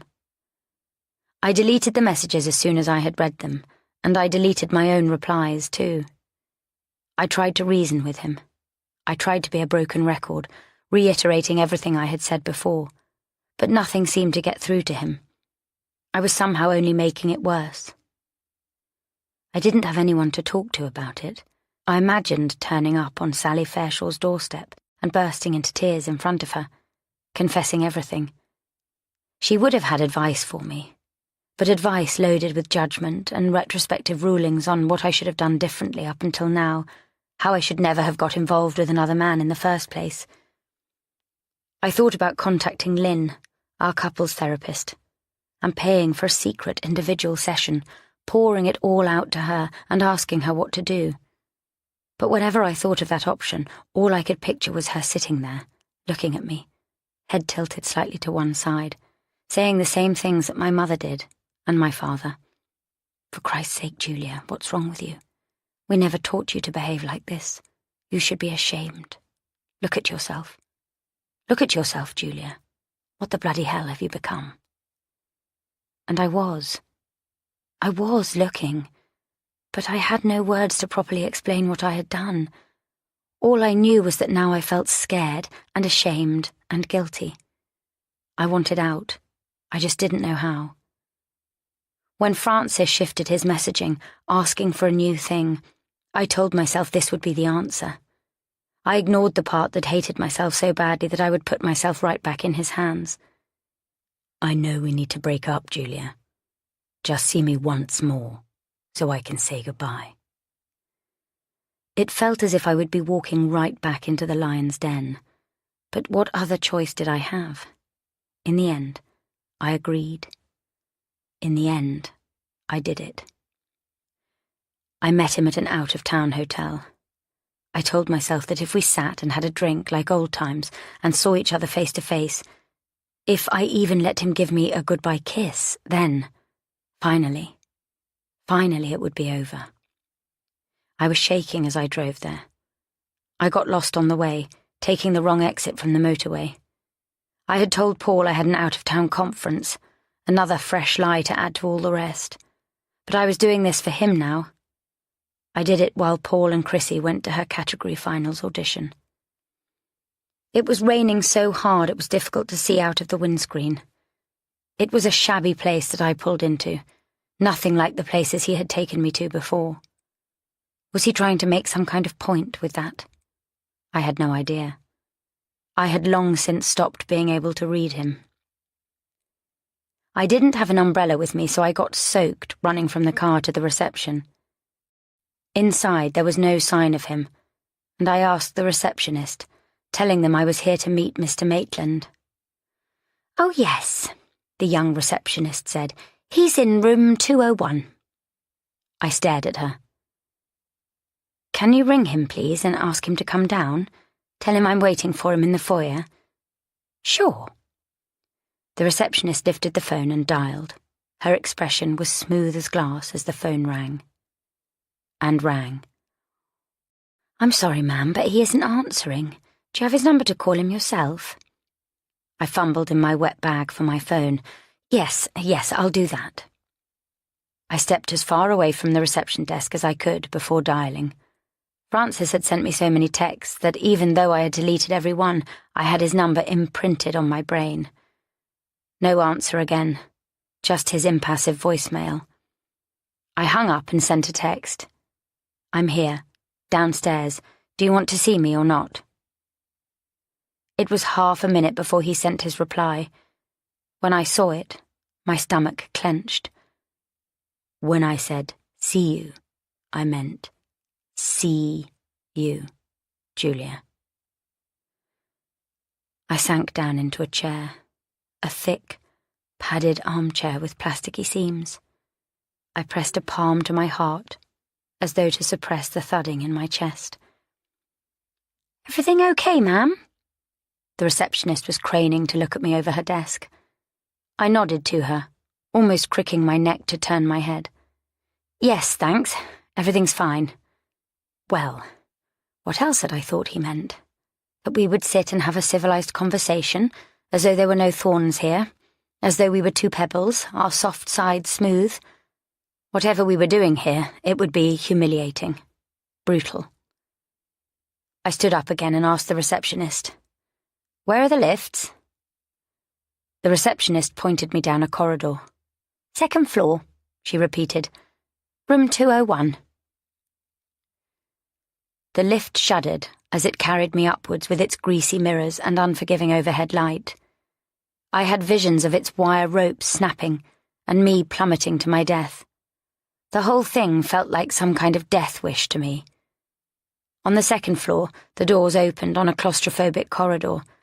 Someone's trainers stood outside their door, and down the end a housekeeping cart was piled with dirty crockery. I focused on the doors, searching for the right number. 205, 204, 202, 201. Last chance to turn and walk back out of there. But I didn't. I so wanted to believe that after this, everything would stop. The room was nauseating, pink and brown, a crack in the cheap wood of the vanity, and a smell of bleach and peach air freshener in the air. It was as though he'd done his best to find the worst possible place for this. He lay on the bed, propped up on one elbow. I could tell right away that he'd done a line of coke. His eyes had that flickering look that I'd come to recognize. In fact, he'd clearly taken a lot of it, and maybe other stuff too. "Julia," he said charmingly. "You came." I stood there. "This is the last time, and then it's over." "Sure." He sat up and smoothed out the ugly bedspread for me. The sex was as ugly as the cheap hotel room, cold, uncomfortable, like two plastic mannequins tangling together. With it, I felt something crumbling inside me, like a hope I'd held on to until these very last seconds, a belief that something good could have been born from this, that somewhere in this tormented mess, something broken could have healed. I almost cried as I forced myself to kiss him and pretended to finish the moment that he did. Afterwards, as I was pulling on my tights, he said to me, "Thank you, Julia. That was everything I needed." I felt such a drenching of both relief and hopelessness, sitting on the edge of that grotty bed, untangling my bra straps. I really thought that he would abide by his promises, even if I was on my own now, with this weeping, ragged hole in my heart. "You're welcome, Francis," I heard myself saying. Like a mannequin, I smiled at him over my shoulder. "I really do wish you well." Fool. This time he left me alone for almost a week. But then his texts started up again. If I said no or didn't reply, they escalated. He wanted us to go away together. He wanted me to tell Paul I didn't love him and was leaving. He wanted to be able to tell Paul that himself. It felt as though I could never escape Francis without losing my whole life. I felt so stupid for ever thinking I could get out of this. I was a fool for trusting he'd ever let me walk away. Whatever absolution I'd been searching for through this love affair, it was crystal clear I hadn't found it. And now the realities of the mess I had made were rising up all around me. Sharp shards of betrayal that could rip my whole life and family apart. Day after day, the messages kept coming. And nothing I said seemed to make any difference. The whole thing had become like a nightmare. Francis had the power to expose me, and I was terrified of what he was capable of. Then, 2 nights before Chrissy's semi-finals, for no good reason, the messages just stopped.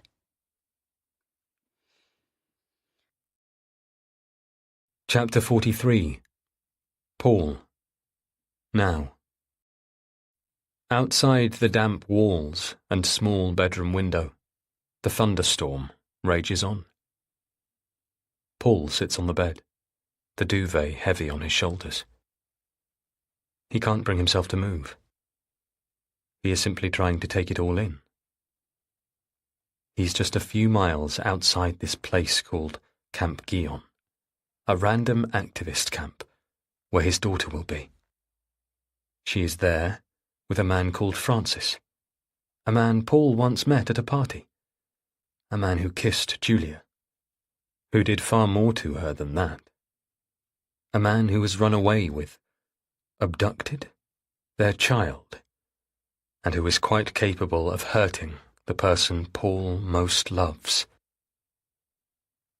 He feels so powerless, so desperate. He wants the thunder to tear everything away and deliver him straight to her, a bolt of lightning, Deus ex machina. But there's nothing he can do. As a child, there was nothing he could do to stop his father's gambling. There was nothing he could do, either, to stop his mother's tears. It seems to be the way he's felt his whole life. Dependent. Helpless. The outcome always resting in other people's hands. All the while, that alarm bell deep inside him is shrilling. His heart leaps in his throat when the knock comes at the door. Chapter 44. Julia. Now. Someone is knocking on the door. At the same time, my phone is ringing beside me on the sagging mattress. I shuck off the duvet that Paul has put round my shoulders, to warm me, to comfort me. It has done neither, and reach for it. My heart is thumping. I fumble for my mobile, and when I see the name on the screen, D.S. Brayford again, I immediately swipe to shut down the call. I cannot speak to her right now. The knock comes again, a little impatiently this time. "One moment!" Paul is tugging his wet clothes from the radiator and hurriedly pulling them on. I go to the door and open it just far enough to see the woman standing there, short blonde hair, a little overweight.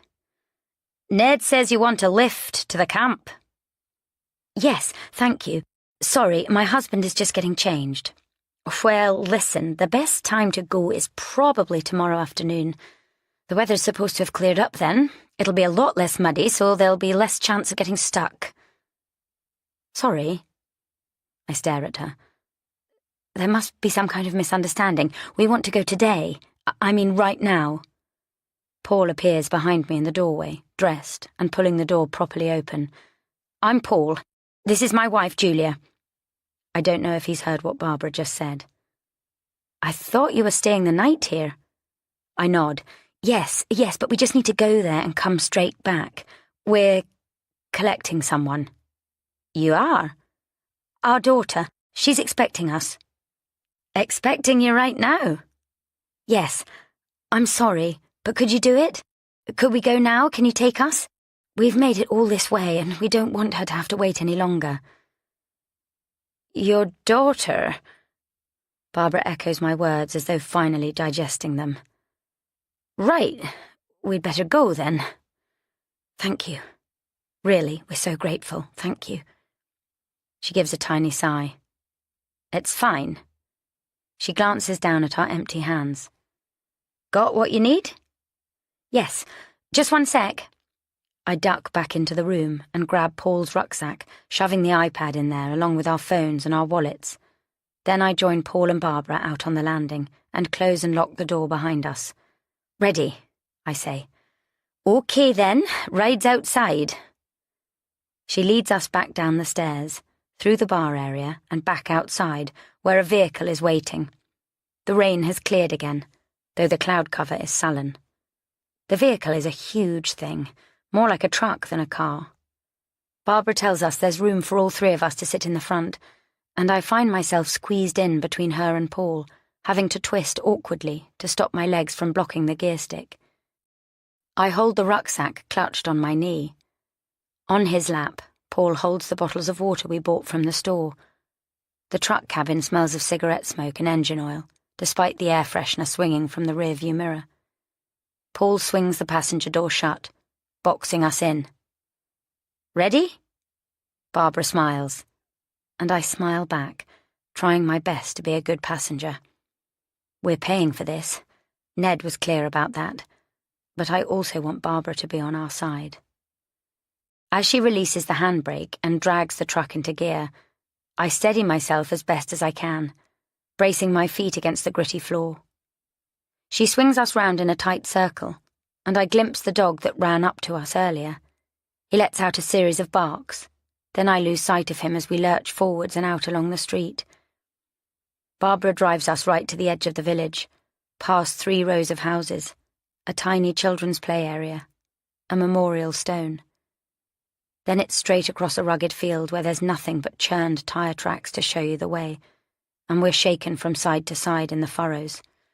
"Don't worry," says Barbara. "There's a better track on the other side. This is probably the worst bit, except the part you have to walk."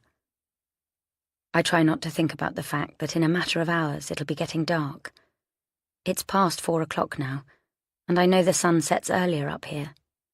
For all I know, it could be pitch black by 6. Paul speaks above the engine noise, thanking Barbara all over again. She smiles again, and my mouth is stiff as I try to smile back. "No problem. I actually needed to take a trip there anyway." She jerks a thumb towards a load in the back. "A sack of potatoes for the good citizens of Camp Gion," she tells us.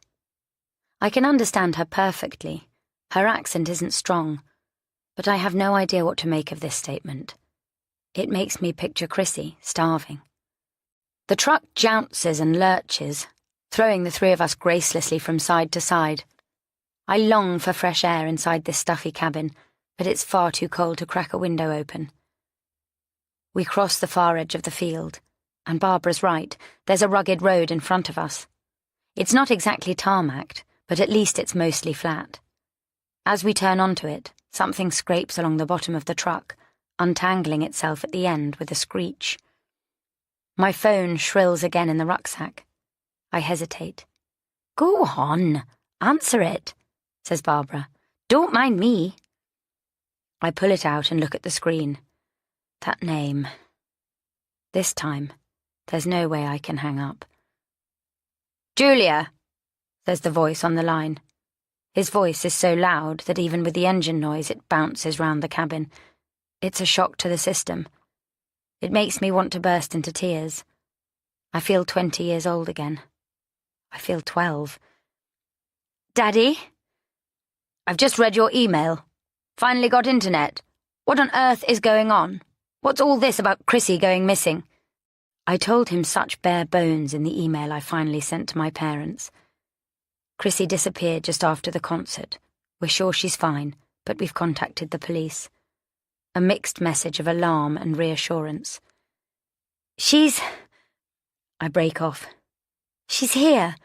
We've found her." "Found her? Where?" My father's voice is clipped and direct. I remind myself that this is how anxiety shows in him. "Near Inverness." "Inverness?" "Yes, she..." Paul leans over and takes the phone out of my grasp. "Duncan, it's fine. You don't need to worry. We know where she is now. She's at this place, this camp. We're on our way to collect her." "A camp?" my father says. "What on earth is she doing at a camp?" She came here with a friend. She did what? I wrenched the phone back from Paul. Daddy, it's fine. Please don't worry. But I am worried. Look, we're coming. We're already on our way back. Daddy, no, you don't have to do that.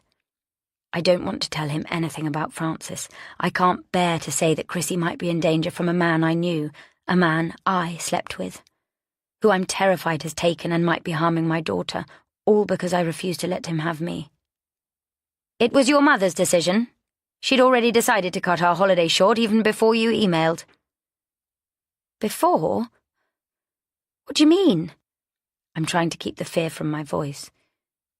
She's got it in her head that I'm not well. Not myself. It's nonsense, but she's managed to convince our tour guide. A wave of nausea rises up in me. Hairs stiffen right across my scalp. Listen, Daddy, it's all right. We're sorting it. We're driving there to fetch her right now. Just go home. If you're not well, you need to rest. You're in Inverness, you say? In Scotland? Fine. Fine. Then we're flying straight out. Daddy, no! I repeat, you don't need to do that. Go home. We'll get her and be right with you. We can be back tomorrow. I'll come straight to you then. There's a silence, and then... You better bloody had. Of course. Of course we will, Daddy. I'm cold, shaky. It takes so much to stand up to him. My head is swimming. My words choke in my throat. The line goes dead. I guess he hung up. What the hell? Barbara says. Your daughter is missing. Why didn't you say so? Fuck. It's fine, I say, my voice weakened, whispery. She isn't missing. We've found her now. We know that she's here. Yes, maybe you saw her. Paul is pulling out his phone now from the rucksack I've got clutched on my lap. He flicks through to find a picture of Chrissy and holds it up so Barbara can see. She glances across. Oh, yeah, that kid. She arrived here yesterday. I am awash with a rinsing wave of relief. She did? She did. Until right now, I really didn't know for sure. The truck lurches again as Barbara swerves round a pothole. Sure, sweet kid, she gestures. Long, dark hair. Yes, I say, breathless.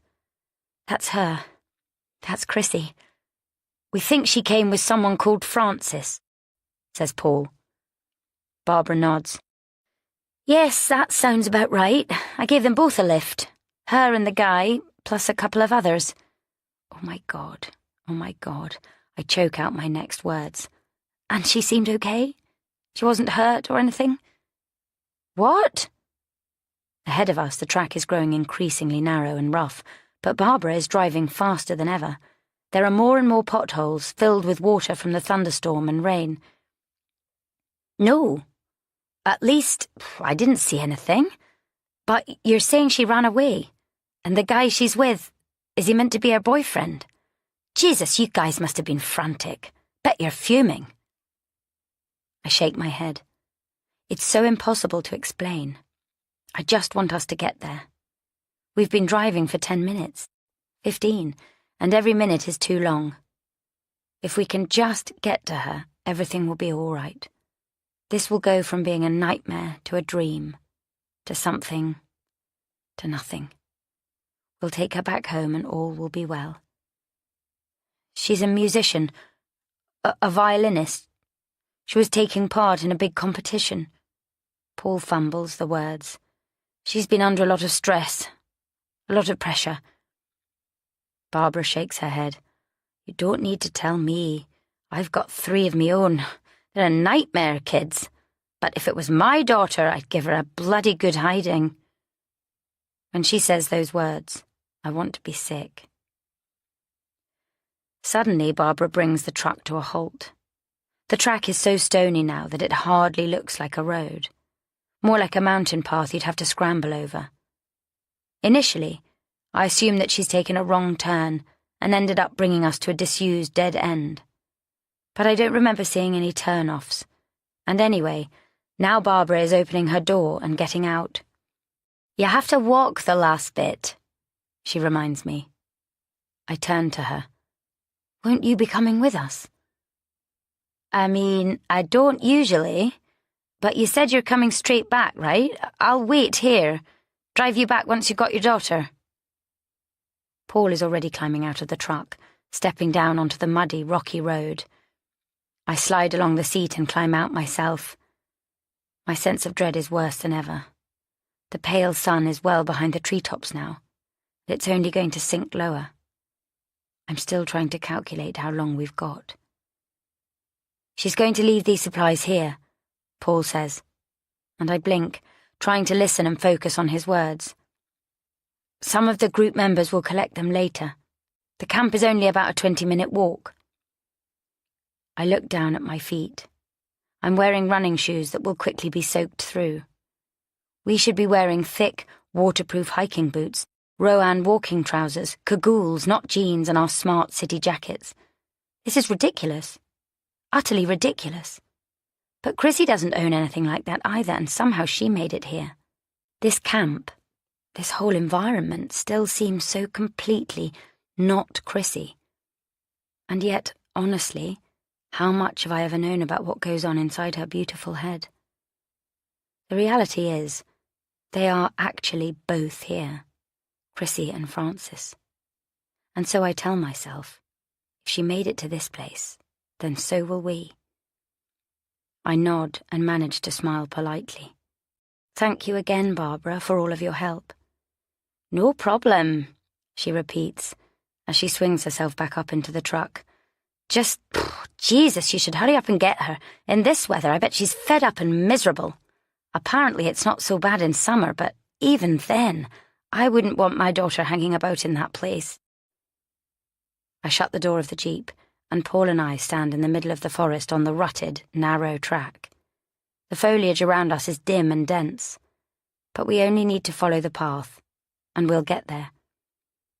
"Be careful of the river," Barbara shouts as she slams her own door closed. "After the rain, it'll be running pretty deep." Chapter 45. Paul. Now that they are out of the truck and the engine is shut off, Paul can hear crows cawing all around them. It sounds as if there are hundreds of the things, and their racket is like angry laughter. He thinks about taking Julia's hand to reassure her, but looking at how rocky the road is, how uneven, he imagines that will only make it harder to walk. "Here," he says instead. "At least let me carry the rucksack." She hands it to him, and he slings it over his shoulder, where the straps dig into his skin.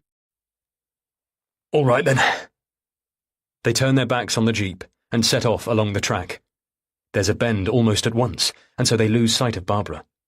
Paul walks slowly, so that Julia can keep pace with him, even though the impatience in him burns like acid. It makes sense to go slowly, he has to tell himself. It would be a nightmare to go twisting an ankle here. There are still puddles from the torrents of rain.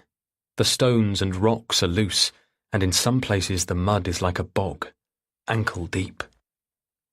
15 minutes, he reminds himself. Maximum 20, and they'll be with her. 1 foot in front of the other. That's all it takes. He imagines the moment he sees her, grasping her, wrapping his arms round her, deep in his heart and safe, safe, safe. They hear the river well before they see it. Paul mistakes the noise for thunder at first, or an aeroplane crossing the expanse above them. He cranes up to scan the strip of grey sky, before Julia says to him, "It's water." And then it's obvious. That rushing roar. What else could it be? They scramble along the remaining length of the track. It has smoothed out now. Passable again for a vehicle, if a vehicle could be airlifted to here. "Paul," says Julia. "Look!" He follows the line of her finger to where she's pointing. A wooden sign for Camp Guyon, crudely painted with a white arrow, is nailed to a tree. They round the final bend, and now the track fans out in a wide, gritty bankside, a semicircular overhang surrounded by trees. The earth slopes steeply down ahead of them, and 5 feet below them, there it is, the river. Not blue and sparkling, but brown and writhing. Deep, like Barbara said. They slip-slide down to it. Their shoes are ruined anyway by now. There's a rope strung across it as a flimsy handrail. Paul's foot slips on the crumbly bank. "We have to cross?" Julia says. Paul scans upstream, downstream. "I can't see another way." "I don't want to see him. I don't want to talk to him." He knows who she means. "I know that. Neither do I. But she's 16, Julia, and we are her parents. He can't do anything to us. In fact, what he's already done is probably illegal, leaving the country with a teenager. We won't let him do any talking. We're going to get our daughter and take her home." Of all the scenarios that have run through his head, he never imagined their reunion being like this. He never imagined that this was how they would find her. A nameless forest in the middle of nowhere. Rain, mud, and crows, and only the kindness of strangers to rely on. He almost jumps out of his skin when Julia's phone rings yet again, the noise totally incongruous in this setting. He's surprised she even has reception out here. "Here, please, Paul, can you answer?" Julia is holding the buzzing phone out to him, as though it's a creature that is biting her hand. She's turning the responsibility over to him now, the way she's done with other things in their lives, asking him to deal with whatever she can't. Half dazed, he takes the mobile from her and hits the green answer icon. The line is poor, but he can just about make out the other person speaking. "Hello? It's Ned. Yeah, Ned from the pub. Listen, I'm not sure what you two have got going on, but I've just had the police here." "The police?" "Aye, and they're looking for you." Paul doesn't experience any shock or surprise, just a heavy sense of inevitability. Of course the police have traced them. D.S. Brayford and her colleagues aren't stupid. She must have known all along that they were lying. Finding them was only a matter of time. "Ned," he says, "I'm sorry for any trouble they've caused you." "It's fine, nae bother. But mate, look, I can't be getting involved in anything dodgy. I've already texted Barbara and told her to come back." "No, wait. She said she would wait for us. Didn't she explain? Our daughter is missing, but she's here at the camp." "I dunno, mate. Seems there's more to it than that. Like I said, I don't want to get involved. The police are on their way. They're in a jeep coming after you. And look, if your daughter's missing, right, they're probably your best bet." When Paul hangs up, Julia's face is ashen. She has sunk to a crouch on the bank of the river, head between her knees. He crouches down beside her. "You know what this is," she says. "You know what this means." Even if they reach Chrissy first, there are going to be some serious repercussions. It's so much to face. He can't think of how on earth they would explain all this. Instead, his attention shrinks down to practicalities. There is no way the police can drive all the way down here, either. They will have to walk, like them, navigating the last stretch on foot. Even so, it's only a matter of time. He and Julia are on a track in the middle of a forest. The light is fading, and they have no transport back. But their daughter, Chrissy, is just a river crossing away. They have to keep going. There is simply no way back. "I'm going to go first, then," Julia says. "If I slip, I might need you to haul me back out." She steps down into the water. It comes up to the middle of her shins. "It's so cold," she gasps. "Why is everything so cold up here?" She reaches down to grasp the rope that drapes across the river, a river that is clearly in flood, lifting it, dripping, up to waist height. Her hands are already red raw with the cold, and the greenish cord looks ridiculously thin and flimsy. He can't even see whether it's properly tied. Shit, Julia, shit, be careful! They shouldn't be doing this. Surely there has to be another way. Maybe they could try to get a message across to her. Why don't they just wait for one of the students to come out? For a moment, he even thinks crazily that they should just wait for the police. The police who are looking for them. Police who might arrest them, or who might help them. They could turn themselves in, explain everything, offer money if needs be. Trust that, back home, D.S. Brayford is still on their side. Whatever has happened, Chrissy didn't mean it. He knows that now. She's just a child. A silly schoolgirl. Everything she's done, he's completely ready to forgive. Julia steps forward. The water rushes up to her thighs, and she staggers. She is so petite, and you never think that water can be so strong. You never understand how people can be swept away in floodwater and die. You think of water the way it is in a bath, or a swimming pool. Calm, placid, easy to sit and stand and swim in. Not like this. He can see Julia strain against the current. In his mind's eye, he can see her slipping, tumbling, falling, dragged away in that violent torrent. He can see himself losing her, irreparably, after everything. He can see himself never getting her back.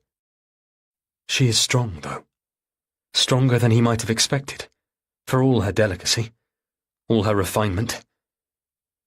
His turn now. He steps into the water behind her. She's right. The cold feels like a million needles piercing his legs. The sheer shock of it, even only up to his shins, steals his breath.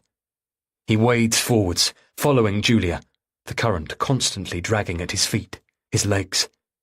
The two of them don't speak now. It would be hard to hear each other anyway over the tumult of the water. Julia wades on, close to reaching the halfway point. Surely it will grow shallower again after that. Leaves and twigs eddy all around them. The river, rain-swollen, is dragging pieces of the forest down with it. Upstream, a tangle of branches are jammed across the river, but the water pushes easily through and over. A force to be reckoned with. But they are going to cross this river. Their family's whole future may depend on it. Julia has reached the middle now, and Paul is only a few meters behind. She glances back at him, and he takes in the grim determination on her face. They are going to make it. He lifts his voice above the roar and calls out to her. "You're doing great! I love you!" And then, over Julia's shoulder, he sees her, standing on the far bank, in Wellington boots, and with her familiar rucksack slung over her shoulder. He almost collapses at the sight of her. She seems thinner now, after only a few days. She looks childlike, but also immeasurably older, dressed in clothes he doesn't recognize, her hair tied back in a way he's never seen. It is her, though. Chrissy. Chapter 46. Julia. Chrissy stands there, mouth open, a picture of complete shock. I go stock still as well, up to my knees in the icy water. My jeans and jacket are soaking. My legs, hands, lips are numb. But I don't care. I've found my daughter. I feel tears running down my cheeks, mixing with the freezing splashes of river water. "Chrissy!" I shout. I drag myself forward on the rope, stumbling over rocks, my legs continually pushed away from under me. This is stupid. This is crazy. But I'm going to get to her. I'm going to bring her home. Under my feet, the ground is sloping up on the other side now. I'm over the worst of it. All I have to do is get up the bank. My legs are streaked with mud and I have a thin, oozing gash on my forearm. I didn't feel it in the river, but it's starting to burn now. I reach out a hand. The bank is steep. "Chrissy! Help me up, Chrissy!" She doesn't move. It's as though she's frozen. There is no one else here. No sign of anyone else from the camp. Just the three of us in this huge, gushing river. No sign of him. We can get her away from here without having to confront that. Get her away from him. Bring her home. I let go of the river rope and pull myself up the bank on my own, clawing at roots and mud with my hands. Paul is close behind me, scrambling his way up the bank too. Frantically, clumsily. I make it to the top. I'm drenched, and my hands are covered in mud, but I grab her, so hard that I'm in danger of leaving bruises. Twigs and leaves tumble down the bank from under my feet. Immediately, the river snatches them away, and they're gone. "You found me," she mumbles. "Of course we did.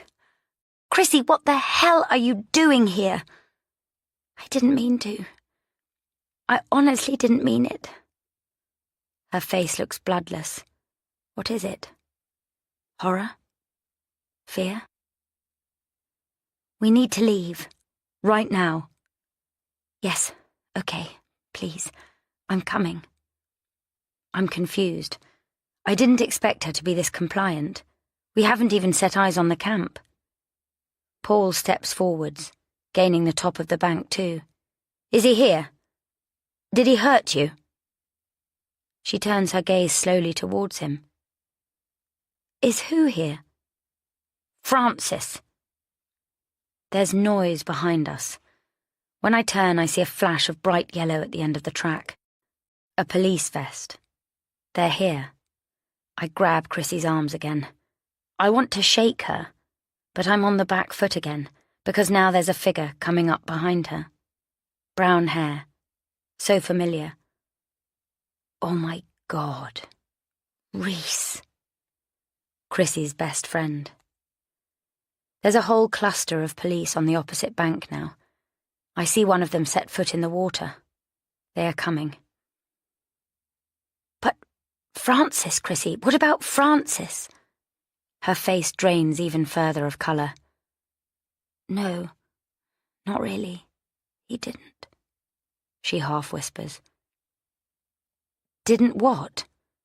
Chrissy covers her face with her hands, her thin arms bending under my grasp. "Hurt me." Now Reese speaks, his voice low, serious. "We just saw it on my phone. It's on the news.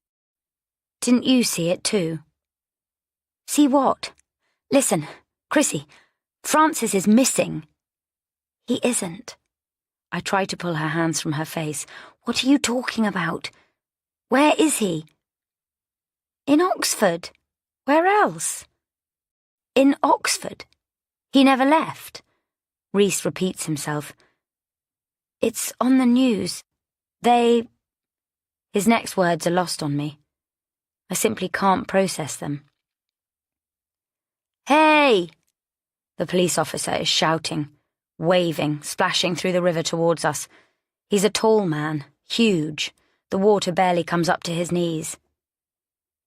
"They what?" Like me, Paul is staring at Reese. D.S. Brayford's words hammer in my brain. The last we know, he was seen with your daughter, walking down towards one of the Cherwell towpaths. We picked them up on CCTV. "Don't you understand?" Chrissy says. She is crying now, tears flooding her cheeks. "No," I say, because I don't want to. I'm trying to hold myself up. The cold, the shock. I'm in danger of collapsing. Reese says it again. "They pulled him out of the Cherwell River yesterday." I've never heard such misery in Chrissy's voice. "Your boyfriend Francis isn't missing, Mum. He's dead." Chapter 47. Paul. "We have to go," says Paul. "We have to get out of here." Although this time, there's no way they can avoid the police. He's already pulling Chrissy back down the bank, tugging her by the sleeve of her unfamiliar clothes. He pulls at her, dragging her down the slope of the bank, even as she slithers and slips in his grasp. "It's all right, Chrissy," he tells her, like a good father, even in the worst of circumstances, sheltering her in the reassurance that everything is okay. He helps her down the bank and into the water. Julia follows them. Her arm is bleeding, a bright red gash, But they haven't time to stop. They have to get their daughter away from this place. He steps back into the water, and it feels almost colder than before. They meet the shouting police officer halfway across. The man grabs Chrissy, hustling her to the opposite bank. Paul glances behind. Reese is still standing on the far bank. It's so obvious to him now. Reese with his Save the Whales t-shirt. It makes sense he'd come to somewhere like this. And of course Chrissy would run to him, wherever he was. He catches Reese's voice, shouting across to him. I'm sorry, Mr. Goodlight. She didn't mean to hurt anyone. She just wanted you to fix things. She ran away because she had to. But she always wanted to come back. Of course, the police will need to ask 100 questions. Paul has no idea how much they know. Are they under arrest? Is Chrissy? We need to take you back to Kilgarry, the officers say. Paul nods, dumbly. He is soaked, frozen to the bone. Chrissy must be feeling the same. The police officers have silver foil blankets that they wrap round all three of them, and like that they have to walk back up the rutted track. It's a blur. Time expands and contracts. Paul's mind feels frozen. He cannot seem to process what he's learned. Round the last bend, there are 2 police jeeps waiting for them. Unbelievably, Barbara's sack of potatoes still sits slumped by the side of the road. A sense of horror begins to creep through him, a sense of reality cracking apart. It feels as though the last 48 hours is unravelling backwards, all the dot-to-dot connections coming apart. He thought he had this. He thought he knew what he was doing. He thought this was everything Selina had warned him about. Chrissy ending up in a sordid affair with some man.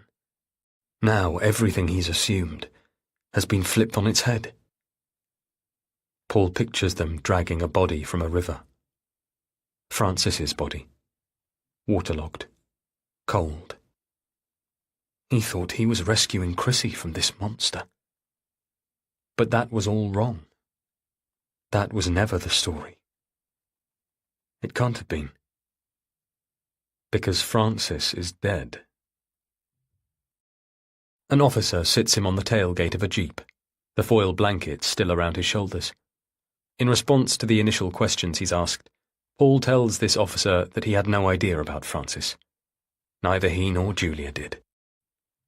He explains about the Camp Guyon website they found on Julia's old iPad, and how from there they tracked Chrissy to this place. They had no idea about any of it, even though he always tried to keep such a close eye. All this time, they thought Francis was with her. They feared he would hurt her, if he hadn't already. They had no idea that he was dead. They are interviewing Julia in a second vehicle. He can make out her head and shoulders in the back seat. Paul wonders whether she is telling them about her affair. She might as well. What's left to lose? They are gathering Chrissy's initial statement, too. She's sitting on a fallen tree branch a little distance away, wrapped in foil, too. An officer crouches next to her.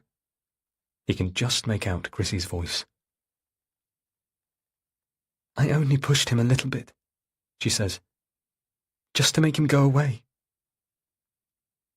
He closes his ears to the rest of it after that. He isn't sure he wants to know.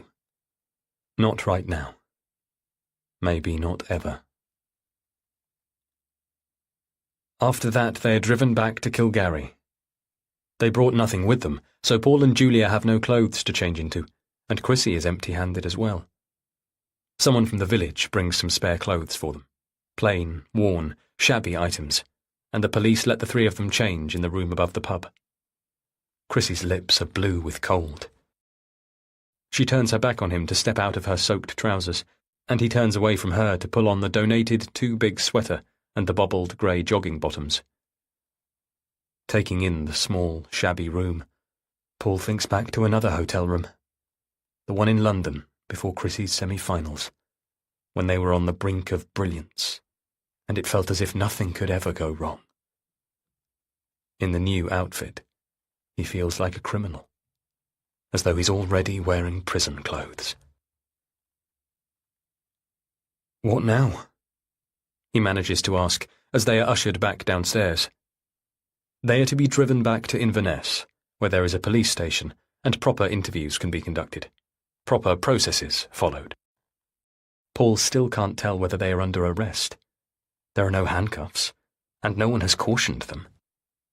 He thinks vaguely that he should call a lawyer, but despite Julia's connections, he doesn't know who to call.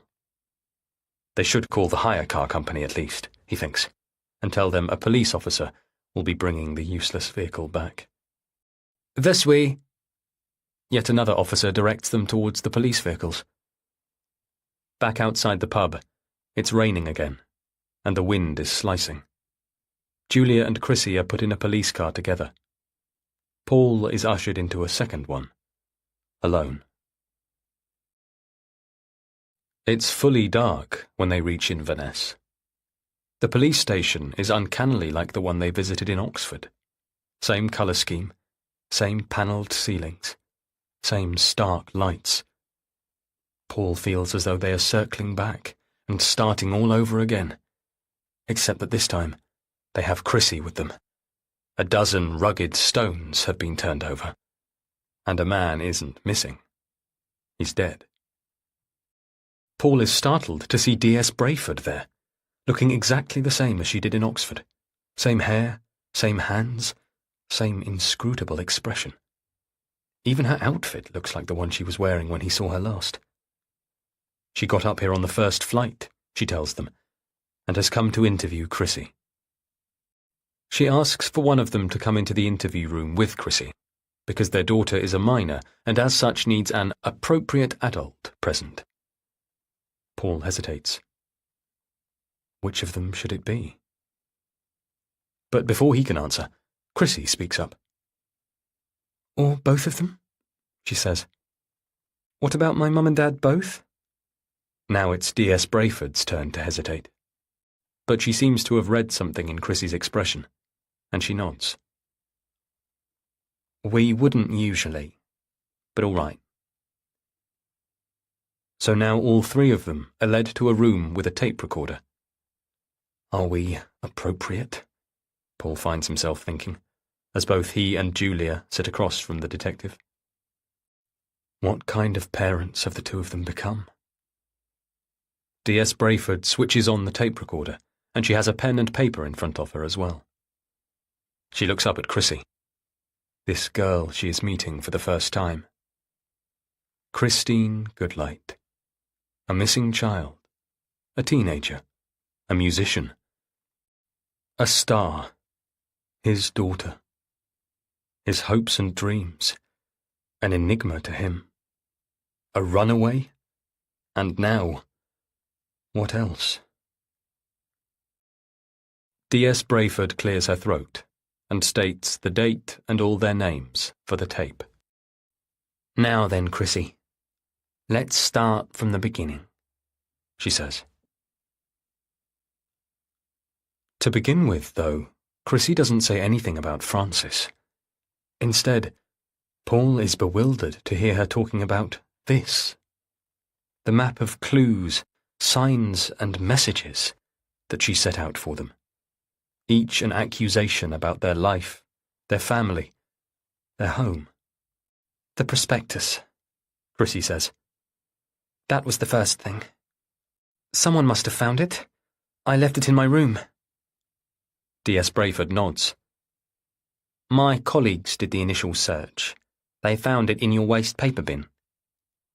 It was for the Royal Institute. I found it in my dad's stuff. I know I shouldn't have gone looking, but it's nice in a way. I know he thinks so much of me and my playing.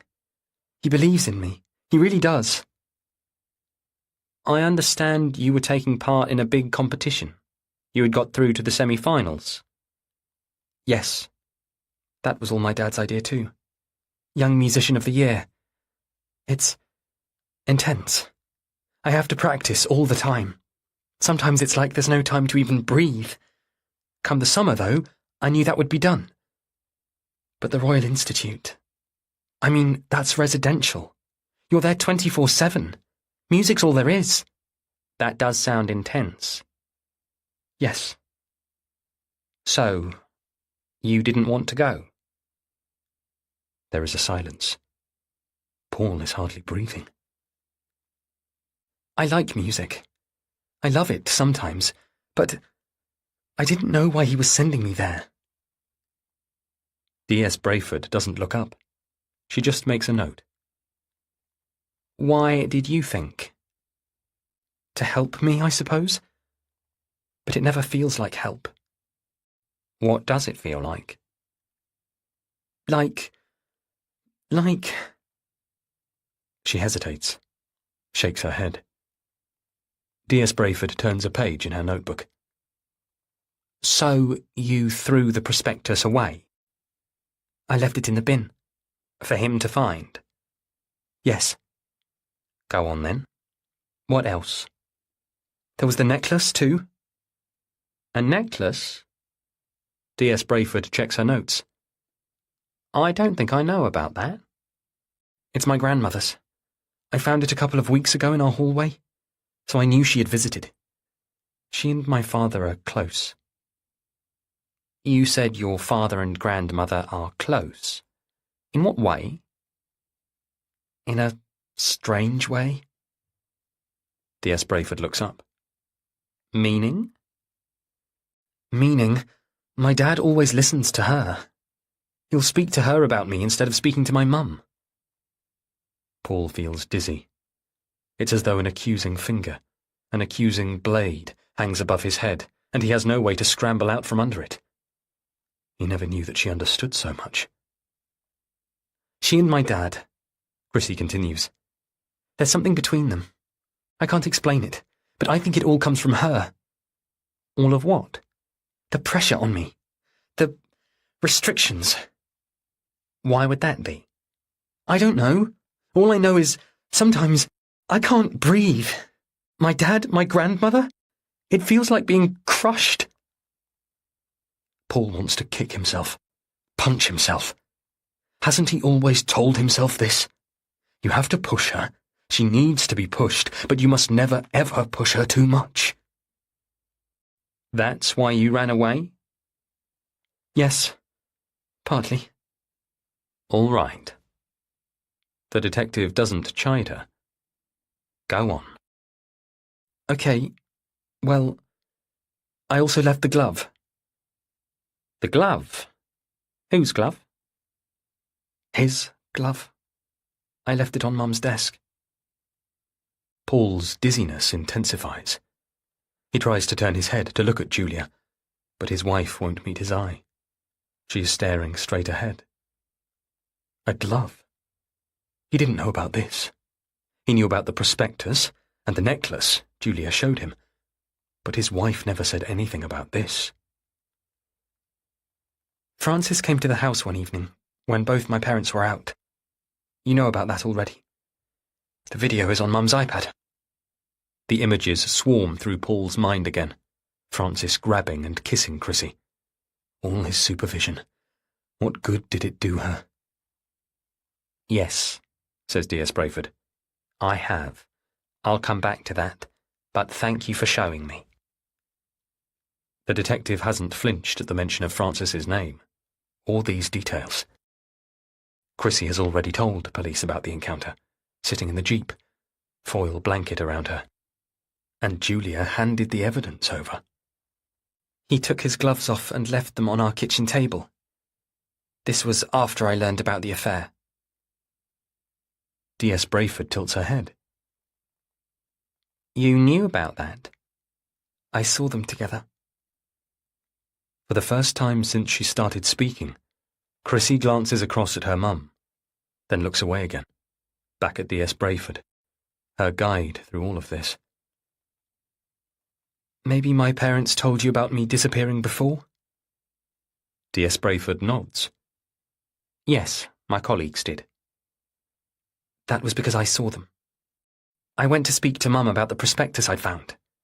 I wanted her to tell Dad not to send me away. I thought she wouldn't want me to go. I thought she would help me. Instead, I saw her and Francis kissing in her office. How could I tell her then? It felt like she didn't care about me one bit. Chrissy draws a breath. Beneath the desk, one of her legs is jiggling. So instead I ran. I didn't even really know where I was going. I was always supposed to come straight home from school or rehearsals. Dad would always be waiting for me with my snack. But how could I go home with what I knew he was planning, and what I had just found out about Mum? I couldn't. All right. So you went somewhere else? Yes, to the Botanical Gardens. I just needed a few hours to... I don't even know what to call it. Be on my own. Make sense of things. Think. I understand.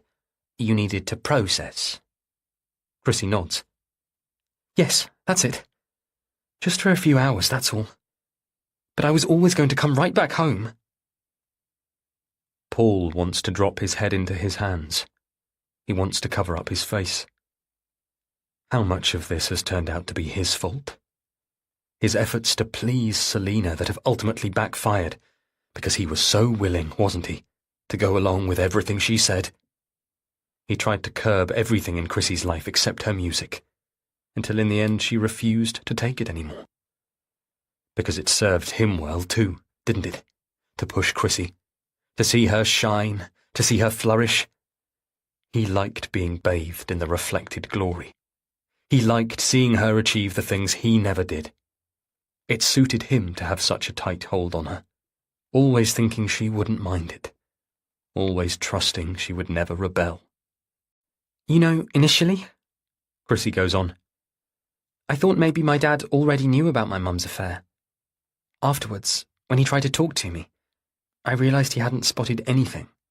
He hadn't even been looking. He was too preoccupied with keeping eyes on me. But you wanted him to know. I wanted... Chrissy pauses, pressing the white tips of her fingers together. I wanted my parents to be honest with me. Her breathing has risen up high in her chest. All these things they were doing. It was me who was getting hurt. But they weren't even being honest with themselves. So you planted these clues? The mess in your room. Was that also part of it? What happened there? I thought a lot about that. I didn't want Mum and Dad to be too frightened. This wasn't about scaring them, but it had to look bad enough that they would call you, the police. I see. D.S. Brayford makes another note. Because the police would ask your parents questions. For the first time, Paul witnesses the smallest smile from Chrissy. He can almost feel her relief. D.S. Brayford gets it. His daughter nods. Yes. Paul has to tip his head back. His eyes are brimming. What a mess they have made of everything. He is ashamed of himself. He hates this. They have made a mess. And now Chrissy has made a terrible one of her own. It was a ploy, a game, but look where it's all ended. When really it was a simple cry for help. There was a lot you were trying to communicate, wasn't there? D.S. Brayford is saying. You thought all this out very carefully indeed. Chrissy is quiet. I just didn't know what else to do. D.S. Brayford turns another page.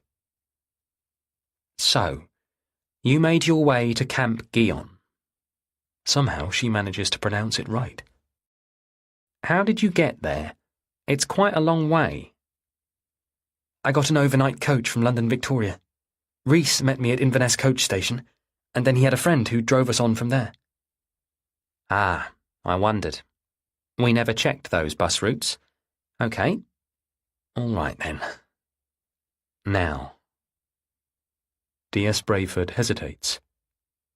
I'm wondering about Francis. Would it be all right for us now to talk about him? Chrissy inhales through her nose, out through her mouth. He spoke to me when he came to Mum's party, but I didn't understand who he was until I saw him that day. At the office? Yes. Then he came to your house another time, alone, afterwards? Chrissy nods. Yes. That was when he kissed me, like you saw in the video. Paul thinks. When he assaulted you. D.S. Brayford's voice is remarkably soothing. But you didn't talk to anyone about that? Chrissy shakes her head. No. And again, Paul hears the words she doesn't say. How could I? It's all right, the detective says. You're doing very well, Chrissy. So, if I can just be clear, you met him 4 times altogether? D.S. Brayford lifts a hand to count on her fingers. The party, your mum's office, when he came to the house, the towpath. The towpath? The detective throws that one straight in there, like a dart. That last time, he followed me, Chrissy says. Yes, I believe that. He must have been waiting for me. She's just a girl, thinks Paul. A 16-year-old girl. And can you tell me what happened? Did he speak to you? I didn't want to talk to him. I didn't want to see him. But did he try? Yes, he went on and on talking, shouting a little bit, telling me my mum was in love with him. And did you believe that? I had no idea. I just knew that I hated him after what he had done to me. Jesus, don't say that, Paul almost blurts out. What are you doing? Trying to create a noose for your own neck? A lawyer, he realizes. Why don't they have a lawyer? Is he really just relying on Julia to speak up? He should stop this interview. He should reach out and stop the tape. But he doesn't move. They are too far gone by now. He kept saying I had to get my mum to see him. He was all over the place. He kept grabbing at me. And you? D.S. Brayford's voice is so persuasively gentle. Can you tell me what you did? Paul shuts his eyes, braces himself. Curtain up. Just pushed him. D.S. Brayford echoes her. You pushed him. Paul tries to believe there's no accusation in her voice. Only to get away. I just pushed him and ran. Chrissy covers her face with her hands. I thought he was fine.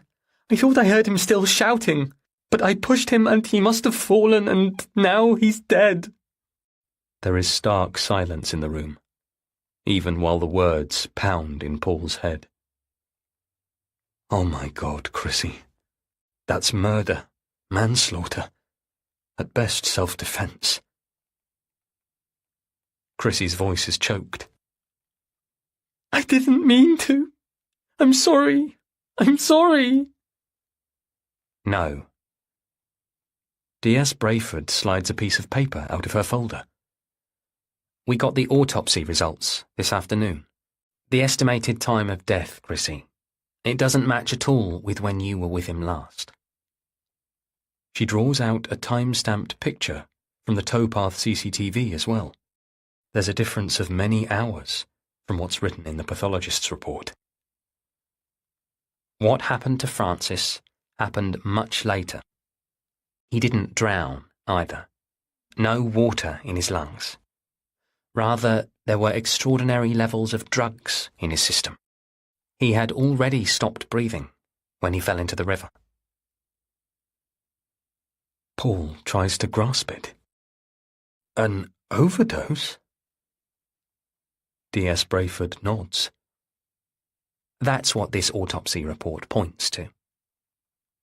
She looks back to Chrissy. You've made plenty of bad decisions here, young lady. Made your parents very worried and wasted a good few of our resources. But if there's one thing I can assure you of, Chrissy Goodlight, it's that you had nothing at all to do with Francis Maitland's death. Chapter 48. Julia. There's a flight late tonight that we can get home on. On my phone, I booked the tickets for all three of us. First class. The interviews with D.S. Brayford are over. We just needed to fill out some forms, and now we can finally return home. To our own city, our own house, our own rooms, our own beds. Chrissy has had to sign an official written statement. She isn't a missing person anymore, but they needed to formalise the facts before they could close the case. Now it's all done. I text my parents to let them know we're coming home and to reassure them again that Chrissy's safe and well.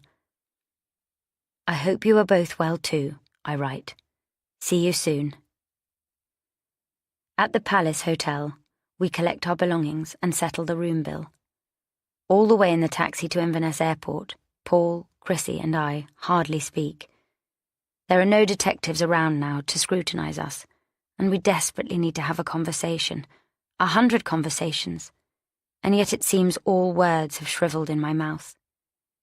In the echoey airport, we sit in 3 chairs, resting our arms on the wide metal table, not even looking at each other. My daughter has been desperately trying to find answers. She has had so many questions clustered in that wise, sharp brain of hers, mysteries that hurt her and that she was longing to solve. She wanted to know why I had an affair. More specifically, she wanted to know why I chose a man like that, a man who would abuse and hurt me, abuse and hurt my daughter too. She wants to know what her father is afraid of, what her grandmother is afraid of too. She wants to know why they clutch her so tightly, why she finds herself caged in by her music with no room to breathe. She wants to understand what's supposed to be wrong with her, the way I've been asking what is wrong with me too. All this time, the journey and questions have been leading towards Francis, even with Paul. He told me about the investment, the tip he picked up on that night of our party, hovering on the edges of Francis's group. He's told me about the thousands of pounds of my money that he invested, as well as his precious inheritance, in a company that is now under formal investigation for fraud.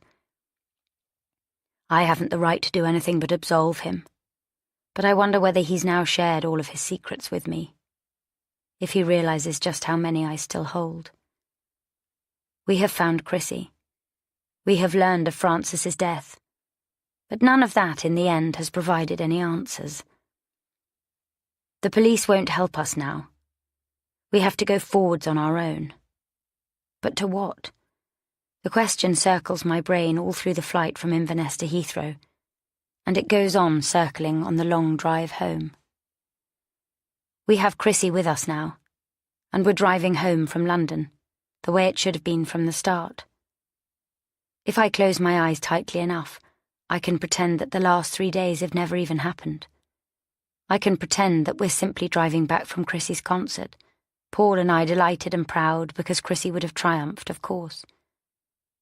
We'll go back to our house and carry on as normal.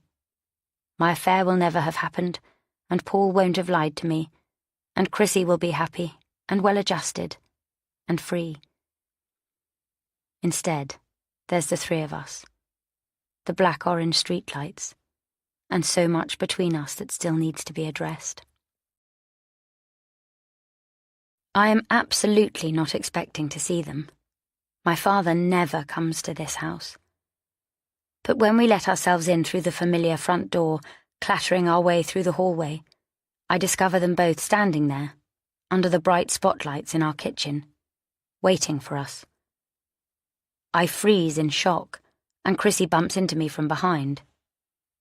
Here we are, my whole family together. Goodlight, Montrose. Selina! Duncan! Paul has somehow managed to step around me and is holding out his arms to welcome them both. My mother's posture is stiff and upright. Her skin looks sallow, yellowish under these lights. I find myself wondering if her shoulder has healed by now, or whether it's still hurting her. And I take in her outfit, her clothes, the high-necked blouse, the stiff, tight cuffs. It's the way I always think of her. And at her side, head and shoulders above her, is my father, head of the household, patriarch of our clan. My mother is the first to call out and step forwards. "Chrissy, darling, thank goodness you're home." There is genuine concern in her voice. How could I ever have doubted that? Of course they want to see her. That's why they've come here.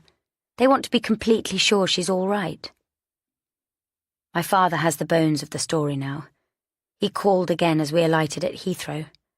I told him that Chrissy had taken herself off to Scotland, but that we'd found her up there with a friend, a boy called Rhys. I didn't mention a thing about Francis. There was no way I could let him know about the affair.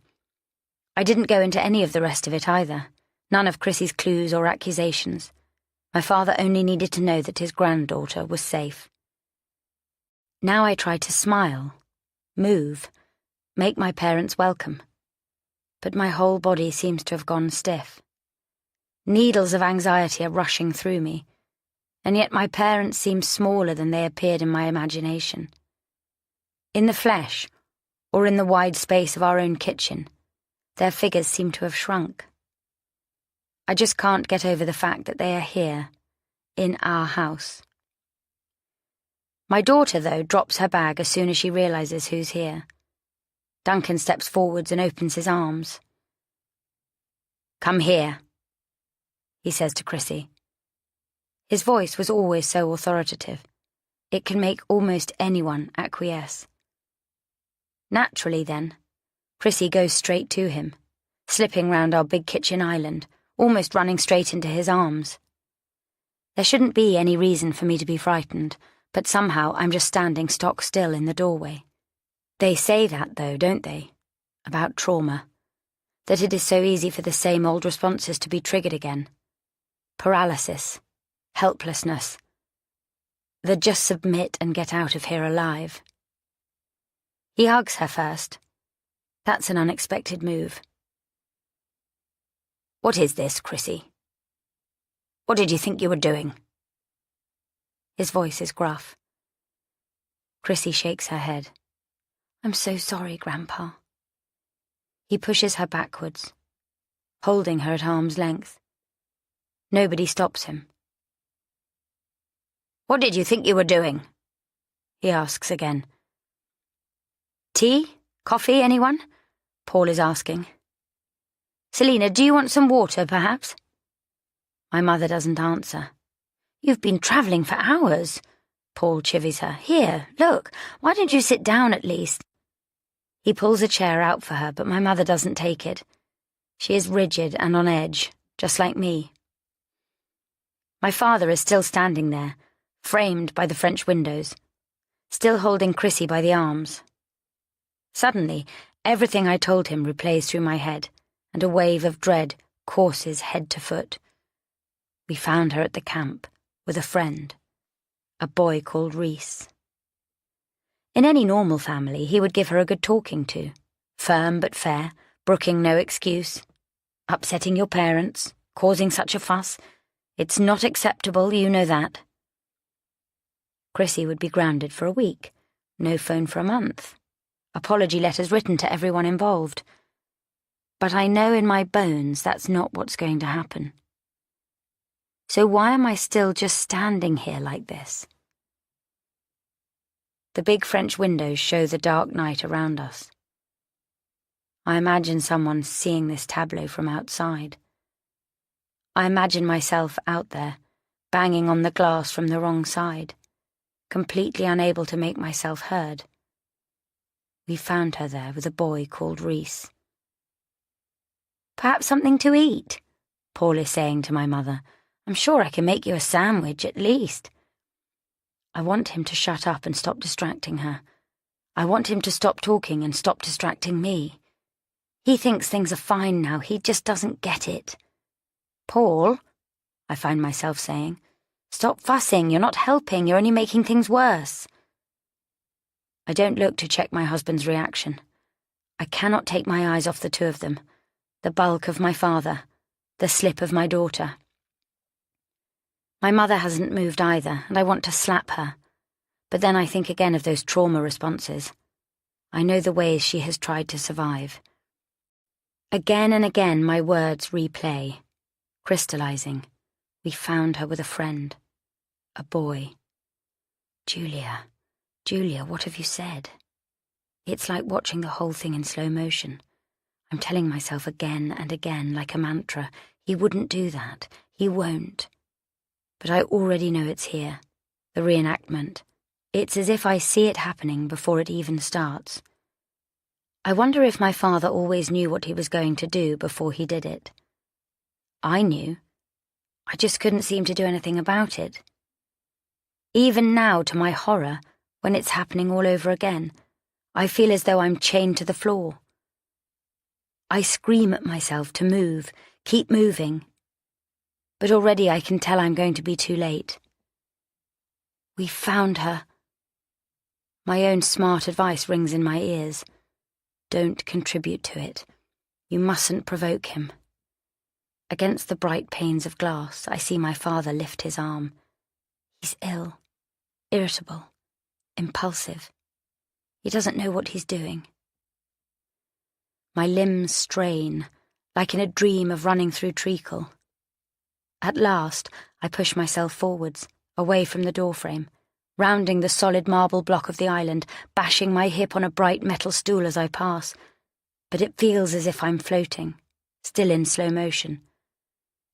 Disgraceful! My father explodes. Debasing yourself! I should have known what you were like. He wasn't just a friend, was he, that boy? No one runs away with a friend in secret. Do you think I'm blind? Do you think I'm that stupid? I know exactly how girls like you behave, like all the women in this family. I know exactly what you were doing with him up in Scotland. You were fucking. My God, I can't believe you're such a disgrace. I don't get there in time to prevent the first blow, or the second. Chrissy throws her arms up to protect herself, but her limbs are so thin, and she is so tiny compared to the massive bulk of my father that it offers almost no protection at all. I crush myself between the two of them, Chrissy and my father, using my body to protect my daughter, the way I would protect her from the blast of a bomb. My father's fists rain down on me instead. Head, neck, back, finding those long hidden places where they fell once before, when Chrissy wasn't in my arms, but in my belly. The whole damn thing comes into excruciating focus. There was never a staircase, drugs in my system, or a fall. Only this violence. Only this man. I see the whole thing. Only this time it is Chrissy. Chrissy. Chrissy. She is tiny, contrite and helpless, and it's truly wrong. Wrong. Wrong. How can I ever have thought anything else? How could I ever have blamed myself like that? Stop it! I finally yell at my father. I say it. Daddy, stop hitting my child. She's done nothing wrong. You're monstrous. How dare you do this to her? At last, time moves again, returning to normal. Paul is beside me, pulling my father away. My mother watches from the doorway, clutching the collar of her blouse, a wail emanating from her throat. My father is strong, but my husband is stronger. He pins my father against the far wall, immobilizing him, disabling him. Well, he has seen everything now, my husband. Here is my family, finally revealed. Here is what everything has always been about. Chapter 49. Julia. My father was always this person. Terrifying, abusive, even if it only showed once a year, or once every 2. So infrequently that you could just shut it away behind a door in your mind, convincing yourself it would never happen again, or even forget it ever happened in the first place. Because the rest of the time he was such a generous and loving man. Part of me even believed he loved me when he hit me. It was less painful to accept that he was right, that I was bad, that broken bones, fractured ribs, and an emergency cesarean to save Chrissy were no more than I deserved. When I was a child, he directed his violence towards my mother. I was 11 before I ever found out, and even when I suspected it, we never talked about it. Those instances were so rare and my mother was so proud. It was tiny things that would set him off, but it always had something to do with sex. Sexuality, to be more specific. A woman's sexuality, to be exact. My father wasn't particularly religious. Not beyond the usual adherence to Church of England rituals typical for people of our class. Where did it come from, then? I've never been able to ask my mother. Not then. Still not now. So it's a piece I still struggle with. I still don't fully know. What I do know is that he would claim that she had provoked him. Deliberately. Yes, exactly. That old trope. My mother tried not to. She was careful in her choices of what clothes to wear, the makeup she applied, how she held herself in public. She was careful not to catch the eyes of other men when the two of them went out. She was careful with the books she read, the TV programs she preferred. She was very, very careful about how to be his wife. There were very clear lines, and she took care to never cross them. She was a quick learner. Well, we tend to learn quickly when it's a matter of survival. Every so often, though, she would slip, breaking one of his impossible rules. After all, it's very difficult not to, over the course of a marriage of 36 years. It must have been suffocating to live like that, not least since, no matter how hard she tried, he always seemed to find fault with something. The drinking probably didn't help. The alcoholism she ended up developing as a way to cope. He always assumed the worst of her if she'd been drinking. Sometimes he just assumed the worst of her anyway, even when she didn't put a single foot wrong. That was the thing. That made him so dangerous. It was hard to know exactly what the trigger was. I was no use to my mother back then. I stuffed my ears. Quite literally, on at least one occasion that I can recall. As a teenager, it was easier to blame her rather than him. Bitch, cow, fool. If she didn't provoke him, he wouldn't be like this. That's a security mechanism, you know, victim blaming. A way to give a sense of control. You can say, I would never do that, I would never say that, so no one is ever going to abuse me. If it's the victim's fault, then the victim can stop it. If it's not the victim's fault, well then, you're fucked. I blamed my mother, and otherwise, I ignored it. On the outside, and for the vast majority of the time, we were a perfectly loving, successful family. Well, aren't they all? And then I got pregnant. I tried to assure myself it wouldn't be a problem, even though it was out of wedlock and I was only 21. It wasn't the same as whatever my mother did to rile him. What a fool. I should have known. Deep down, I think I did know. The whole time that Chrissy was growing inside me, I was terrified of my father finding out. And yet, somehow, on the surface, I convinced myself that he wouldn't act like that. I wasn't like my mother. Whatever she did was utterly unacceptable, but I was his daughter. I knew he loved me. It's still so hard to describe how it feels when your own parent hits you, beats you. There is shock, of course, and the fear, the disbelief. But there is such shame, too. I was so ashamed of myself, knowing what was happening to me, that my own father was assaulting me with his fists and feet, because my father was supposed to love me, but instead he was hurting me, and how disgusting a creature must I be for that to be the case? I remember saying over and over, I'm sorry, I'm sorry. I was curled up in a fetal position by then, cradling my swollen belly. I wasn't sure how else to make him stop except by blaming myself, going along with his view that I was wrong, and this was the exact punishment I deserved. He didn't stop, though, not for a very long time. He went on so long that my mother called an ambulance. She called a fucking ambulance, something she had never, ever done before. And never mind the tipped-over furniture and smashed glass cabinet in the drawing room. She told the paramedics that I fell down the stairs.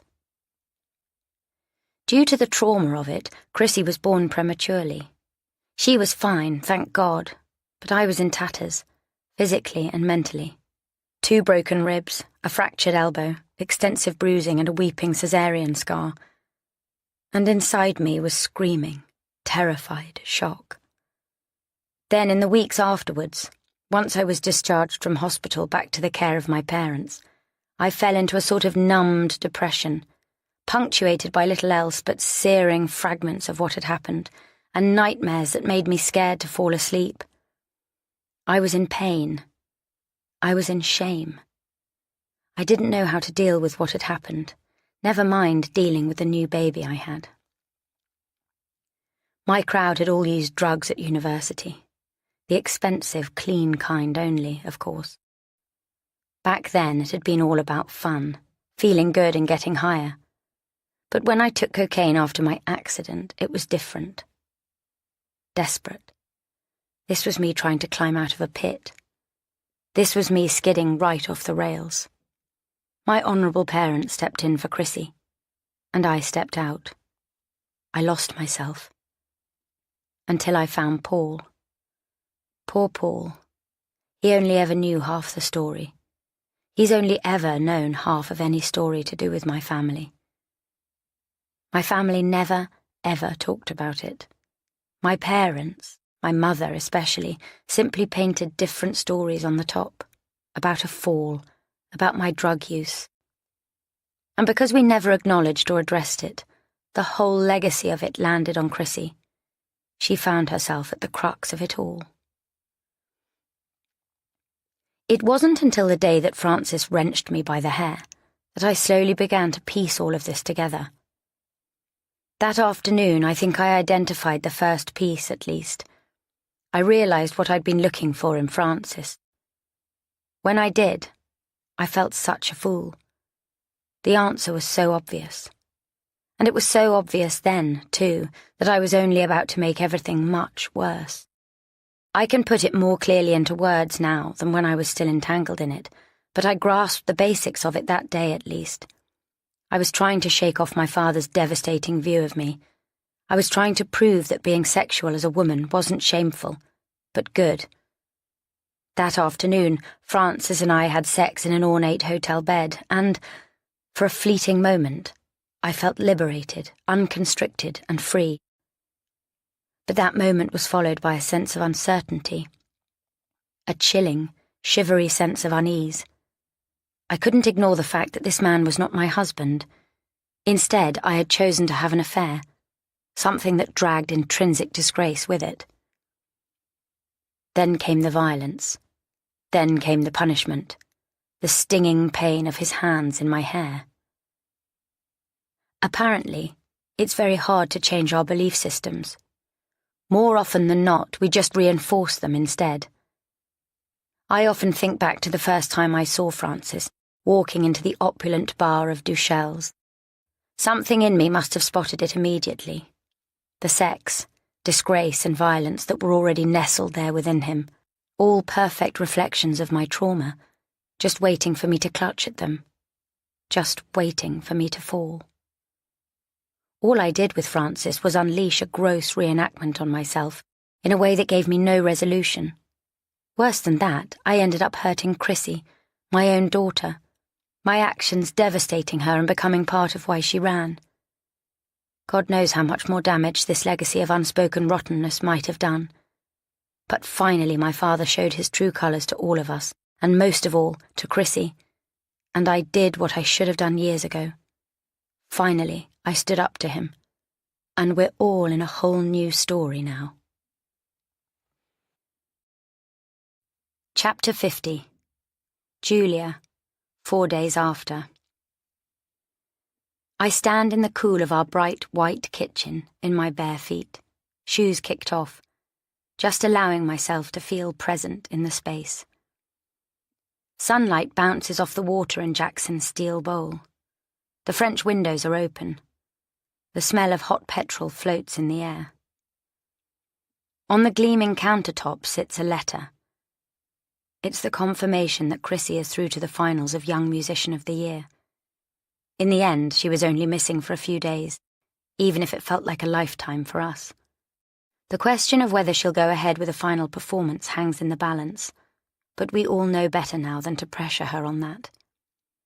Since we came home, Paul and Chrissy have had many conversations. I've been part of a number of them too. They have drawn up new agreements, loosened old boundaries. Paul understands all the ways in which he was getting it wrong.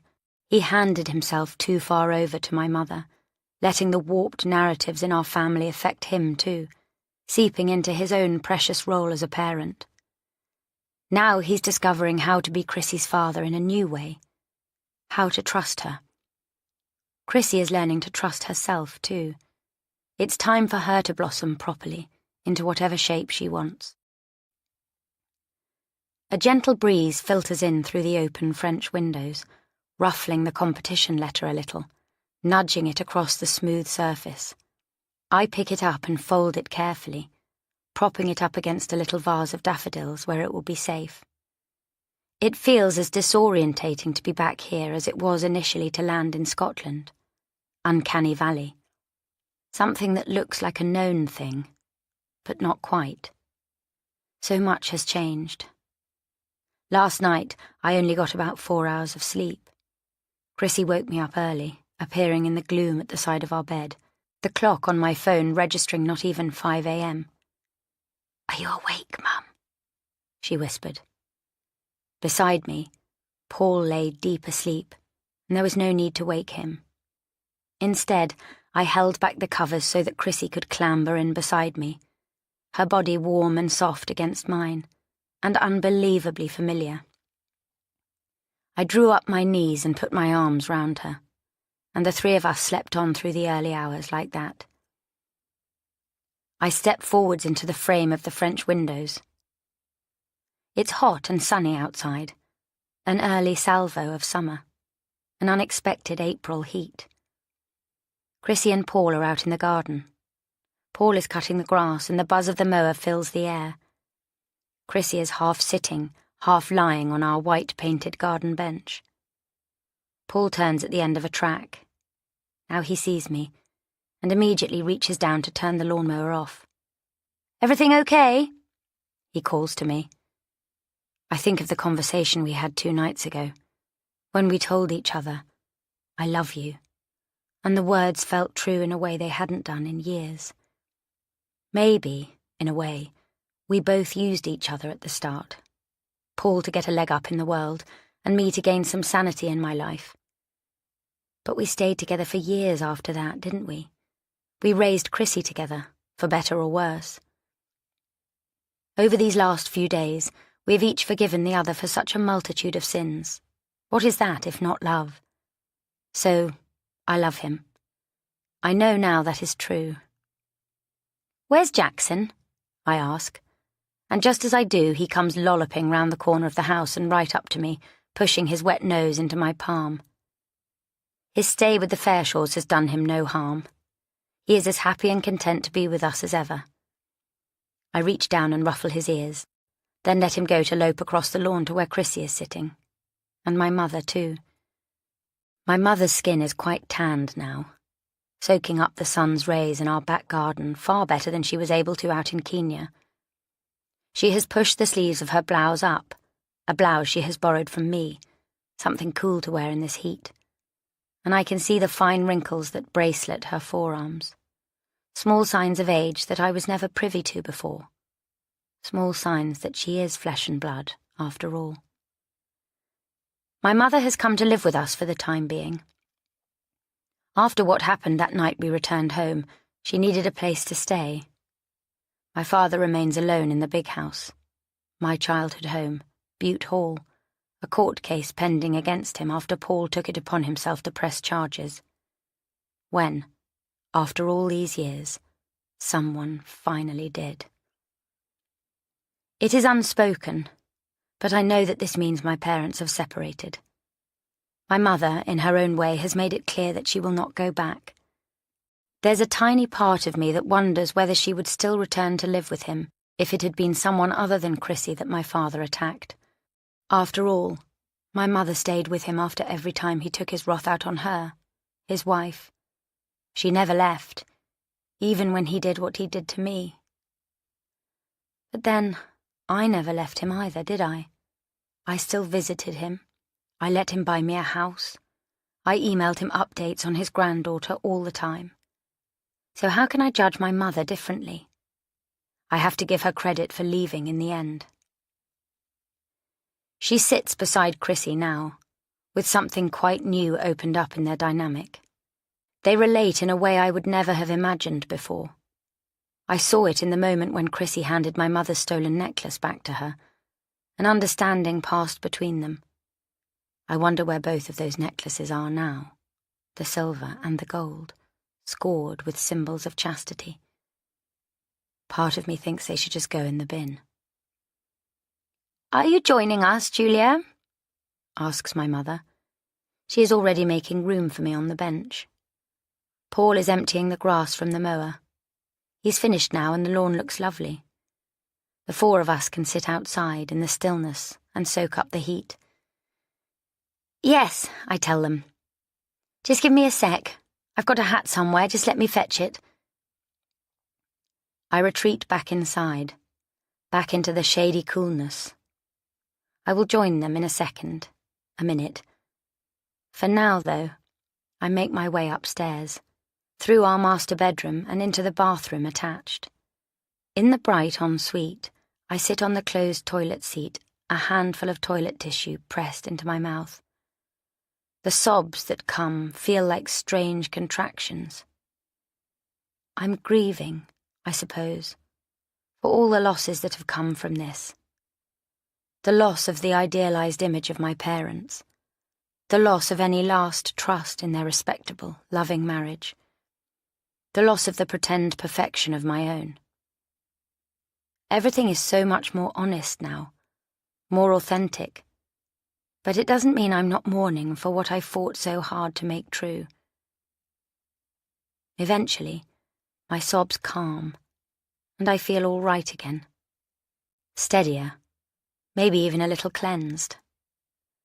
I rinse my hands in the sink and splash water on my face, before digging out an old straw hat from the back of my wardrobe.